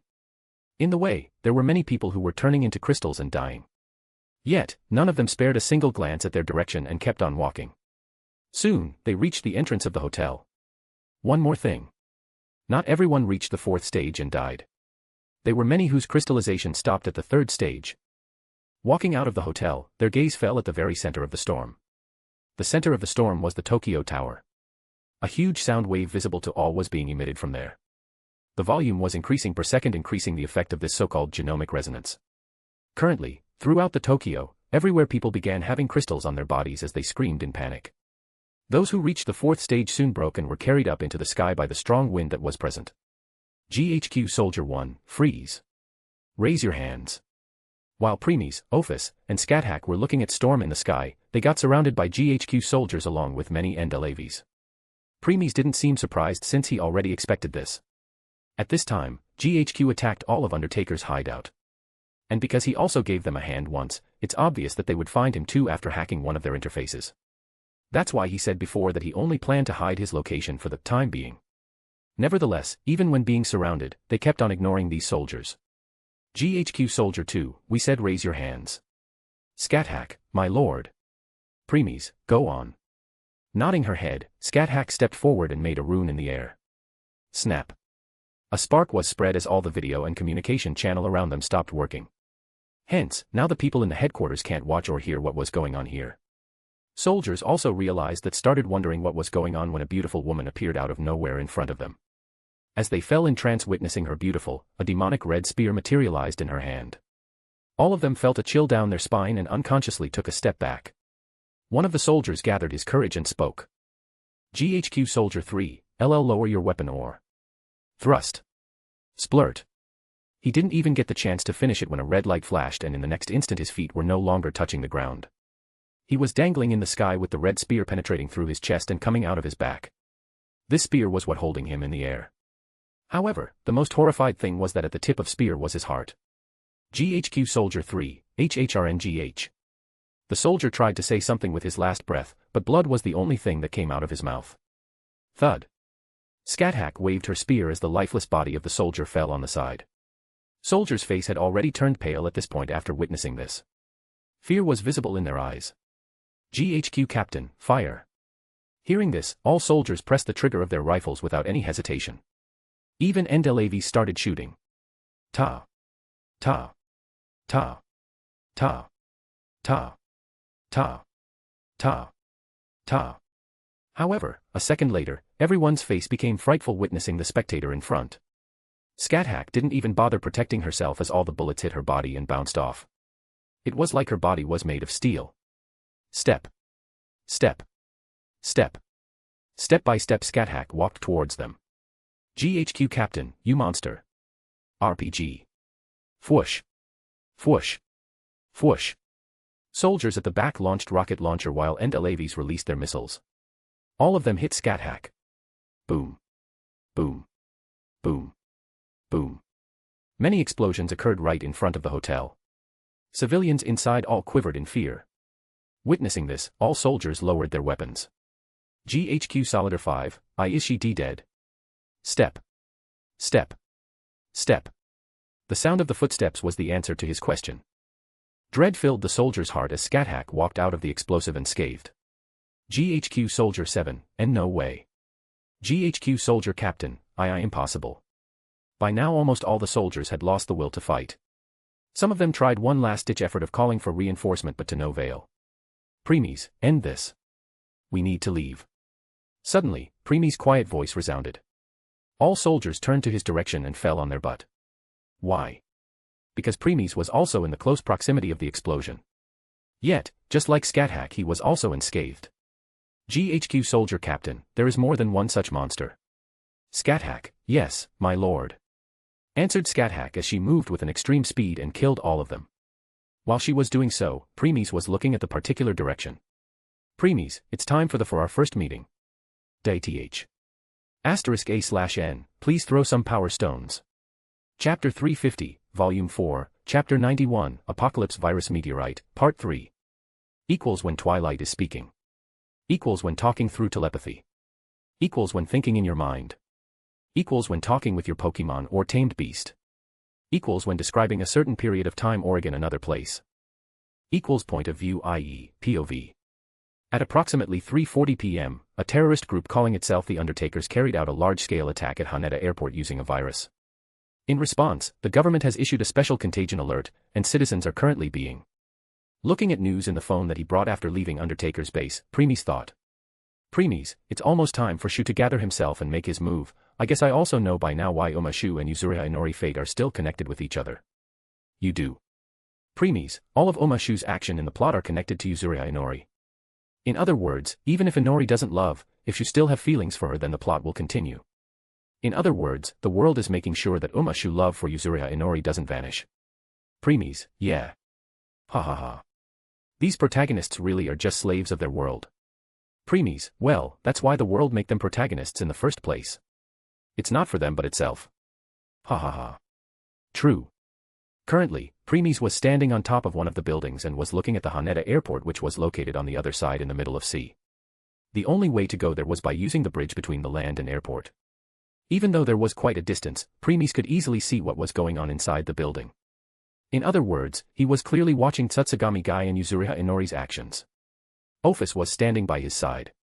Scathack was behind them, sitting on a pile of junks which were once called Endelaves while resting her spear on her shoulder. Ring. Ring. Suddenly Preeis received a call from an unknown number. Preeis, about time. Huh. He picked up the call and waited for the person on the other end to spoke. Ersta. Preeis, what is it, Tsugumi? Tsugumi, we lost, they have taken us all down. Inori went with Gai to infiltrate the place, but it seemed to be a trap. Preeis. Tsugumi, at this rate, it's all Umashu's fault. Because he didn't come. Preeis, how pathetic. Before Tsugumi could continue, Preeis' cold voice interrupted her. Tsugumi, huh? Preeis, what you said just now is a proof that Undertaker are not as high or might as they seem. You all are just some bunches of thugs you joined together and who boasts about the things you can't even accomplish. Tsugumi, you. How could you say something like? Preeis, quiet. Tsugumi. Once he said so, Tsugumi and another person who was with her flinched and kept their mouth shut. Preeis, the reason for your failure is not Umashu but you Undertakers themselves. But we didn't know it was a TT trap. Preeis, why you didn't expect it to be a trap in the first place, Shinomiya? Ace, huh? Preeis, let you tell you why.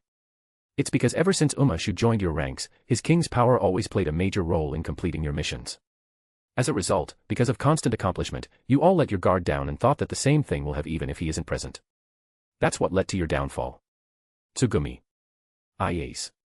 Preeis, perhaps if it was previous Undertaker which didn't have Umashu then you would have seen through this trap miles away. None of them had any words of refute. Looking back, they also realized that they were overly reliant on Umashu or should we say his void power. Because of that just by his absence, their entire plan crumbled. Ace, you are right, Ersta. Tsugumi, now that I think about it, if I had tried more serious, then I would have realized that something's wrong. Preeis just heard them quietly and didn't present any comforting words. They must understand their mistakes. A few minutes later. Ace, thanks, Ersta. Tsugumi, me too. I was wrong to put the whole blame on Umashu. Preeis, Nodding, Preeis looked at the horizon and saw that it was almost sunset. Preeis, anyway, there is a reason why you tried to find my contact and call me. Tsugumi, what do you mean? Preeis, knowing you, you must have long contacted Shu and gave him a peace of mind for the failure of mission. And since it has nothing to do with me, there must be reason why you call me. Tsugumi. Ace. Ahaha, he is really sharp. Tsugumi, sigh he is. Tsugumi, it was Gai. When he told me track your number or location, he said if any problem occurred, and he is not present then we must contact you. Ace, according to him, you will take over the command of the remaining Undertakers. Preeis, I see. Tsugumi, so, what should we do? Ace, Gai and Inori are still in the airport. We must rescue them. Tsugumi, but we barely have 10 people remaining on your side. Preeis, more than enough. Ace, we are enough. Preeis, Umashu is coming. Tsugumi, he is. Preeis, of course, he is. After what you told him, he must be feeling guilty right now. So, he will be coming. Tsugumi, I see, I must apologize to him till later. Preeis, yeah. For now, I am giving some orders. Follow them and it will help not only Gai but also Shu in reaching the airport. Tsugumi and Ace, Roger. It's been some time since Preeis issued his orders to the remaining members of Undertakers. Glancing at the side, he could see a fast-approaching military vehicle which was making its way to the airport. Preeis, he is here. This means. Turning his attention back to the airport. Preeis saw Inori who had walked up to the roof where a huge satellite was situated. Walking to the center of the roof, she mumbled something to herself and looked at disaster-struck city in front of her. A minute later, she opened her mouth and started singing. I'll never be loved by you. Or needed by you again, either. And so here I am, all alone. A blue aura appeared by her feet and streams of energy came out and were going into the satellite behind her. Circular streams began appearing around the tower as Inori continued singing. Particles that seemed to be like snow began falling from the streams, giving off a Christmas-like feeling despite the situation, and the darkened skies were cleared. Throughout the Tokyo, people who were slowly being covered by crystals were suddenly free of them as everyone could hear Inori singing. You always do that, making me angry. And then make cry in the end. But when you said I'm sorry afterwards. I've always loved the look on your face. Everyone around Tokyo was rejoicing. The remaining members of Undertakers also realized that it was Inori's voice. Preeis, good. Good. Very good, Inori. You are doing great. Just like I wanted. Preeis, who was looking at Inori, smirked as his own body was covered in blue flames of zenith. Other might not realize it, but at each passing second, the blue flames were becoming more and more pure. Not only that, but they were also merging with the very laws of the worlds itself. That's why you didn't help them before. You wanted Inori to sing. Preeis, yes. Inori or Mana or Eve, their work is the evolution of humanity by turning them into crystal. Because of that, the world will also give them a hand. That's why even when Mana died in the past, the world kept her consciousness and soul intact. In other words, their power can somehow let them connect to the very world itself. Preeis, correct. Hence, using that opportunity, I make my zenith to also merge with the world. After all, there is also a piece of my zenith inside her. So, that's why you put your flame inside her here. I thought it was only to prevent others from using her void. Preeis, well, there is more to it, but you don't need to know. TCH. You won't keep your actions simpler, are you? Preeis, I wonder. Sew. A pulse of zenith from Preeis' body and passed throughout the world. Yet, except for those under Preeis, no one sensed it. Not a single person. Preeis was completely covered in bluish flame-like aura right now. Even in his dark eyes, flicker of blue fire could be seen. Scathack, amazing. Ophis, isn't it? Zenith flame can burn everything. Whether it's body, soul, or consciousness. Scathack, MN. While Ophis and Scathack were looking at Preeis, an explosion occurred in the airport. Boom. With that, even more explosions occurred. Boom. Boom. Boom. Sometimes later. Preeis took a deep breath as the bluish aura around him disappeared. He looked at Inori's location and saw Shu landing softly on the roof. He gave Inori a fond smile before trying to approach her. But then all of a sudden, a crack appeared behind Inori as a person came out. The person, who had the appearance of a small teen with white hair along with thick brows, suddenly plunged his hand into Inori's chest. Shu froze as he heard Inori's tiny scream of pain. Then a sudden blast of wind knocked him down as the person raised Inori's void, causing a bright pillar of light appeared once more. Wah, how is this possible? Didn't your zenith flame prevent others from using Inori's void? Preeis, yes. Then how did he? Preeis, I let him. Preeis. Preeis. Preeis. Seriously. Preeis, seriously. The person then said something to Shu before swinging the sword at him. As Shu closed his eyes, Guy appeared in between and took the blow. He then fell as Shu grabbed him and recovered some of his memories. Guy and the person did some conversation before the person left with Inori. Shu ran towards the portal and slammed his right hand into it, which caused a bright light to shine and pillar of light to rise. Ring. Ring. Ring. At this time, Preeis, who was watching the entire thing, received a call. Without looking at caller ID, he picked it. Tsugumi, Ersta. Shu and Inori. Preeis, I know. Tsugumi, you do. Preeis, anyway, tell Ias to pick Guy and made their way to Roppongi Fort. Tsugumi, but he is injured. Preeis, it's fine. The crystals on his body saved him. And knowing him, he won't stop either. Tsugumi, that's true, but how do you know about Guy's condition? Preeis, I wonder. Saying this, he cut the call. Ophis, we are leaving, right?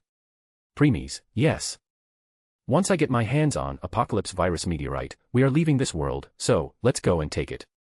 Ophis and Scathack, MN. *A/N, please throw some power stones. Chapter 351, Volume 4, Chapter 92, Apocalypse Virus Meteorite, Part 4. Equals when Twilight is speaking. Equals when talking through telepathy. Equals when thinking in your mind. Equals when talking with your Pokemon or tamed beast. Equals when describing a certain period of time or in another place. Equals point of view, i.e., POV. Space wrapped before Preeis appeared in a spacious dark room. Looking in front, he saw Shinomiya Ias Endlave i.e., Steiner and Tsutsugami Guy, which were rushing towards the deeper room. The place where Shu, Inori, and others were. Preeis didn't follow right away because he was waiting for a particular moment. For now, he turned his attention to another two people in the room. One of them was a jester-like person who wearing GHQ uniform. He had a mechanical left eye and had an amused smile on his face. Another was young beautiful woman with wavy back-length brown hair and brown eyes. She was wearing a magenta top and blue jeans with lab coat. In her hand was a terminal, in which she was watching what was happening on Shu's side. Preeis took out his phone from his pocket and started hacking the woman's terminal. He did that to prevent Tsugumi, who was connected with it, from watching and listening their conversation. Once he succeeded, he decided to approach them and stopped hiding his presence. As a result, they heard his footsteps and looked at him. Men, oh yeah, looks like we have another guest here. Woman, Ersta. The woman muttered under her breath. Since the room was silent, the men also heard it. Man, it seems Professor Uma knew this boy. Instead of answering the men, the woman showed a small smile at Preeis and spoke. Woman, it's been a long time. Almost 10 years. How are you doing, Ersta? Preeis didn't seem surprised that she knew him too. After all, in this history, he was Uma Shu, Uma Mana, and Tsutsugami Gai's childhood friend.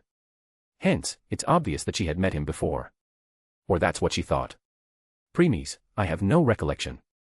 Hearing this, she couldn't help but widen her eyes slightly before a playful chuckle escaped her lips.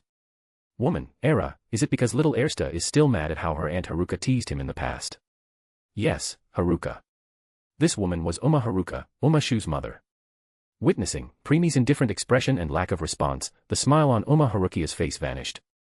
Haruka, you really don't remember me. What about Shu? Preeis, the only thing I know is that he is my junior. That's all. Haruka, I see. Man, to think you both will ignore my presence while having a family reunion. I am hurt.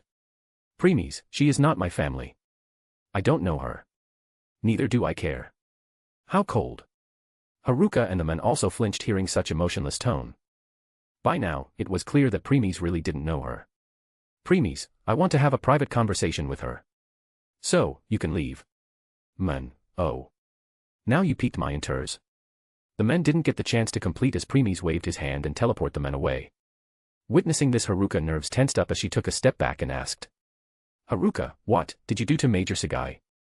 Preeis, you don't need to know. Saying this, he stepped forward as Haruka stepped back. Haruka, what do you want from MMME? Preeis, your talent in genetic field is not something I wish to let go of, Uma Haruka. A few minutes later. Uma Haruka was sitting on her knees while hugging her terminal. Her eyes were widened as a shocked expression was on her face. She was still having hard time processing what she just heard. Preeis didn't bother wasting any time on her. He turned and walked towards the deeper section where Shu and Guy were. While he was doing so, he heard Haruka's quiet voice. Haruka, I hope you don't forget your promise, GGG Guild M Master. Preeis, after today, Uma Shu will lose his void power and will be free from the fate of the king. Hearing this again, Haruka let out a sigh of relief. At this time, Scathack appeared by Preeis' side and gave him a cylinder which had a red liquid inside. Preeis, well done, Scathack. Scathack, thanks for the praise, my lord. When Preeis and Haruka was busy in conversation, Preeis gave Scathack a location and told her to retrieve the last void genome for him. Confirming that it was the real deal, Preeis put it inside his pocket and continued walking. It was a huge circular chamber of some sort, and in its very center there was a tall staircase. Below it was a pool of red liquid that looked to be blood. The room was huge, and atop the staircase was Yuzuriha Inori. She was being held by some roots. She was unconscious with a wedding gown veil on top of her head. The veil was very long, and it extended to the top of another staircase behind her. On top of that staircase was a huge orb which was surrounded by crystal-like roots. A woman could be seen floating inside. That woman was Uma Mana, or should we call Eve. Back to Inori. Around her stood two people. One of being the one who drew out Inori's void and attacked Shu, while other was a middle-aged man with gray hair and a medium-sized mustache and was wearing a lab coat. First person was the Gravekeeper of DH as well as the main antagonist of this world, Yu. Second person was head of the antibodies in GHQ and another main antagonist of this world, Shueikiro Kido. Now if you will look down, you will see Uma Shu and Tsutsugami Gai running around while dodging the crystal spikes. There were also huge eyes being carried by the crystals which was blinking and speaking in Uma Mana's voice. Whenever the spikes were about to hit them, Gai used a crossbow-like gun to shoot them down. The gun part was black while the crossbow part was purple with purple glowing lines around it. It was Gai's void, leader's rifle. Back to Inori again. In between the three people was a platform on which there was Apocalypse Virus Meteorite. The meteorite by now had been converted and showed its true form. They were two rings. Kido picked one of them while you started reading a book. It was a marriage vow. Next, Kido grabbed Inori's left hand and put the ring in her ring finger, or should we say about to, when another hand came out of nowhere and stopped Kido's arm. Preeis, sorry but these rings are mine. Kido, you are. This attracted everyone's attention. Shu and Guy, Ersta. Since Shu had recovered his memory by now, it's obvious he knew that Ersta was his childhood friend just like Guy. Well, this was unexpected. To think the loser of the king's candidate will return. Closing the book, you said with his signature smile on his face. Ignoring him, Preeis pushed Kido arm away and took the ring from his hand.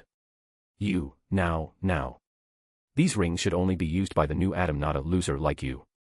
Appearing in front of Preeis, move his hand to touch Preeis' forehead. Sew. But a pulse of zenith was released from his body which hit both Kido and you. Auh. Kido, Ga. Both fell from the staircase to down below. Preeis, don't touch me. Picking the second ring from the platform, Preeis turned his attention to the other people present. Before either Shu or Guy could open their mouth. Mana, Ersta. One of the eyes spoke in Mana voice. Raising one of his brows, Preeis asked. Preeis, do I know you? All the eyes blinked as Mana continued. Mana, did my rejection back then hurt that much that you decided to forget about me? Many crystal spikes appeared and rushed towards Preeis. Mana, bad Ersta. Looks like I need to punish you first before punishing Shu. Preeis, sigh, this confirms it.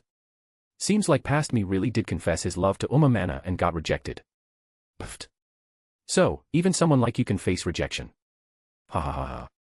Deciding to ignore Twilight's laugh, zenith flames burst from Preeis' body and burnt all the crystal spikes. Shu, what kind of power is it? Guy, I don't know. It doesn't have a single trace of void power. More eyes appeared around Preeis as Mana voice resounded. Mana, what is this power, Ersta? Won't you tell you big sister about it? QB, they are here. All of them. Suddenly Preeis received QB's telepathy message. Preeis, good work, QB. I know I can count of you to bring all the members of Deity H here. QB, with this you can end them all in one go. Preeis, yeah. All of a sudden, a thin, brittle, and blunt iridescent and jagged dagger appeared in Preeis' left hand. He then stabbed behind without even looking. Stab. You, Arg. You who was thinking of using a sneak attack looked at his chest. The attack came out of nowhere without even giving him the chance to respond. Shine. Next, light started shining from his chest. Shu, what is going on? Preeis, you will know. Shu, huh? Shu became dumbfounded when Preeis appeared at his side without him realizing. And then. Stab. Without hesitation, Preeis used the same dagger and stabbed Shu's chest. Shu, Arg. Guy, Shu. Shine. Same light started radiating from his chest. Preeis moved again and returned to Inori's location. A circle appeared under you and Shu feet before a crystallized ribbon shot out of their right hand and coiled against Preeis' left hand which was holding the dagger. The blue command seal under his leather glove released a weak light for a second before disappearing. The ribbons around his left arm also disappeared. To be more precise, they merged with his arm. Thud. Both fell on their knees and started taking deep breath. Guy, Shu. Are you okay? Shu, I don't know. I just feel somewhat weak. Guy, weak. You, he. Standing up, you kept on watching Preeis with solemn expression. His signature smile had also vanished by now. You, he took away our king's power. Guy and Shu, what? *A/N, please throw some power stones. Chapter 352, Volume 4, Chapter 93, Apocalypse Virus Meteorite, Part Final. Equals when Twilight is speaking. Equals when talking through telepathy. Equals when thinking in your mind. Equals when talking with your Pokemon or tamed beast. Equals when describing a certain period of time or again another place. Equals point of view, i.e., POV. Shu, how is this possible? Kido, that dagger in his hand must be the reason. Shu, that's the third one, outside of the chamber. Haruka was monitoring everything in her terminal thanks to the camera that Major Sagai had implanted inside sneakily. Because of that she was shocked witnessing how easily Preeis stole both Shu's and Yu's king's power. Haruka, I can't believe it. Even I need to spend some quite time in research and require resources to be able to find a way to remove Shu's king's power, yet he did it just like that. However, in the next second, her brain short-circuited when she saw Preeis taking out the third void genome. One should know that only she, Haruka, knew the location of last void genome. After all, she was the one who hid it. But now, it's in Preeis' hand. Mana, stop, Ersta. Fwoosh. Fwoosh. Fwoosh. Mana voiced resounded as many crystal spikes attacked Preeis. The reasons why she was doing this was to prevent Preeis was dying. Why? That's because if we remove Shu who had the protection of his plot armor, other could only use one void genome in their lifetime. In case they use it again, they will die right away. Hence, Preeis who already gained the power of two kings, trying to gain the third one was suicide. Even the protagonist, Umashu, didn't get 3 kings power in the plot. Nevertheless, Preeis didn't stop. Crack. Shatter. The moment cylinder shattered, Preeis found himself in a different place. Looking down, he realized standing on a crystal staircase while overlooking the entire world below. The world was fully made of beautiful crystals. Building, trees, and so on. There was not a single sign of life whatsoever. Yet, witnessing this, a smile formed on his face. Preeis, to think my guilty crown has already taken this form. Saying this, he glanced at the side. Guilty crown, 0.25% complete. Preeis, void genomes really play a very important role in its creation. Ersta. Suddenly, he heard a soft voice and turned. There he saw Inori standing a few steps behind while looking at him with moist eyes. Preeis, you. Thud. But before he could say anything, she rushed to him and jumped in his embrace. Inori, sob, I thought I will disappear and won't see you ever again sob. Preeis. Exactly. You should have disappeared by now. Why are you still here? As he was pondering about it, he saw something glowing in Inori's left hand. There on her ring finger she saw one of the 2 rings which, Apocalypse Virus Meteorite, had converted into. Preeis, this. Narrowing his eyes, Preeis removed his left-hand glove and saw the same ring in his ring finger. Not only that, he saw that his blue command seal also now had a shade of purple color in it. Preeis, damn you stupid meteorite. You really won't let a single person be the ruler of the guilty crown, do you? Sighing in defeat, Preeis wore back his glove. Next, he hugged the crying Inori with one hand and used his other hand to pat her head. Preeis, in the end, it made me the Adam and Inori the Eve. If I want to change it then I need to destroy everything again and start over. What a pain. Seeing how his shirt was getting wet from Inori's tears, he sighed again. Preeis, forget it. Because of too much work, I barely have a time to spend in Pet's world, let alone this guilty crown world. She can look over this world while I am not present. A few minutes later. After crying non-stop for some time, Inori finally calmed down. Preeis, feeling better. Inori, Patting her head for some more, Preeis continued. Preeis, then let's go. There is still someone we need to meet. Inori, raising her head, she nodded. Then both started climbing the crystal staircase. Inori was still hugging Preeis' arm and refused to let go. Preeis, on the other hand, let her be. Finally, after climbing for so long, they reached the top. On top, there was nothing except an empty circular platform. Showing a confused expression, Inori spoke. Inori, there is nothing. Preeis, there is. Inori, huh? Instead of answering, Preeis made his way in the center along with Inori. Reaching there, they stopped and looked down. Inori also followed his example. In the next second, the platform started glowing before an image of the Japan appeared on it. Inori, Japan. Preeis, it means that the Japan is the country that has been created in this world as of now. He.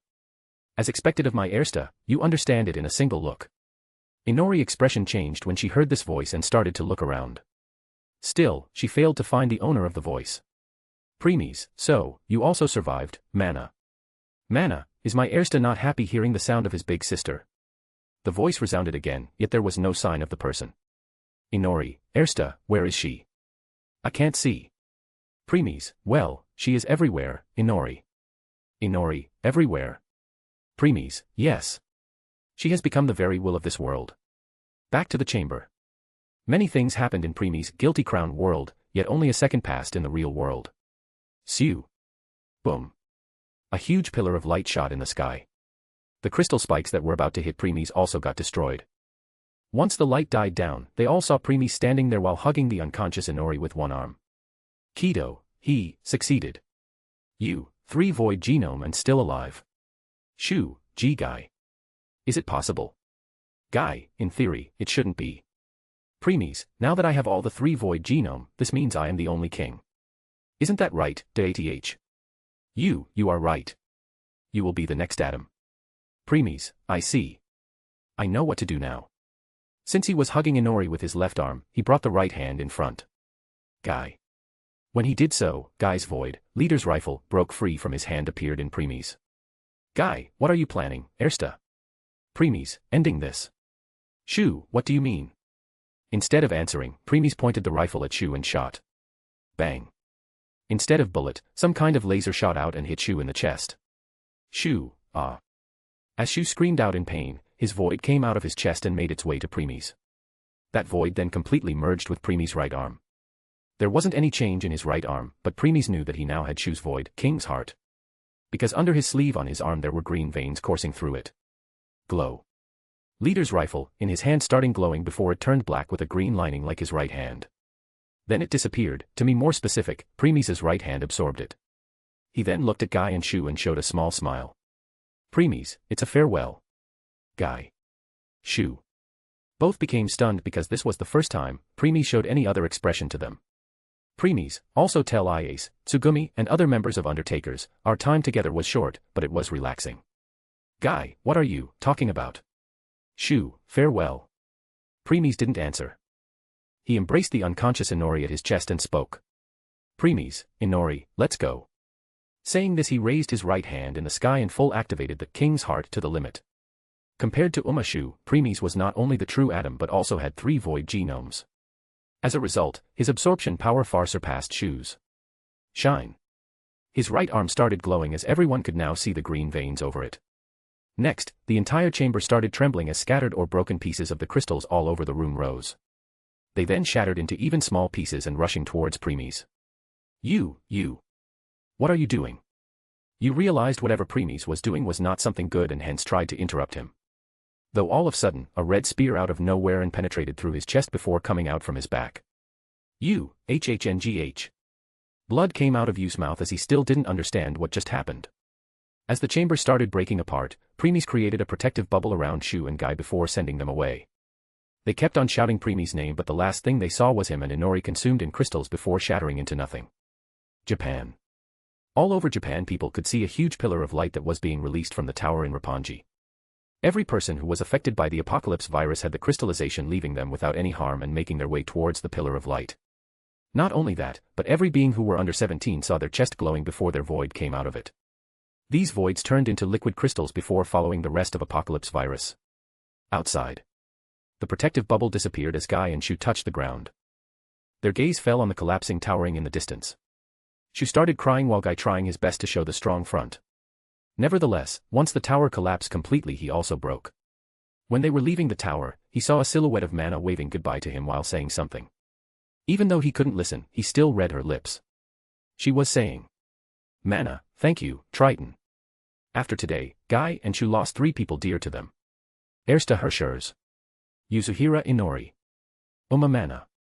With this the arc of Guilty Crown also came to an end. *A/N, please throw some power stones. Chapter 353, Volume 4, Chapter 94, Explanation. Equals when Twilight is speaking. Equals when talking through telepathy. Equals when thinking in your mind. Equals when talking with your Pokemon or tamed beast. Equals when describing a certain period of time or again another place. Equals point of view i.e., POV. Blooming wildflowers. Oh please tell me. Why do people hurt each other? Will they fight?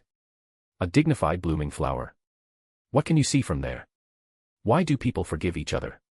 I guess it can't be done. Preeis, a song. Preeis slowly opened his eyes and was greeted by the world of crystals in front of him. In other words, he was in his Guilty Crown universe. The world felt clearer and more refined than before.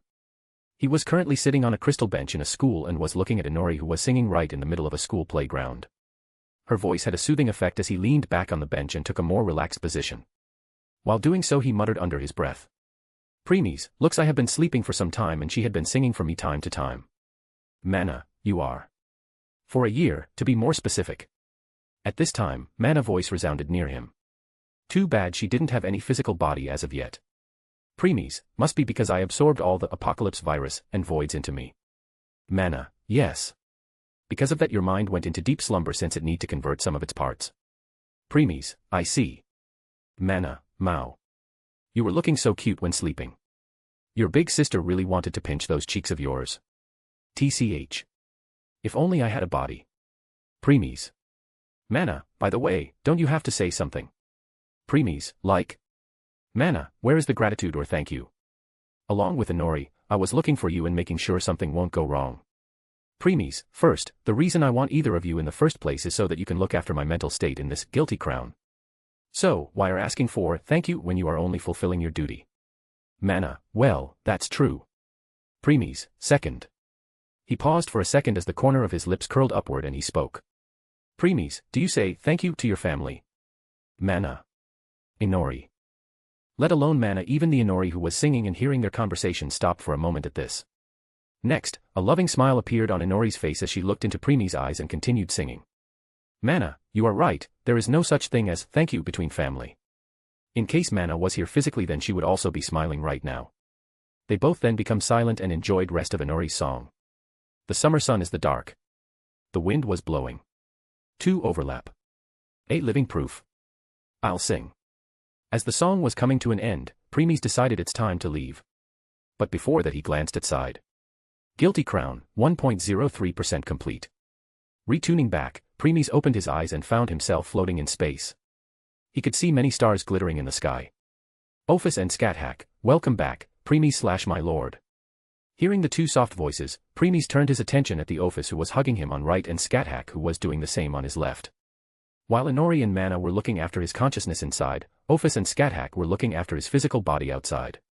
Showing a small smile, Preeis hugged both of them back. Preeis, yeah, I am back. They kept on hugging each other for some time before separating. Next, Preeis brought his right hand in front and a bluish aura of zenith appeared. However, there was something different this time.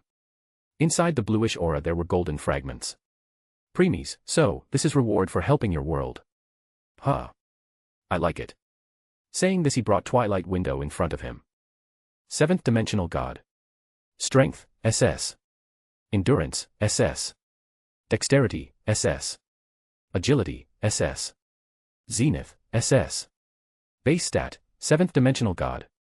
Empowerment, 8th Dimensional God. Zenith state, 9th Dimensional God. Planar Lord, Neo God. Congratulations. You become the Planar Lord of this world. Correct. Preeis had become the Planar Lord of this Guilty Crown world.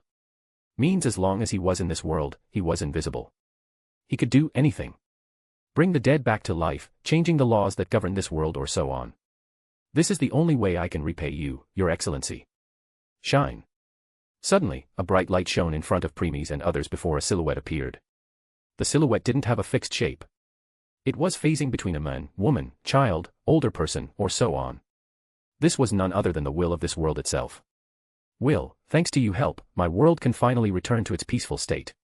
Preeis, Scathack, I don't fully understand. What you need the help of Lord for? Scathack asked the Will. In return, the Will respectable bowed to Scathack before speaking. Will, I think it will be better if Your Excellency explain it. When Scathack turned his attention to Preeis, he spoke. Preeis, Scathack, you must have already known that a world is made of countless parallel worlds. Scathack, yes, a world is like a tree. Its roots collect or gather the power or energy it needs to keep the world running. Its trunk is the main starting point of a world. Ophis, while its branches distinguish different parallel worlds which are made from different choices a man made. Preeis, correct. For example, there is one parallel world in which Mana didn't become the Eve. In another, Guy gained the king's power at the beginning instead of Shu. Ophis, or one where the world didn't even suffer from the apocalypse virus. Preeis, and many more. Pausing for a second, Preeis continued. Preeis, just like that, in one of parallel world, there was a transmigrator. Hearing this, Ophis and Scathack narrowed their eyes. Ophis, does he has a system? Preeis, he sure do. Now, how did Preeis knew about it? That's because instead of one, Planar Lord was ruler of every single parallel world in existence.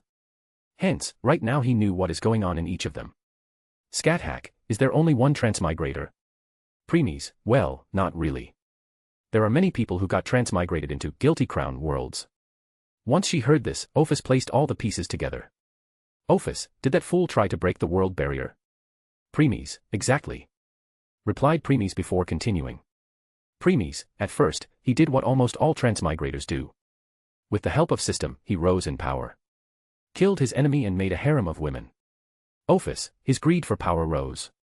Preeis, yes. Since the world like Guilty Crown exists, didn't this mean other worlds also exists? That was his thought. Will, sigh alas. His system was not strong enough to let him travel to different worlds. As a result, he tried to do so on his own. After trying for many years, he succeeded in breaking the boundary between the worlds. Scathack, let me guess. Instead of going to New World, he broke the barrier to a parallel world. Preeis, correct. Will, that was the world of another transmigrator who joined forces with DADH and succeeded in becoming Adam. Ophis, fight broke out and it led to mutual destruction. Preeis, Since they both were transmigrator and had system, they had plenty of trump cards in their arsenal. Scathack, both of them died and their worlds faced the consequences of their actions. Will, yes. However, they both underestimated DADH too much. Preeis, DADH was trying to find a way or source of the transmigrator powers. Hence, once the boundary of their world broke, they shared their theory with each other and had breakthrough in their finding. Will, they came to conclusion what if there exist more parallel worlds. Preeis, after getting their hands on the transmigrator bodies and their findings, they found a way that will let them send a message to another world. Will, however, they could only do it once, otherwise they have to face the risk of collisions of two parallel worlds. Scathack, only once. Could it be? After pondering for a while, Scathack looked at Preeis before speaking. Scathack, did they send their latest research to other side? Preeis, exactly. Ophis, so, the DADH on that side continued where they left and reach even higher. Scathack, when they reached their limit, they again sent to the DADH of next parallel world to continue it. Will, yes. By the time Your Excellency came to this world, DADH had already become strong enough that they could even find the transmigrator who had arrived in their world. That's where I came. QB appeared out of nowhere and landed on Preeis' shoulder. QB, the moment we arrived in this world, Master realized that DADH had somehow caught on us. So, he ordered me to distract them. Ophis, you were bait. Your work must be to not only distract them but also make it difficult for them to find you. Scathack, by doing so, they had no choice use more of their resources. As a result, in the end, every member of DADH was looking for you. Then you brought all of them to a single location. Preeis, and I end them. When Preeis was absorbing all the apocalypse virus and voids, his attention was also on the DADH location. And at the right moment, he used his zenith flames and burnt all of them to nothing. Will, DADH of this world had the highest level of knowledge and research. Hence, the moment Your Excellency end them, it also put the stop to their ambition. Ophis, because they can't pass their information to next ones. QB, and their predecessors will be at the delusion that they will kept on attaining new heights. Scathack, how foolish. By the way. Looking at the will, Scathack questioned. Scathack, why didn't you try to stop DADH yourself? As the will of this world, you have that much power. Will, as long as they are not trying to destroy the world or control me, I can't interfere. Preeis, the same is applied to all other wills too. They shouldn't be allowed to interfere with the evolution of humanity. Scathack, why? Preeis, it's a very big topic. I will tell you later. Scathack, okay. QB, it's time for us to leave. Preeis, yeah. Will, wouldn't Your Excellency stay a bit more? Preeis, I can't. There is still a lot of work I must do. Will, I see. Then I won't take any more of your time, Your Excellency. Nodding his head, Preeis spoke with Twilight. Preeis, give me the coordinates of next world. Which world you want to go next? Preeis, go with random. Preeis. Preeis. Preeis. Preeis. Preeis. Come again. Preeis, I said give me some random coordinates. But why? Preeis, you remembered what happened in the previous world when we were leaving. You mean that being? Preeis, yes. There are countless worlds in this group. Yet even if I don't have luck, destiny, karma, or present in any timeline, that being still found me. Preeis, I was in a megaverse which made of infinite numbers of multiverses. And each multiverse is made of infinite numbers of universes. Yet, that being was able to pinpoint by correct location and almost caught me too. You are trying to say that being somehow know about your thought process. Preeis, I am afraid so. That's why going to a random world will be best. If even I don't know where I am going, how does he will know? You are right. But are you sure? What if he will be transported to another megaverse or a world where that was currently in?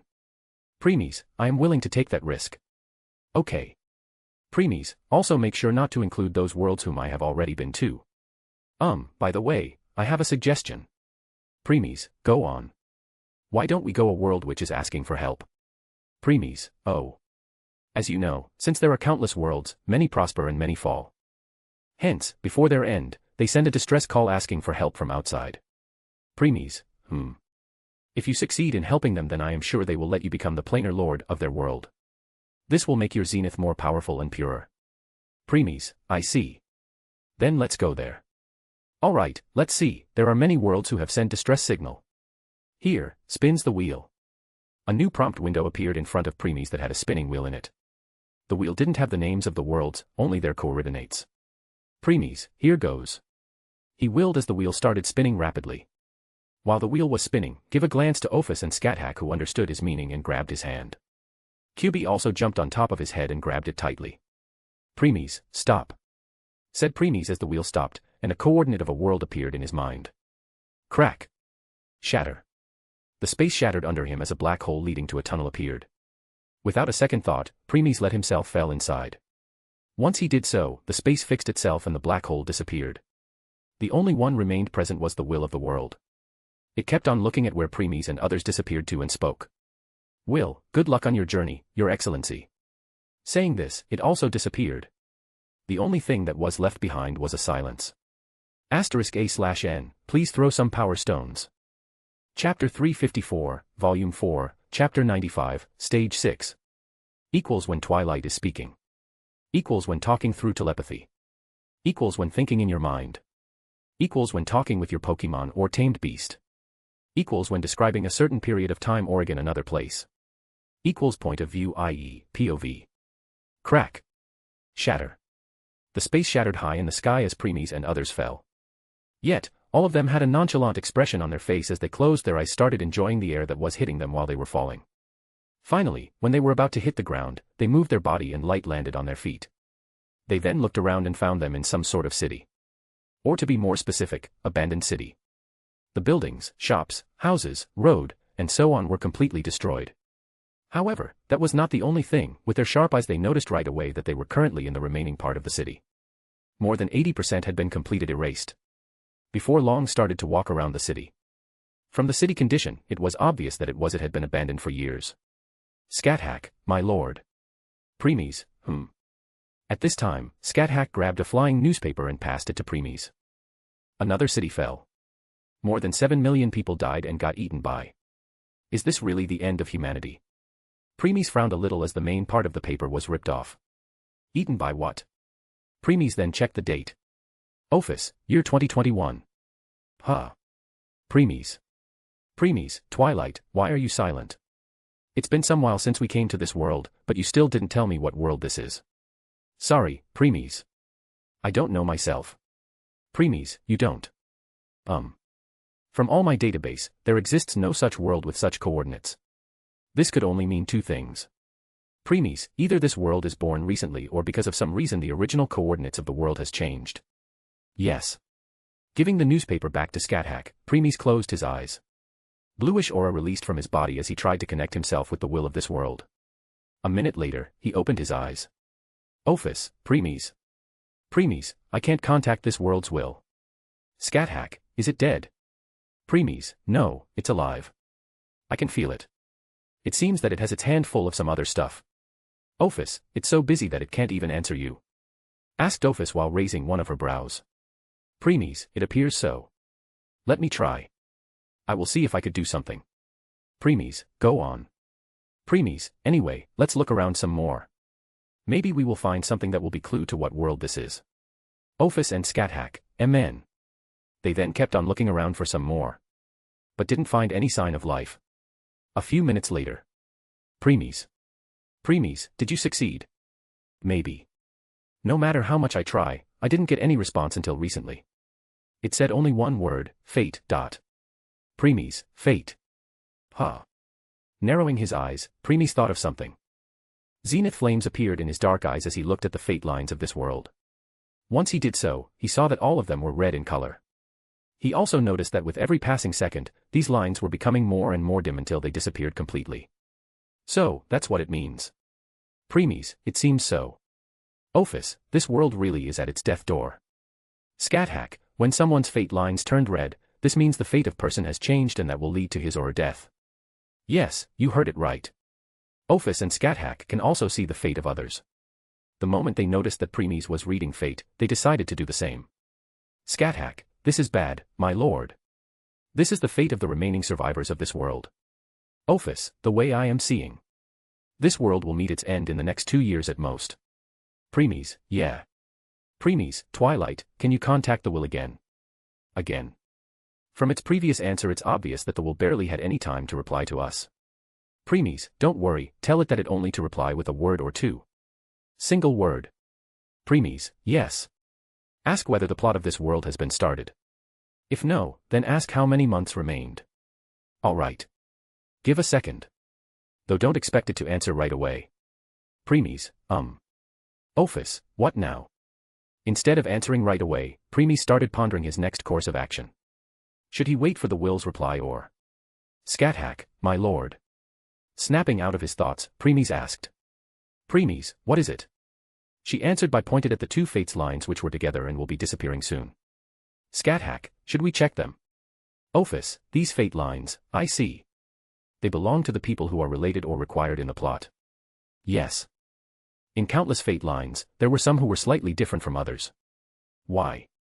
Because these fate lines had some golden spots on them. This means these people would play a very important role in the plot.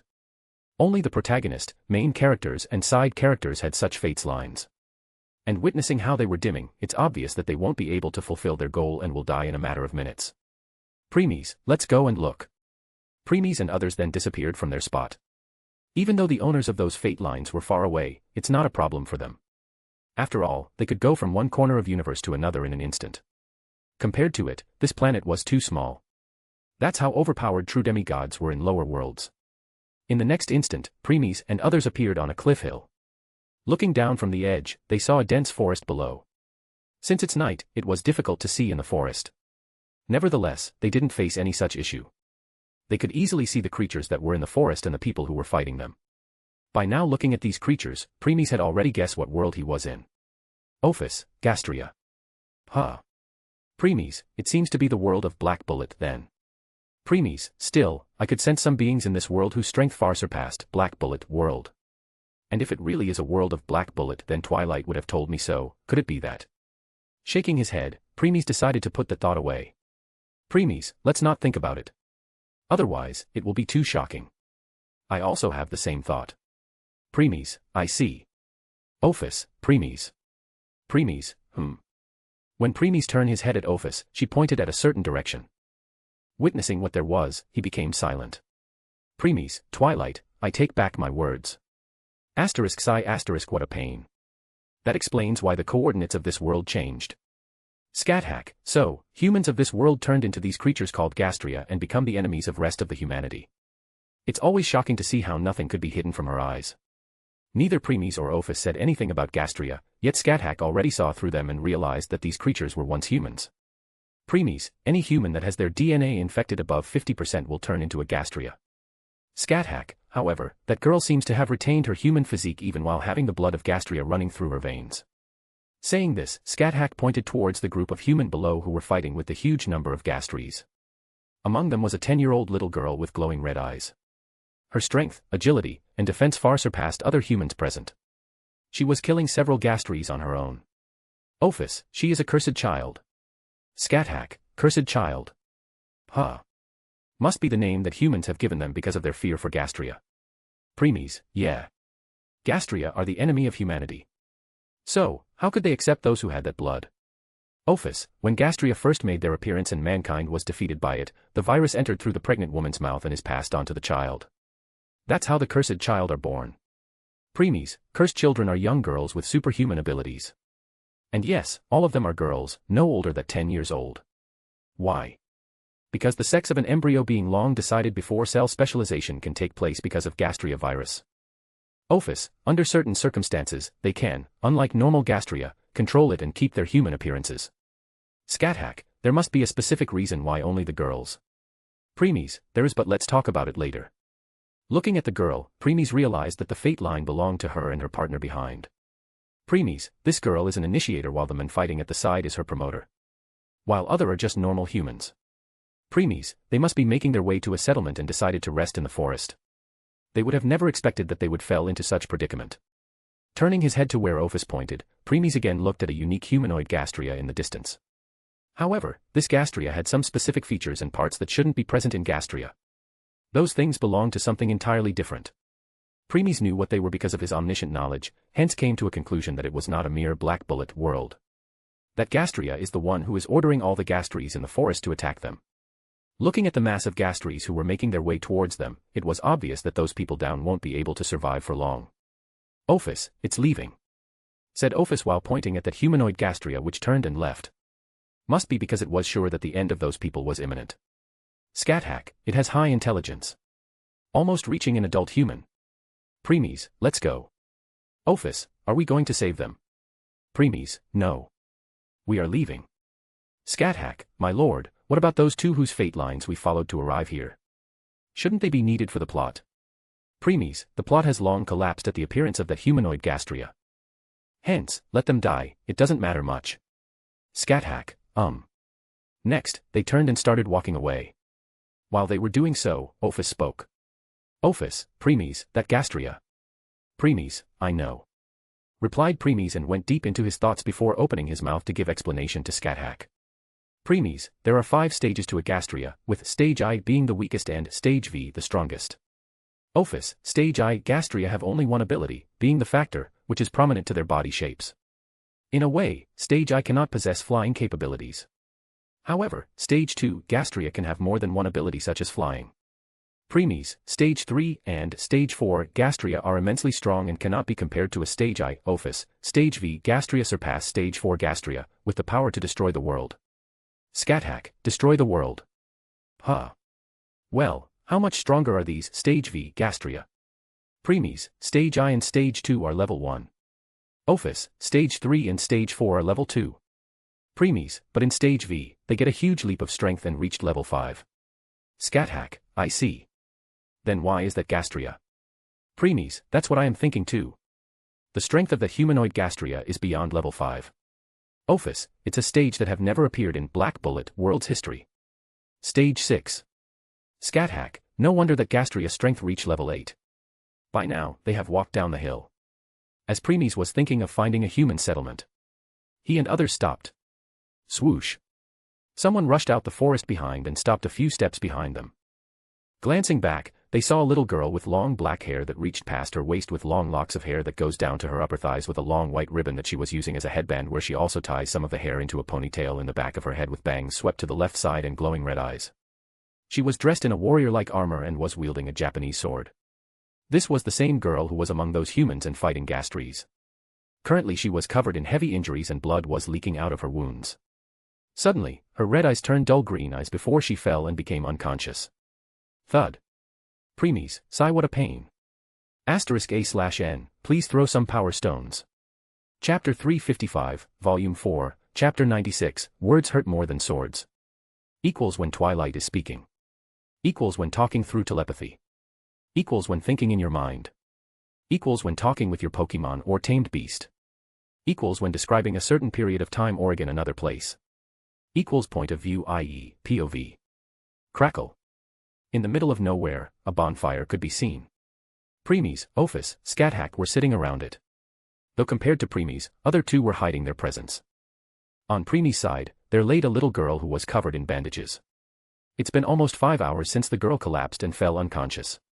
Because he was sure that it was not coincidence that the girl found him, he decided to buy some first aid bandages from the Twilight and gave her the treatment. He could use Zenith to heal her right away but decided to be against it. Since he knew if he had done so, then the girl would have woken up and had asked Preeis to save her companion since he knew they were still alive and struggling. Nevertheless, an hour later, all of them died. Preeis, I received the answer of the will. It replied with 2 words. No. 15. Preeis, means the plot has not been started yet. It will commence in the next 15 months. Yes. Preeis, 1 year and 3 months. Scathack, my lord, is it the countdown of plot? Preeis, yes.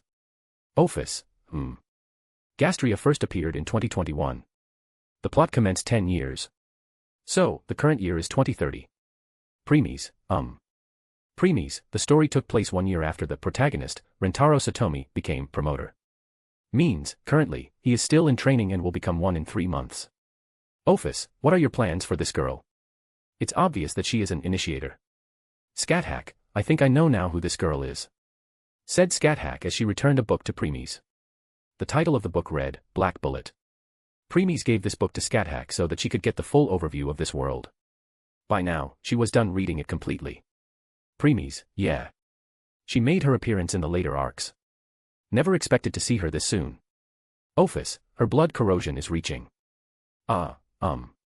Ophis stopped when she noticed that the girl was waking up. The girl opened her dark green-blue eyes but was still in half-sleep state. Preeis, finally awake. Hearing an unfamiliar voice, the girl's eyes shot open as she raised her body. Picking up her sword which was at her side, she hurriedly jumped away to maintain some distance. Guh.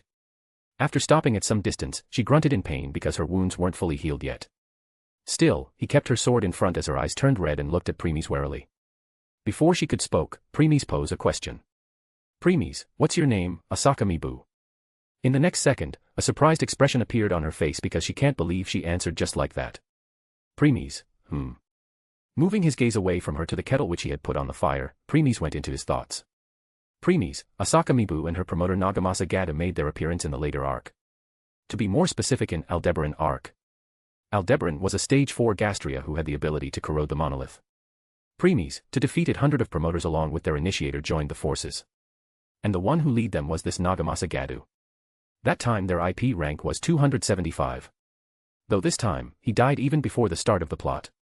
Preeis, yeah. Anyway, Nagamasa Gadu was just a side character. So, whether he live or die doesn't matter much. Picking up the kettle, Preeis poured the hot water in a cup. Preeis, as for the reason why his initiator Asakamibu gets to live longer, that's because later she joined the protagonist team temporarily to avenge the dead Gadu. Means, she got the protection from Satomi Rintaro plot armor. No wonder the golden spots in her fate lines were somewhat more than her promoter. Preeis, not anymore though. Saying this, Preeis gave a brief glance at Asakamibu's fate lines. By now all the golden spots had disappeared and only the red fate line was left. She won't survive next time. Preeis, come here, said Preeis. But Mibu didn't move. Preeis then looked directly into her red eyes and spoke again. Preeis, do you want me to repeat myself? Asaka. Witnessing his cold eyes and hearing his cold voice, Mibu flinched before her body instinctively moved on her own and walked over to Preeis. Once she reached him, he patted the spot at his side. Preeis, sit. She sat there as ordered but her guard was still all-time high. Nevertheless, Preeis didn't care about it and passed the cup to her. Hesitating for a moment, Mibu took the cup. Next, Preeis brought another cup and poured hot water for himself. Taking a sip, he asked. Preeis, what is your IP number, little girl? Asaka, I don't have one. Preeis, in other words, it got revoked. Clearly means your promoter is dead. Mibu shivered at Preeis' blunt words and lowered her head to hide her face. Though Preeis could clearly see the traces of tears that seemed to have appeared at the corner of her eyes. Preeis, what are you going to do now? Controlling herself from crying, she took a deep breath and took a sip. Asaka, find my way back to Tokyo area and report to IISO. They will assign me to a new promoter.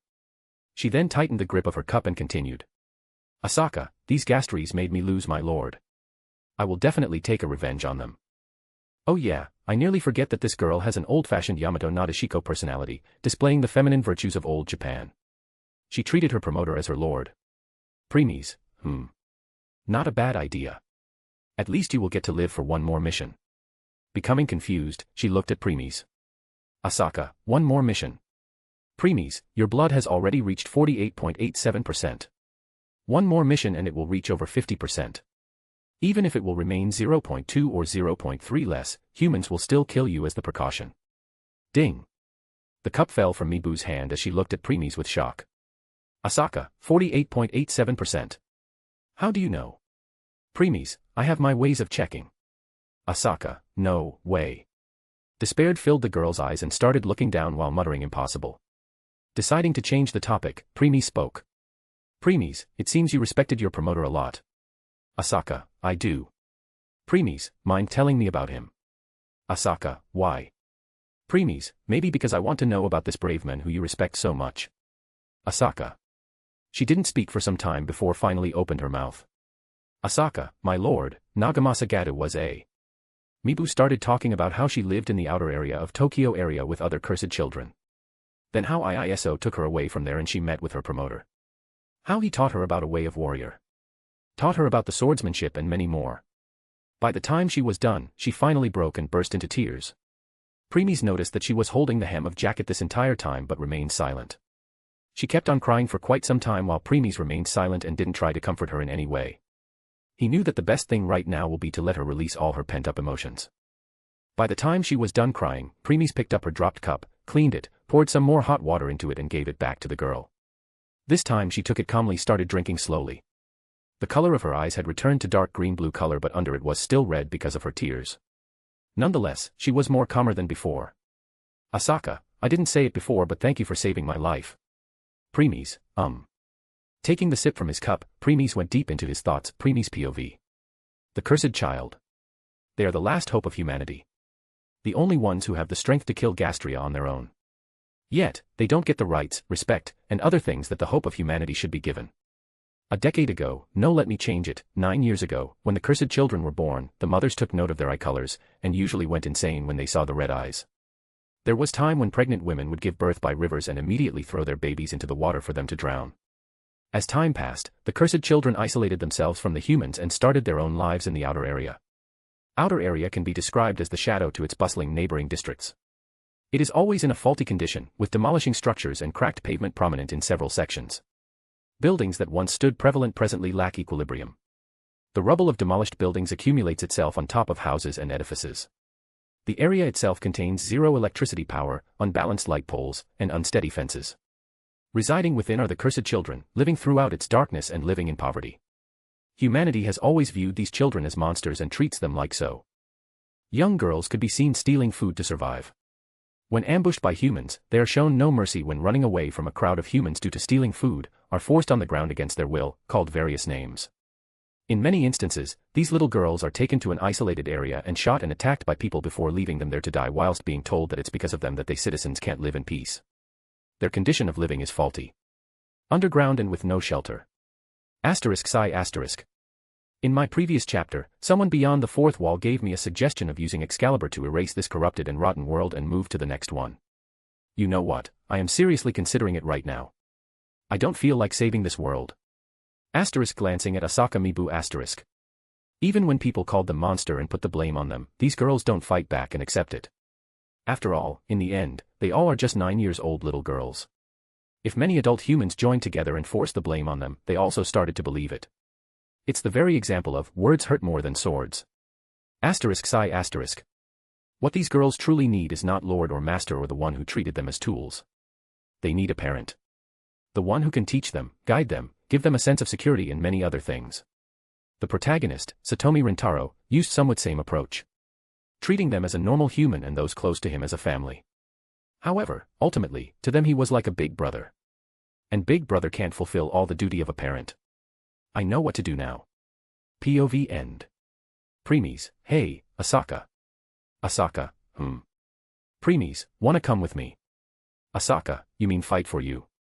Preeis, so. Asaka, I decline. I only serve one lord. Preeis, your lord is dead. His words were like knives that stabbed right through her heart. Her body shivered a little and she mustered her courage to speak. Asaka, but still. Preeis, in the first place, I never said I want to be your lord. Asaka, huh? Turning his head, he looked directly into her eyes. Preeis, I want to adopt you as my daughter. Asaka. Hearing this, Asaka eyes wide opened. She didn't expect this. Looking at the sincerity in Preeis' eyes, she could tell that he really meant every word. Her voice stuttered as she spoke. Asaka, MICC corrosion III is 48.87%. Even if. However, her voice trailed off as Preeis put one of his hands on her head and his expression became slight gentle. Preeis, that's not something you should think about. It's the headache of the parent. They will do what is best for their child. Asaka. Preeis, so, tell me. Wanna become my daughter? Asaka. Asaka still didn't answer. Though the tears that were again trailing down her cheeks spoke a whole different thing. Finally, she gathered her courage and nodded slightly. Once she did so, Preeis picked and put her on his lap as she buried her face in his chest. Preeis, fine then. Since in the eyes of you people these girls are just monsters, then don't mind me for taking all these monsters away. I can provide them with the best food, shelter, care and even a knowledge that will far surpass your purrier. In the end, only the loud cry of a little girl resounded in the dead of night. Asaka, WAAAAAHHHH. *A/N, please throw some power stones. Chapter 356, Volume 4, Chapter 97, Tokyo Area. Equals when Twilight is speaking. Equals when talking through telepathy. Equals when thinking in your mind. Equals when talking with your Pokemon or tamed beast. Equals when describing a certain period of time or in another place. Equals point of view, i.e., POV. // equals and call. Asaka, ZZ, ZZ, ZZ, ZZ. After crying her heart out, Asaka fell asleep in Preemis' arms. He hugged her with one arm and used the other to pat her head. Preemis, let's go, he said as he picked her up and disappeared along with them. They appeared some distance away from the forest. There they saw an armored vehicle which was surrounded by many ghast-trees. This was the very vehicle that Asaka, her promoter, and others used to arrive here. Crackling. Blue flames erupted from Preemis' body suddenly. Before any of the Gastria could react, all of them were burnt to nothing. Because of Preemis' micro-control over his power, the flames only killed Gastria while the other things unaffected. Since the vehicle was attacked by Gastries, it was badly damaged. Seeing this, Scathack walked up to it and drew a rune on it. Shine. A light shone before the entire vehicle was repaired. Scathack, by the way Lord, why we need this vehicle? If we want, we can instantly reach Tokyo area. Preemis, because I am not in hurry. Moving his gaze to the horizon, he spoke. Preemis, let some more people and side characters die. Ophis, I see. So, that's how it is, said Ophis as she joined the pieces together and guessed Preemis' thoughts. Ophis, even though you plan adopt the cursed children, many of them who are assigned to a promoter would be loyal to them. Preemis, yeah. Since they will be going to be our enemy, it would be better if they die. Scathack, sigh, even though humans have common enemy, the conflict between humans never end. Ophis, truly a world not worth saving. In the end, the cursed children become the target of their animosity. Preemis, anyway, let's take our time. Preemis, I am more worried about other things. Like. Preemis, are there Gastries beyond stage 6? Preemis. Preemis. Preemis. You know what, Preemis? You really say some scary things. Ignoring Twilight, Preemis opened the vehicle's door and let Ophis enter before entering himself with Asaka in his arms. While Scathack opened the door from the other side and took the driver's seat. She started the engine, and they left the area. Preemis opened the Twilight's shop and bought few things. Like a syringe, vial, Gastria virus, and its antidote. Moving Asaka's sleeve back, he used the syringe to draw out her blood. Asaka, Her body flinched a little in pain before she snugged in Preemis' embrace as if looking for protection. He hugged her tightly and removed the syringe since it had taken enough blood. Putting it into his inventory, Preemis opened another Twilight's window in front of him and did some things. An icon of call appeared on it. Soon someone picked it. // Hello, Guildmaster. / Preemis, How are you doing, Haruka? / Haruka, I am good. What about you? / Preemis, same. / Haruka, it's been more than a year. / Preemis, yeah. How are things going on your end? / Haruka, it's better. After Guildmaster got rid of Apocalypse virus, GHQ collapsed.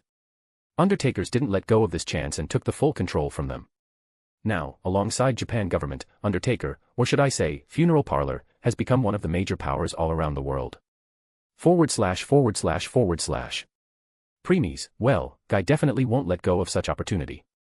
/ Preemis, what about your son? / Haruka, shoo, well, after your and Inori's death, he matured a lot and started to take his responsibilities seriously. / Preemis,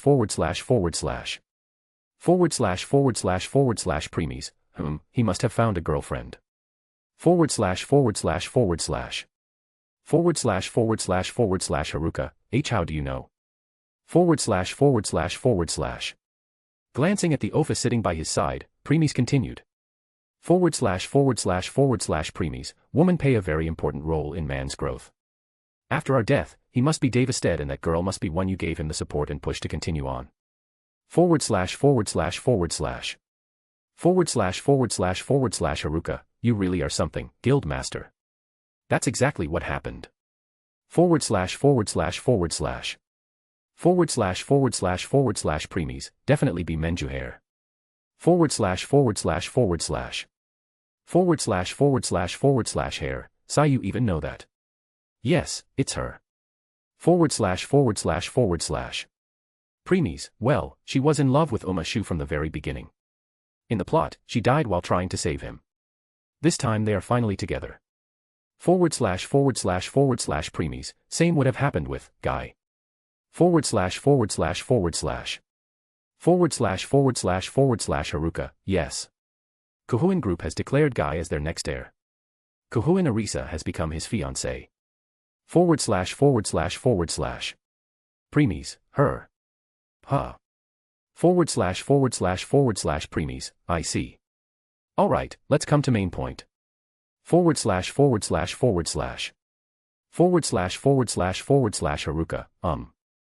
// Preemis, I am sending you 3 things. First, a vial containing a virus called Gastria virus. // Haruka, another virus, is it dangerous? // Preemis, well it's nothing much. // When Haruka took a sigh of relief on her side, Preemis continued. // Preemis, in case the virus let loose then the end of humanity will begin. That's all // Haruka, // Preemis, second thing I am sending is the antidote of the virus. Take it the first thing after you will receive it. // Haruka, oh okay. // Preemis, as for the third and last thing. It's the blood of someone. // Haruka, is it a blood infected by it? // Preemis, close. But there is more to it. Anyway, what I want you to do is, // After giving some instructions to her, Preemis cut the call and send the Gastria virus, antidote, and Asaka blood to her for the research. Do you think she will succeed? The doctors and scientists of this world has been trying for almost 9 years without any success. Preemis, I am certain she will. If you say so. Preemis, I will leave their combat training to you, Scathack. Scathack, yes, my lord. Giving a side glance to the sleeping Asaka in Preemis' embrace, she continued. Scathack, she or others are not ready to enter Stairway to Heavens yet. Ophis, It's currently beyond them. Nodded Preemis as he also agreed. Next, he changed his posture and rested his head on Ophis' shoulder. Preemis, I guess I will take an hour nap. Oh. Now that's surprising. To think you will decide to rest. Preemis, I think from now on I will take an hour nap every day. Huh? Why all of a sudden? Preemis, maybe because I am used to Inori singing after a year of listening to her. Her voice has a calming effect. No wonder. As expected from your Eve. Preemis, true. He then closed his eyes and fell asleep. His consciousness went to the guilty crown as he enjoyed her song there. After losing the war to Gastria in the year 2021, Japan admits defeat, surrendering to the beastly parasites. However, not long after, Japan introduces humanity to the monoliths, which gave them hope. Monoliths, dark-colored barriers, 1.618 kilometers in height, and 1 kilometer in width, were created from Varanium after mankind lost the war. The magnetic field emitted from Varanium prevents Gastria from approaching the monoliths, let alone enter the protected areas. However, in spite of the strong magnetic field they emit, Gastria, in very rare occasions, are able to invade the areas surrounded by the barriers. It stated that the monolith stood no chance against the power of a Stage V Gastria, also known as the Zodiac Gastria, and that if one is released, it would mean the destruction of the world. It is, broadly speaking, believed that the entire world relied on these barriers for survival and protection. Currently there are 5 protected areas in Japan where humans live without the fear of Gastria for the time being. Namely, Sapporo, Sendai, Hakata, Osaka, and Tokyo. The Tokyo area is an extensive metropolis occupied by cursed children, humans and, rarely, invading Gastria. Several parts of the Tokyo area appear as an abandoned wasteland, whilst others strike one as flourishing towns. The buildings are tall and vast, and of different shapes. The streets of a flourishing town appear highly populated and with expensive technology, having a large screen for public view engraved on a building. Several stores are also available for civilians, with the currency being in yen. Outside of the Tokyo area, abandoned cursed children reside. Further outwards, the area known as the unexplored territory itself is infected with several stage 4 gastria and is nothing more than a barren wasteland surrounded by large trees and standing on rocky terrains. A month later, a huge palace came into view. It looked like it was built in the neo-Gothic style of architecture. The whole thing seemed to consist of many organic curves, with the curved glass windows that could be seen through the stone pillars that looked like bones, and the area in front of the entrance slanted like waves. No matter how many times one saw it, it was always a gorgeous Western-style building. Inside, there were folding chairs lined up in an orderly fashion, and in front of them were a spotlight and a tiered doll stand. That was probably where the spokesman always stood to smoothly answer questions from the press. Then a person walked to the podium. She was an extremely beautiful young female of pale skin and small frame. She was gifted with thin, white eyebrows and thick, superlative white eyelashes surrounding round eyes that encompassed light irises. Her hair, which covered her forehead, leaving only several portions visible, was kept in messy standard, moving to the center of her face. A pack of hair fell directly to her small nose, in between her eyes. She possessed a small neck and thin lips, as well as ears that were hidden under her white hair. She was the governor of this Tokyo area. Saitenchi. True to her status, Saitenchi was dressed in a fancy white dress. The upper piece was designed with several objects donning swirling circles all over. On either side of her shoulders there were 2 ribbons. The bottom of the dress, covering her thighs, there was an opening revealing partial portions of her legs, which were covered by white tights. The end piece of the dress was intricately shaped to resemble cherry blossoms. Saitenchi's head was covered by a white hat that has roses-like objects attached at the side. Directly in front of her sat a few people scattered about. It looked like she was practicing some sort of speech. Once she was prepared, she spoke.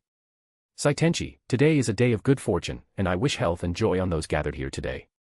Now, there are only some points I wish to speak of today. Those points are. Her speech kept on going for some time.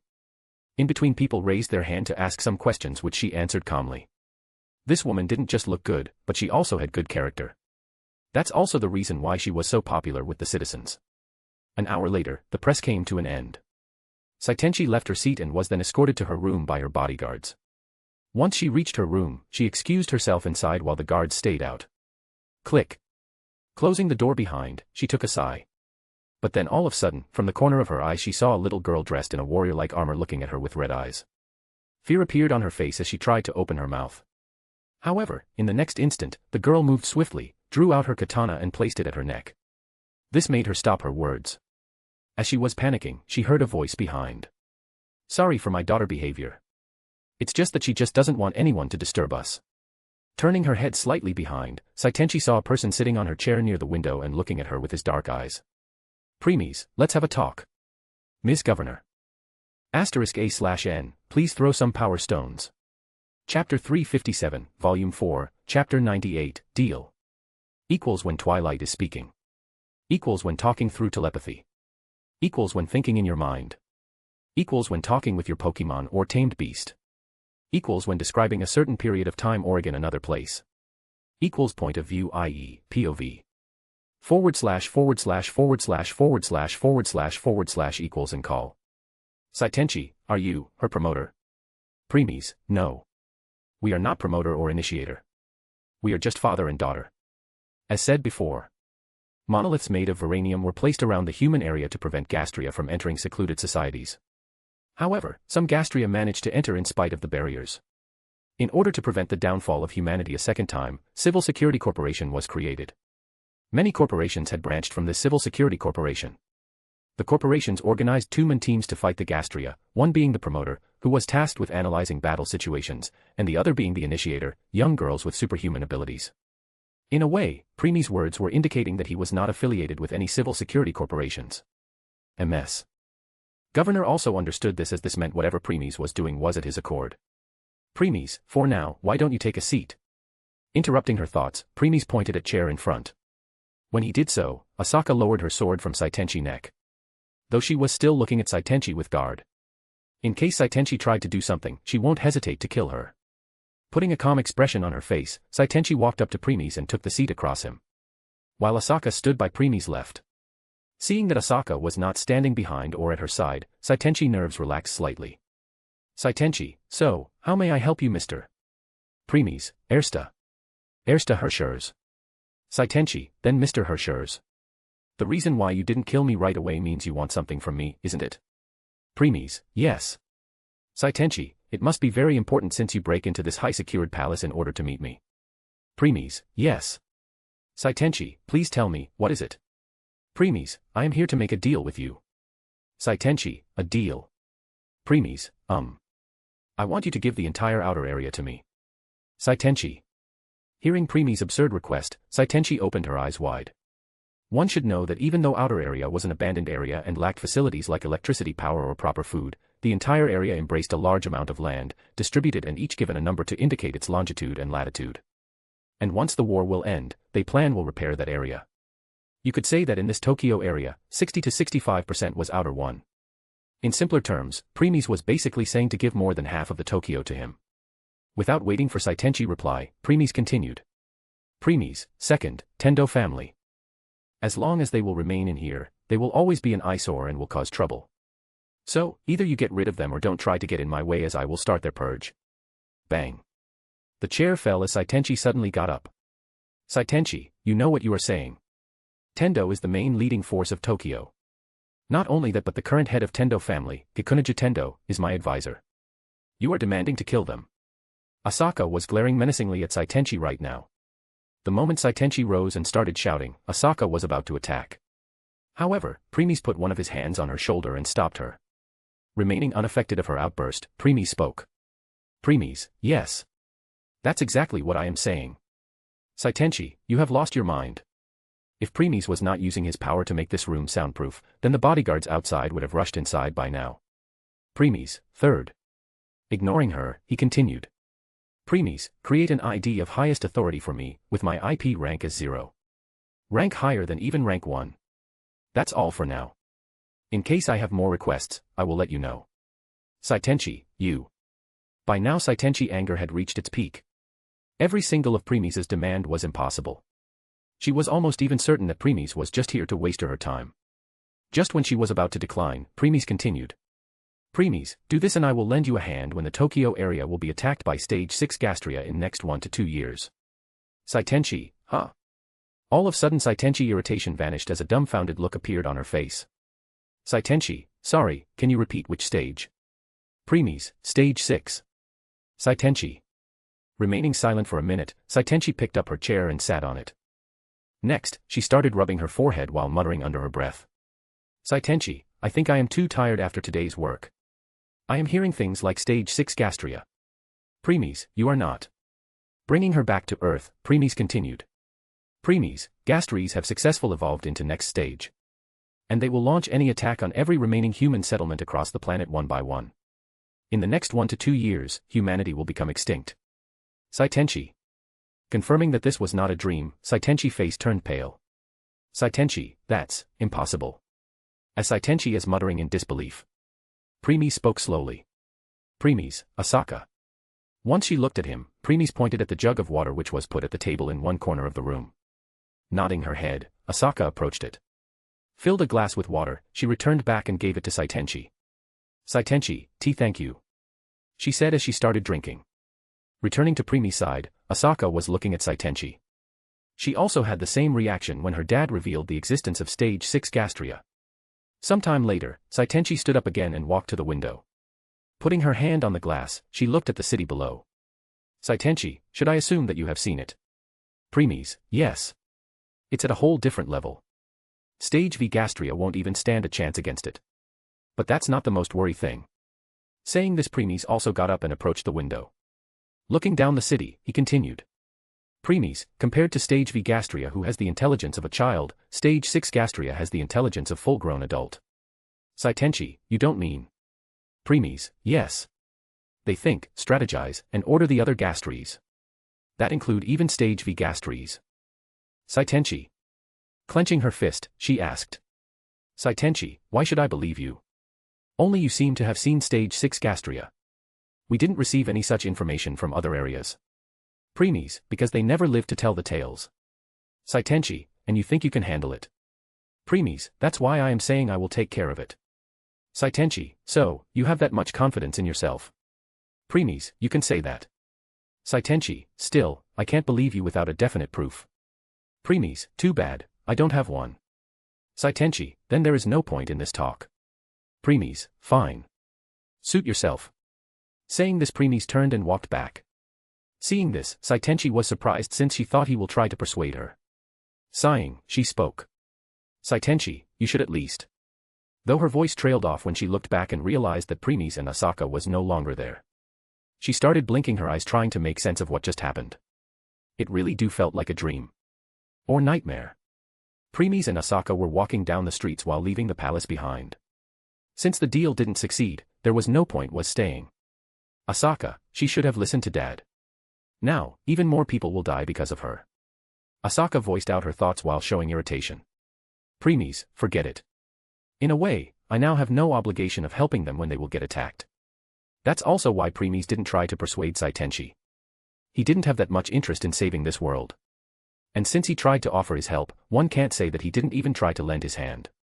Especially the will of the world. He tried but got rejected. That's all there's to it. Ophis, well, that's not fully her fault that she didn't listen. After all, Stage 6 Gastria was unheard of. Scathack, one way or another because of that they will now experience the horror Stage 6 Gastria firsthand. Asaka, Dad. Mom. Teacher. I know that Stage V is strong but just how much? Preeis, from the history you must have already known that whenever Stage V Gastria attack the area, it first destroys the monoliths and then led a horde of Gastries behind it to ravage the place. Asaka, Mn, Preeis, yes. However, Stage 6 Gastria doesn't need the help of lower Gastries. It can eradicate the entire area on its own. Asaka aghast hearing this as her face turned pale. Ignoring her shock for now, Ophis asked. Ophis, how would you handle Tendo? Preeis, I remember that there is Tendo who hated the entire Tendo family. Ophis, her. Huh. Preeis, Preeis, yes. The person who hates Tendo family more than anyone else in this world is none other than the very heroine of Black Bullet World, Tendo Kazara. That's true. Compared to naive and kind protagonist, her thoughts are completely opposite. Preeis, yes. She has no belief in justice, for it will never be able to touch or do anything to evil, and strongly believing that absolute evil overpowers evil itself. In other words, you can take advantage of her hatred.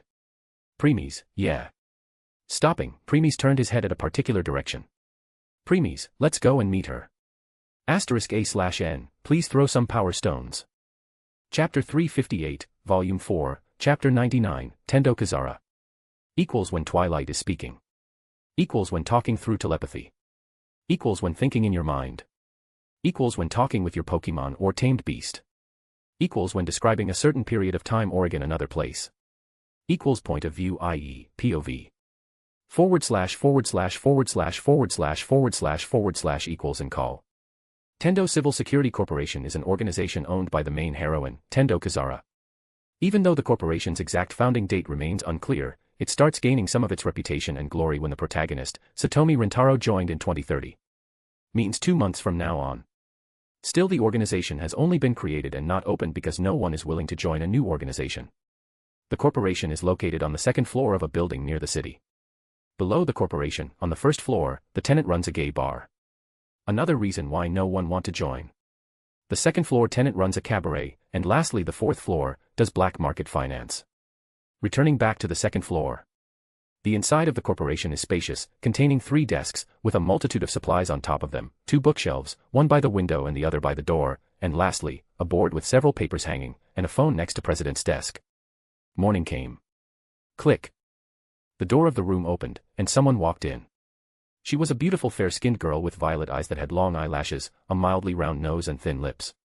Her hair covered most of her forehead, with it still visible from its slight disarray, sides of her cheeks and jawline. She had a long thin neck and kept her oval eyes from her youth. Her clothes resembled schoolgirl outfit and involved a connected, black dress, designed to look like a flower at the end, petals slightly patterned and revealing her thighs. The edges of the bottom piece spot a light blue color and, on the inside, a much lighter color. Around her neck, connected to her collar, was a kerchief falling directly down to her shoulders spotting light, double edges. The sleeves covered her entire arms, folded at the end as well as a given light color. The middle of the shirt's collar dons a loose garment tied several times at the start and left untouched at the end, reaching below her chest. Her legs were hidden under black thigh-high socks. She walked around in a pair of high shoes. She was none other than the main heroine of Black Bullet World, Tendo Kazara. After putting her bag at the side, Tendo Kazara walked over the president's desk and took her seat. She then opened the locker under her desk and took out a laptop. Placing it on the desk, she started typing on it. 4 hours later. Tap. Typing one last time, she leaned back on her chair and stretched her body. Kazara, sigh, I still can't find a suitable promoter. Many of them back off when they learned it's a new company. Some are asking for high salary. And, TCH. Some are even saying that they will join if I agree to go out with them. These people don't have any goal in their lives. They just want to enjoy present.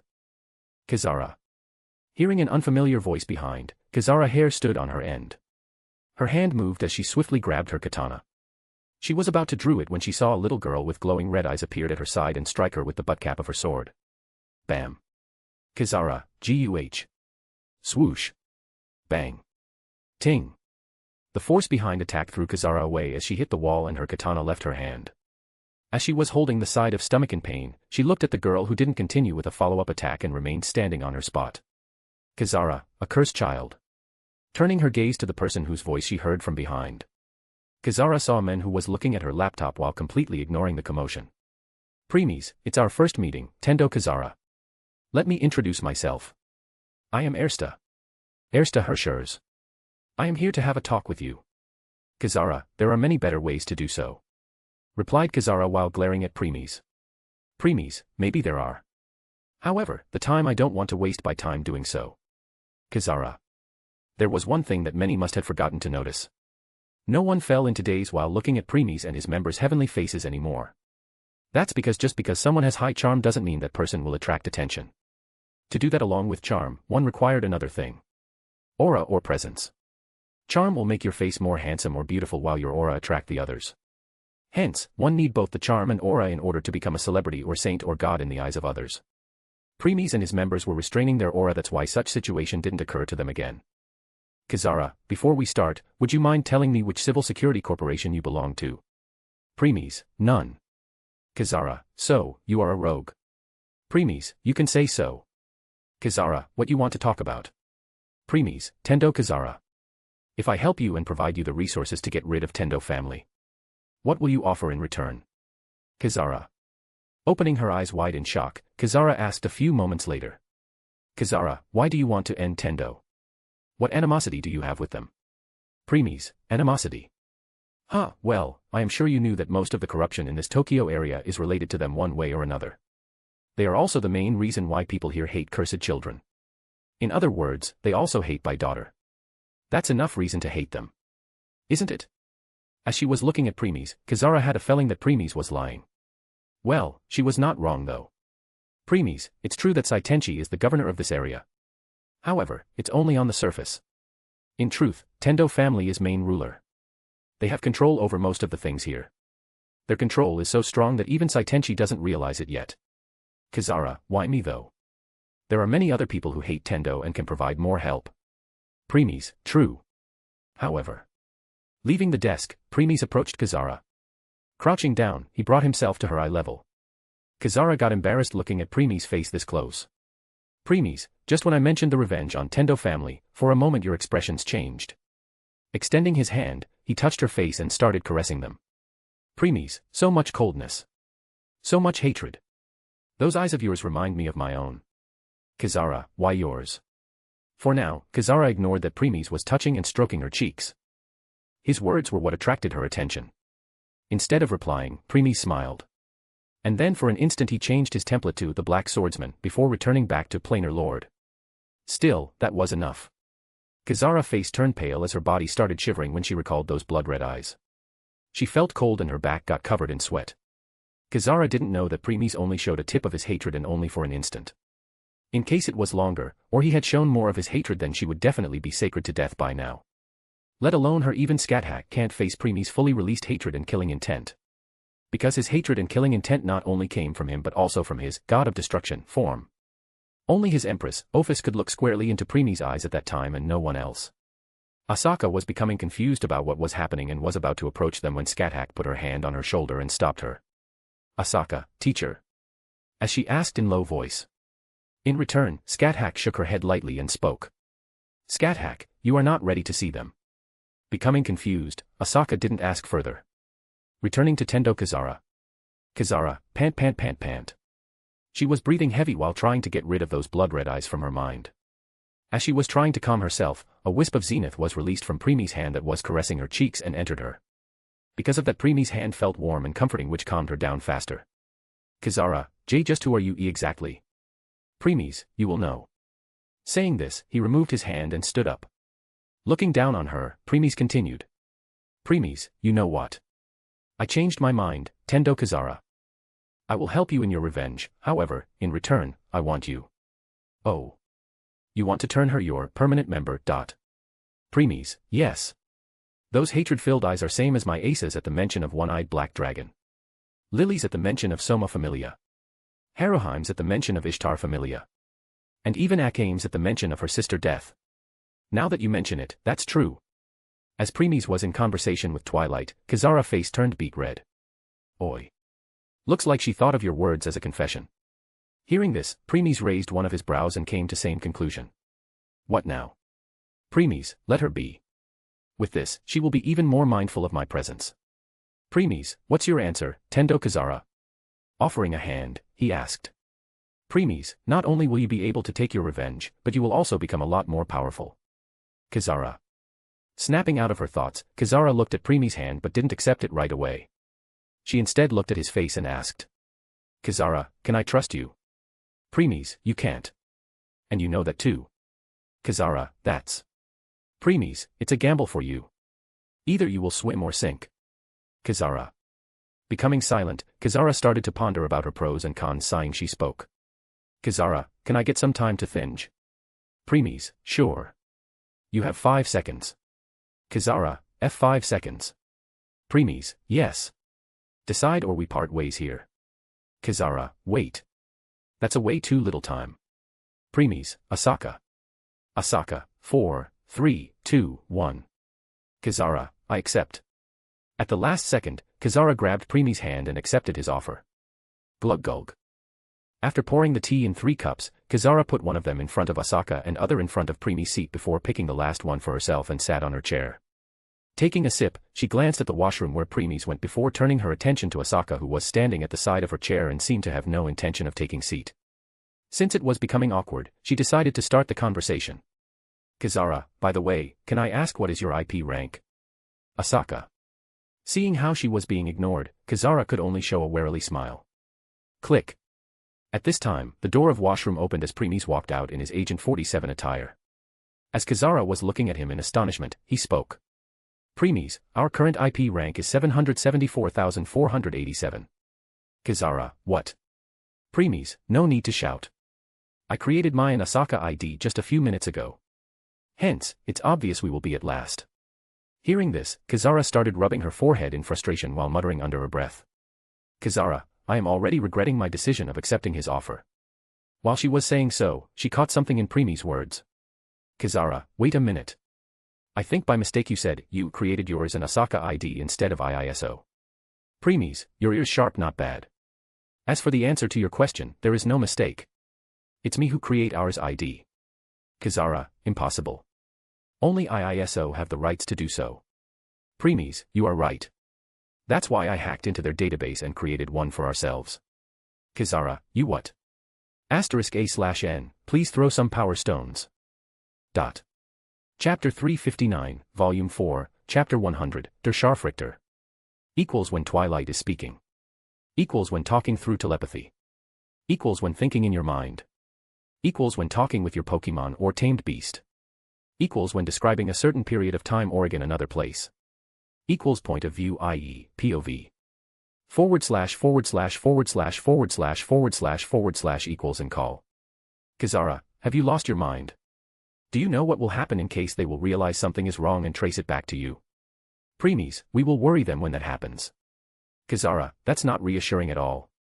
Taking the seat across her, Preemis motioned Asaka to take another chair next to him and spoke. Preemis, anyway, let's come to point. Realizing that Preeis had no intention of continuing that topic, Kazara sighed and became serious. Preeis, our main priority right now is to increase our rank and reach a top in Tokyo area. Kazara, it will be hard and take time. After all, you are just at 774,487. Many take years to even reach 100,000 thresholds. Preeis, sorry but we don't have that luxury of time. In the next 2 months, we will be in thousands or hundreds or maybe even 2-digit. Kazara, Huh. Standing up, Kazara was looking at Preeis like he made a biggest joke ever. Kazara, are you sure you are not in some kind of illusion?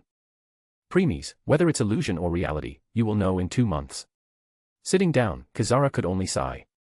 Since she had agreed to join Preeis, she also had to go along with it. Preeis, now that you have promoter in your corporation, you better complete all the paperwork by today and open the company from tomorrow onwards. Kazara, sigh all right, I will try to do so. Hearing this, Preeis decided to leave. Kazara, by the way. Preeis, Kazara, don't you think we are moving too fast?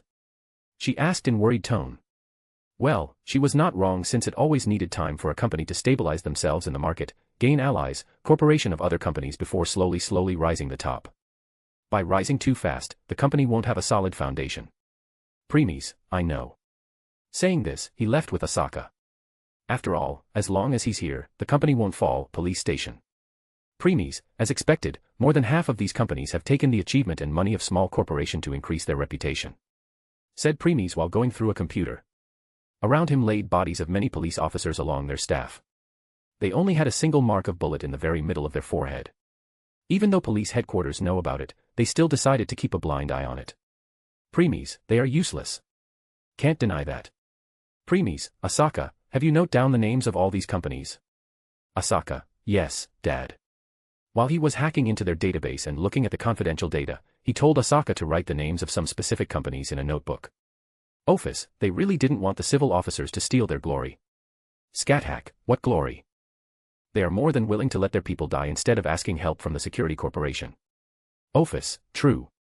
If it isn't the law that civil officer must be present during Gastria incident, then they would have definitely taken the matter in their own hands. Scathack, pathetic. Asaka, here, Dad. After confirming that she had written the names of all of them without missing a single one, Asaka gave it to Preeis. Preeis, good.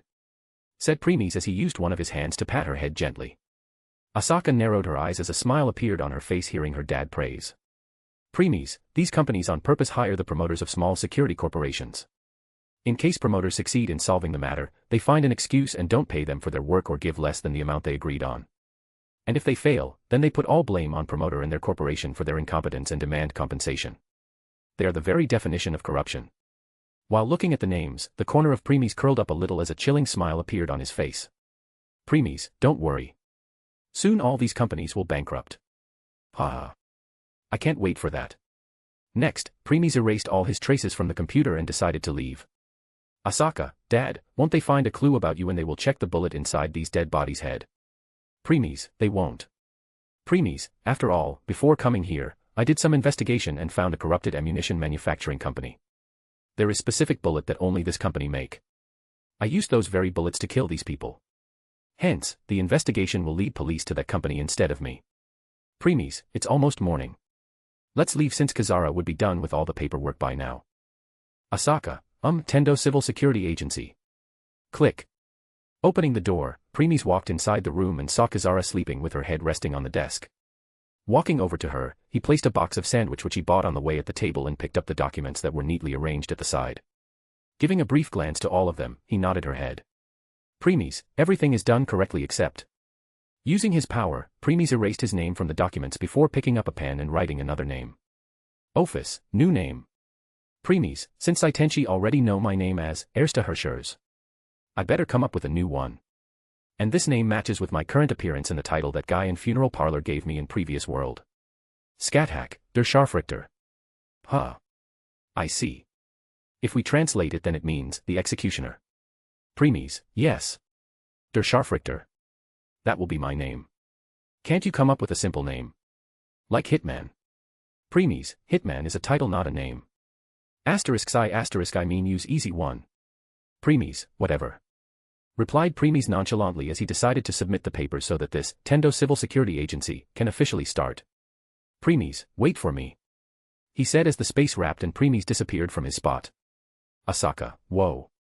Dad is really something. Can I also be able to do that in future? Scathack, yes. But for that you need to train and become stronger. Asaka, I will, and with teacher help it won't be long before I will be able to enter Stairway to Heavens. Hearing this, Scathack smiled. Ophis, Asaka, it's time for your shot. Asaka, oh. Okay, Mom. Sitting on the chair, Asaka pulled her sleeve back and struck out her arm. Ophis took out a piston out of nowhere, placed it on her arm and pressed it. Asaka's frail body gave a twitch as her arm sucked up the transparent purple liquid. Scathack was looking at her student while deep in thought. Scathack, it's normal thing for initiators to get a shot of corrosion-inhibiting medication once a day. If they neglected to do so, then the corrosion percentage in their body would increase, and in the end, it will go over 50% and they would turn into a gastria. Narrowing her eyes, she continued. Scathack, but just like I said in normal scenario. Since Lord already have the antidote for gastria virus, I thought he would give it to my student. But I was wrong. Lord has no such intention. He, on the contrary, wants her daughter to be able to control her virus. Removing her hand from Asaka's arm, Ophis put the piston away. Ophis, still, how could it be easy for a 9-year-old girl to accomplish something that even the humans of this world failed to accomplish? It will take time. However, that's what Asaka didn't have, since her corrosion rate had reached 49.61% by then. Ophis started remembering what happened in previous month. Ophis, that's when that human, Uma Haruka, came into equation again. Preeis only sent her a single corrosion-inhibiting medication. Yet, in just a mere 1 week, she successfully created a better version of it. Scathack, the newer version not only prevent my student corrosion to go over 50%, but she also only needs to take 1 shot every week instead of every day. Ophis, after taking the shot, for next 1 week, no matter how many gastria Asaka fought and killed, her corrosion remained at 50% and didn't increase even by 0.01%. Scathack, that woman is truly a genius among geniuses. No wonder Lord wants her. At this time, space-wrapped and Preeis returned. Looking at Asaka, he realized that she had taken her medication. As he started patting her head a bit, a sound came from Kizara's laptop. Train. This woke her up a little as she raised her and checked the mail she received.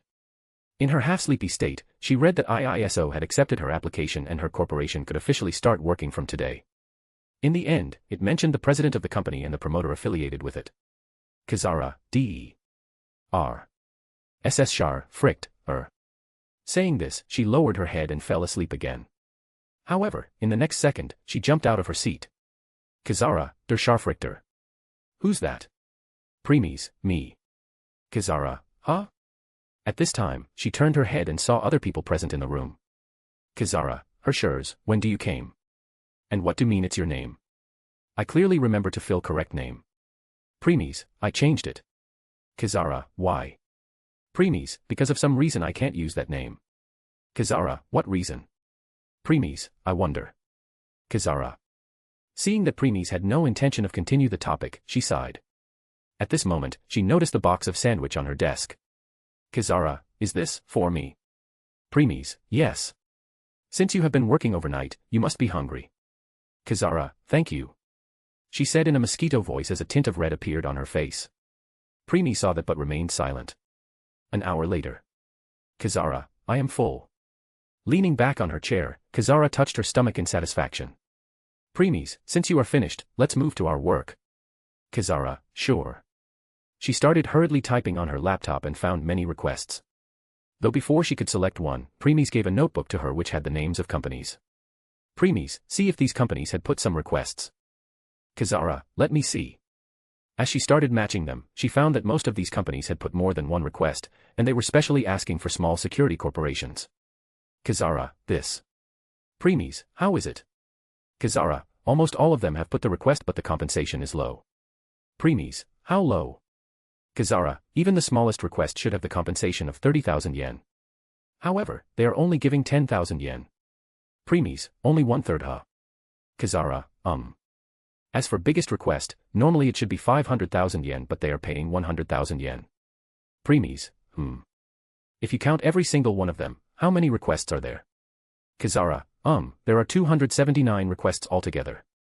Preeis, accept all of them. Kizara, wah. Preeis, one more thing. Before accepting, send these companies the message that they have to pay 10x the prices they offered. Means for 10,000 yen request they must 100,000 yen, and for 100,000 yen request they must pay 1 million yen. And they must pay all of it in advance. Kazara, what are you saying? There is no way anyone would accept this. Preeis, that's true. However, at the end, write in bold capital letter that if we fail to finish all of them within next 24 hours then we will pay 10x the agreed amount. Kazara, do you mean? Preeis, for the request we are asking for 100,000 yen, we will pay 1 million yen on failure. And for 1 million yen request, we will pay 10 million yen on failure. Kazara, I don't have that much money. Preeis, I don't either. Kazara, then. Preeis, in the first place, why do you think we have to pay them? Kazara, isn't it obvious?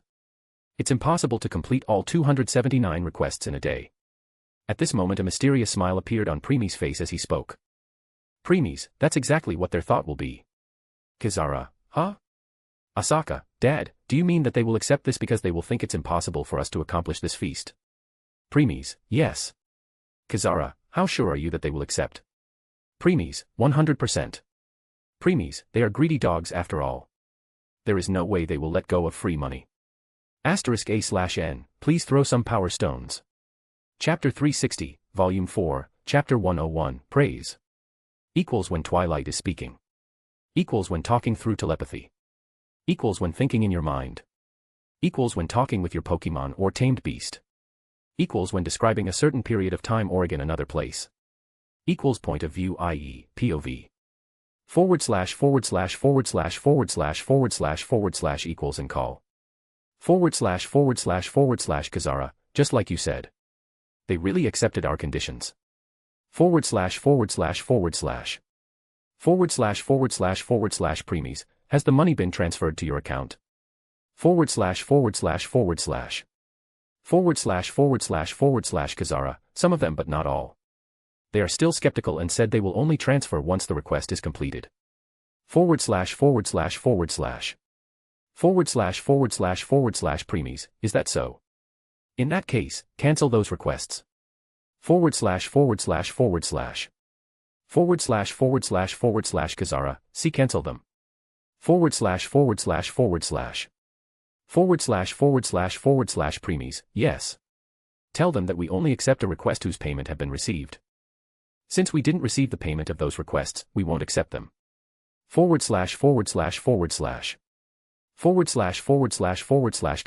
there will be dispute. / Preeis,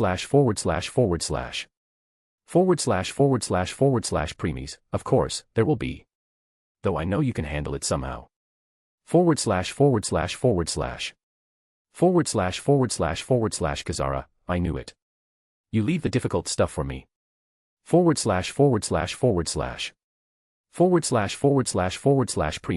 I don't mind switching places with you if you have confidence to complete all the requests in a day. / Kazara, on second thought, I think I will manage. / Preeis, good to hear that. One more thing, no matter how much they beg, curse or reason with you. Don't accept the request unless they pay. / Kazara,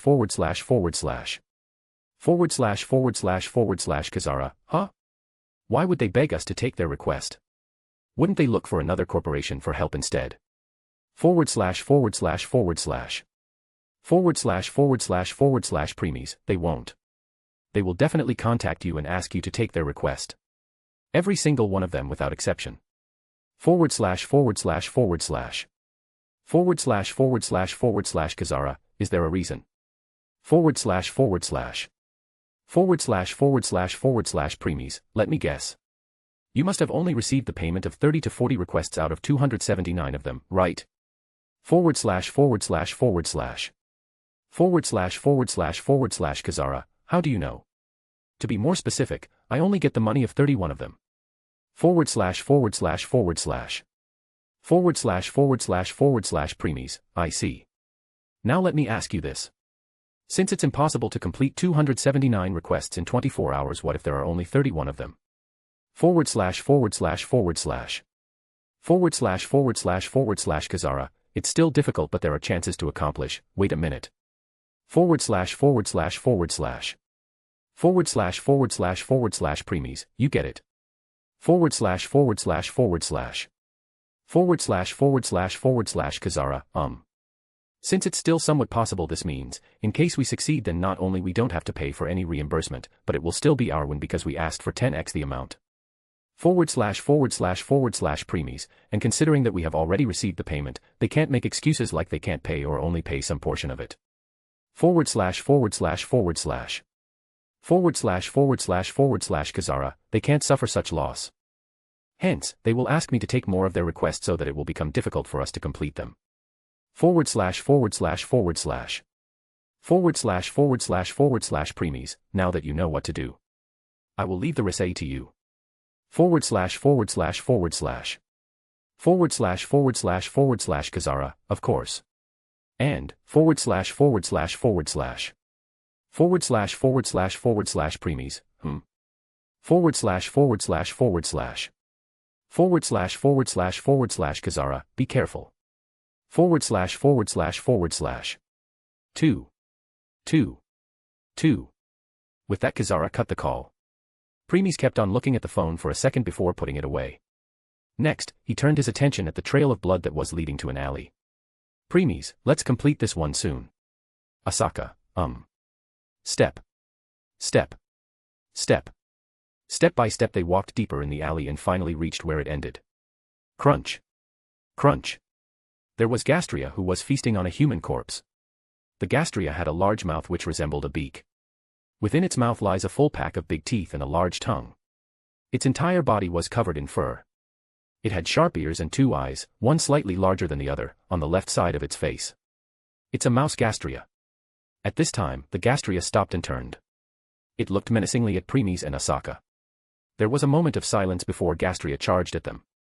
Just when Asaka was about to draw her sword, Preeis took out his silver baller and pulled the trigger.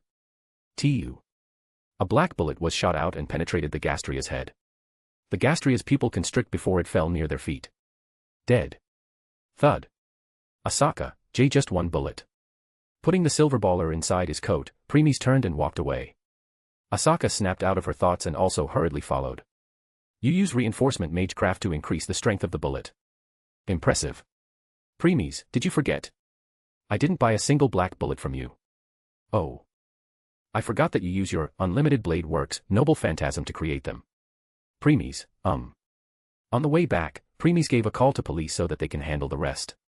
Buzz. Buzz. Another Gastria could be seen flying above the houses. This Gastria had 4 relatively large wings. The lower part of its body revealed its large abdomen and thick stinger. It had 4 small limbs attached to its lower body, and a long neck protruding forward. The eyes of the Gastria were similar to that of a snail.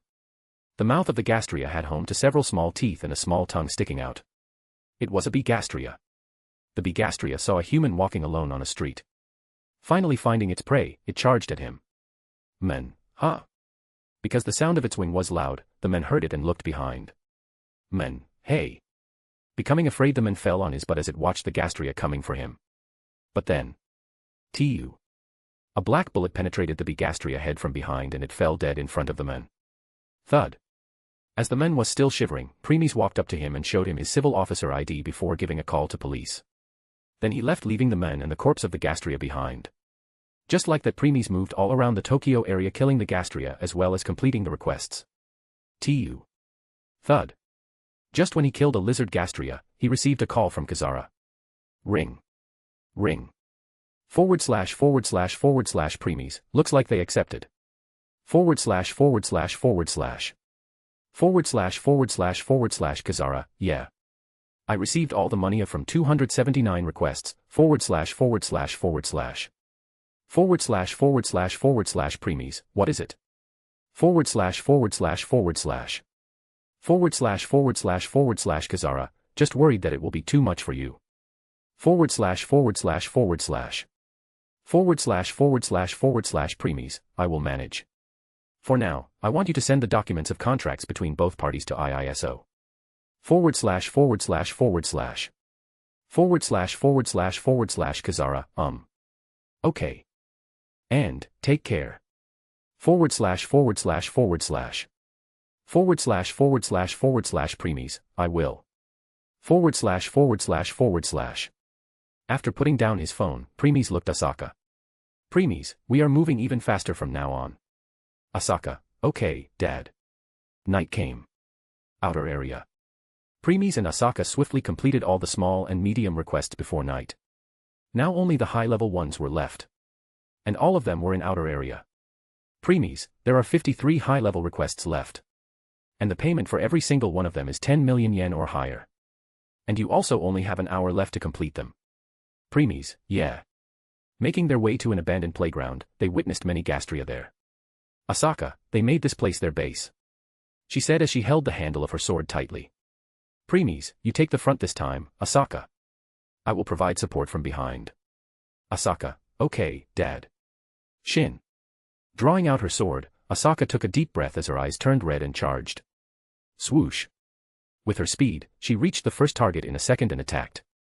Slash. Thuck. The Gastria got cut in two as she moved towards her next target. Slash. Swung. Swish. With every slash a Gastria got killed. Current Asaka was a lot stronger than before. Because of Scathack teaching in the last month, Asaka movements had become sharper, fluid, and refined. At this time, two Gastria jumped at her. She remained calmly and just when they were about to touch her, she moved from the gap between them while spinning. Slash. Thuck. Thuck. Thuck. Thuck. Those Gastria were cut into many pieces. Next, she put her sword back into its scabbard and took a stance while looking at Gastries who were charging at her. Asaka, ha. Releasing a frost breath from her mouth, she did a quick draw. Shin. And then. Thuck. All of them were cut in two and their two bodies fell. Thud. Thud. Thud. In the end, Asaka put her sword back and took a sigh of relief. Swoosh. But at that moment, one of Gastria who still had some fight left in it jumped at her. Asaka became shocked and as too late to react. Tu. At that time, a black bullet came from behind and blew that Gastria head off. Thud. As its body fell, Preeis' voice resounded. Preeis, you let your guard down, Asaka. He said and approached Asaka who lowered her head in shame. Asaka, sorry, Dad. Preeis wasn't angry at her. He just placed one of his hands on her hand and patted lightly. Preeis, it's not an issue. You still have a lot to learn and experience. And don't forget that I said I will support you from behind. Hearing this smile returned on her face. Asaka, She nodded happily and saw that many Gastries were died behind her. With the bullet hole in their body, it was not hard to guess that Preeis was the one to kill them. After giving the place one last look, he spoke. Preeis, we are done here. Turning they left the playground and checked the time. Preeis, 55 minutes left. Tendo Civil Security Agency. Kazara was pacing back and front in her office while looking at the clock every 2 or 3 seconds. It's almost time. But she still hadn't heard anything from Preeis. After their last call about how those companies paid the remaining money, she didn't try to call him since she knew that with the current situation every second count. Hence, she didn't dare to disturb or distract him. Kazara, damn.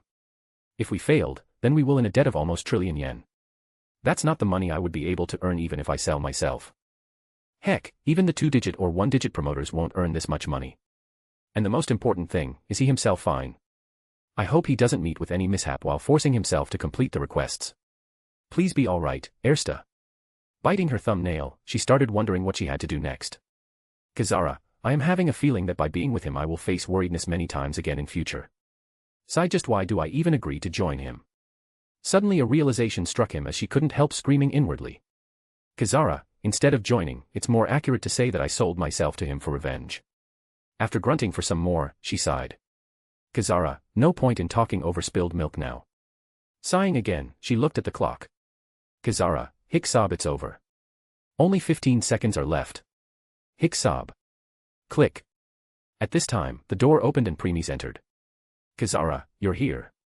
Shouting, she jumped at Preeis in excitement. On the contrary, Preeis didn't seem surprised because he knew how much pressure she was at and easily caught her. Kazara, how did it go? In nervousness she pressed herself to him, letting her big breast squeeze on his chest. Remaining unfazed, Preeis replied. Preeis, it's done. Kazara, really? She then hurriedly left Preeis and dashed towards her laptop. After done checking, a dumbfounded expression appeared on her face as she muttered. Kazara, they are all finished. You really completed all 279 requests in mere one day. Witnessing her lost look, Preeis approached her and closed her laptop. Kizara, huh? Since she was still lost in her mind, her brain was taking time to process what was happening. Preeis, we will talk tomorrow. For now, go home and rest. You need it. Kizara, oh, okay. Her brain was still moving sluggishly as she slowly got up from her chair and picked up her bag and walked to the door. Preeis, I will lock the office. You just directly go home. Kizara, okay. Preeis, on more thing. Switching off your phone since those companies will be bombarding with calls soon. Kizara, That's all she replied before leaving. She is still having hard time believing that you accomplished the impossible. Preeis, yeah. But she will be fine by tomorrow. Next, Preeis moved his head down and looked at Asaka, who was hard time opening her eyes. Office, she also very tired. Scathack, yes. But I am still provide seeing my student improvement. Preeis, true. Lowering himself a little, Preeis picked up Asaka. Preeis, you did great. We are proud of you. So now, rest. Asaka, She smiled hearing the praise before stopped fighting her sleepiness and fell asleep in her dad's arms. *A/N, please throw some power stones. Chapter 361, Volume 4, Chapter 102, It's time. Equals when Twilight is speaking. Equals when talking through telepathy. Equals when thinking in your mind. Equals when talking with your Pokemon or tamed beast. Equals when describing a certain period of time or in another place. Equals point of view, i.e., POV. // equals and call. The next day. Tendo Civil Security Agency. Kizara, hee. Slurp, hee, gulp. Tendo Kizara was currently sitting on her president chair while looking at her phone with silly smile on her face. Every second or two, droll came out of her mouth which she hurriedly gulped down before it appeared. She was so focused on her phone that she even disregarded Preeis and Asaka, who were sitting across her for quite some time. Are you not going to do anything? Sighing, Preeis snatched the phone Kizara hand. This also took her out of her stupor. Kizara, hey. Return it. Though because of that she became frantic and tried to take it back by jumping over her desk. Bang. Too bad that Preeis moved out of the way, and she fell face first on the floor. Kizara, ow. Raising herself she started to rub her now red nose and glared at Preeis. Kizara, don't you know that it's rude to take a lady's cell phone without her permission?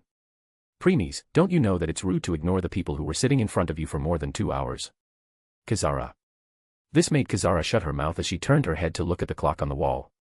And just like Preeis said, she had been in daze and was looking at her phone for more than 2 hours without pause.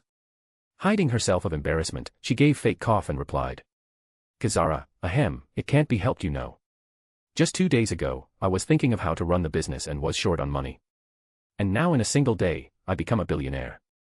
So, I was just confirming whether it's really true or am I dreaming. True. Kizara had been looking at her balance all this time. It's clearly showing that she had 3.1 billion yen in her account. Just a day before she barely had few hundred yen and now this. Anyone would think that they were in some sort of dream. Preeis, I understand. But it's time to get down to business. So, shall we?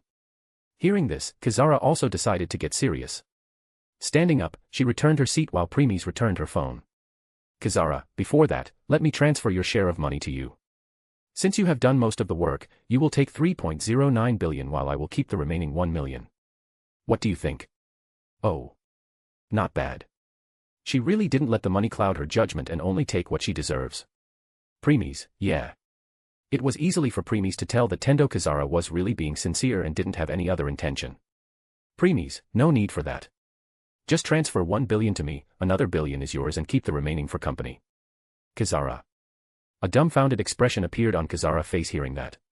She started to wonder whether her ears were playing tricks with her. Kizara, sorry, can you repeat? Preeis, no. Kizara. Silence appeared in the room as both parties kept on looking at each other. Some time later, a shout resounded in the room. Kizara, are you serious? The shout was so loud that let alone other floors, even the people who were passing by the building also heard it. Preeis, so, you really did hear the first time. Kizara, that's not the point right now. It's billion yen. Preeis, and... Kizara, just how could you throw it away like this? Preeis, it's not throwing away. Since we both are in this, I decided that we will split the money in 3 parts. You and I will take 33% each while the remaining 34% will go to the company's account. Kazara, but that's. Preeis, it's decided.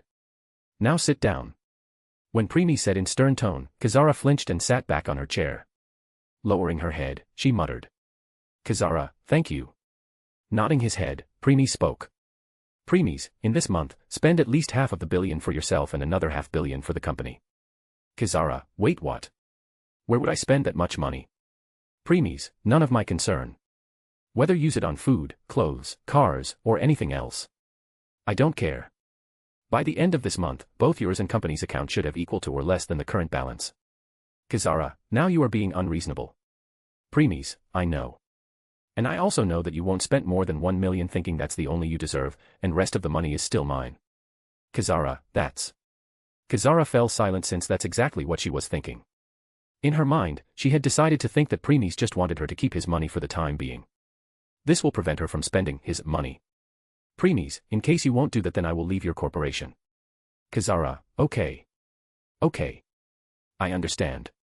Sigh, I will see how I should spend them. Preeis, good. Sighing again, Kazara faced Preeis with serious expression. Kazara, just like you said, those companies have been bombarding me with calls since the last night. In case I didn't shut down my phone, then I won't have gotten a good rest. Preeis, they are impatient. Kazara, of course, they are. We have taken hundreds of millions from them. Preeis, we didn't. Kazara, we didn't. Preeis, it's true that we have taken 257 requests, however the number of companies were more than 200. If you do a calculation, then we have only taken the average of 15 million from each of them. And for multimillionaire companies, it was just a small portion of their money. Kazara, now that I think about it, you're right. Even the smaller scale companies have the liquid assets of 800 to 900 million yen. Hence, giving 15 million won't affect them much. Preeis, let me guess. They want to meet with you and discuss something, right? Kazara, yes. When I picked up their call in the morning, they said exactly that. But I told them to call later. Preeis, I see. Now when their call come, ask them if they have any more requests. If yes, then tell them to submit the request and pay X10 the amounts outright like before. If no, then tell them there is no point of meeting. Kazara, you and I both know that they want to talk about what happened yesterday. Preeis, yes. And I also know that they can't do anything to us since we already sent the copy of our contract with them to IISO. Kazara, that's true. So, right now they can only sit and talk in civilized manner. Preeis, ignore their invitation since they will try to use many ways in order to take back the money.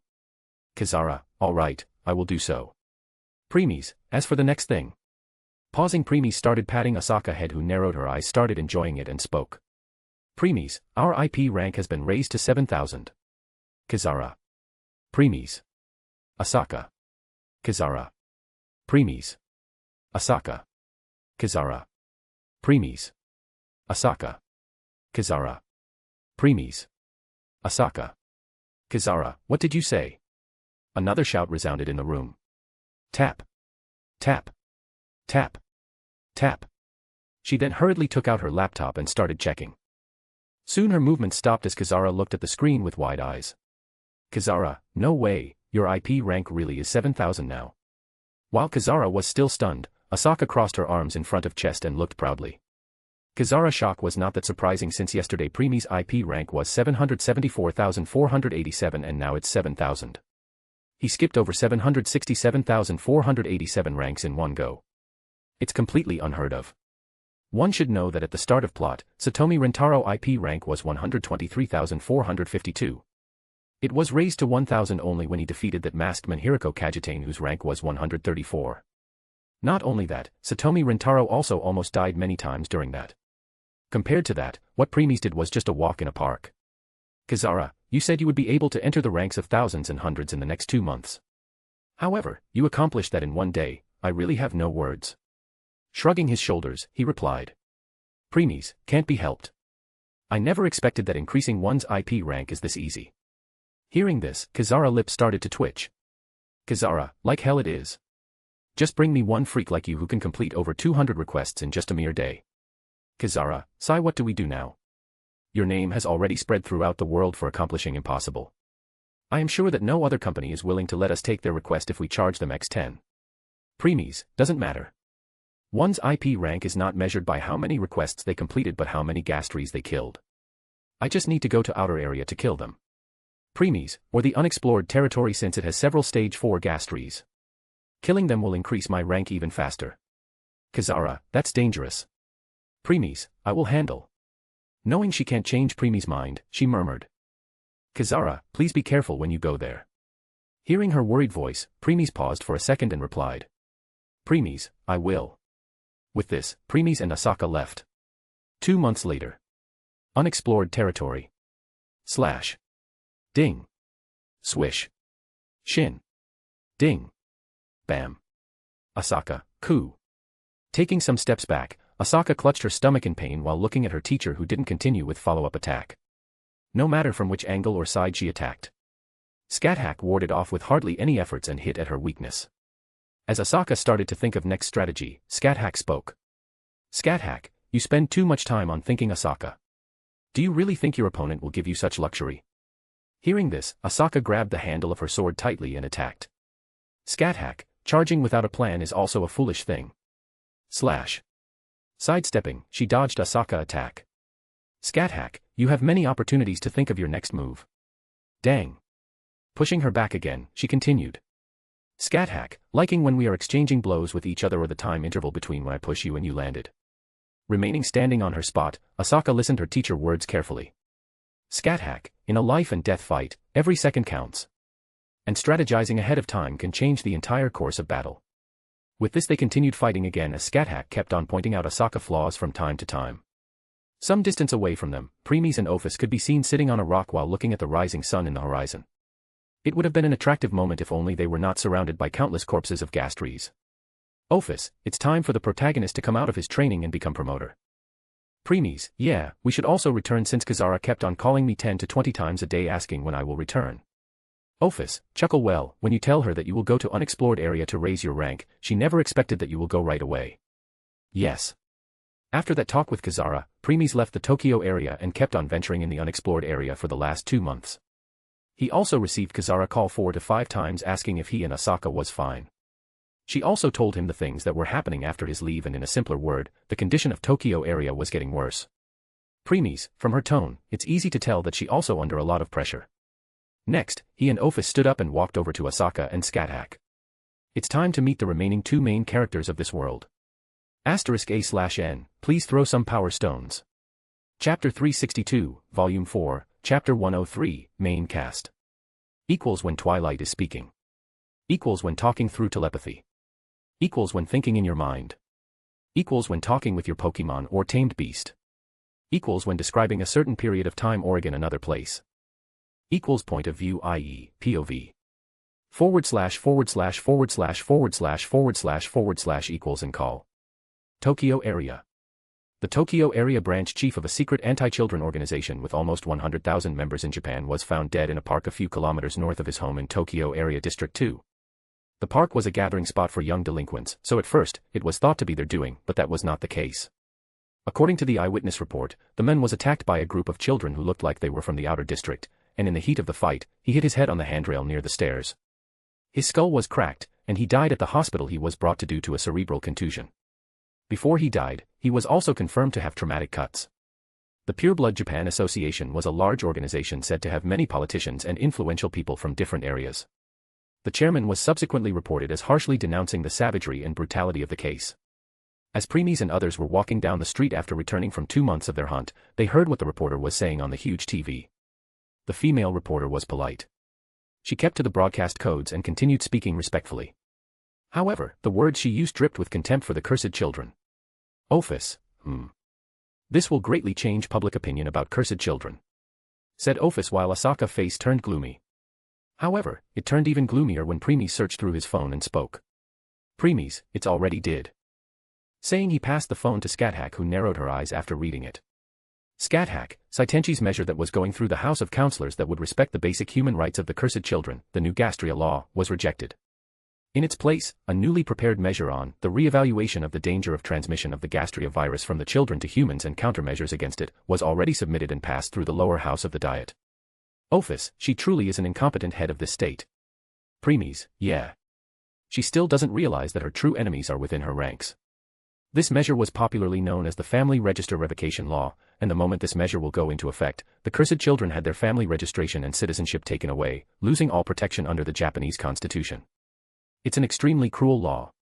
Since Preeis didn't give a fixed time about when he will meet up with Kazara, he decided to take his time looking around. The cursed children have finally started even this, huh? He ignored the gossips of people passing by because he knew that the incident with the Family Register Revocation Law definitely woke up the feelings of hatred Tokyo area citizens had for Gastria.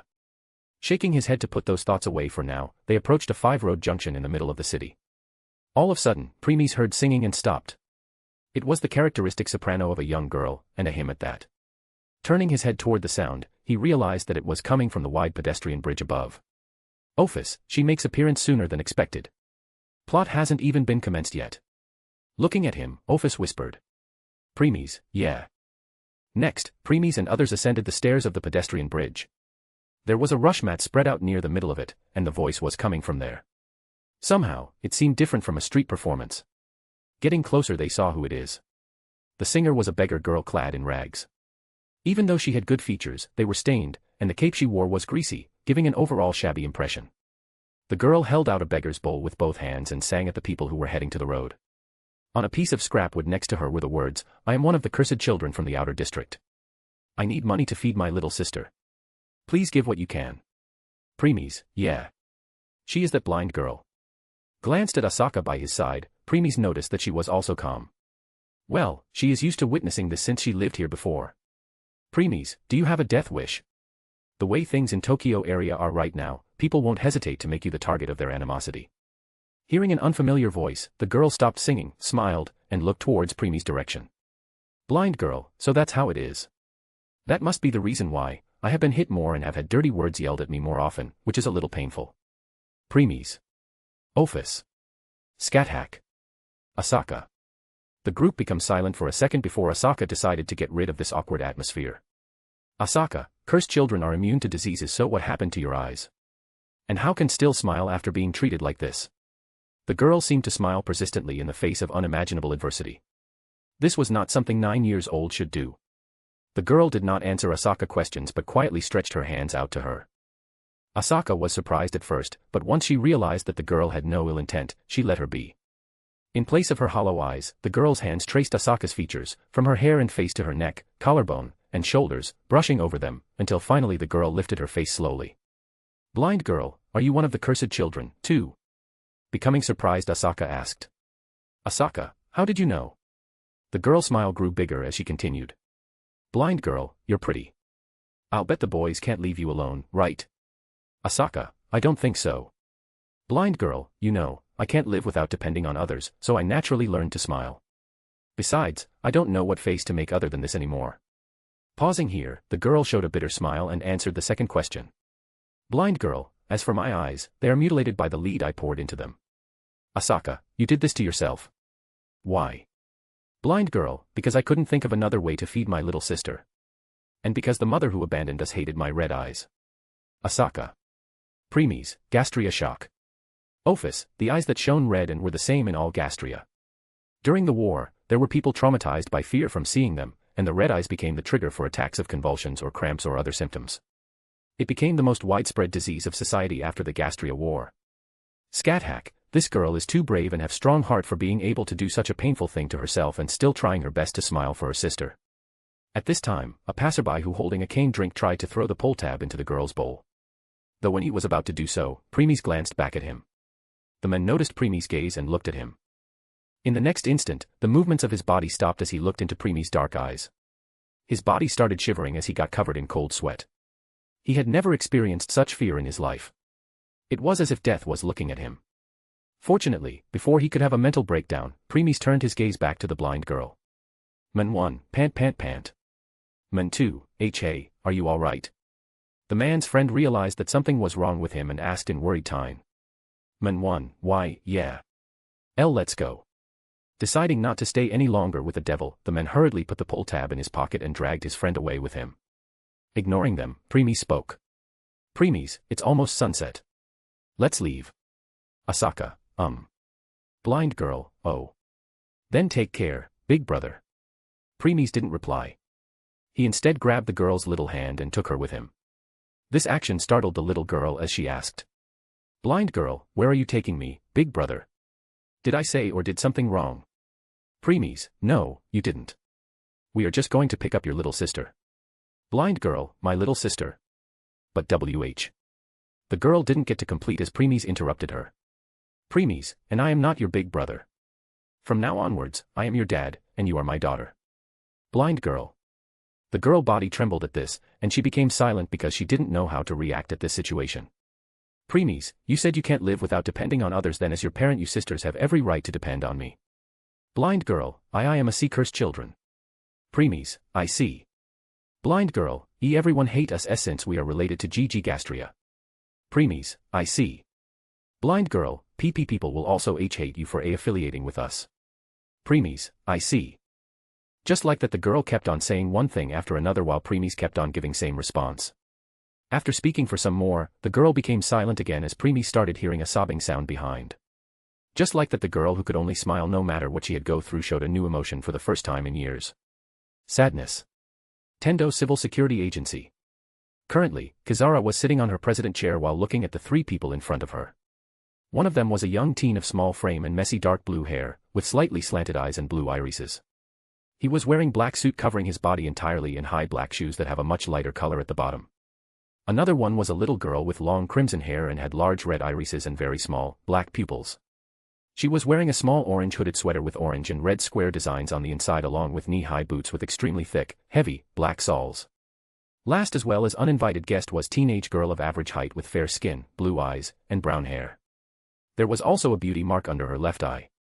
She was wearing a pink and yellow kimono that has numerous flowers at the end and on the sleeves. Kizara, it's been a long time, Satomi. Teen boy, yeah. How are you doing, Kizara? This boy was none other than the protagonist, Satomi Rentaro. Kizara, Good. Good. And this must be your imitator. Moving her gaze to the little girl, she asked. Little girl. Noticing the lack of response, Rentaro showed a wry smile and introduced. Rentaro, yes. She is my initiator, Ihara Enju. Enju. The girl still remained silent. Kizara didn't mind and just nodded her head before turning to the last person as an irritated expression appeared on her face. Kizara, and what are you doing here? Miori. *A/N, please throw some power stones. Chapter 363, Volume 4, Chapter 104, Plot Collapsed. Equals when Twilight is speaking. Equals when talking through telepathy. Equals when thinking in your mind. Equals when talking with your Pokemon or tamed beast. Equals when describing a certain period of time or again another place. Equals point of view, i.e., POV. // equals and call. Tendo Civil Security Agency. Miori, oh, you're also here, Kizara. Sorry, your breasts are so big, and they hid your face just now. A vein appeared on Kizara's forehead, but she calmed herself and spoke. Kizara, is that so? I am sure that someone like you don't need washboard in your home because you already have one. Hearing this, Miori's lips twitched, and she tried her best not to attack. Noticing this, a victorious smile appeared on Kizara's face as she returned to Rentaro. Kizara, since you are a civil officer now, you must have a corporation in mind that you want to join, don't you? Rentaro, of course, I want to join your corporation, Kizara. Miori, how about you join my Shiba Civil Security Corporation, Satomi? Rentaro, yeah. Miori, as a civil officer, you need Veranium bullets to kill Gastria. My firearm company will be more than willing to sponsor you. By doing that, you will be able to get them for free. Rentaro, that's. While Rentaro was having difficulty how to reply, Miori gave a glance to Kizara who looked at her with irritated face before.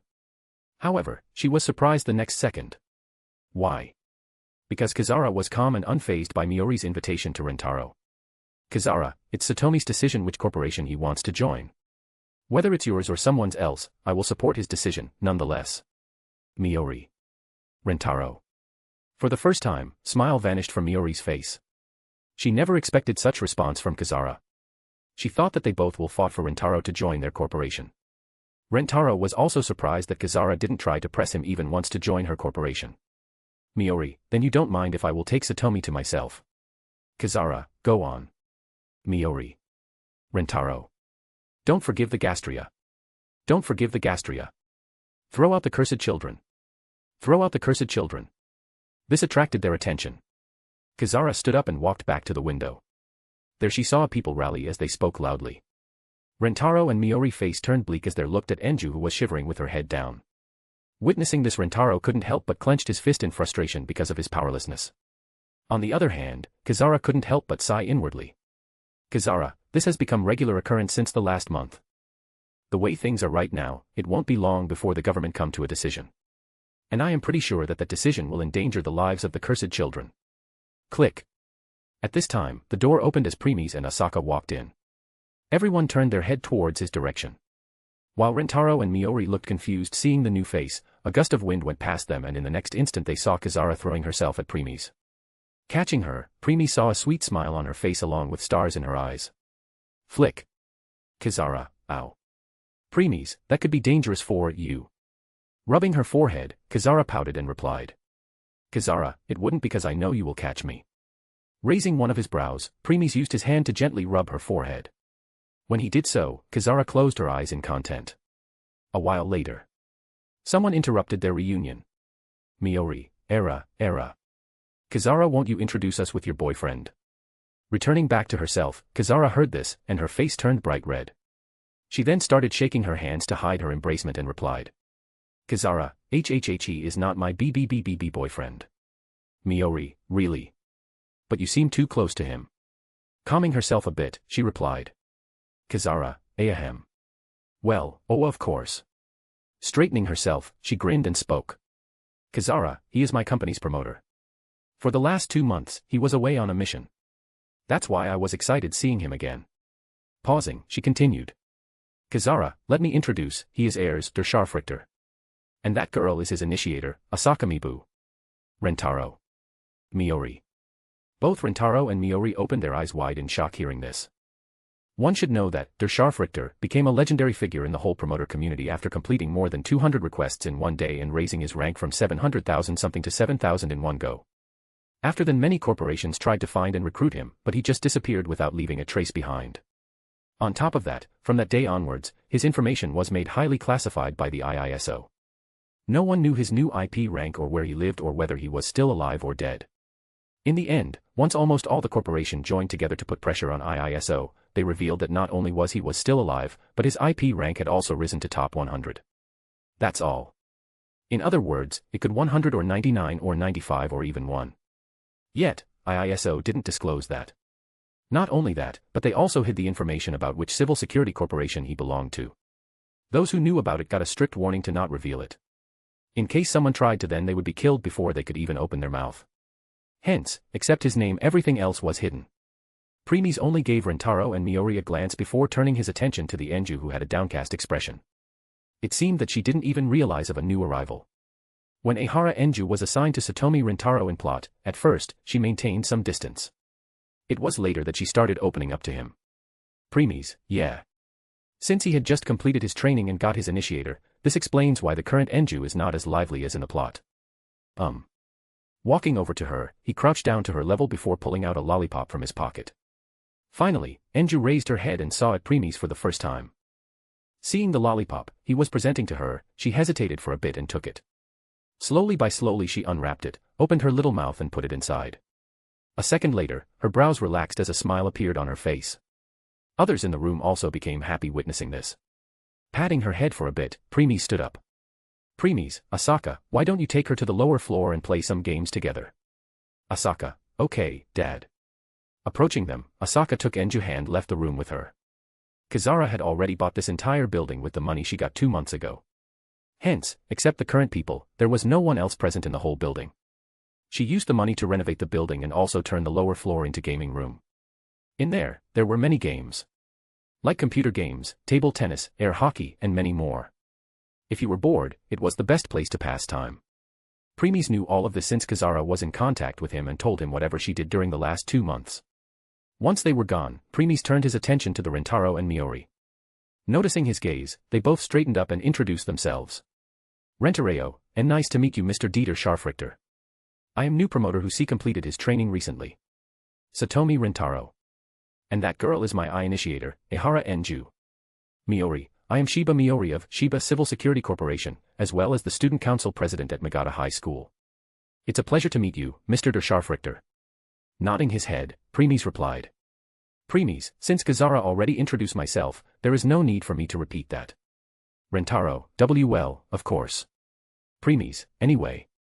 Looking at the rally outside, he continued. Preeis, things aren't looking good here. Kazara, it seems that cursed children are causing some trouble since the last 1 month. Preeis, is that so? Kazara, there had also been some assassination attempt on Lady Saitenshi. Preeis, Preeis, assassination arc is the second arc of the plot. Yeah. For it to begun already literally means that the plot has commenced, or... Preeis, there is no point of plot anymore. Miori, by the way, Mr. Scharfrichter. If it's not a trouble for you then can we please exchange contacts? Kazara, H.A. Giving her a glance, Preeis replied.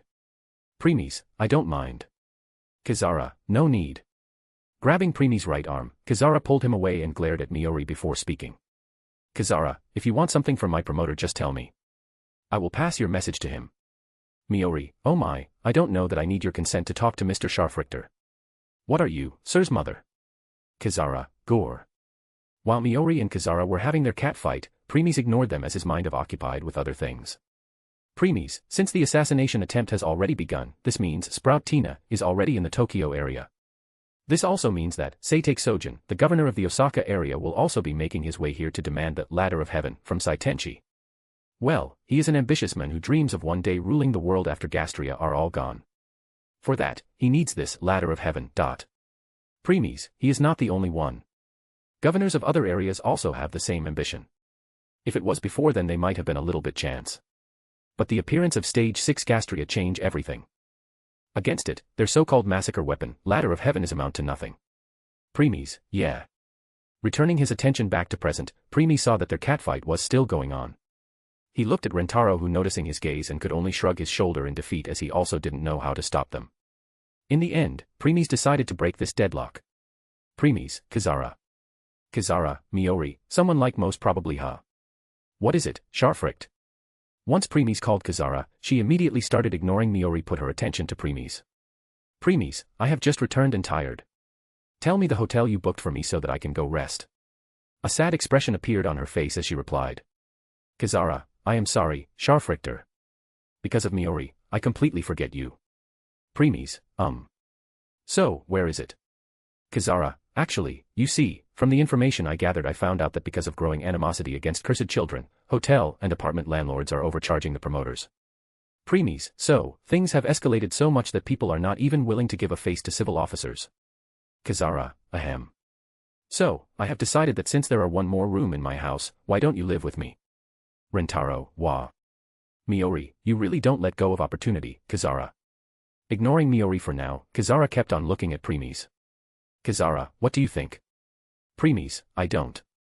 However, all of a sudden, Preeis stopped and widened his eyes slightly as he sensed something. Preeis. Ophis, Preeis. Scathack, my lord. Inori, Adam. Other four also sensed it a moment later.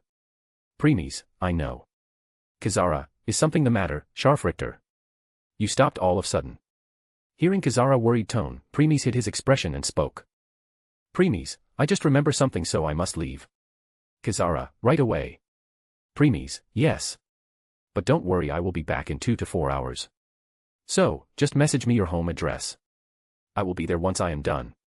Oh, also take Asaka with you since I am not taking her.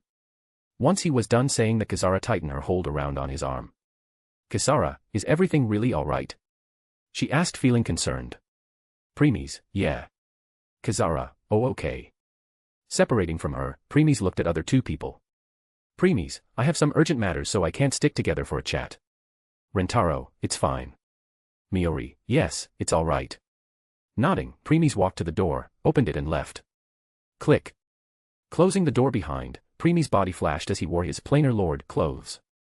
Next, the space wrapped, and he disappeared. *A/N, please throw some power stones. Chapter 364, Volume 4, Chapter 105, Battle. Equals when Twilight is speaking. Equals when talking through telepathy. Equals when thinking in your mind. Equals when talking with your Pokemon or tamed beast. Equals when describing a certain period of time or in another place. Equals point of view, i.e., POV. /////// equals and call. South America. South America area had fallen. Buildings had collapsed. Shops were destroyed. Streets and roads were torn apart. Most of the areas were covered in flames. Promoters and their initiators were trying their best to fend off the horde of Gastria, yet it was no use since their numbers were in hundreds of thousands. That's because every single Gastria present in South America attacked altogether. They were led by the Stage V Gastries, also known as Zodiac Gastria. Yes. All the Stage V Gastries were present here. They first destroyed the monoliths that around the area and then led their armies to attack. It's a massacre. No matter who it was, whether children, adult or old. They were all killed and made food of the Gastries without exception. There was nowhere to hide since their underground shelters had long been found and razed by Stage V Gastries. The only thing humans could do was run. This will at least delay the inevitable even for a bit. That's all. The government tried to send distress call to other areas. However, to their horror, the transmission was jammed. No matter what they tried, it won't just go through.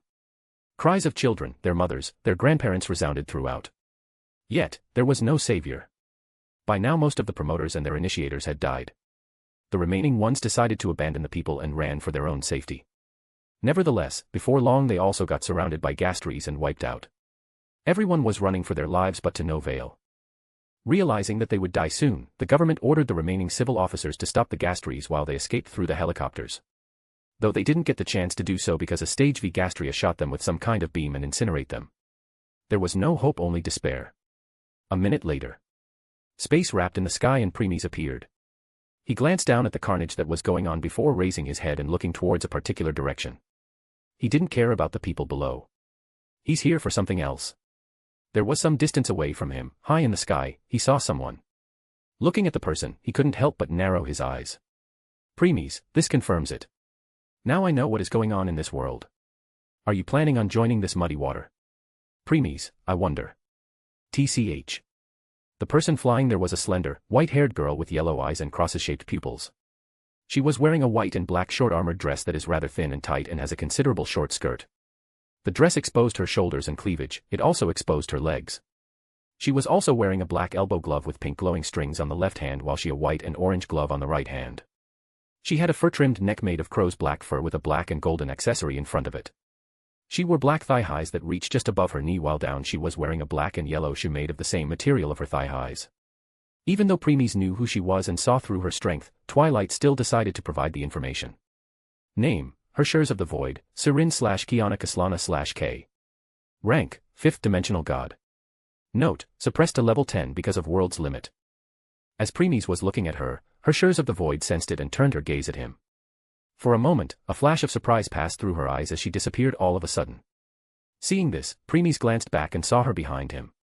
Hershers of the Void, I never expected that in this pathetic planet there will be someone a bit stronger than other human scums. Preeis. Hershers of the Void, I have decided. From now on, you are my slave. Do everything I will tell you and I won't kill you after erasing the humanity on this planet. Looking at her, Preeis spoke. Preeis, are you worthy? Hearing Preeis' reply, Hershers of the Void started laughing. Hershers of the Void, ha ha ha ha ha ha ha ha ha ha ha ha ha ha ha ha. Laughing for some more, she spoke. Hershers of the Void, I change my mind. Gazing at Preeis like she was looking at a trash, she continued. Hershers of the Void, die. Many dimensional holes appeared behind her as spears came out and shot at him. Fwoosh. Fwoosh. Fwoosh. Fwoosh. Fwoosh. However, just when they were about to touch him. Crackle. Blue zenith flames burst out of his body and burnt all those spears to nothing. This startled Hershers since she had never seen such flames before. Though Preeis had no intention of stopping. Swoosh. Taking out his zenith gunblade, Preeis appeared in front of her, attacked. Slash. Bang. Sew. Boom. Hershers successfully brought her spears in front of her in the last second to block his blade, though the force behind it still smashed her down on the earth. The explosion was so big that almost half of the South America area got destroyed, killing countless Gastries and some of the remaining survivors. There was a moment of silence before a burst of power was released. Boom. Hershers of the Void, human pest. How dare you attack this queen? Hershers was standing in the middle of the crater while glaring at Preeis. Pointing her hand at Preeis, she used her telekinesis on him. Grabbing him, she tried to pull him closer. But it was useless. No matter how much she tried, Preeis won't even budge. As she was wondering why she can't control him, Preeis moved again. Swoosh. He appeared in front of her and kicked. Not willing to take it lying down, Hershers used void space to protect herself. Void space teleported Preeis behind her. Swish. Bang. Bang. Bang. Even though the attack missed, the force behind it destroyed countless buildings and creatures ahead. Fwoosh. Fwoosh. Fwoosh. Sensing incoming attacks, Preeis hurriedly moved and dodged all the energy blasts that Hershers launched at him. Boom. Boom. Boom. After dodging the last one, both have appeared in the sky again. Hershers of the Void, I underestimated you, worm. Saying this, she again launched 4 of her spears at him. Fwoosh. Fwoosh. Fwoosh. Fwoosh. Moving his body slightly, Preeis dodged all of them with just a breadth of a hair. Frowning a little, she changed the shape of her other 2 spears into whips and continued. Swish. Swish. Sound of air cutting was heard as they made their way towards Preeis. Preeis didn't move at the beginning. Though just when they were about to hit him, he found a gap between them and appeared in front of Hershers again. Slash. Clang. By now her other 4 spears had returned, so she was able to block it. Next, they both started exchanging blows with each other with a speed that can't be seen with naked eyes. Slash. Cling. Shin. Clang. Swish. Dang. They kept on fighting from one place to another. With every clash a shock was released which destroyed the sky and earth alike. Hershers was so occupied in a fight that she didn't notice a crucial thing. That was, even though her strength was being suppressed, it was still enough to blow this planet away. Yet currently it was only destroying the area around them. The reason for this was Preeis. With every clash, he would send most of their power outside in the space so that it won't affect the planet much. If Hershers would have realized that, then she could have come to a conclusion that Preeis was just playing with her. *A/N, please throw some power stones. Chapter 365, Volume 4, Chapter 106, title at the end = when Twilight is speaking. = when talking through telepathy. = when thinking in your mind. = when talking with your Pokemon or tamed beast. = when describing a certain period of time or in another place. = point of view, i.e., POV. // = and call. Good thing that Preeis used Zenith to make sure those in other continents won't realize what was going on here. Otherwise, they will be shocked to the core knowing that the entire South America continent had been torn apart by now because of Preeis and Hershers' confrontation. Shin. Cling. Boom. Fwoosh. Fwoosh. Swish. Bang. Boom. Spears, sword, energy beams, blue flames could be seen from time to time. Not only that, but the space was also being ripped and wormholes were also appeared frequently. The fight was going on for almost 3 hours. Since Preeis didn't want the Gastries to die from the shockwaves of their fight, he dragged Hershers some distance away. This resulted in Gastries to retreat after confirming that all the humans were dead. Now, why did Preeis save Gastries? That's because it will better if Gastries attack the other settlements around the world and kill more of the humans, making it easier of him to make Tokyo area as the only human surviving area in this world. As said before, this was a corrupted world. Unlike some exceptions, most people would prefer to use more resources on killing other humans or their competitor instead of using it against Gastries. In their eyes, it won't be long that will kill all the remaining Gastries and take back their world. Hence, they were already thinking of their next course of action. Thinking how they will rule this world, who would be threat for their goal, who should be eliminated, and so on. No wonder Preeis didn't want to save this rotten world. After all, even if all the Gastries were gone, the humanity will end itself because of inside war. Boom. Another clash and both parties moved back and maintained some distance. Preeis still had the same expression on his face while Hershers' face was grim. They had been fighting for all this time, yet she didn't get any upper hand. No matter how much she increased her power, the result remained the same. Hershers of the Void, you are not human, are you? Since no human could keep up with this queen for so long. Preeis, doesn't matter. It's time to end this. Swish. She didn't get the time to react as Preeis moved extremely fast, appeared in front of her and punched her in the gut. Bam. Hershers of the Void, GUH. You. Never expected this, Hershers opened countless wormholes around.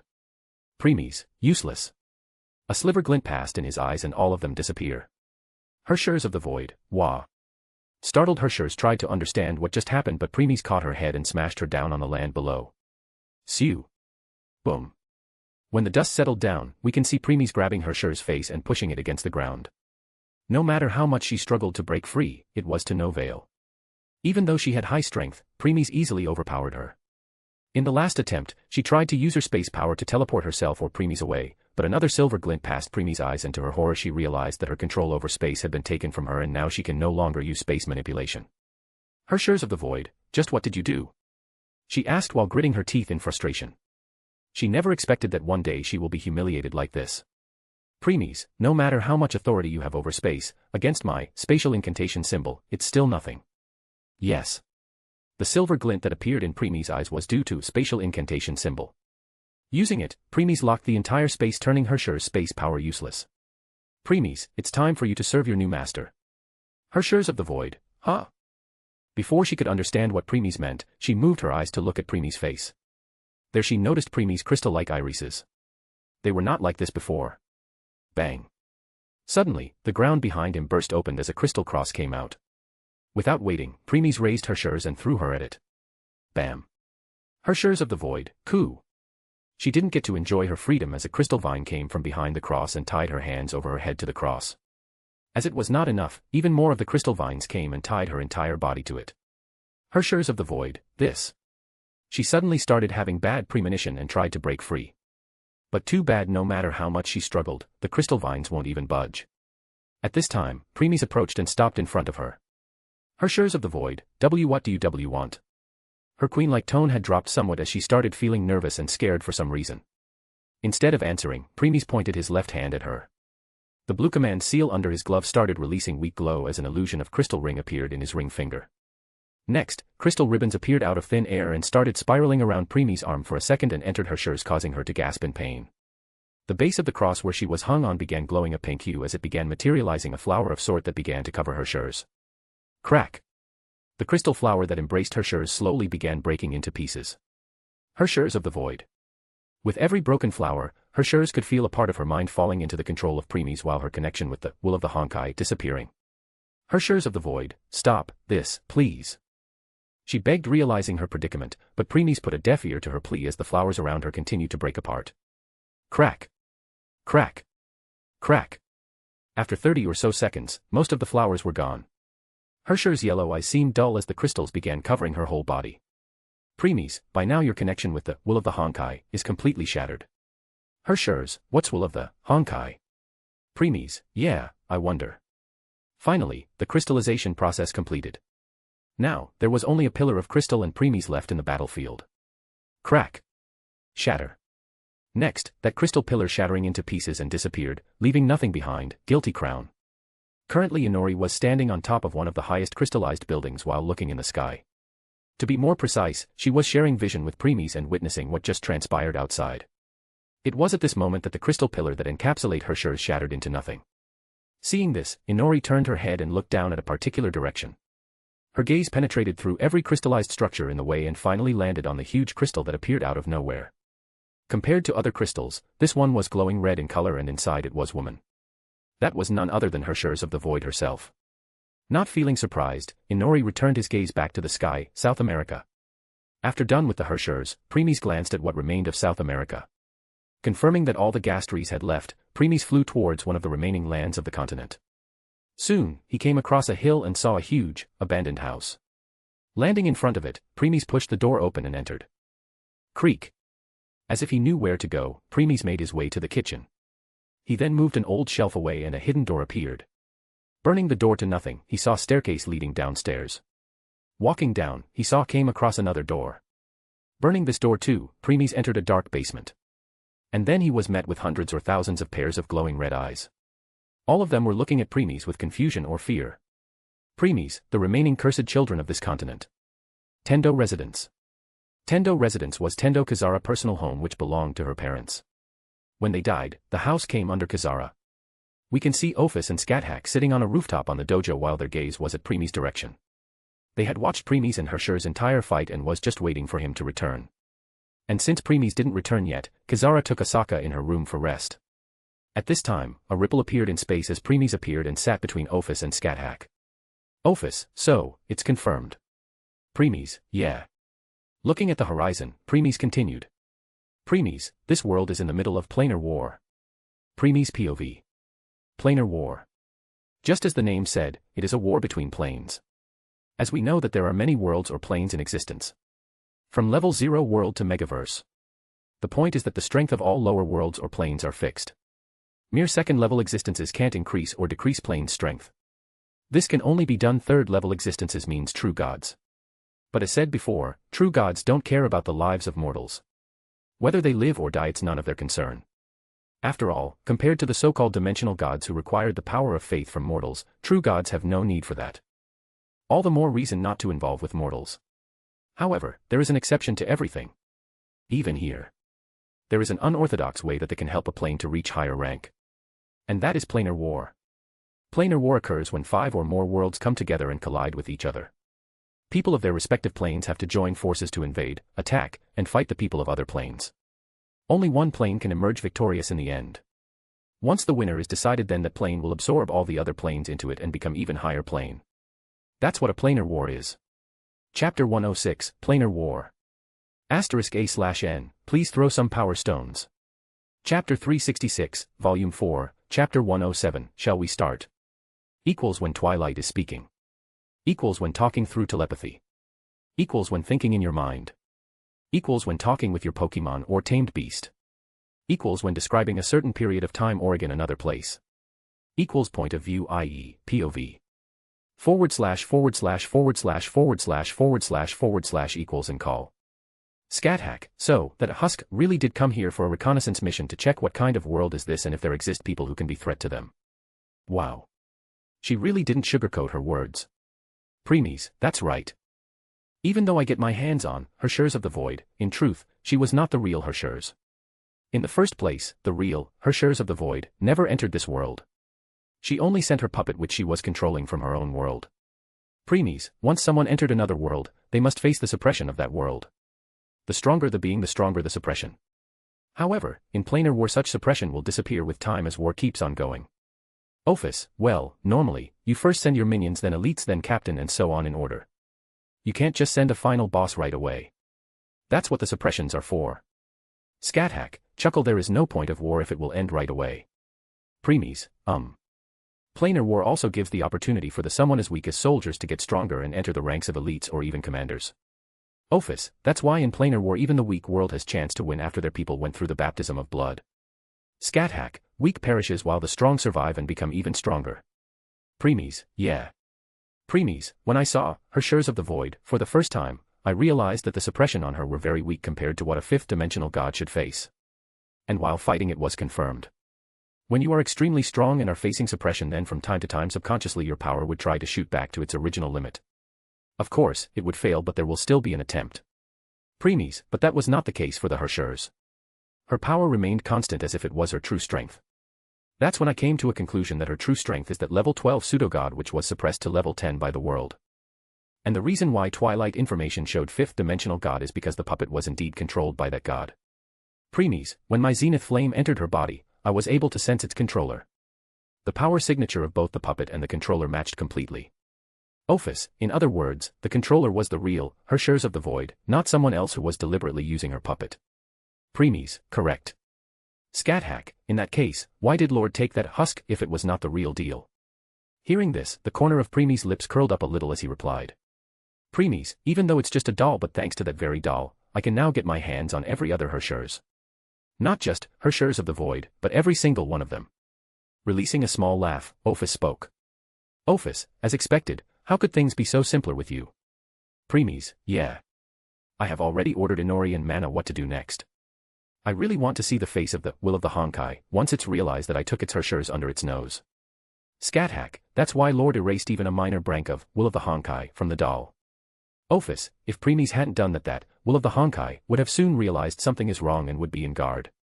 Preeis, for now, the real Hershers of the Void must have gained the knowledge that in this world exists at least one level 10 being. Even though it's not a threat of 5th dimensional god like her, she won't be reckless to send strong troops for now.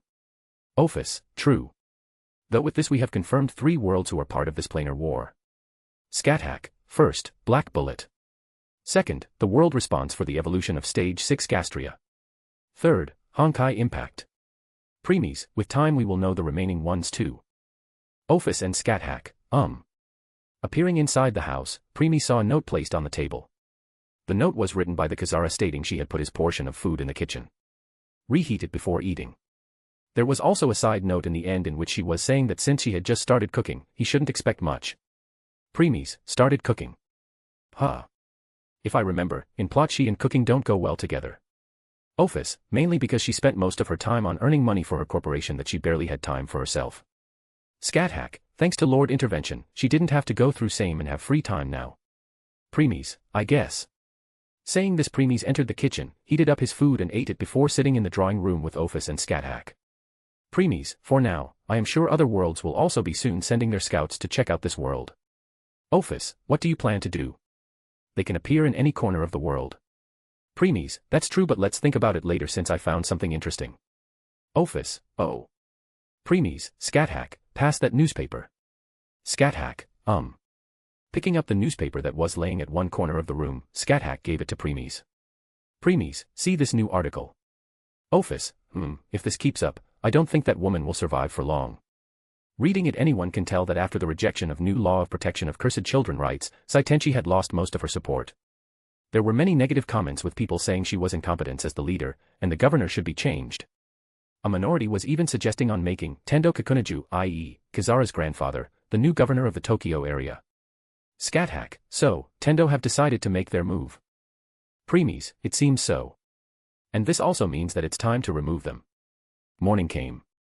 Asaka and Kizara woke up and refreshed themselves before making their way to the living room. Asaka, Dad. Seeing Preeis there, she became excited, jumped into his embrace. Smiling a little, Preeis caught her and started patting her head. Preeis, good morning, Asaka. Did you sleep well last night? Asaka, Preeis, glad to hear that. Next, he turned his attention to Kizara. Preeis, morning to you too, Kizara. Kizara, morning. Did you eat what I prepared last night? How was it? Preeis, it was okay. Hearing this, Kizara raised her chest as if feeling proud of herself. Kizara, for breakfast, I am about to order some takeout. What do you want? Preeis, I am fine with whatever. Kizara, alright, Tendo Civil Security Corporation. After having some light breakfast, they all gathered in Kizara office again.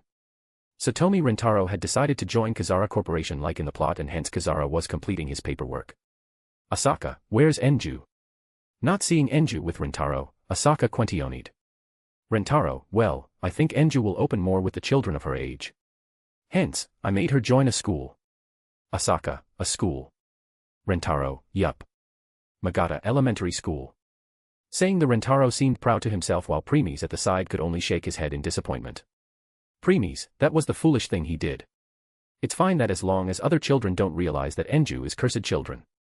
By doing that she would be able to make friends. However, the moment her identity is revealed, those very friends for her would turn their back on her and would shun her. This will only hurt the little girl even more. Narrowing her eyes, Asaka spoke. Asaka, I see. She had also released the predicament that Enju would face in the future but remained silent since she was not Enju's promoter. Kizara, done. Satomi, I am done with your paperwork and have submitted in IISO database. In 2 to 3 days, we will get their approval. Anna, you will become the second promoter of my corporation. Rentaro, great. Thanks, Kizara. Kizara, amen. As Rentaro was rejoicing, Preeis interrupted. Preeis, I am a little thirsty. Rentaro, can you go to the shop in front of the office and buy me a drink? Saying this, without waiting for his response, Preeis put the money in his hand. Rentaro, huh? That's. As if realizing something, Kizara followed suit. Kizara, me too. Here. Once he got the Kizara money, Rentaro could only accept and sigh in defeat. Rentaro, what do you guys want? Preeis, orange juice. Kizara, oolong tea. Rentaro, alright, I will be back soon. CICK. Once Rentaro left the office, Kizara's face turned serious as she asked. Kizara, there must be something important since you didn't want Satomi to hear about it. Preeis, Monolith 32 have a problem. Kizara, a problem. Preeis, yes. Because of that I won't be surprised if a stage 4 Gastria managed to pass through it and destroy it in the near future. Widening her eyes, she spoke. Kizara, doesn't this mean at that time Tokyo area will be destroyed? Preeis, yes. Kizara, we must inform this to the official. She didn't even ask where Preeis got this information or whether he had any evidence. She just trusted Preeis' words unconditionally. Though before she could call the higher UPS, Preeis interrupted her. Preeis, why do you think I decided to inform you about it? I could also inform the officials. Hearing this, Kizara stopped. Kizara, why? Instead of answering, Preeis took an envelope from his coat and threw it on her desk. Picking it up, Kizara opened it to take out the documents. Preeis, because Moonlight 32 is made none other than. All of a sudden, the temperature in the room dropped as Kizara eyes cold and evil and she spoke in icy tone. Kizara, Tendo Kazumitsu. Preeis, now then, shall we start? Your revenge, Tendo Kizara. *A/N, please throw some power stones.